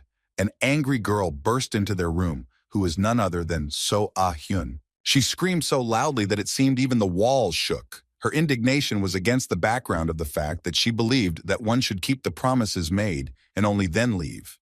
Jae-hyun's eyes widened in surprise, and he wondered where this crazy girl he wanted to leave behind, along with the themed dungeon, came from. Seo Ah-hyun said that there was no need to even try to talk her into it, because she knew perfectly well that the guy had used some strange skill and simply ran away. Hyun remembered that when using brainwash, he and the one who was affected by the skill could track each other's location, which was how Seo Ah-hyun found him. Kim Yoo-jang looked at her friend with disappointment and asked if he really blackmailed this girl. The guy didn't answer his girlfriend, but instead turned to So Ah-hyun, telling her to sit down since she had come, since then he could borrow her head for a while. The girl froze in place in fear, because only now did the meaning of what Jae-hyun said dawn on her. Now So Ah-hyun was a full member of the discussion. She was actively suggesting a name for the store. Her latest masterpiece was called Heavenly Demon Potions. When she started to explain that she heard that the Heavenly Demon was the best in martial arts, Jae-hyun pinched the bridge of his nose and used a submission. Now the girl couldn't utter a word. Lee Jason suggested the name Jason's Potion Shop. Seo Ina suggested the name Alice's Potion Shop. The guy covered his face with his hands and thought that they were in some kind of pit, because even the monsters from the dungeons could offer much better options. Kim Yoo-jang asked angrily why no one was asking what name ideas she came up with. Jae-hyun rolled his eyes and told her to come up with her own ideas. The girl suggested calling the store Elixir Workshop. Hyun was surprised because the idea was quite good. Yoo-jin hesitantly asked her friend what she thought of the name, as it seemed very appropriate to her. After all, the elixir was another name for the philosopher's stone, created by alchemists in the past, a mysterious elixir that could heal wounds and even bring back life. Lee Jae-sung became very excited when he heard the name. He said that such a name would help promote the potion and increase the brand value. Jae-hyun jumped up to his friend and even wanted to hug her, because the girl just saved him, to which Yoo-jin said that the guy was behaving disgustingly. Hyun stood up from the table and announced to everyone present that they had finally found the perfect name for their potion brand. He said without hesitation that from now on the shop would be called the Elixir Workshop. The discussion about business development and naming came to an end, and the students went to their classes with instructor Chung Esu. Answering the teacher's question, Jae-hyun explained that runes were the language of magic, or rather, they were the framework that makes up magic and is its foundation. Young Yi-soo said that he was absolutely right, so she praised him and told him to sit down. When Lee Soo-hyuk heard that Hyun had given a simply brilliant answer to a rather difficult question, he clenched his jaw angrily. The instructor said that on this note they would end today's lesson because they had already tried very hard. The students began to collect their things and slowly leave the classroom to go about their business. When the instructor was about to leave the room, one of the students called out to her. The woman turned her head impassively. That student turned out to be Jae-hyun, who wanted to ask the teacher something since he didn't have the opportunity to do so during class. The woman noticed a book in the guy's hands, and when she recognized it and remembered its contents, she was simply shocked. A first-year student handed her a 4th-rank, highest-rank magic book, and she thought it was simply impossible. After all, this book was hard to read even for instructors, and Min Jae-hyun was just a student and had only studied at the academy for a short time. After classes, the guy headed to the library, which had recently begun to replace his personal room. There he had been racking his brains for several days over the book that he had shown to instructor Chung Esu, in the hope that it would help him in some way. But even after asking the teacher, the guy didn't learn any useful information for himself, so he continued to suffer alone over the textbook. The library had long since been abandoned by all the other students, but Hyun had not given up hope that he would figure it out. He believed that if he started from the basics, he would come to a solution to the problem. When the guy finished his attempts to understand something, he noticed on his way out of the library that the librarian was looking at him strangely. The man literally watched his every step, and when Hyun picked up a new book, he tried to see its title. The librarian was indeed strange because he had the same ring on his hand as the school principal, and he also noted in his notebook that Hyun had taken a 4th highest ranked magic book for study. After finishing the library, Jae-hyun headed to the Lotus Guild building, since Yoo Sun-yoon had invited him for a private conversation. The woman greeted him very warmly, and before starting the conversation, she brewed them some aromatic jasmine tea. The guild leader noticed that the guy had arrived much earlier than she had expected, so he had caught her a little by surprise. Jae-hyun said that he actually wanted to come even earlier, but he had exams and things to do, so there was no time left to talk with the mentor. While drinking tea, she asked if the guy really wanted her to help him understand the fourth highest ranked magic book. The guy answered affirmatively without hesitation, because he really wanted to figure out this unfortunate book and understand the basics of magic. He wanted to study in more detail what creation was that created magic. He also wanted to understand the essence of the destruction that destroyed magic and returned everything to nothing. Jae-hyun longed to understand the essence of such a phenomenon as enhancement, which made magic stronger. He said that this book contained serious formulas and high-level theories, and it was very difficult for him to figure them out on his own. The boy thought to himself that until now he had only relied on one eye of Odin, but he needed a deeper knowledge of magic in order for him to have a complete understanding. After calmly listening to her student and sipping some tea, Yoo Sun-yoon smiled and said that she couldn't help Hyun-woo with this matter. Jae-hyun was very surprised and alarmed by this answer. He indignantly asked why the woman was refusing him. The woman carefully placed the cup on the table and said that the concepts that appeared in the fourth-rank magic books were meaningless unless one studied them on their own. She emphasized that the boy should be able to learn all of this on his own in order to put himself on par with A-rank raiders. Hearing this, Hyun remembered his greatest enemy, who was also an A-rank raider, so now he had even more motivation to study that ill-fated book. Seeing the guy's dim mood, the woman decided to help him with something, and although it was not what he had originally hoped for, this information would also be useful to him. She said that since her student had come for advice, she would at least show him the method of studying the book. Jae-hyun stared at his mentor with confusion. He began to watch in surprise as her hands began to shine with a bright light, and she began to demonstrate this very method to him. Yoo Sun-yoon said that she could show him one training that would help him understand what enhancement was. The boy watched carefully as his mentor put her power into the orange fabric, after which she handed him the cloth and said that with its help, he would be able to sort out his problem.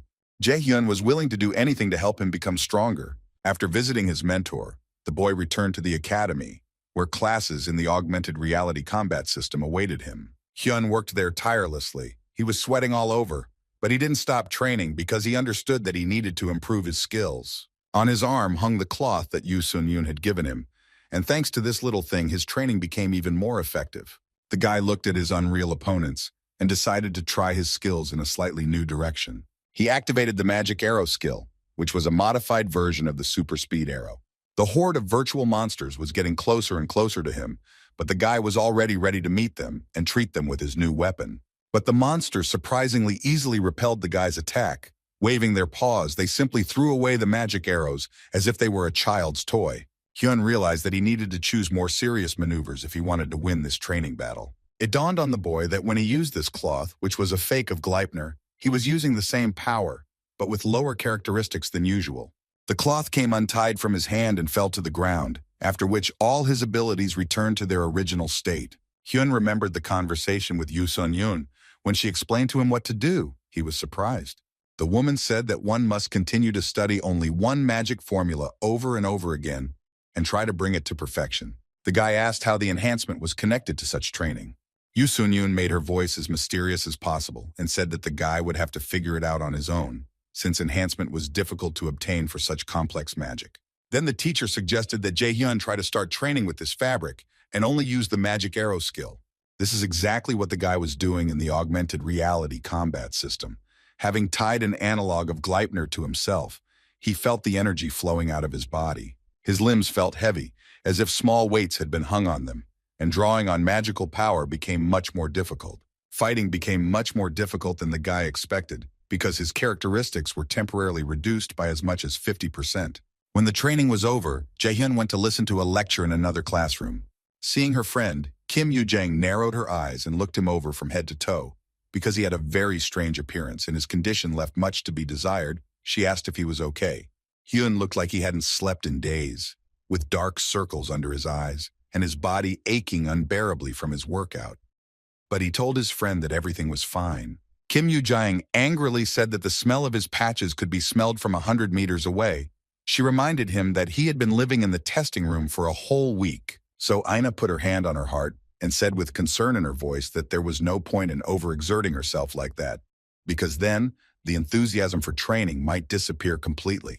The guy was very pleased that his girlfriends were showing such care for him, but he couldn't leave training and just relax. He reminded the girls that they would have a test in 2 days, which meant that they needed to mobilize all their strength now. Hyun also advised Yu Jang to spend more time on the book that Young Yisu gave her, since the girl still hadn't finished deciphering the tasks for the upcoming exam. And as for Inu, he heard that if she didn't get a passing grade, she would have to stay at the academy and make up for lost time. Yujin decided not to engage in this useless argument, so she said that she simply had to run to the library right now. She grabbed Seo Inu and said that they both needed to go and study as soon as possible. She didn't want to talk to Hyun about their academic performance. The exhausted guy understood his girlfriend's motives, but did not stop her, because if his words angered her, it meant that she cared about her success. After some time, Jae-hyun was back in the augmented reality battle system. New battles were already waiting for him. He was so tired he was ready to drop, but he still continued to train steadfastly because he wanted to perfect his skills and understand how enhancement works. Sweat was streaming down Jae-hyun's face. It was getting into his eyes, and the guy didn't have time to wipe it away. The test room system notified that the guy had passed the 41st stage of the test perfectly. The Nornir system also sent notifications, which informed that the understanding of magic formulas had significantly improved, and the effectiveness of the magic arrow had increased. It was at that moment that the guy had an epiphany. He realized that the meaning of strengthening was written in the 4th magic book. Strengthening meant a leap in skill mastery. In other words, it was an increase in level. The enhancement depended on how deep the understanding of magic formulas was, how excellent the mastery of the skill itself was. The guy looked at his stats and realized that he could now fire arrows with concentrated magical power. But for now, his strength was somewhere in the B rank range, though he was just a little short of being in the A rank raider range. He remembered that his mentor had told him that he needed to study the concepts described in the 4th magic book on his own, otherwise his efforts would be useless. Jae-hyun looked at the cloth that Yoo Seung-gun gave him and remembered that at first they only wanted to take advantage of each other. But now their relationship was on a completely different level.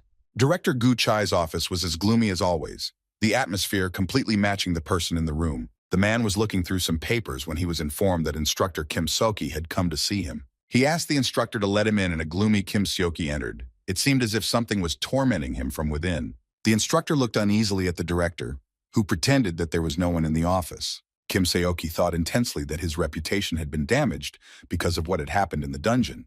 So now he simply had to rehabilitate himself in the eyes of his superiors. He told Gu Chain that preparations for the event had been completed, adding that all the work had been done at the highest level. The director finally deigned to tear his gaze away from the papers and turned his attention to the instructor. Gu Chang said that the work was completed even earlier than he expected, and the instructor said that he personally supervised the process this time. This news slightly revived the director, who chuckled and said that this time everything should go just fine. But then his face became more gloomy, and he added that he wanted all things to find a use, even if at the moment they seemed useless. Kim Seok-hee bowed from the waist and said that he would keep the director informed of everything that was happening. Gu Chain decided to remind his employee that he actually did not have full control over his body, so he pulled the strings of his power and activated brainwashing. No one in the academy building even suspected what a tyrant was sitting at the helm, so it was a typical student morning. Jae-hyun stood near the schoolyard and checked his phone, because after disappearing into the themed dungeon for a few days, he didn't want to miss notifications from his loved ones. The area was surrounded by a forest, so when the guy heard someone approaching him from behind, he tensed up and prepared himself for something unpleasant. Looking around, Hyun saw only trees. He didn't notice any suspicious individuals. But the guy still decided to walk along the path deep into the forest and check if there were any uninvited guests there. Stopping in a forest clearing, Hyun began to listen carefully to his inner feelings and realized that he was not mistaken. He said loudly that the one hiding among the trees should show himself, otherwise he would come himself, and then things would be much worse. Suddenly, the space around the guy flared with a bright light, making it impossible to see anything for several meters. But Jae-hyun specifically used this skill, which helped remove everything unnecessary from his field of vision and focus on what was important. Thanks to this, he saw the silhouette of a person nearby. The guy grinned because, as always, his intuition did not fail him and promptly told him what to do.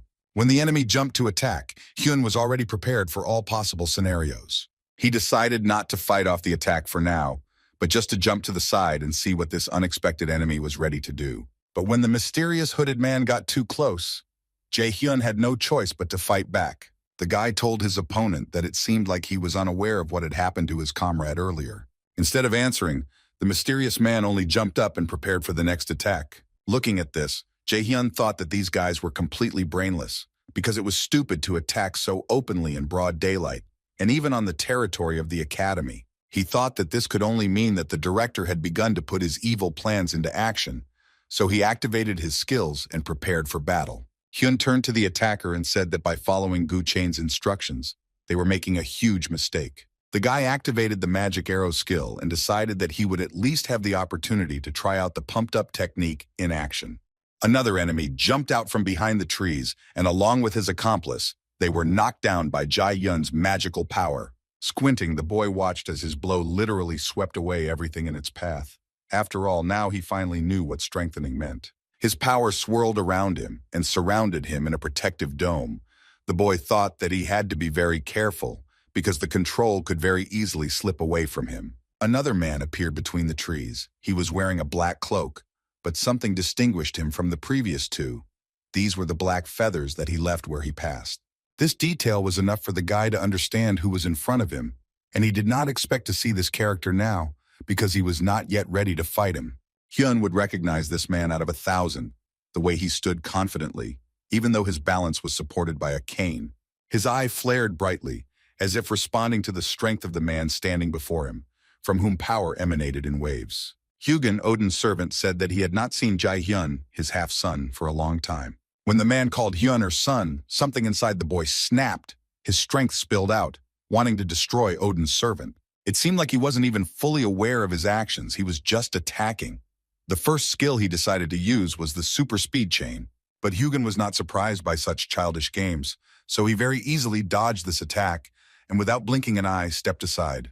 This made Hyun even more angry. How easily his main enemy dealt with all the attacks. It seemed like Hugin was looking at him like a child who decided that he was an adult. But the guy did not give up trying to somehow harm the man who called himself his father. He wanted to hurt him in some way. Hugin also decided to activate his power. When the man drew his sword, a purple light flashed, after which the chains that were flying at him fell to the ground. When the so-called father attacked, Jae-hyun was able to deftly jump away and get away from the place where he could be injured. But still, it turned out that the guy was not as dexterous as he thought himself to be. Because Hugin managed to wound him, Hyun noticed this only when blood began to flow down his leg. This was a real shock for the guy, because before that, he had not even noticed the sword in the hands of Odin's servant. Such inattention could have cost him his life. After this, the clearing on which he stood was surrounded by a powerful energy that divided the ground beneath his feet into two halves. Hugin's sword had struck the ground so hard that a huge oblong crater was now visible in the middle of the clearing, threatening to swallow Jae-hyun. Odin's raven began to slowly approach closer and say that he had finally come to see his son, but he discovered with regret that the boy's character had become even worse than before. Clutching his wounded side, the boy said that he had never considered the man standing in front of him to be his father, so he better stop using that word. Hugin chuckled and said that it looked like the boy was going through puberty. Hyun interrupted this stupid conversation by asking why the crow was brought here. The man was in no hurry to give his reasons, but he watched with curiosity the one he called his son.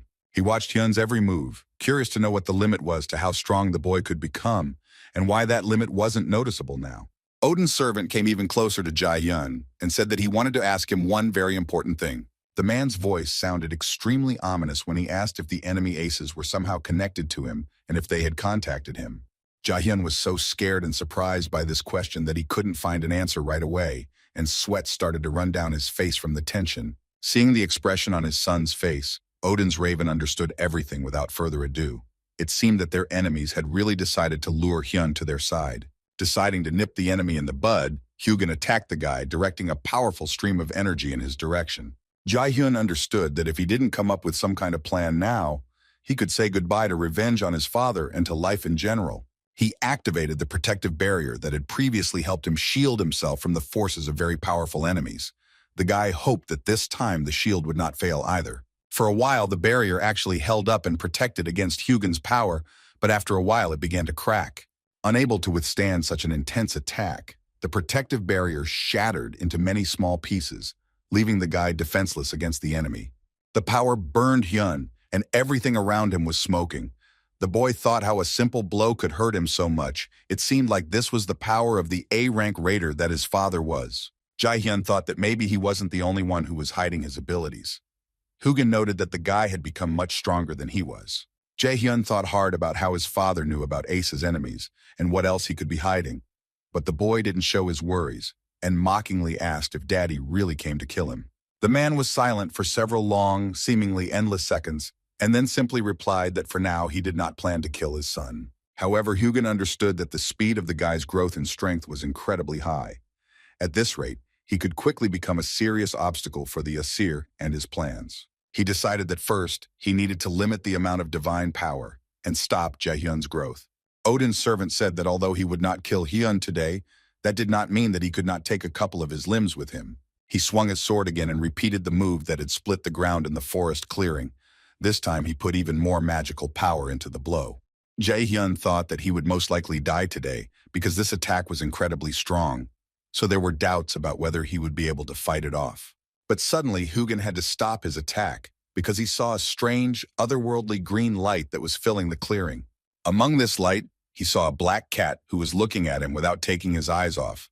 The man understood that this was a very bad sign.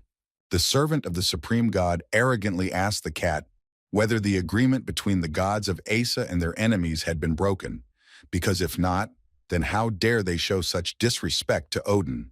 The black cat stretched lazily, after which with a mocking voice, he said that he had absolutely no idea what the raven meant. Hyun looked at the animal in amazement. He thought that nothing could surprise him in this life anymore.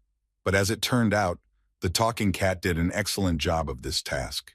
The cat jumped down from the tree he was sitting on and told Hugin to get away. After these words, the green light became even brighter. Through this glow, one could see how the cat's body was transformed into something else, because the furry paw turned into an ordinary human leg. The triangular velvet ears were gone, as was the entire cat's face, and instead one could see a pretty female face and long hair gathered into two ponytails. From the greenish haze emerged a beautiful girl, who was obviously a goddess, and most likely somehow connected to hell. She told Hugin that they had plans for this child, so the raven had better get away as soon as possible. Jae-hyun began to think hard about what kind of goddess was in front of him, because judging by the magical energy that emanated from her, she was very strong. The guy wanted to figure out what all this meant.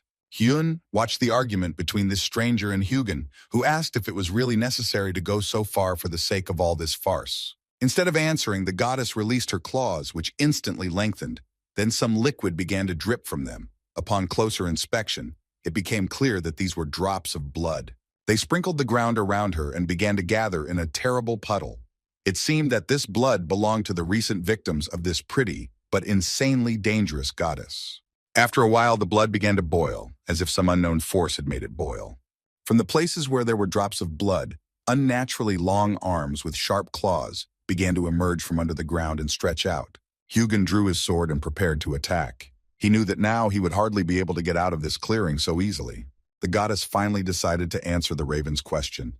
She said that he knew very well that luring the guy to their side was their only option. At this time, Hugin was just fighting off an attack from one of the huge hands that had emerged from the depths of the earth right under his feet. A greenish whirlwind swirled around the boy's feet. It was unclear whether it wanted to absorb him or protect him from possible attacks from his father.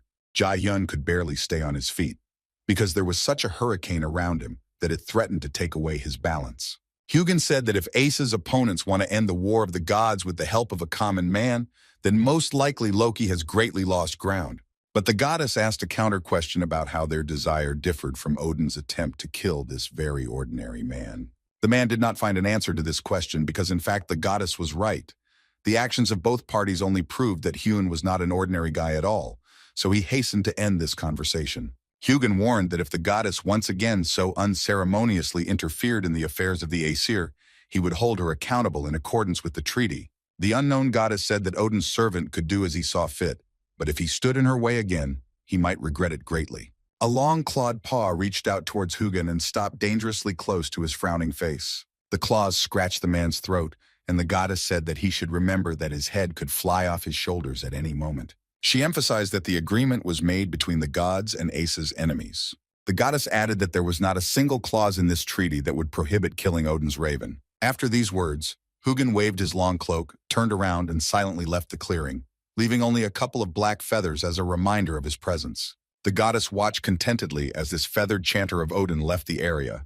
After that, she looked at the guy and decided that it was time to finally explain to him who she was and why she had come here. It turned out that Jae-hyun was actually injured in this battle because he fell to his knees and began coughing up blood. The goddess approached him and greeted him. She acted as if the guy was not sitting in front of her on his knees, twisted in pain. The stranger said that she was pleased to meet the young raider. She introduced herself as Hel's alter ego, named Hela. This mysterious Hela said that she is the one who watches over the enemy of evil and helps him on his difficult path in life. Alter ego Hel said that she would be a guide who would lead the boy through all 5 tests that fate had prepared for him. She curtsied and bowed respectfully to him. Hyun didn't know what feelings to feel, because before this he had managed without outside help, and he didn't know that he would have to go through some kind of tests. After all these strange events, the boy returned to his room in the dorm of Mila's academy. He activated his healing power and began to heal the wounds inflicted on him by his good-for-nothing father. Although the wound on his stomach healed fairly quickly, the pain from the injury had not yet passed, so the guy tried to get back to normal. Hela followed him from the forest clearing. Now she was sitting in his room and saying that if he wanted to ask something, he didn't have to be shy. She would try to answer all his questions. The guy looked at the goddess who was sitting in his room and couldn't believe what was happening, because among ordinary things, the spawn of Helheim looked a little unusual. The first question Hyun would ask was about who his father was, whom he came to know as Min Seon-no. The goddess replied that Min Seon-no was never his father, and added that the man's real name was Hugin. She said that he hid his true identity, so Jae-hyun didn't know that one of Odin's ravens was next to him. Hela revealed that Hugin was able to manipulate the human mind, and he could also command memory, thanks to the power of another raven, Moonin. She clarified that all this time Hugin was next to him in order to restrain the enemy of evil from the prophecy. Jae-hyun tried to wrap his head around what he had heard. He asked the goddess again if Min Seon-no, or rather Hugin, was not his real father. Hela said it would be easier for him to understand if he saw it with his own eyes. She snapped her fingers and launched some new process in the guy's head that would help him understand what was happening. Jae-hyun felt his head start to hurt, and then he saw the Nornir system's notification that his memory backups were being retrieved. The guy opened his eyes and realized that he was no longer in the dorm room. He again heard the voice that had been haunting him for years, a male bass saying that he was useless trash. Hyun found himself in an old house where his family once lived, back in his distant childhood. He slowly walked up to the doorway and began to observe what was happening behind the door, even though these events were all too familiar to him. A little boy was lying on the floor, crying hysterically, while his father stood over him, beating him, and saying that he didn't understand why his son was even born.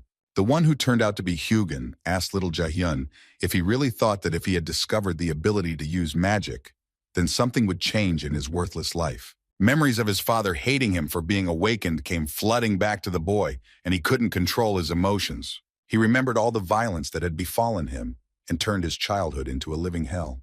And moments of his mother defending him and begging his father to stop came to his mind. Each time the mother covered him with herself and, shedding tears, asked this tyrant why he beat the innocent child again and again. The boy had locked these memories deep in his soul, in dark corners that were inaccessible, but now they were tormenting him again. Jae-hyun saw another door. Light was pouring out of it. It was beckoning him. It was as if the place was calling him. Hyun walked through that door, and his nose was hit by a strong smell of incense that could not be confused with anything else. The memory was unfamiliar to him, watching his little self sobbing and clinging to his mother, who assured him that everything would be okay. Despite the comforting words, the woman cried without stopping. Both she and her son were wearing black mourning clothes. When Jae-hyun saw the portrait of the one being seen off on his final journey, his eyes widened in shock. This man was both familiar and unfamiliar to him at the same time. It seemed as if there was some kind of haze around his mind that prevented him from remembering this man. From all this tension, his head began to ache unbearably, and after a while he began to choke, and it was unlikely that this was because the incense smoke was too thick. The guy had a clear feeling that he had forgotten something that he should have always remembered, as if someone had invaded his memory and simply blocked the memories. But when the headache began to subside, the haze in my head cleared a little, and another vision appeared, which showed a man with an ice cream cone in his hands. The man smiled sincerely and handed Jae-hyun the ice cream, pressing his finger to his lips, as if hinting that this should remain their little secret.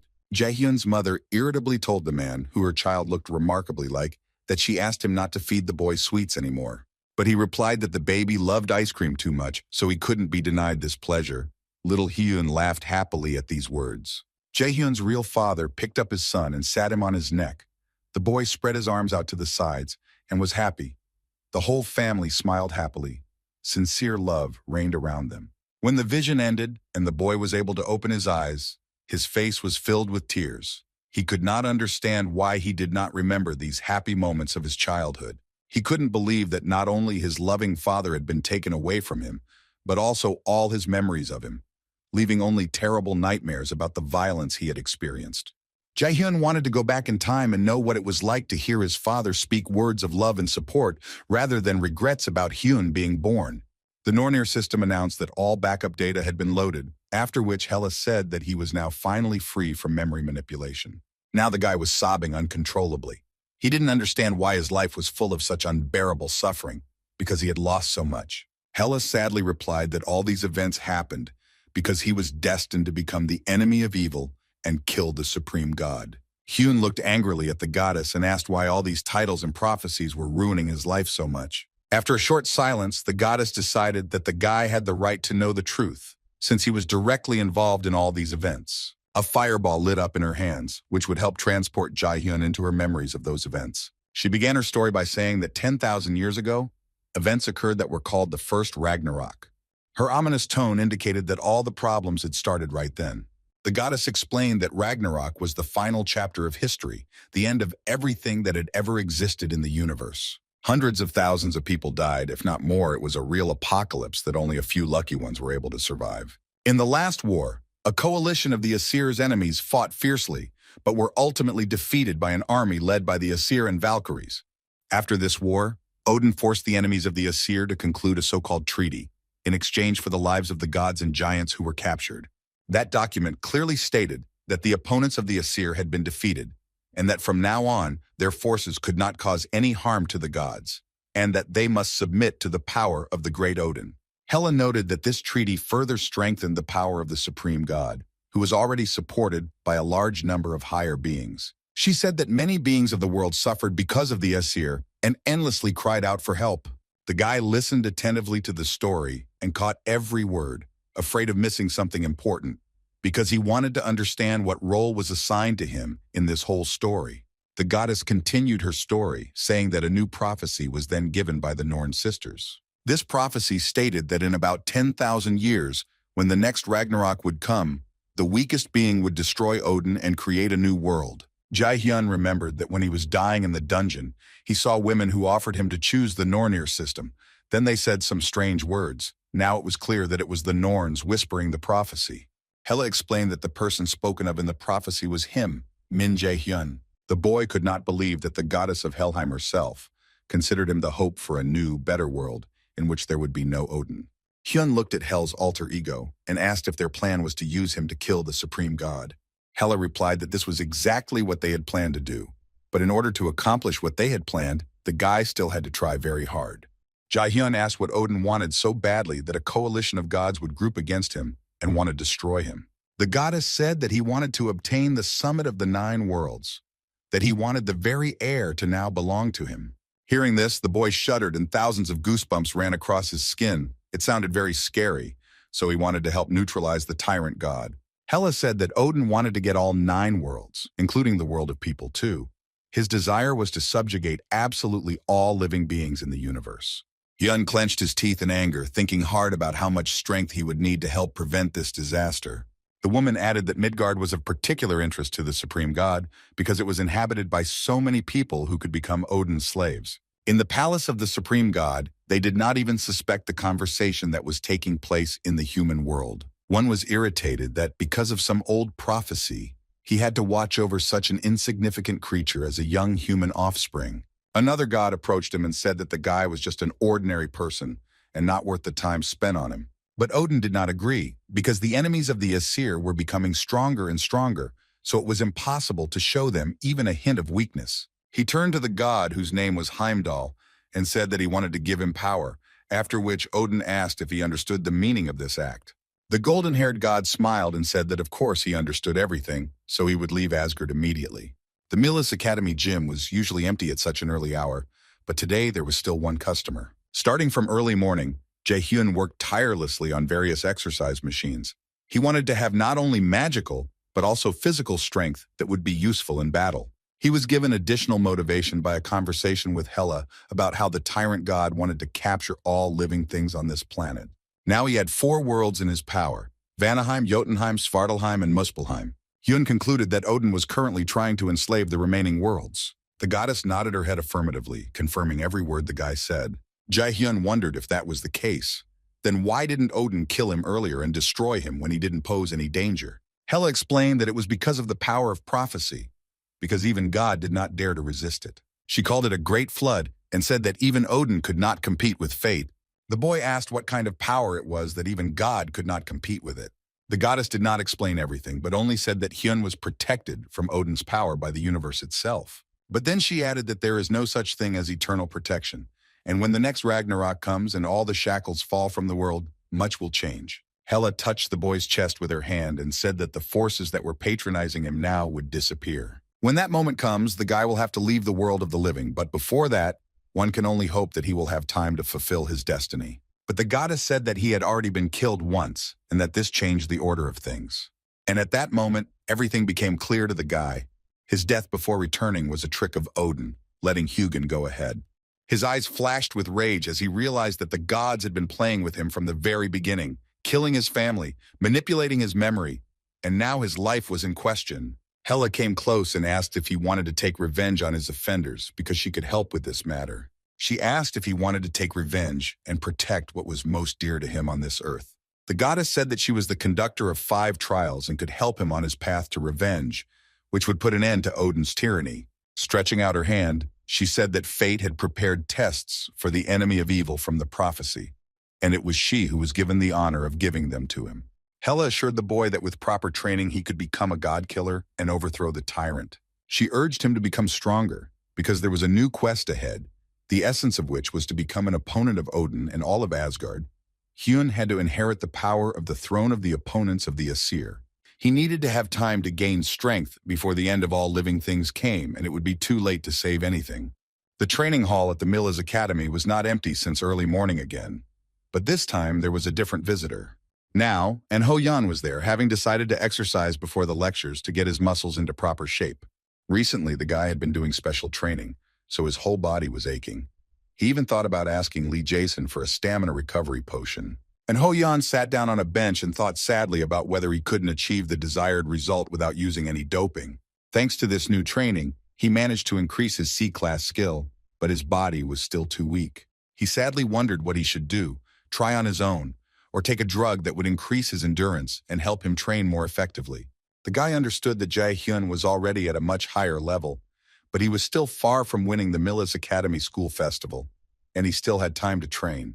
These thoughts calmed him down a little because there was still hope that he would make his physical abilities more impressive and he would have a chance to defeat Hyun. Deciding that he shouldn't give up, he jumped up from his seat and told himself that he needed to train a little more, because working on his body would never be a bad thing. Suddenly a voice was heard in the gymnasium, announcing that Cadet and Ho-Yan was being called by director Gu Chae-yin, so he was asked to go to the office immediately. The guy looked at the door in surprise and did not understand why the director decided to meet with him for a personal conversation, because there were no reasons that would explain this desire. At this time, there was a telephone conversation in the director's office, in which the head of the academy said that if they got rid of the cadets with low ratings, then support would naturally return to the favorites. He asked ironically if Congressman Park could not block all the noise that might result from the implementation of his plan.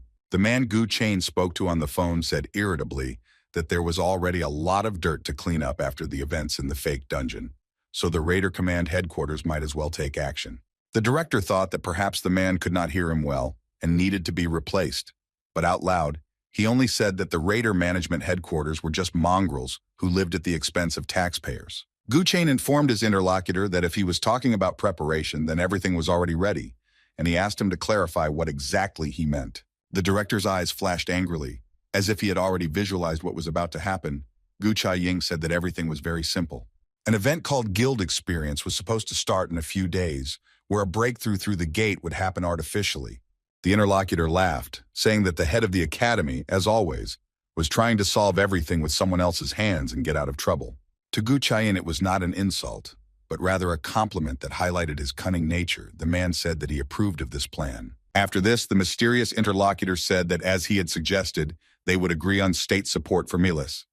But the detailed plan still needed to be discussed in more detail. The head of the academy smiled and said in a polite tone that he agreed to meet and brainstorm the terms of the agreement regarding support for Milas.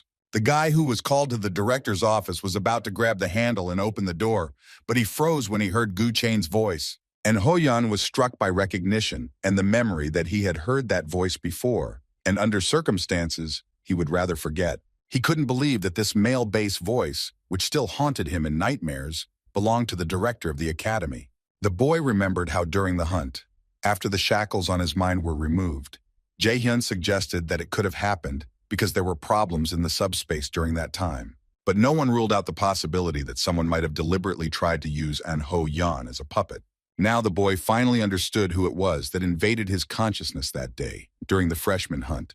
This man, on top of everything else, caused the dungeon to appear and watched this whole nightmare. And as absurd as it may be, it was the director of Milas, who in essence, should protect his students. The realization of all this shocked An Ho-yan so much that he clenched his teeth in anger and wanted to kill the vile man right in his office so that he could not harm anyone else. With his hand trembling with anger, he grabbed the pen and wanted to use all the skills he had acquired during his training in Milas and use them against Gu Chain.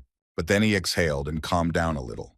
He needed to turn on his sober thinking, and anger, even if justified, did not contribute to this in any way. When his sanity returned, An Ho-yan realized that it was dangerous to interfere now, because no one would believe him if he said that the director was the culprit. He understood that it might be worth collecting evidence, and in general it was unlikely that he would be able to solve this large-scale problem alone. So he informed the head of the academy of his presence and received permission to enter the office. He opened the door and could barely contain his anger, because he understood how many students could suffer from the antics of this ruthless man. The guy decided that he needed people he could trust. The academy's auditoriums welcomed students who lived in complete ignorance of who their respected director was. Kim Yoo-jang and So-ina listened attentively to the course material and tried to take notes on all the important points. Lee Soo-hyuk sat there as if he already knew absolutely everything that the teachers had told them. Jae-hyun wasn't very enthusiastic about writing anything down either, but he at least tried to look interested and listen to the lecture. He was not very good at it, because the guy's head was filled with completely different things.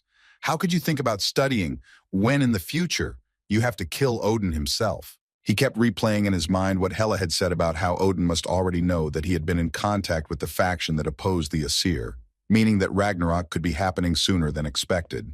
The boy was distracted from his thoughts by the loud sound of a book slamming shut, followed by the long-awaited words that the lesson was over. Instructor Jong Yi-soo said in a threatening tone that she had an important announcement to make, so the students who had been peacefully dozing during her class should wake up and listen carefully to what she had to say.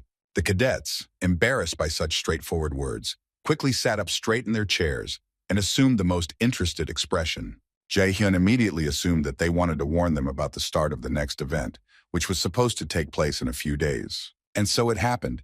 Jong Yi-soo reminded that, as announced earlier, the guild experience would take place in 3 days. The experience they will gain from this event will be a good opportunity for the cadets to understand how the Raider Guild operates and how it hunts monsters.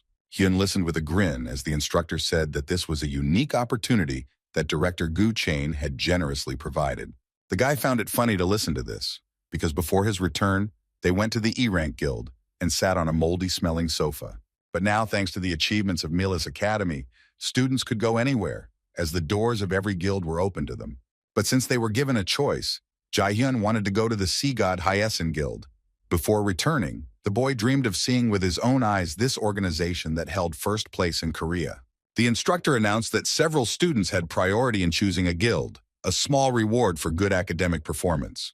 The nomination of priority was an offer to practice in the guild for a specific student. If accepted, the guild would give the cadet special points. Young Yi-soo announced that cadets Min Jae-hyun, Seo Ina, and Kim Yoo Jae-young have received an offer from the Lotus Guild. A cadet named Lee Soo-hyuk was invited to practice in the Sea God organization. Hearing this, Ja-hyun glared at the guy who responded with an equally hateful gaze. Kim Yoo-jung screamed happily, as she couldn't believe that they were all invited to such a large and influential organization like Lotus.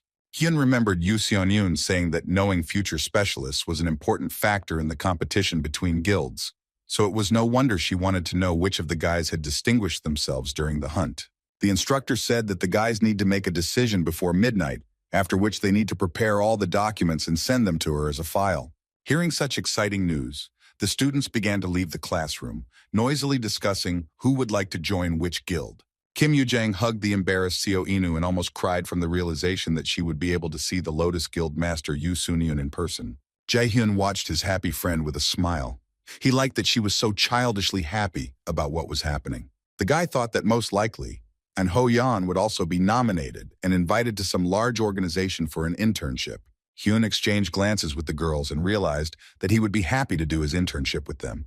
Not to mention that they were his friends. Both students were incredibly talented. Loud calls were heard on the boys' smartphones, and Kim Yoo-jang asked in surprise why the three of their mobile phones were ringing at the same time. The girl thought that maybe Lotus had contacted them, but then she saw a strange notification from Ho-yeon, who asked the guys to urgently gather at Lee Jae-sun's workshop. Without further ado, all those whom Ho-yeon had called gathered around the round table and waited for him to tell them the reason for this meeting. The guy told his friends what he had managed to overhear at the door of Gu Chain's office. Kim Yoo-jang decided to ask again if the director really wanted to kill the low-ranking students in the guild experience so that the rest would reawaken. And Ho-yeon firmly and confidently replied that this was exactly how it was. He heard with his own ears how the head of the academy discussed this with someone on the phone. Lee Jae-sun was so shocked by this news that he could barely say that the issue of Gu Chain's corruption was raised every year. But this information about him went beyond all bounds of what was permissible. So Ina agreed with the young alchemist, because the director was simply playing with the lives of students who could barely protect themselves. Jae-hyun was silent and thought hard about the fact that the guild experience event was much more dangerous than he had previously thought. The guy suspected the director's plans, but he had no idea that they would be so bloody. Before his return, he had only heard in passing that some incident had caused the death of several students, but now it was clear what had actually happened and who was to blame. And Ho-yeon said that no one knew this information except himself and those present in this workshop. The blonde added that this meant that no one other than them could resist this evil in the form of Gu Chain. Jae-hyun knew that he had to think things through carefully because he couldn't jump to conclusions, because if he made a mistake, they could all die.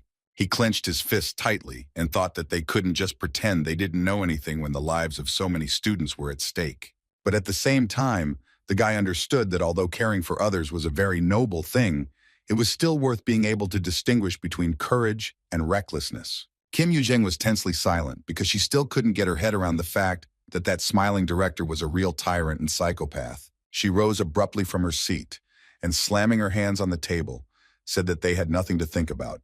They had to act as their conscience dictated. The girl screamed that the lives of many students directly depended on their actions. They could not allow something terrible to happen. Lee Jae-sung said that he fully supported Yoo-jang. Even though he was scared, he was still willing to do everything in his power to help the common cause. So Ina said that if she could somehow help prevent the deaths of the students, she would do her best, because she did not want to stand aside when innocent people were dying. Jae-hyun was very surprised by such zeal and passion of his friends. He did not expect that they would respond so quickly and come to the aid of the innocent. He smiled imperceptibly because he was proud that there were such correct and noble people around him. The boys were real hunters, whose goal was to find treasures and fight monsters, but their main task remained the protection of ordinary people. The Nornir system notified that the quest, the decisive moment, had been accepted automatically. The task was to stop the director and save the students. He was also reminded that the enemies of the Aesir were watching what was happening. Jae-hyun slammed his hand on the table and told the guys that in that case, they needed to come up with a reliable plan that would help save not only the cadets' lives, but their own as well.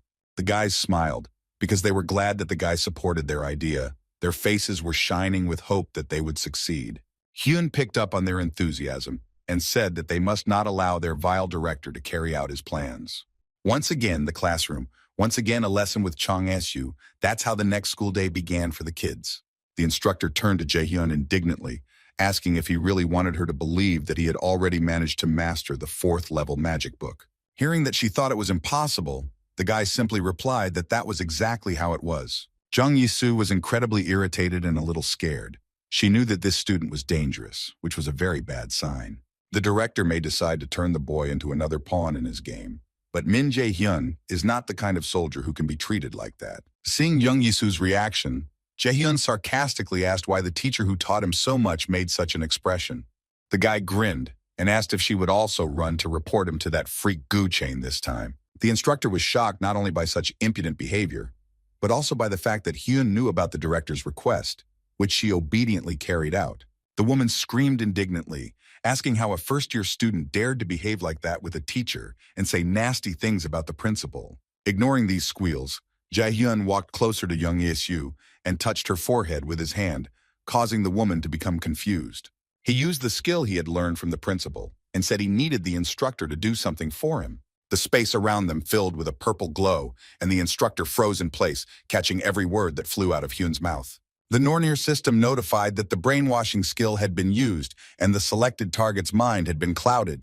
Jae-hyun already suspected that he had become stronger than instructor Jung Yisu, and the fact that he was able to use this skill on her confirmed his suspicions about this. The guy knew that the most effective way to attack an enemy was to take complete control of him.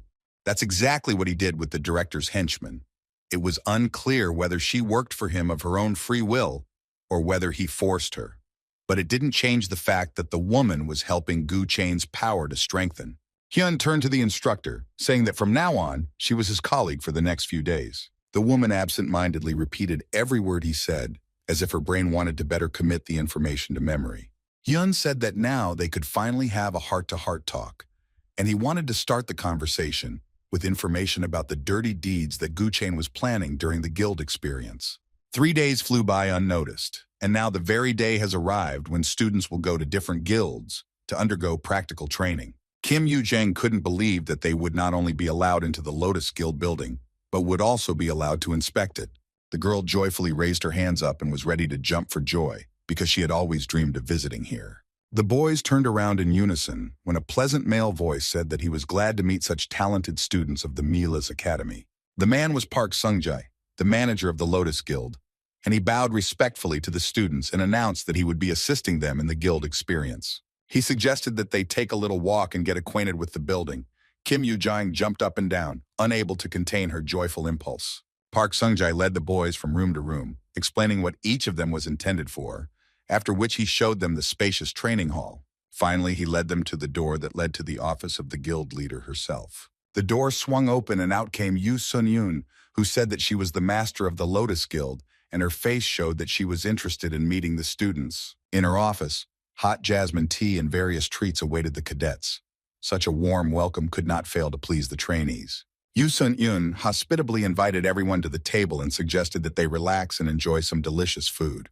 Seo Ina noticed that Kim Yoo-jang was frozen in place strangely, as if it was the calm before the storm. And so it was.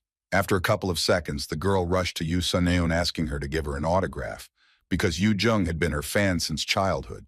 Without any pride or arrogant behavior, the woman took a blank sheet of paper and said that such wonderful fans give her the strength to move forward and develop the guild. Jae-hyun laughed at Yoo Jang's behavior and said that she was indeed a huge fan of Yoo Sung-gun. The woman said she was very happy that the boy had made so many new friends at the academy. And Ho-young was surprised by this phrase and asked if Jae-hyun was familiar with the guild leader. Yoo Sun-yoon smiled sweetly and said that they weren't just acquaintances. Jae-hyun was one of her best students. Kim Yoo-jang couldn't believe her ears. She jumped up from her seat and loudly asked how her friend was the Lotus leader's disciple. But the woman didn't pay attention to this outburst of emotions. She said that she heard something from Jae-hyun about the guys gathered here. It was after his stories about their talents that she decided to invite the students here during the guild experience. Yoo Sun-yoon said that in fact, Lotus and several other guilds were aware of Gu Chae-yin's deception and terrible actions. It's just that the power of this vile man was so great that everyone tactfully kept quiet about his antics. Jae-hyun guessed that otherwise, the academy director wouldn't have been able to act so confidently, and he also noted that the man seemed to have the ability to open dungeons. Yoo Sun-yoon said that Gu Chae-in was hiding most of his abilities, so they didn't know everything either. She noted that careful measures needed to be taken to advance this matter. Park Sung-jae, who was standing nearby, extended his hand and released a glowing ball onto the table, saying that a display of the magic fields near the organizations participating in the guild experience would now appear. And so it happened. Literally a few seconds later, a detailed map was on the table in front of the guys. For convenience, Sung-jae's manager lifted it into the air, and now the guys looked at it curiously, wanting to figure out how it was made.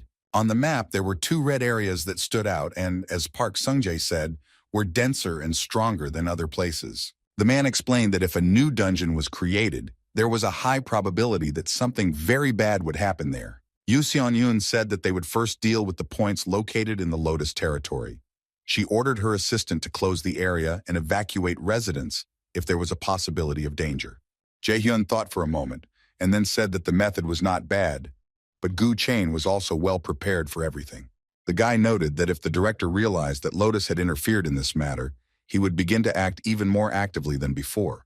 Yoo Sun-eun was inclined to listen to her student, so she asked if he had any thoughts on the matter. After a few seconds of silence, the guy firmly said that he had a couple of ideas on how to improve their plan. He believed that those students who found themselves in a risk zone should be saved by themselves, without anyone's help. Some of the cadets found themselves in less favorable conditions than in the Lotus Guild, the gray, gloomy corridors evoking disturbing thoughts. A group of students followed their guide and looked around warily, because the offices here looked more like prison cells. One of the cadets walked along and did not hide the slight smile that was spreading more and more across his face. He thought that his classmates had written him off, but now everything would be different, because director Gu Chain himself recognized his abilities as a raider and nominated him as the main candidate. The guys didn't even suspect what this guy was capable of in order to attract attention to himself and become a leader. The guy was distracted from his malicious thoughts by a hand that gently lay on his shoulder. He turned around and saw that one of the girls wanted to say something. A classmate stood behind him and looked at him with a pitiful look. The guy asked her what happened. The girl cautiously asked him if the place they had been brought to seemed strange to him, since she had goosebumps all over her body from the interior. The guy asked her to tell him more specifically what was troubling her so much, because he hadn't noticed anything particularly unusual. She said that she thought that if it was a raiders guild, it should be equipped with all sorts of amenities, but this place looked like a long-abandoned organization. The guy got goosebumps from his classmate's next suggestion. The girl believed that this place could be cursed. He began to look around anxiously and notice more and more oddities. There were boxes everywhere. There were cobwebs in the corners, and indeed it looked like no one had used these rooms for a long time. It seemed that the other students also sensed something was wrong, because they all started looking around and trying to find at least some signs that this building was being used as a guild base. The man who was escorting them led them deeper and deeper into the bowels of the building, and with each step it became darker and damper. Until the students could only faintly discern the outlines of the room, he said that they had arrived. A red-haired girl named Kim Jina, who was with Jae-hyun in the dungeon, noticed something very strange that made her freeze in place. The haze around the man who was seeing them off cleared, and the girl noticed that instructor Kim Seoki was standing in front of them, who shouldn't have been there. Kim Seoki didn't expect the skill's effect to end so quickly, but there was nothing he could do about it. He would have to start implementing the plan earlier than planned. He turned completely towards the students, so that now everyone could clearly see who was standing in front of them, and raised his hand up. With a light snap of his fingers, the dark space was illuminated with a purple light, and the students found themselves trapped right in the center of the magic circle. The confused guys couldn't even move from fear, and the instructor simply said that at this point, they should say goodbye. The cheeky guy, who was so hoping that the director had finally noticed him, shouted that they needed to get out of this place quickly. Ignoring the students' frightened cries, Kim Seoki said that this was their last lesson. His face took on an even more sinister expression as he said that maybe someone would manage to get out of this hell alive. At this time, An Ho-yeon was carefully studying the map on his phone to figure out where he should move to find the students who might be in danger. After checking the route, he stopped at the entrance to some building and said that the map indicated that they should come here. As if confirming his words, the navigator on the phone notified that the guys had arrived at their destination. Kim Yoo-jang asked what kind of building it was, because it looked like some kind of long-abandoned base that had not been used for several decades. The girls began to assume that they had probably come to the wrong place, because who would lead the first-year students to an abandoned place for the guild experience? Jae-hyun didn't say anything but only looked in the opposite direction to make sure that his allies were following them. At first glance, no one was visible among the trees. But this only proved that those who were nearby knew how to hide their presence very well. Standing behind the trees, Park Sung-jae replied that they were nearby, so the guy didn't need to worry about it. The man asked when Hyun had managed to learn telepathy, since mastering mental conversation was useful, but very difficult. Jae-hyun replied that he had read a couple of great books in his spare time that helped him develop this skill. Park Sung-jae admitted that interfering with someone's mind using magic was an incredible skill. The guy was just a young talent to be able to learn it. Looking at his friends who were not yet aware of the danger of the situation, Hyun thought that he would do everything to protect them. Through mental conversation, he also asked Park Sung-jae to be careful and get out of this situation alive. The man was very pleased with the guy's concern, so when he answered that everything would be fine, he put into his voice the warmth he was capable of.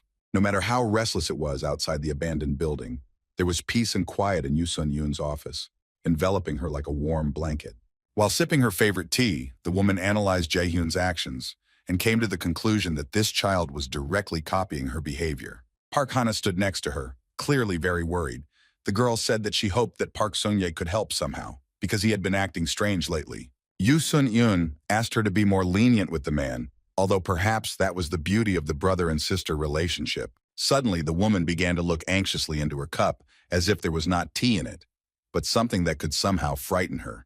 The tea bubbled and turned into a miniature whirlpool, a sign that aggressive magic had been activated somewhere nearby. Yoo Sun-yoon began to look around. She understood that danger could be lurking somewhere very close, so she needed to be prepared for anything. She turned around in her chair so that she could see what was happening outside the window and began to patiently wait for trouble to appear. Yoo Sun-yoon recalled a recent conversation where Hyun had assured her that the guild that Gu Chae-in would open the dungeon in would be Cain. The woman was surprised by this assumption, because as far as she knew, Cain was founded directly by Gu Chae-in. It would be strange if he attacked his own organization. But Jae-hyun was not at all embarrassed by her arguments. He still confidently insisted that the head of the academy's first target would be this guild. Yoo Sun-yoon found this very suspicious, since Cain was in the very center of Seoul, very close to the Lotus building. It seemed to her that the man could not act so openly, because it did not look like his usual strategy. But Jae-hyun said that the information was received from the most reliable sources who were close to the director. Perhaps Gu Chae-in had something else in mind. Yoo Sun-yoon asked Park Hana to find out something useful about the Cain Guild. Perhaps some information would shed some light on the situation. Park Sung-jae's sister agreed to carry out this assignment without further questions. Within an hour, the girl had already returned with new information. She found out that this organization was actually a ghost guild. Yoo Sun-yoon didn't understand what her employee meant at first, so she asked her to be more specific. Park Hana explained that some guilds do not leave records of their activities and are used to evade taxes. She added that it was now clearer why Gu Chae-in had started all these shady affairs. The woman said that it seemed that her student was completely right about the principle. It only remained to figure out what this insidious and cruel man had planned. It was clear that the Lotus leader was ready to act decisively and, if necessary, to oppose Gu Chae-in together with the students and her employees. She told Hana to prepare her gear just in case, because if trouble knocked on their door, there would be no time to pack. They quickly ran down the corridor with the girl, and on the way, Yoo Sun-yoon shouted that they would come up with another plan in case of unforeseen circumstances. The woman touched her neck and pulled out a small clot of power. Hana asked her to be careful. The forest around the abandoned building, the so-called guild, was quiet. Absolutely nothing foreshadowed the impending disaster. The boys opened the massive door, which turned out to be unlocked, and freely entered the gloomy, damp building that smelled of old age. They stood in the middle of a large hall and decided to look around, but it was so dark and dusty that it was impossible to discern anything remarkable. The ominous silence was broken, of course, by Kim Yoo-jang. The girl asked if the students had really been brought to an ordinary abandoned house. Jae-hyun said that they had come to the right place because he felt a flow of power that was calling to them. This building had a simply terrible aura, which could mean that some dark events had taken place there. The guy ordered the team to move forward, and everyone obediently followed him, because there were no other options anyway. They passed by strange boxes that were covered in tons of dust and cobwebs, and more questions arose about this building. Hyun found himself thinking that he was feeling a very unusual mana. He thought that it would be good to send all his friends back and stay to deal with the problem with the manager alone. But it was too late to retreat, so Jae-hyun was the first to enter the ominous darkness that was spreading through the rooms of the old building. Those of the team who were especially attentive could notice how absolute darkness gave way to a faint purple haze. Soina immediately responded and said that she felt a powerful magical response that did not bode well. Jaehyun agreed with the girl and said that high-ranking magic had been activated in that area. He began to look around looking for traces of the spell activation, because finding them, one could understand what kind of skill was used. What the boy noticed a second later made his pupils dilate in horror. The purple haze became denser, after which the building began to shake violently, and stones began to fall from the ceiling. The whole team, as one, stopped in place and began to wait to see what would happen next. Jaehyun was the first to come to his senses, and he shouted for the guys to immediately get away from this place as far as possible. But it was too late, because they found themselves in exactly the same trap as the students who were brought here by Kim Soki. A magic circle appeared out of nowhere and did not allow the guys to leave its boundaries. And Hoyeon panicked and said that he couldn't move at all, which was exactly the effect the circle had, making its victims completely immobile. A dark voice was heard, causing every member of the team to shudder in horror. It said that now they would enter the world of the Dark Elves, Svartalfheim. The Nornir system began sending alarming notifications that a movement was taking place. The danger level was high, so it was necessary to leave the dungeon immediately. But it was too late, because the irreversible process of displacement started, and the room changed into an even darker hall. In the distance, on a pedestal, there was a throne on which sat some kind of creature, obviously some important dark elf. His razor-sharp teeth bared in a vile grin, and he growled that fresh meat had finally arrived. He ordered the boys to get up because it was time for the hunt he had been waiting for so long. Svartalfheim was a dangerous and gloomy world inhabited by dark elves. They were not the beautiful creatures from fairy tales, but evil and cruel predators. This was the world that Jaehyun's team found themselves in, and now they had to survive in a place where it seemed simply impossible. Hyun thought that who else but him could have been so lucky that he and his friends were carried away for a walk in this nightmare world. Kim Yoo-jang looked around in fear and asked if they had really entered Svartalfheim. Hyun recalled that the Dark Elves were described as warriors who possessed the power of the gods. Since this place had become a prison for them, the power should have weakened, but it was still noticeable.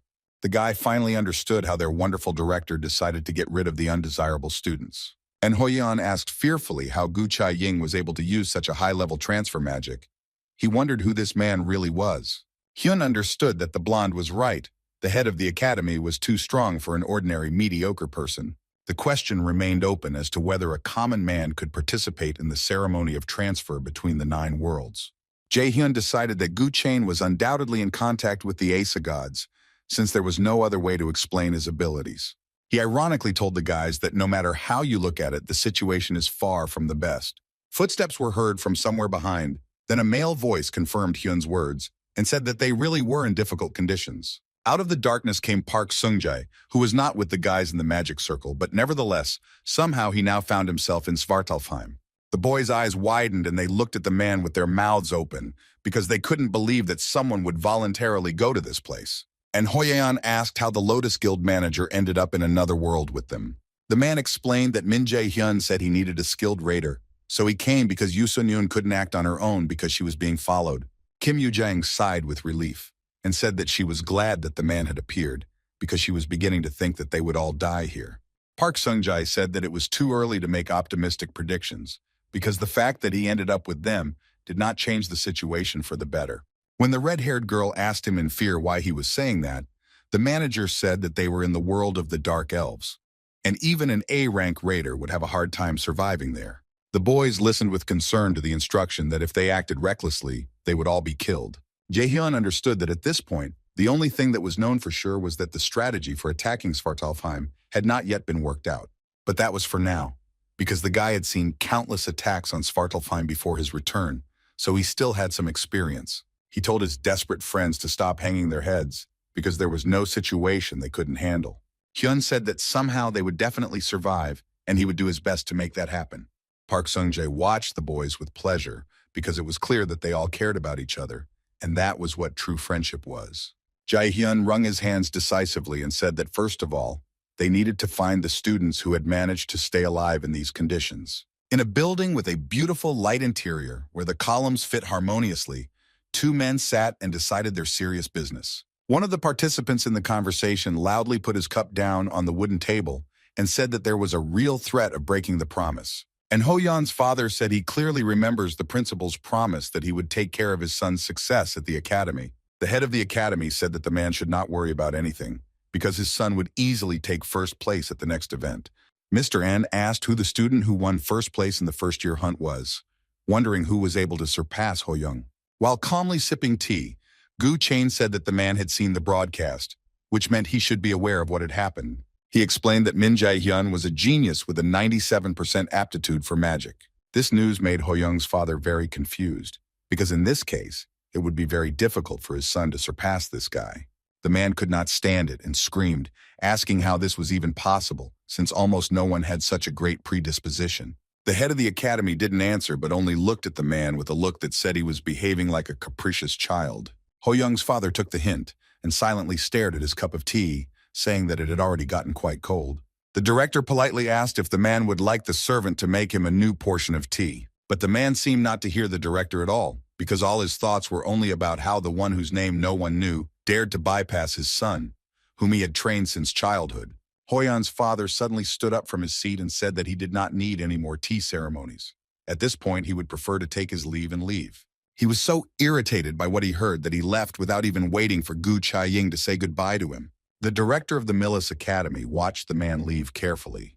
He remembered that An Seok-gu was a military officer. He was only useful to Gu Chain because he had fairly good connections in the central government, so the head of the academy pretended to be interested in partnerships. In fact, he had always only pursued his own goals, and this time, Gu Chain had absolutely no reason to interfere and fulfill An Seok-gu's request. Deciding that he had outplayed everyone again, the director laughed evilly, considering himself the best player the world had ever seen. He turned to the void, saying that he was not interested in games that were obviously losing, so Hoyan's father could end up with nothing. In Svartalfheim, things were going on without much change. The group of guys were still wandering through the gloomy, deserted dungeons, trying to find at least one surviving student. So Aina said that it was too dark in these caves, so she activates a skill called Flash to brighten the space a little. Jae-hyun stopped her, saying that it would be better to use a slightly different method. A round sphere lit up in his hand, painting the space a bluish color. He threw it up and it hovered above them, its bright light dispelling the darkness and illuminating everything around, making the corridors less gloomy. Now this dark cave seemed completely different. In the lights of the magical light, it was beautiful. Kim Yoo-jang looked at the glowing sphere in delight and couldn't believe that Hyun even had such skills. The guy said that he had been training and had finally managed to increase his D-rank magic level, and his flash was now more powerful. So Ina noted that increasing your skill level is only possible when you become an A-rank raider. And Ho-young thought that it was simply impossible, since such abilities meant that Jae-hyun had raised his skills to such a high level. But Hyun didn't pay attention to the guy's surprise. The guy simply said that they needed to move on and stop less often. Park Sung-jae nodded in agreement and said that if they slowed down, their chances of survival would become less and less. As he walked through the cave, Sung-jae thought about how he had seen and trained many rookie raiders, but none of them were worth Jae-hyun's finger. The man became curious to see how far this guy could go in developing his strength. Moving further, the team came to a section of the cave that was completely covered with stalactites and stalagmites. When it seemed to the boys that they were walking forever, they were offered to take a little rest because their legs were already starting to hurt unbearably. Park Sung-jae agreed, saying that they had been on the road for a long time and it was time to regain their stamina. After these words, everyone froze in place because the light that illuminated the space of the cave suddenly went out. Kim Yoo-jang indignantly asked why the magic sphere went out, because without it, she couldn't see anything that was further than her own nose. Jae-hyun gave the girl a very small and dim light and said that the dark elves were used to the darkness. Enemies could easily extinguish the flash, so they needed to get used to pitch darkness. Yoo-jin nodded in agreement, saying that in that case, nothing could be done. She noted that taking the potions with her was the right decision because she was already suffocating from the oppressive magical energy. And Ho-yeon supported the girl, saying that it was not in vain that she asked Jae-sun to prepare more potions. Seo-ina smiled gratefully at the guy. Jae-hyun handed another flask of the potion to Park Sung-jae, and everyone in the group slowly began to consume the liquid, expecting it to restore their energy. Looking into the dark emptiness of the cave, and Ho-yeon said that there must be survivors on one of these roads, if there are any at all. Jae-hyun said that he had a way to find out if any people were left unharmed. The boy closed his eyes and activated one of his new skills, thanks to which he recognized Hugin's presence in the forest. It turned out that one of the students was still alive and not too far from where they were. Hyun said that the path to the student led straight to the boss's room, but the others could not be identified. which could mean that the cadets were dead. But then Jae-hyun noticed even more disturbing circumstances that made his insides turn over. So Ina also felt it, a slight breath of very dark magic that was rushing towards them at an incredible speed. Before the girl even had time to figure out what it was, Hyun had already reacted and intercepted the arrow on the fly, which was flying straight into Ina's heart. Jae-hyun realized that the enemy's attack had already begun, so he used the skill Absolute Calculation and prepared to repel the attacks. And Hoyeon pulled out his sword from its sheath, and Yujin took out her magic staff. All the guys were prepared for an attack from the Dark Elves or their minions. Park Seung-jae ordered everyone to take their positions and stand united against the enemy. From the darkness of the cave, the silhouette of some huge creature began to appear, its eyes shining with an unnatural light that stood out brightly in the shadows. And Hoyeon was the first to notice that something incredibly large was approaching the boys, with a spear in its paws. Jae-hyun announced to the boys in a dark voice that they were being attacked by dark elves. Without thinking twice, the boy activated the skill, which shed light and filled the cave with a golden glow. Seo-ina looked at Jae-hyun with admiration because she couldn't believe that such a powerful energy was coming from him. Not only the brunette was amazed by this technique, but the rest of the team members too. It seemed to them that they knew nothing at all about Hyuna because every time he managed to surprise them. Kim Yoo-jeng was not among the onlookers. The girl immediately got her bearings and, waving her magic staff, activated the skill. The dark elves came running to taste the fresh flesh, but the mana field the girl had used had not yet allowed them to get too close. So Ina came out of her stupor and also used her power. She waved her magic wand and the space around her turned greenish. The brunette used a skill called Slowdown, and now the black elves, who were quickly approaching them, moved as if they were frozen in time. The girl used a move called Shining Holy Sword and struck the enemies with renewed vigor. Even though the attack was quite strong, the monsters managed to survive, and then Hoyeon noticed that they were all going to attack Seo-inu together. The guy used Ultra Instinct and accurately determined the place where the enemy would strike. He jumped forward and put up a shield, protecting the girl from enemy fire. He shouted for the others to join in and attack the Dark Elves right now. The first to respond to the boy's call was Park Seung-jae. The man pulled out his blade and began to circle around one of the elves, intending to find his most vulnerable spot. His blade clashed with the enemy's spear. The blow was so strong that sparks flew from the weapon, but neither of them retreated. Jae-hyun watched how skillfully his comrades fought and decided that he could not yield to them in skill, so he prepared himself for the real massacre to begin. A couple of elves were just approaching Hyun, so he would try out his honed skills on them. The guy filled the space with his magical light again and told these vile creatures that they were enemies. Jae-hyun used the super speed chain against the monsters, which was now more refined and at a higher level. Before Hyun began to deal with the enemies, he remembered that thanks to the attacks on Svartalfheim from the past, it was revealed that all the weapons of the Dark Elves were made with magic. This meant that the boy could destroy them all by using the absolute counting skill. More and more elves crawled out of the dark depths of the cave and moved towards the boys to kill the obstinate victims who did not want to accept their fate and become a snack. A new plan formed in Jae-hyun's head, and he hurried to share its details with the rest of the team. He ordered Kim Yoo-jung and Seo-ina to use only fire magic, as it caused more damage to creatures that were used to living in the darkness. While repelling another attack with magical fire, Hyun told An Hoyeon to use the skill cry of provocation to make the enemy's movements easier. The blonde had already entered into direct conflict with another elf, but managed to say that he understood the instructions. And Hoyeon's eyes flashed with a bluish light, and he activated the skill that Jae-hyun spoke of. The dark elves, who were already approaching them, suddenly slowed down and practically stopped moving altogether. Hyun told Park Seung-jae to kill the slow elves since they were very easy bait in that state. Manager Seung-jae found it strange that the guy was leading the process, as if he knew something about the dark elf breed. It seemed like this freshman had experience fighting them. The man activated the 5th level stealth skill, and traces of his presence in the cave completely disappeared, as if he had dissipated into space. The dark elf who stood nearby and was about to attack was now left with nothing, because his prey had slipped away right from under his nose. But the prey had turned from victim to hunter and was now in a much more advantageous position. Swinging his blade, Song-ye struck his short-sighted enemy. The elf never understood who had wounded him and let out black blood, which was now spraying in all directions from his wounded head. Jae-hyun watched closely how his comrades fought and what strategy they followed. He decided that it was time to finally deal with these annoying creatures. He activated a skill called Fire Strike, and his fist became enveloped in flames that threatened to burn everything around him.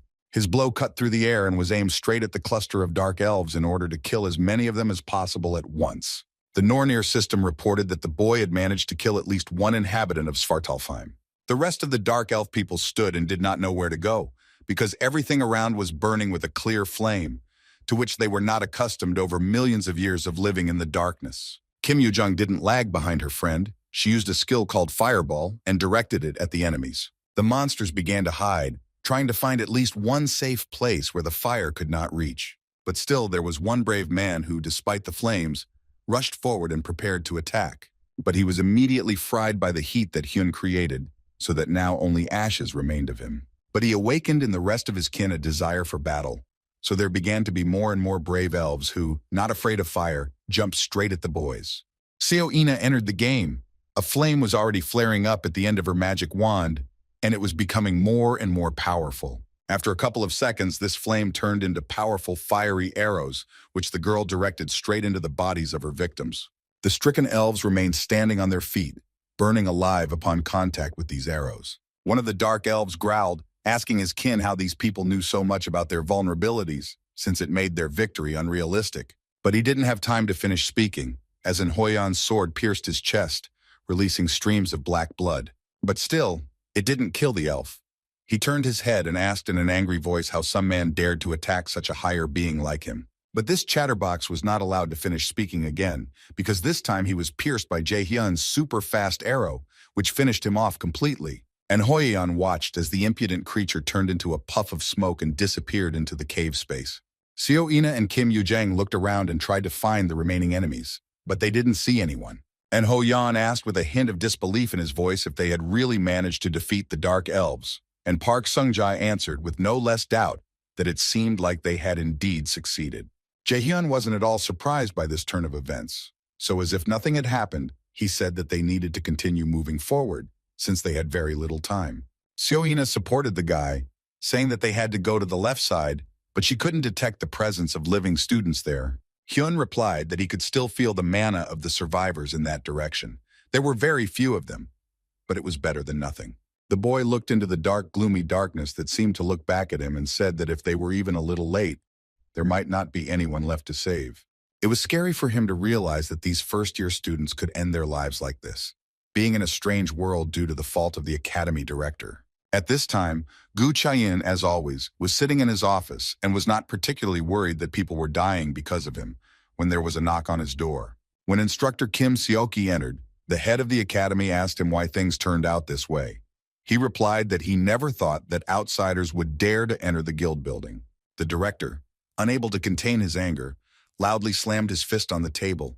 He was irritated by the fact that his plans were always being ruined because of some students who had absolutely no value in his eyes. He asked why he had to listen to the instructor's excuse when he should have done everything as expected. Kim Seoki tried to justify himself by saying that there was no need to worry. He asked if normal people hadn't died by accidentally getting inside the gate, they could have always just covered up the situation. This sentence made Gu Chain even more angry. He yelled at the employee not to make him laugh and then activated his power. Feeling the pressure, Kim Seoki fell to his knees against his will and hit his knees painfully on the floor. But this action was not enough for the director, so he pulled the strings and squeezed the man's insides, after which he began to cough up blood. Gu Chaeyin said that the transfer ceremony would not activate due to people without magical abilities, which meant that there was a rat in the building that could handle magic. The instructor fell on his knees and begged his superior to forgive him, because he could not even imagine that someone would interfere with their perfect plan. The director ominously said that this matter should have been carried out quietly, because in any case, Kim Seoki knew what would happen next. The instructor didn't answer. There was fear, sadness, and some strange humility in his eyes. Thick blood began to flow in slow streams from his lips and eyeballs. This was all done by the director, who said that if even one survivor came out of there, then Kim Seoka would have less and less chance of remaining safe and sound.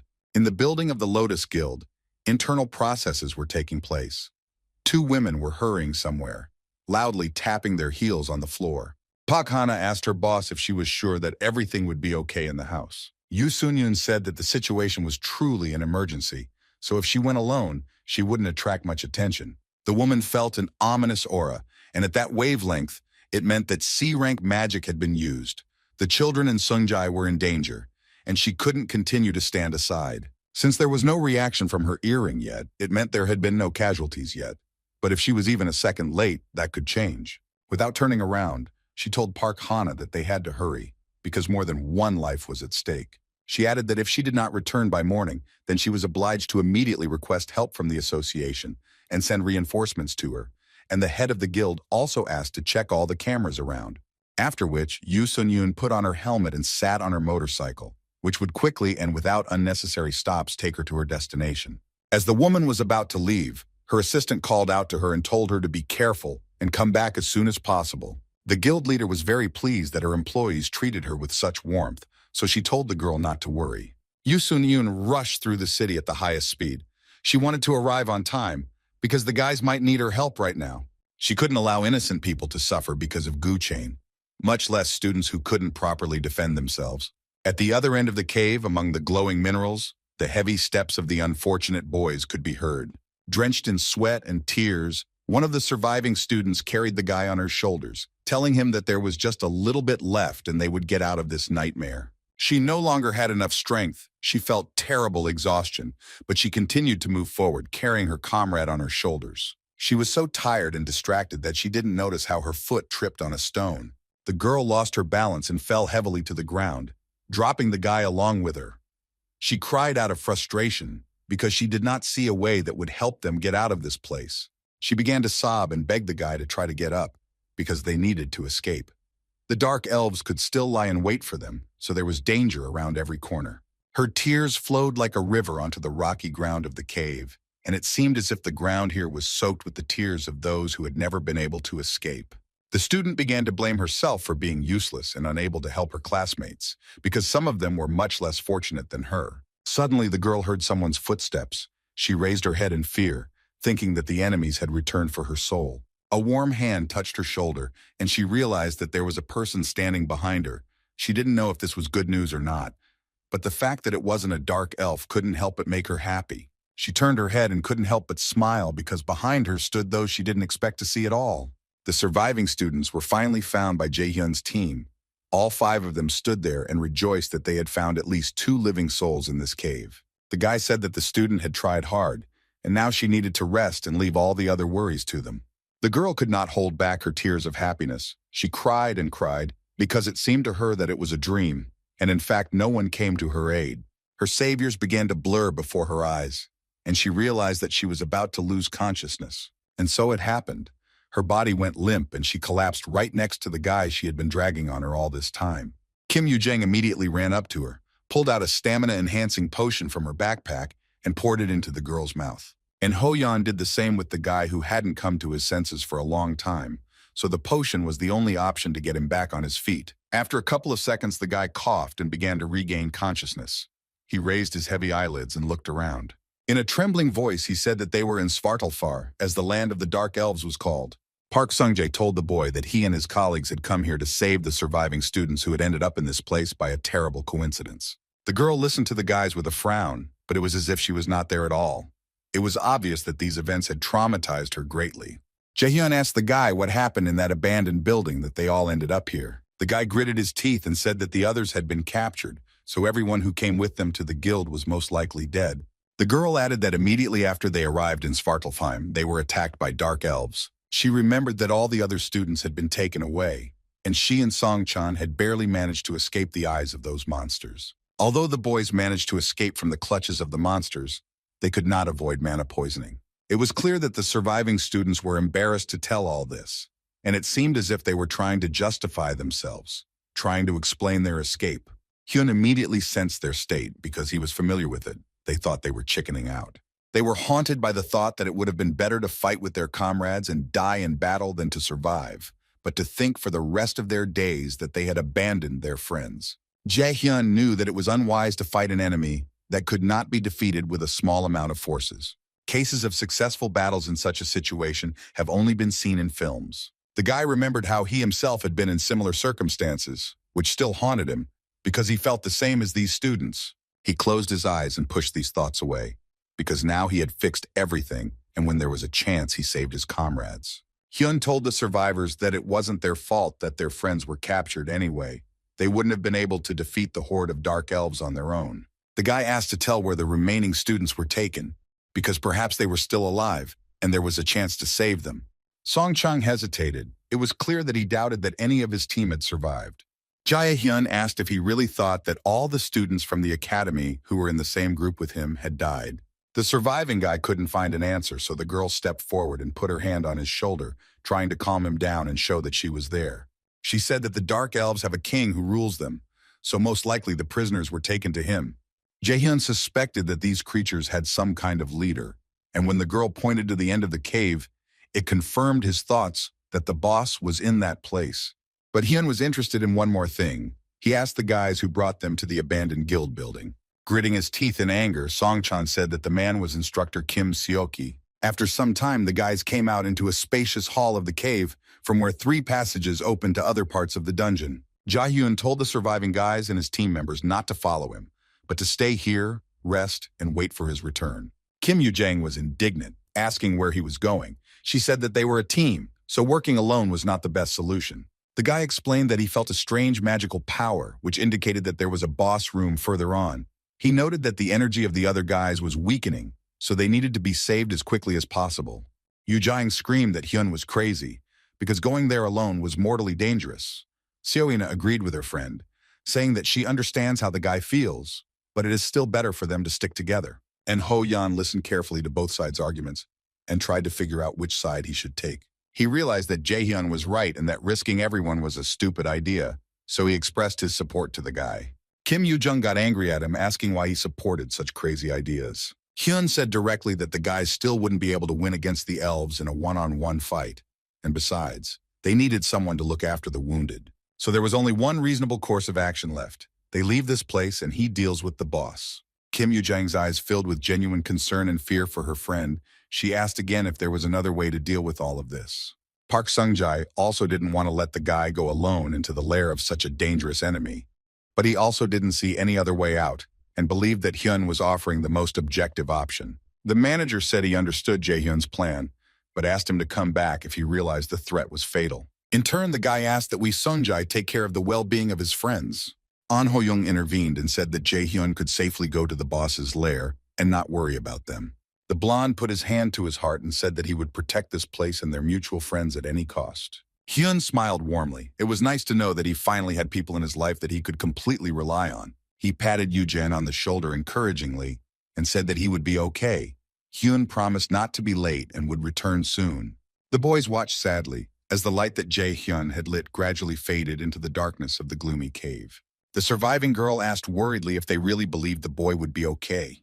Park Sung-jae answered without hesitation that Jae-hyun was incredibly strong, so he would definitely be able to handle this difficult task. Kim Yoo-jang believed these words, but she still cried because she didn't want her friend to deal with these difficulties alone. So Ina, although holding back her tears, was no less gloomy than her friend. Despite her own worries, she said that everything would be fine with the guy. Yoo-jin walked up to the girl and took her hand, making it clear that together they would get through these difficulties. Ina looked at her friend with gratitude because she herself needed support. But despite this, Yoo-jin was ready to help her loved ones.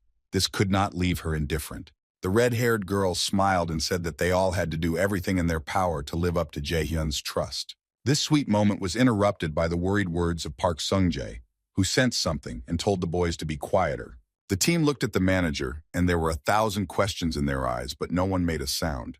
The man raised his finger to his lips and whispered that an enemy was approaching them. He began to draw his blade from its sheath and told the students not to panic and to remain in their seats. Before Sung-jae could react, a creature approached him, moving so fast that it was difficult to notice. Blood splattered, and the cave filled with a sickly metallic smell.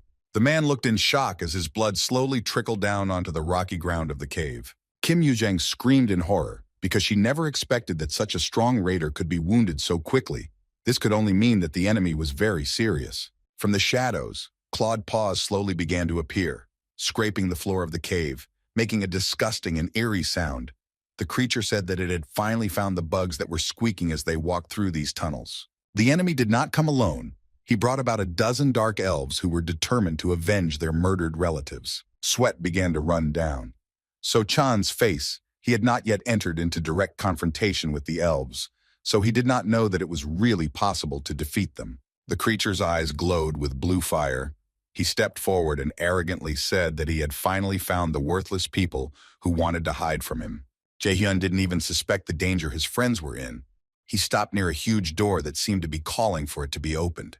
The guy didn't know what might happen when he entered the room that was behind the door, but he gathered his courage and promised himself that he would try to deal with everything as soon as possible. He pushed the door and a huge throne room opened up before him. Well, Hyun knew there was no turning back, so he decided not to delay and entered the room. In the very center, on the pedestal where the throne stood, sat a dark elf, who apparently ruled this dark place.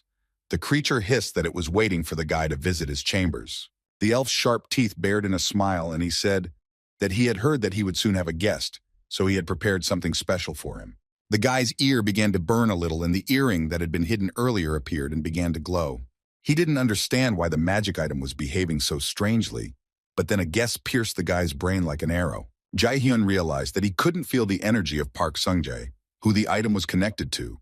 The loss of connection meant that something very bad had happened to the man. He was pulled out of his thoughts by the sound of the door slamming shut, cutting off Hyun's escape route. Jae-hyun realized that the situation was not going well for him, because the advantage was clearly on the enemy's side. The dark elf was amused by the boy's reaction, so he mockingly asked if he liked this development. The rest of the elves began to emerge from the shadows, slowly moving towards Hyun, as if they did not want to scare off their victim. Their leader said that the guy would never be able to get out of this hall. Jae-hyun clenched his teeth in tension and began to think about how he could get out of this place, because the earring continued to burn, which meant that his friends needed him. His hands clenched into fists. The guy understood that the guys were in danger. He had to find some way out and save them. The only hope was that An Ho-yeon would be able to keep his promise and protect all the students who remained with him. The guy realized that he had to trust the blonde, because now he had no other choice. The chief dark elf who led this horde asked what Jae-hyun intended to do. The young raider briefly replied to his arrogant enemy that he needed to know only one thing. The fire flared up around the guy and outlined an even circle that blocked the elf's path to him. It flared up brighter and brighter, and the monsters began to retreat into the dark corners. Hyun said that they all needed to understand that by getting involved with him, they had signed their own death warrant, so it wasn't he who was locked up with them, but they with him. But there was more than one battle going on in the caves. The dark elves were trying to deal with the group that was left under the care of An Ho-yeon. The manager, who was wounded by the enemy's spear, continued to lie motionless. Without thinking about the consequences, the blonde rushed towards the manager to take him out of the line of fire and drag him to a safer place, if there was such a thing at the moment. Seeing the poison around the open wound on Sung-jae's body, An Ho-yeon realized that the blade that stabbed him was probably poisoned. Looking at the man's face, which was becoming increasingly wet and tense, the boy realized that their enemies were well aware of the raiders' weaknesses. From the crowd of elves came the one who most likely brought her here, and was the leader. He, like the owner of the cave, began to walk back and forth and say that they had already gotten rid of the most annoying raider. With his sword thrust forward and ready to attack, the monster hissed that now all they had left to deal with were the small fry. And Ho-yeon realized that his guess about the elves wanting to separate them from Jae-hyun was correct. They weakened them and decided to attack. Seo-ina approached the guy and said that since the manager was attacked, Chairman Yoo Sun-yoon should have sensed it through her earring. The blonde remembered their gathering in the office of the head of the Lotus Guild when she gave the same earring to Jae-hyun. Hyun didn't know what kind of decoration it was, so he looked at it with interest and asked the woman what its use was. Yoo Sun-yoon explained that she gave him the Ivaldi earring, the idea being that if one of them was in danger, the jewelry would give a signal. If something bad happens and the earring alerts her to it, the Lotus leader promises to immediately go to the rescue. Hyun then squeezed the item in his hand and told the woman that they would soon return safe and sound. Now Ivaldi's earring was alerting the guy to alarming events, but no matter how much he wanted to, he couldn't come to the aid of his friends because he was just trying to roast a couple of dark elves. The guy successfully coped with his task because the evil creatures retreated and tried to keep their distance from the fire. But after some time, Jae-hyun began to notice that the creatures were gradually getting used to the fire and realized that it could be bypassed. The particularly brave representatives of the Dark Elves began to jump over the ring of fire and slowly approach Hyun. When they got close enough for the guy to see their terrifying bodies, he noticed a strange hole in their chest area. He guessed that representatives of this breed vomit everything they swallowed with their insatiable mouths. Jaehyun remembered the last conversation with An Ho-young. Back then, he complained that he didn't have enough time. If he had at least 10 minutes to spare, it would have played into their hands. The blonde asked again if he really needed only 10 minutes to bring his plan to life. Hyun nodded and looked at his comrade. What he saw in his gaze said a lot. And Hoyeon's face was full of determination, the look of a man who had already made a decision and would not listen to anyone's excuses. Hyun had seen that look many times in the past, but seeing it now was simply unbearable. He stood there and hesitated about whether he could leave his friends without his help, because if something happened to them, it would haunt him for the rest of his life. As if he had sensed these anxious thoughts, An Ho-young placed his firm, warm hand on Jaehyun's shoulder and told him that he could go calmly. The blonde convinced him that he should go and kill the boss, and his task would be to protect his friends. But their friends could stand up for themselves without any extra help. Kim Yoo-jin activated a force mana field and began to repel the attacks of her opponents. With a wave of her magic wand, So-ina activated the same skill and combined her efforts with Yoo-jin. They doubled the power of the force field. Song-chan and his girlfriend did not stand aside, grabbing their weapons. They prepared to fight with those from whom they had previously escaped. The guy said that if he ran away from the battlefield again, he simply wouldn't be able to look the other guys in the eye. The chief dark elf said that the raiders had tried in vain and strained their forces because they still could not defeat such strong creatures as they. The elf said that the boys would have the honor of attending the royal dinner as an appetizer for the gods. So Ina was not at all embarrassed by the evil creature's words. She continuously analyzed his every action and concluded that the elf was incredibly fast. And Hoyeon took this information into account, so as soon as he noticed a slight movement in his direction, he immediately prepared for defense. He managed to make a maneuver that resulted in his shield being hit and not his chest where the blow was aimed. But the fact that he managed to repel the attack seemed to only amuse the enemy. It was clear that he considered the guy prey, kicking before dying. And Hoyeon really didn't like what he saw in this elf's eyes. He would show him which of the two was the real predator. The boy activated a skill called Edge of Nothingness, and his sword strike cut through the air and rocky ground of the cave. But again, these dark, otherworldly creatures only smirked, saying that even such power would not be a big problem for them. And Hoyeon concluded that the leader of this gang of elves was very strong and different from his other kin. So he came a little closer and asked directly what kind of creature his enemy was. The enemy said his name was Kel. He was a member of the royal family of the Dark Elves, and also served as the captain of the king's bodyguards. Hearing this, Kim Yoo-jung thought that they were really unlucky today, because it seemed that this Kel wasn't just an A-rank fighter. His skills were of a much higher level. Even after such news, and Hoyeon could not take a step back, because he understood that he had made a promise to the person who changed his views on the world. Hyun gave him the drive to be better. The boy will never forget the moment they first met, the way he stood with his back to him, not afraid that someone would attack from behind. It was as if Min Jae-hyun had shown him the side of the raiders that he had dreamed of, but had long forgotten. He set him on a path that no one could influence. It was the dream that An Ho-young wanted to make come true. So now he couldn't stop. He had to fight to the end to live up to the expectations that were placed on him. The blonde felt that he absolutely had to catch up with Hyun in skills and become equal to him. This was what he was striving for. The guy made a decision inside himself and began to unfasten the fastenings that helped him hold the equipment. He threw away the shield that had protected him from the attacks of his enemies all this time.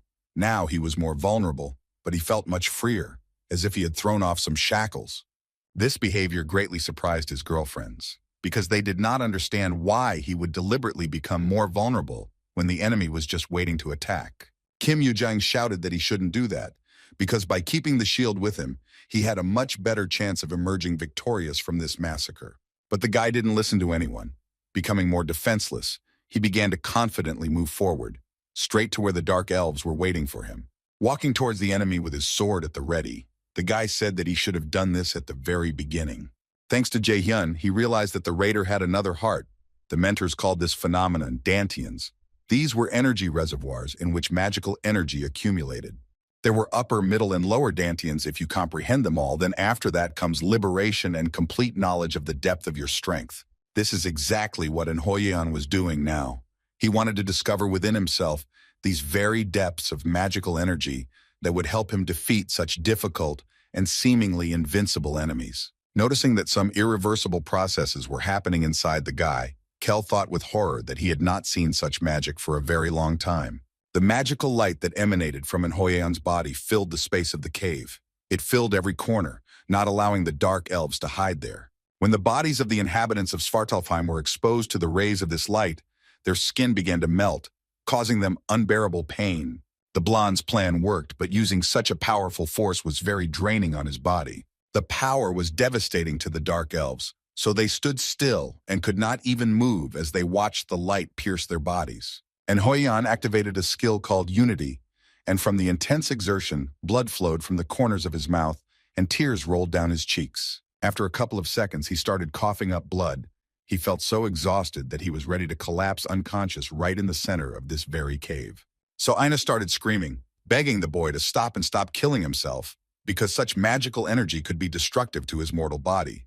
He held the sword with trembling hands as the Ashir system notified him that his level was not high enough to use the skill he wanted to use. Notifications came one after another, warning that all the energy in the body was starting to flow in the opposite direction. Ashir urged him to deactivate the skill, otherwise he could die in 6 minutes. As if sensing that the boy was weakened and no longer posed such a strong threat, the Dark Elves became active and prepared to seize the boy at all costs. And Ho Yan understood that he was in a situation from which only a miracle would help him get out. Instead of stopping, the blonde used even more magical energy, and the space around him exploded with blue light. He brought himself to such a state that now the blood did not drip, but flowed in a stream from his mouth. Thanks to special training, he managed to obtain C-rank skills, but as he thought, such a load was still too great for the body. He wanted to use the Unity skill, the essence of which was to reach the highest level of swordsmanship. When you master the deepest basics of this business, you become one with your sword. It will become an extension of your hand and will do what you want. A bluish whirlwind swirled in the center of the cave. Such a powerful magical force threatened to engulf everyone present there. The boys could barely stay on their feet to avoid being thrown off their feet and ending up in the epicenter of this whirlwind. While the elves were trying to find a secluded corner to hide from the destructive energy, and Hoyan attacked their leader, who wasn't really trying to hide. Glaring at his enemy, the blonde asked if his name really was Kel. Hoyan understood that he was not strong enough to openly confront this elf right now, so for now, he could only buy time. They started fighting with swords, but the guy kept trying to distract his opponent with conversations, because this could help him use some maneuver in time. Having repelled another attack, Kel struck Hoyan's sword so hard that he was thrown back several meters. This gave the elf a slight advantage, as he could now choose a more convenient position for an attack, which he did. As Hoyan prepared to fight back, he said in his head that if he really was a true raider, he would be able to handle this challenge. The swords clashed again, sending out many sparks. The elf turned to the guy, saying that he did not feel any worries from him at all. Kel asked if the blonde really thought that he would not understand anything. The guy ignored these questions because only one thought was spinning in his head. It was that he had to protect everyone. His eyes burned with a blue fire. They were full of determination to stand to the last for his friends. The blonde smiled, letting 2 new streams of blood out of his mouth. He told the elf that he would make it so that he wouldn't even have time to realize that he was dead. After these words, the guy immediately rushed into the attack, not giving the enemy a chance to understand what strategy he would use next. But Kel again responded to the guy's behavior with a sinister smile. It seemed like he still considered him a victim, not a hunter. When Hoyan was literally a couple of centimeters away from him, Kel slipped away at the speed of light, and the guy simply ran past him. Not understanding what had happened, and Hoyan turned around and saw that the enemy's sword was pointed straight at his back. The blonde was lucky that his speed was also at a high level, so he managed to jump to the side before the sword pierced his spine. The dark elf laughed, saying that this trick was very clever, but it still would not save him from certain death. And Hoyan didn't respond to this monologue. He only gripped his sword tighter and prepared to continue the battle. He decided to try a slightly different attack, and this time he rushed at his opponent from above, catching him off guard. But the elf was an experienced warrior, so he reacted to such an attack in time and was able to repel it. But Hoyan still managed to wound this monster. When he did this, he jumped to the side, because as was known, a cornered animal is capable of biting very painfully. Suddenly the boy felt as if his body had been pierced by a small lightning bolt, which came from his brain and stung further and further, radiating into his hand. The sword fell from his weakened palms and the sound echoed loudly throughout the cave. The Ashir system notified that the guy's body began to collapse, all because he had drawn too much magical energy and his mortal shell simply could not withstand such a load. Ashir literally screamed for Hoyan to immediately deactivate the skill. All of his muscle fibers were torn apart, and the energy moved in the other direction. But the guy was not going to give up. He was ready to go against the system to end this fight with his victory. Moreover, he saw that the elf was already very close, and then attacked, so it was simply unrealistic to turn off the skill. And Hoyeon tried to block the blow, but he staggered and barely stayed on his feet. His whole body was shaking as if he had a fever. It was clear that a little more and irreversible processes would be launched in his body. Breathing heavily, the guy fully felt that he was already at the limit, but he also couldn't stop. Therefore, he activated the remains of his power, and the space around him once again ignited with blue light. All that was left was to hope that this would not be the last spark that Hoyeon would create. But an inner voice told him that this was the last time he could use his power. And he took full advantage of this last time, his body spinning, releasing waves of energy that destroyed the corridors of the cave. The dark elf could only watch in horror as the world around him turned into complete chaos. But Kel came up to him and said encouragingly that there was no need to worry. The leader touched his subordinate's face with his claws and began to suck the energy out of him, after which his clawed paw reached out towards the exhausted Hoyeon, and he said that the boy would also be useful to them. The blonde raised his head and managed to squeeze out the words that Kel was a real coward, because he only really got close to him when his strength was running out. Without listening to his monologue about how unfairly he was fighting, Kel pierced Hoyeon's body with his sword. Blood spurted out in all directions, but Hoyeon didn't even squeak. It seemed like he didn't even have the strength to make a final sound.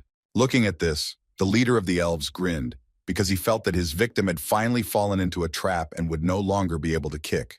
Hoyeon's sword fell loudly onto the rocky floor of the cave, an ominous sound that resounded in the ears of everyone present in that place. When Kim Yu-jang turned to look at the source of the sound, she covered her mouth with her hands in horror to keep from screaming at the top of her lungs. She couldn't believe what she was seeing before her eyes. This picture will forever remain in the girl's memory.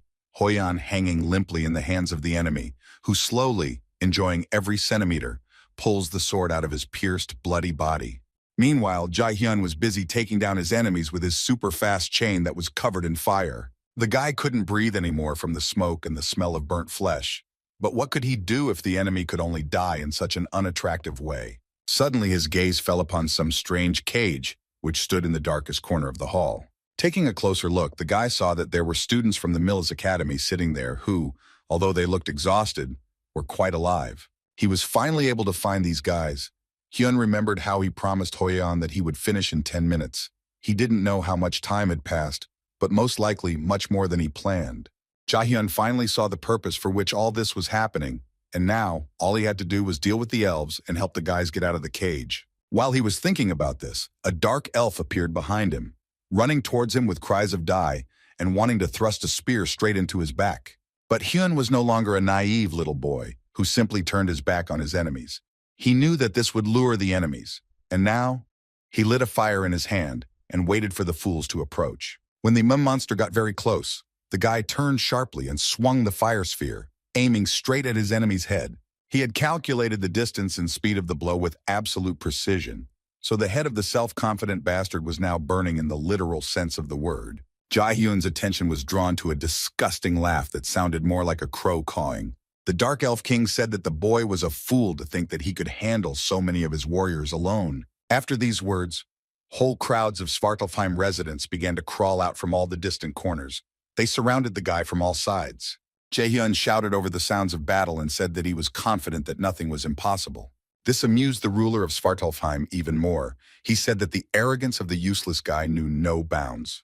This word became a trigger for Hyun, because all his childhood he heard from Hugin that he was useless. The boy scratched his head and told the king that he had heard those words too often, so now they meant absolutely nothing to him. But still, he will not allow anyone to talk about him like that in the future, because he is too tired of hearing such remarks addressed to him. The dark elves tensed, as if they sensed that something very bad was about to happen to them, and they were absolutely right. The world around them exploded with a bright light, the epicenter of which was Jae-hyun. He watched with pleasure as every dark corner was illuminated, driving away everything vile from its hiding places. Hyun said that such a disdainful attitude was sitting in his liver, so let the elves only blame themselves for what happened because they woke up the beast that was quietly sleeping in the back of his soul. The king rose from his throne and shouted that the boy could talk absolutely anything he wanted, but it would not help him avoid the death that would come very soon. These words became a sign for the elven warriors that it was time to begin a new attack. Shouting, they rushed at the guy. Jae-hyun decided to try out a skill he had never used in battle before, so he activated the Devil Fire Chain. The magical power enveloped his body completely and entirely. The fiery chains did not burn, but obeyed, waiting for the owner to want them to burn his enemies to ashes. The elves screamed and went into hysterics when the fire touched their bodies, because who would like to be burned alive by just one small spark? And Jae-hyun created not just a spark, but a whole fire ready to engulf everyone who just looked in his direction. The chains circled around the warriors of Svartalfheim, giving them no opportunity to hide from the fire. They stood and watched as real horror was happening above their heads, which would most likely take more than one life. Jae-hyun rushed into the battle and a real massacre began. The elves screamed and tried to fight back, but so far everything was in vain. Hyun increased the amount of energy he put into activating the skill, and an explosion thundered so powerful that even the guy could barely stay on his feet. He turned to the king of this place and thanked him for providing him with a place to practice his new skill, as Hyun was just thinking about where he could safely try to use it.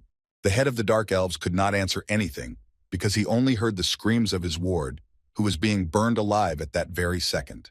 No matter how heartless the king seemed, even he could not watch indifferently as the scorched skin peeled off his fellows in layers. He shouted angrily, asking the boy if he really thought he would survive all the harm he had done to his people. Jae-hyun turned around and looked at this arrogant monster. It turns out that he valued the lives of his people, but considered human lives to be nothing more than a hunting toy. The boy looked at the bloody bars of the cell. It was clear that the students had not been treated kindly, then asked the king if he thought he would forgive him for such an outrage against his people. The angry monster stood up and said that it was simply impossible that some ordinary person had such powerful magical gifts. Coming closer to Hyun, the elf said that even if Hyun killed him, the other 7 kings would surely come for his soul to take revenge. Jae-hyun pounced on the king and punched him right in his disgusting face. A nasty crunching sound was heard, which most likely meant that the enemy's nose turned into a bloody mess. Then he activated the fire and finally told the king that he didn't care about his threats. If the other kings came, they would suffer exactly the same fate as him. At this moment, the purple blade sprayed in Hoyeon's blood all over the cave. Kel pushed the blade deeper, enjoying the smell of his enemy's blood. He liked the feeling of his limp body, supported only by his weapon. So Ina looked at this scene with horror on her face and couldn't believe that this was actually happening. When Hoyeon fell to the ground, a pool of blood quickly formed under his body. The girl couldn't do anything. She couldn't even catch his breath or even notice any movement. The guy didn't show any signs of life. She felt incredibly weak because she couldn't do anything, couldn't somehow prevent such a fate for her comrade. She remembered moments from her childhood, and the brunette realized that she had lost again because she was powerless and could not help a loved one. Kel turned to the rest of the boys and said that now all that was left was to deal with the unremarkable bugs. He began to playfully approach So-ina, as if he were an animal and she was his live food, although perhaps this was exactly the situation. The dark elf grabbed the girl by the throat and began to lift her up, so that her legs barely touched the ground, and the brunette began to choke. Tears rolled down her cheeks because she couldn't afford to lose. She had to do something and teach this scoundrel a lesson. But suddenly his grip weakened, and he began to look somewhere to the side, from where a pleasant, soft light was pouring. Kim Yu-jang also stared at the one who was emitting a golden glow. At that moment, the girl thought that perhaps they still had a chance to be saved. The elf, confused, began to ask what kind of strange magic was coming from the mysterious stranger, but his question remained unheeded. From the halo of light, Yu Seon-yoon emerged and addressed the dark being, asking if it was really him who had hurt so many people. She urged the elf to answer with caution, although it would not help him anyway, since he would die by her hand, paying for all his evil deeds. An Ho-yeon and Park Sung-jae lay in a semi-conscious state, but they knew that they had managed to survive because they were still alive. Yu Sun-yoon asked the elf again if he was really the cause of all the suffering, to which the creature could not answer, and his face began to sweat. The blonde was no longer showing any signs of life. He was lying in a pool of his own blood and was not moving at all. Looking at this whole scene, So-ina was initially suffocated, and it seemed like she was having a panic attack that she was completely unable to control. The leader of the elves understood that judging by me, a woman, he would not see victory here, but he could try to win by taking someone hostage. He returned his bold expression to his voice and said that he had committed all these atrocities, and it was because of him that the academy student was now lying in a pool of blood and Sung-jae was poisoned. Yu Sun-yoon narrowed her eyes at him. She didn't want to show him any sympathy or mercy at all. Images of herself tearing this monster apart flashed through her mind. She began to slowly approach the elf, forcing him to crawl towards the wall. After a few seconds, he was at a dead end and had nowhere to run. The woman activated her power and said that she didn't want to deal with the monster anyway. Her hand glowed with a pleasant warm light as she activated the skill called Sacrifice. The guys who were standing nearby began to notice that all the wounds on their bodies began to heal. They looked at their bodies in surprise and understood that this was all the work of the woman's power. The Escher system warned her that multiple objects were being treated at once, but that her personal life force was being used up in the process. Guildmaster Lotus felt a sudden sense of exhaustion and fatigue, but this did not stop her, and she continued to heal everyone around her. The Dark Elf was surprised to realize that she could use healing magic so quickly. It was an amazing skill that only a few possessed. Yu Sun-yoon said that Hiller would not ignore the wounded, even if it was her enemy. When she came close, the elf began to shout for her to wait and not kill him, because the healing power would be especially painful for him. But these pleas did not help, because the chairwoman really did not like it when her people were touched and such harm was caused to them. So Kel could only watch in horror as she reached out and used her power against him. The woman abruptly waved her hand, and a powerful energy cut through the air, heading straight towards the elf. The dark creature could not stay on his feet and was literally swept away by this wave. Kim Yu-jeng was amazed by the fact that such a fragile woman had such a huge power hidden inside her, capable of crushing even monsters like the Dark Elves.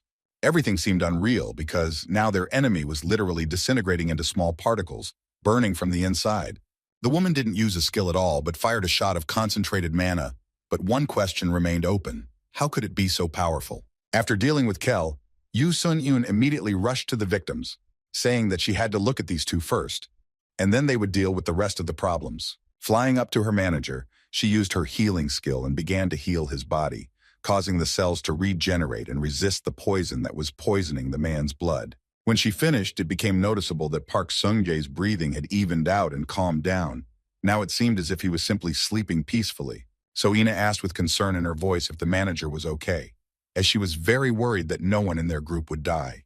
The healer replied that everything was much better than expected, but there was a problem with the other victim. She said that Ho-young's condition was worse than she thought, as the boy showed almost no signs of life and his pulse could barely be detected. But the woman did not stop and continued to heal him, using more and more of her powers. The guy's body was completely covered in light, and the head of the guild concentrated on him. The system warned her that the guy had a very deep wound and it would require a significant amount of time and resources to heal. Yu Sun-yoon closed her eyes and analyzed his health. Ho-young's channels were simply in a terrible state, and many of the places that were necessary for using magic were also damaged. If she had been even a little late, he might never have used it, but he was lucky, because the treatment was completed, even though his health was reduced by 2%. The woman was barely breathing from exhaustion as expected. This skill put a lot of strain on her body, so if it weren't for Jae-hyun, she would have died long ago. Kim Yu-jin approached the healer. She asked if the blonde would recover. The head of the guild answered that of course he would come to his senses, but he would need a few days to recover. The red-haired girl sighed with relief. She was glad that no one died, although the chances of that were quite high. When Yu Sun-yoon finally dealt with the wounded, she realized that one person was missing from the boys. The woman immediately asked where Jae-hyun was. Each member of the group was embarrassedly silent, because they could not say that they had let him go alone into the enemy's lair. Song-chan was able to answer, hiding his gaze. He said that the guy went to deal with the boss alone, because at that moment it seemed to them the only right decision. Hearing this, the Lotus Guild leader was not at all surprised, because she knew Hyun well as his ambition and excessive stubbornness. So she did not blame the guys. She carefully rose to her feet and told them not to worry, because her student would do his job perfectly. Anxiety returned to Kim Yu-jang. She wanted confirmation that her friend would be okay, but of course no one could guarantee her such luxury. The chairwoman only said that Jae-hyun couldn't just die like that, so she was sure that he would be able to emerge victorious from this mess. She said that the Dark Elves were magical creatures who dealt with their enemies using magic. Therefore, the woman was inclined to think that these creatures were no match for her student, who possessed such powerful skills that were capable of destroying them forever. Yu Sun-yoon was right about her student, because he fought fearlessly, not afraid that more hordes of monsters would approach. He laughed at his enemy and said that the only way he could call for help was if he managed to get out alive, and the guy was not going to let him do that. The king of the Dark Elves fell to the ground and crawled away from the young raider in fear because he no longer knew what to expect from him, It was clear that underestimating his opponent was the biggest mistake. The king realized this when it was already too late for him. The blood that flowed down his face and neck reminded him of it. There was a dissonance in the head of the ruler of Svartalfheim. He could not come to terms with the fact that he was the king of the Dark Elves, and the guy was just an ordinary man, but he was able to win. The creature understood that now was not the best time for pride. He needed to have time to warn the other kings so that they would deal with Hyun. He rose to his clawed feet and began to think about his escape plan, because he had to save the lives of his other relatives. Abruptly jumping up from his seat, the king of the Dark Elves rushed to run away, trying to move as quickly as possible so that the guy would not be quick enough to grab him. But here again, he underestimated his opponent because with the help of his super-fast chains, Hyun jumped over the fleeing king and was now flying towards him. The guy calculated the trajectory of his movements with complete precision and, grabbing the enemy by the head, lowered him to the ground, while hot chains wrapped around his body. Jae-hyun asked curiously if such a powerful being as the Elf King would decide to flee. His hand covered his opponent's mouth, so he never heard an answer to his rhetorical question. But still, the king managed to wrest some freedom to say that he would not die alone and then bare his sharp teeth.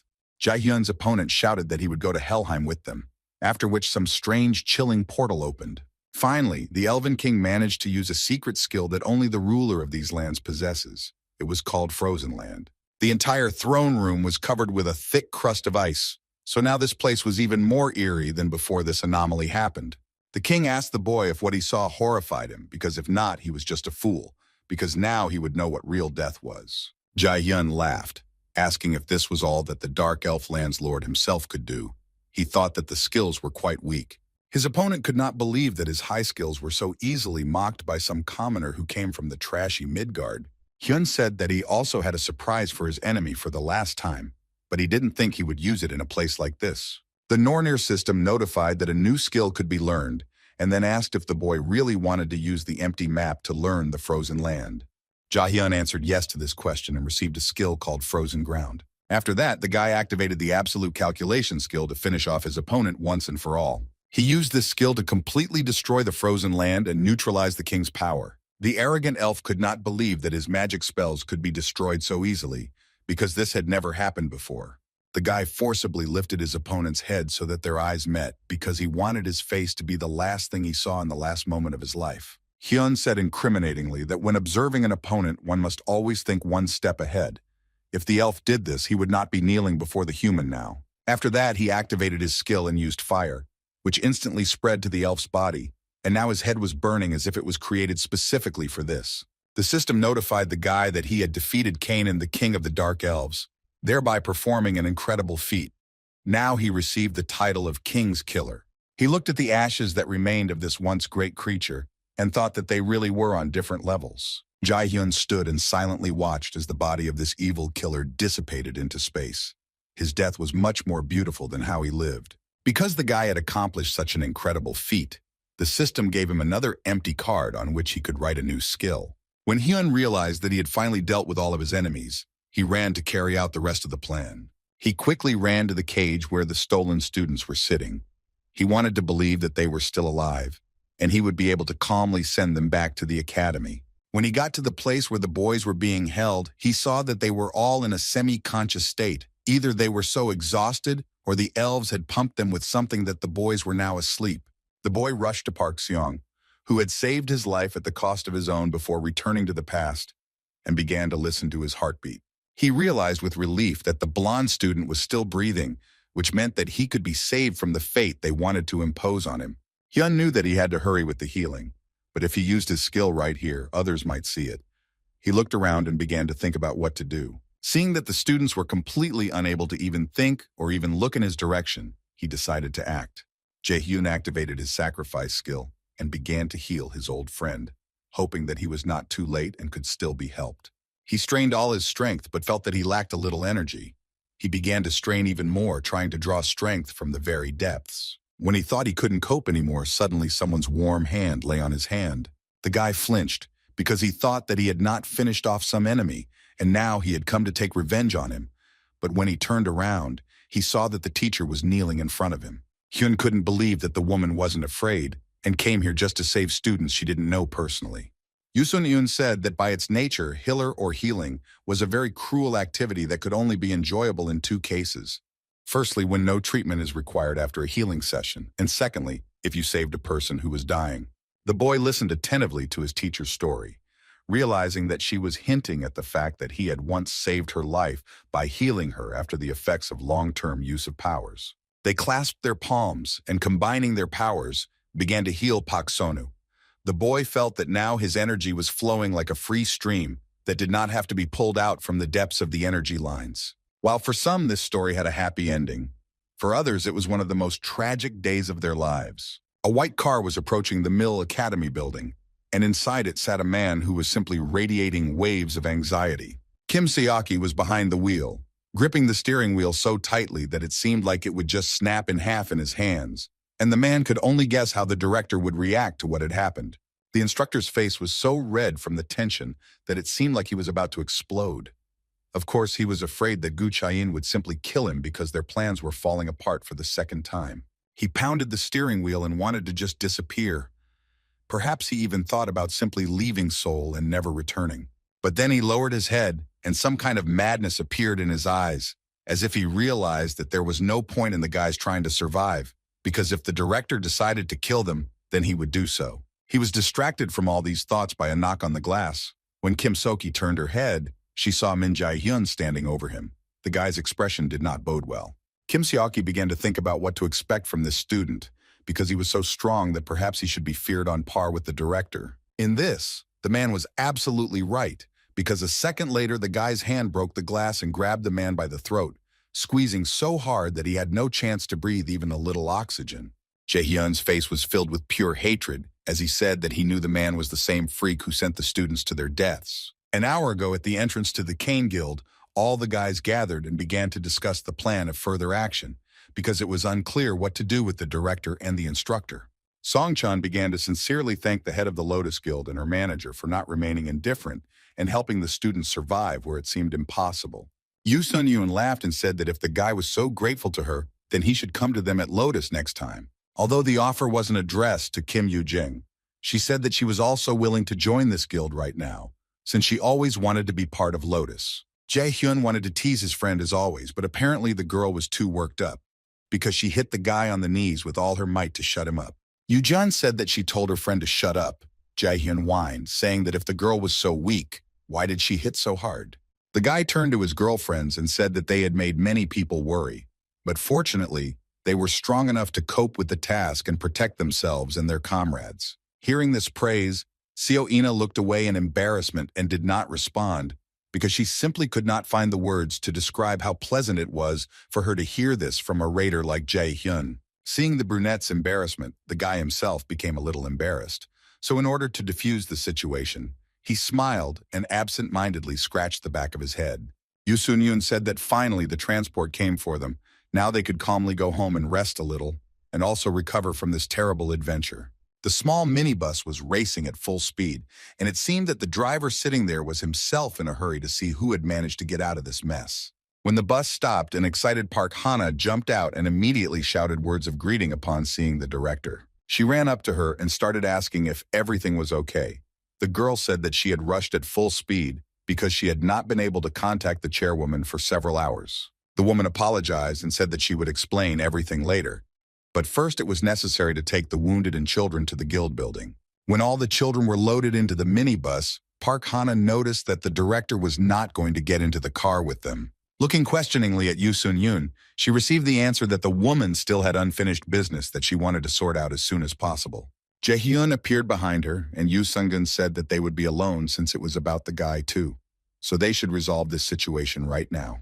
With a hint of sadness in her voice, Park Hana said that she understood everything, but it was clear that she was upset because she wanted to spend time with Yoo Sun-yoon.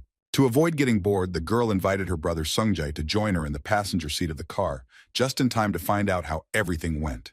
Jae-hyun wanted to ask how the manager's hand was doing, but before he could open his mouth, a voice sounded in his head. Park Sung-jae asked the boy not to tell anyone about the problems with his hand, since it was not information that needed to be shared at the moment. The guy asked if Sung-jae had used telepathy before, since it took a lot of mana, so he might feel even worse than before. The manager confirmed that he was not feeling very well, and it was evident on his face. There were dark circles under his eyes, and his face was sweating from the strain. The man asked the boy not to say anything about his problems because he didn't want his sister to find out. The girl was very worried, so he didn't want to worry her unnecessarily.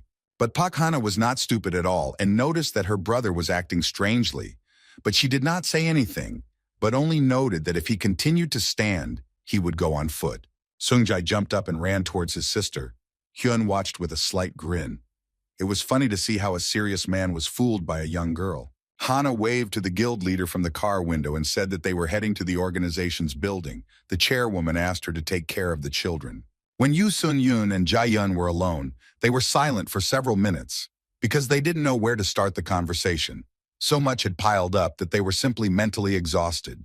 The guy was the first to break the silence. He asked his mentor if she felt anything strange. The woman looked at him and said that she wanted to ask him the same question because she also felt some unpleasant and strange feeling inside herself. It seemed to come from somewhere in the streets of the city and spread throughout the area.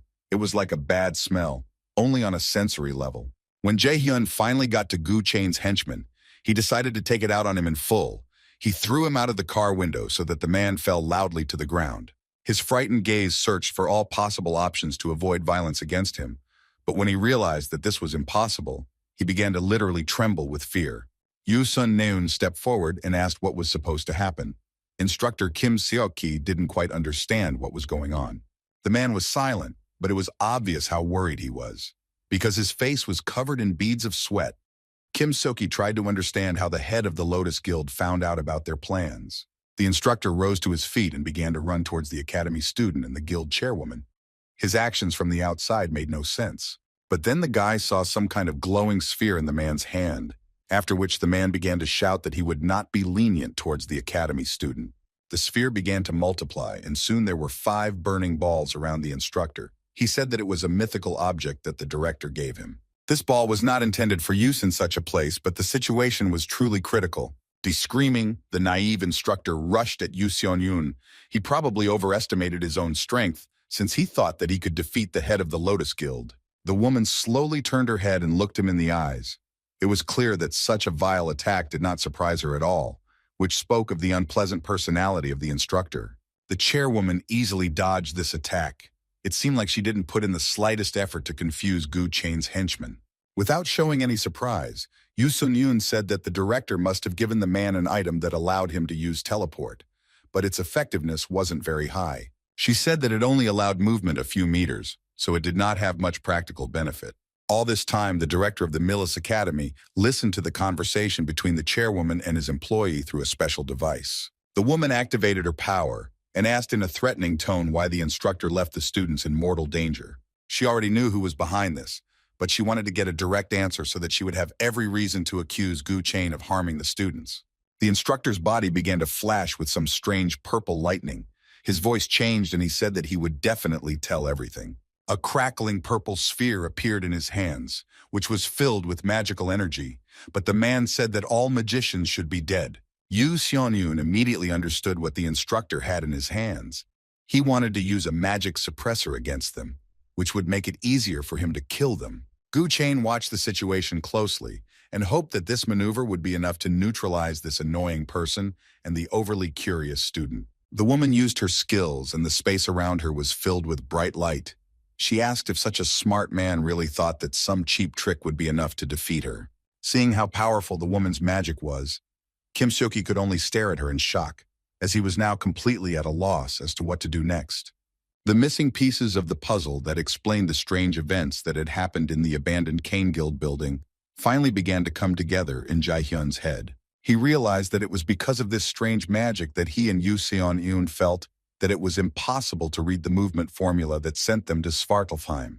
But it was stupid to leave a trace of this very magic around the city, unless they wanted to lure him and his mentor into a trap, knowing that they would want to restore justice. Yoo Sun-yoon said that the instructor didn't have to say anything, because she already knew that Gu Chain was behind all these shady dealings. These words greatly excited the instructor because he understood how angry the director would be when he found out that his involvement in the affairs was no longer a secret. The instructor's attention was drawn to a small crack that was on the magic suppressor. It seemed that this object was about to release all the energy accumulated in it. Yoo Sun-yoon also noticed this and knew what this turn of events could lead to. In a casual voice, the woman said that Kim Seok-ki would die right there on the spot. A real catastrophe began above the head of the director's henchman. The power of the Lotus leader gathered into an energy lump and was ready to tear the man apart. The last thing Kim Seok-ki saw was a blindingly bright light that seemed to be trying to burn him out from the inside. Perhaps it was also burning the director's presence out of his head. After that, there was a powerful explosion, which was probably heard by several neighboring areas. But no buildings were damaged because it was just light, but it had an effect and neutralized the enemy. Kim Seok-ki screamed in pain as it burned away all the bad in him, so that when the process was over, there was nothing left of the man. Jae-hyun looked at this amazing magic and now understood why the woman was called a holy maiden. She really did possess simply divine power. She used an active lightning summoning, which helped her deal with Kim Seok-ki, and thus not harm the civilians who were nearby. It was an A-rank skill that was directly linked to the brain. The strength of this skill varied up to 1,000 degrees, depending on the user's ability. The magical item that the director gave to the instructor fell to the ground and broke into small pieces. And this became the finale of the showdown with Kim Seok-ki. After all these terrible events, it was very pleasant to find myself in a cozy room of the academy dormitory. Seo-ina lay on her soft bed, hugging her pillow, thinking about all the things that had happened in the past 24 hours. She replayed in her head over and over again the memory of how Jae-hyun saved her life by catching an arrow that was meant for the girl in midair. She buried her face in the pillow, embarrassed, and realized that she was very pleased that the guy had protected her. It seemed that he cared about her. Then the girl remembered that Jae-hyun had very quickly reversed the magic, but this required considerable skill and a high level of magical abilities. Seo-ina understood that in order to become as strong as the guy, she needed to train even more and develop her abilities. But still, these thoughts faded into the background when she remembered Jae-hyun's smile and how he helped her. She decided that she would definitely need to thank him later. It was very unsettled near the Miller's Academy building today. After all, reporters from all the news channels flocked there to find out the Academy's opinion on the current situation. All the correspondents wanted to hear the director's comments on this matter. People gathered outside the school, indignant that the students were in danger with a person like Gu Chain. The man was in an extremely bad mood, especially when he was informed that public opinion about the academy at the moment has an exclusively negative connotation. Jong Yi-soo reported the news that some people are speculating that the principal created a ghost guild and abandoned the students there. Gu Chain didn't hide his anger, so he growled and slammed his fist on the table. This news couldn't help but make him emotional. He looked at his broken tablet and didn't understand what was going on and how he managed to get himself into this mess. The instructor reported that a whole camp of reporters had set up near the academy, and various media outlets were also trying to contact them. She wanted to know what comments to give about this. The man grabbed his head and said that the woman should close the academy and avoid any interviews and comments. Jung Yi-soo declined and obediently said that she would carry out all of the boss's orders. Left alone, the director reflected on the fact that most likely there was someone who knew his plan, and this meant that there was a snitch inside Meals. The man was also upset by the fact that Kim Seok-ki was most likely dead, otherwise he would have already made contact. He looked at his phone, which was lying there and was blowing up with various messages, and decided that he needed to get down to business. The director decided that the information war could only be resolved with information warfare. Gu Chaiying called certain people and expressed his desire to request several custom articles, regardless of their price. The rest of the academy students had no idea what kind of monster they were locked in the same building with. But An Hoyan could no longer smile so sincerely while walking along these corridors, because he knew the truth about this place, or rather about the person who ran it. Suddenly, Min Jae-hyun jumped up to him and cheerfully kicked him in the side, asking if the guy was okay. Hoyan was a little scared at first, as he was still recovering from the events that had happened, but then he laughed and shook his friend's hand in greeting. The blonde said that he already feels much better, all thanks to him and the chairman. When the guys caught up, Ho-young said that if it weren't for Hyun and Yoo Sun-yoon, he most likely wouldn't have gotten out of that place alive. But Jae-hyun didn't share these thoughts, and he was also worried about more important issues. The guy asked why the blonde did this, for what purpose he tried to kill himself by using too much magical power. Ho-young was embarrassed and didn't immediately find an answer because he felt awkward saying that he wanted to be like Jae-hyun. But it seemed like Hyun understood everything without further ado, because he smiled and told the blonde to continue moving in the same direction. And Ho-yeon didn't even immediately understand what was being discussed because he didn't think that his friend possessed such insight. Jae-hyun didn't explain anything but simply said that the reason could be thought about later, Just let him continue to do what he thought was right. After that, Hyun patted the guy on the shoulder and said that he would go the other way since his audience was there. Finally, the guy told his friend to take care of his body because the others were very worried about his well-being. Ho-young smiled and clenched his fists resolutely because now he understood that he was choosing the right path, the one he had dreamed of since childhood. When Hyun came into the room, he decided to check his stats and realized that he now had a power rank of A, as well as additional attack power when facing monsters with the dark attribute. The guy scratched his head and thought that after the Cain Guild, he had a lot of things to take care of, so he was a little out of it. If he had known, he would have checked his stats earlier. He judged his abilities to be quite satisfactory, but his strength and mana were always lacking, so he decided to ask Jae-zan to deal with the essence. Hyun thought that the young alchemist would most likely be very excited since he enjoyed working with new materials so much. Then the guy noticed a very strange skill that appeared in his characteristics. His eyes widened in surprise when he read that he had gained the ability to create magical tools that used mana to create weapons needed for battle. The guy remained standing there rooted to the spot because he couldn't believe that he had such a unique skill. It turns out that he could create weapons that were most suitable for the battle conditions. Ye-hyun thought that there were some benefits to traveling to Svartalfheim after all, since he now had such an impressive advantage in battles, since he would always have the necessary weapons at hand. Without thinking twice, the guy decided to try out a new skill, and concentrating his magical energy, he directed it into the desired flow and tried to create a blade. A couple of seconds later, a perfectly balanced dagger appeared in his hands, which amazed with its convenience and sharpness. Not every master could forge such a weapon, but here it appeared literally out of nowhere. The Nornir system notified him that the skill had been successfully mastered, and the equipment item had been created on the first try. Jae-hyun smiled and couldn't say a word. He understood that he had an extraordinary power that could make him an invincible warrior, who would be very difficult to compete with in battle.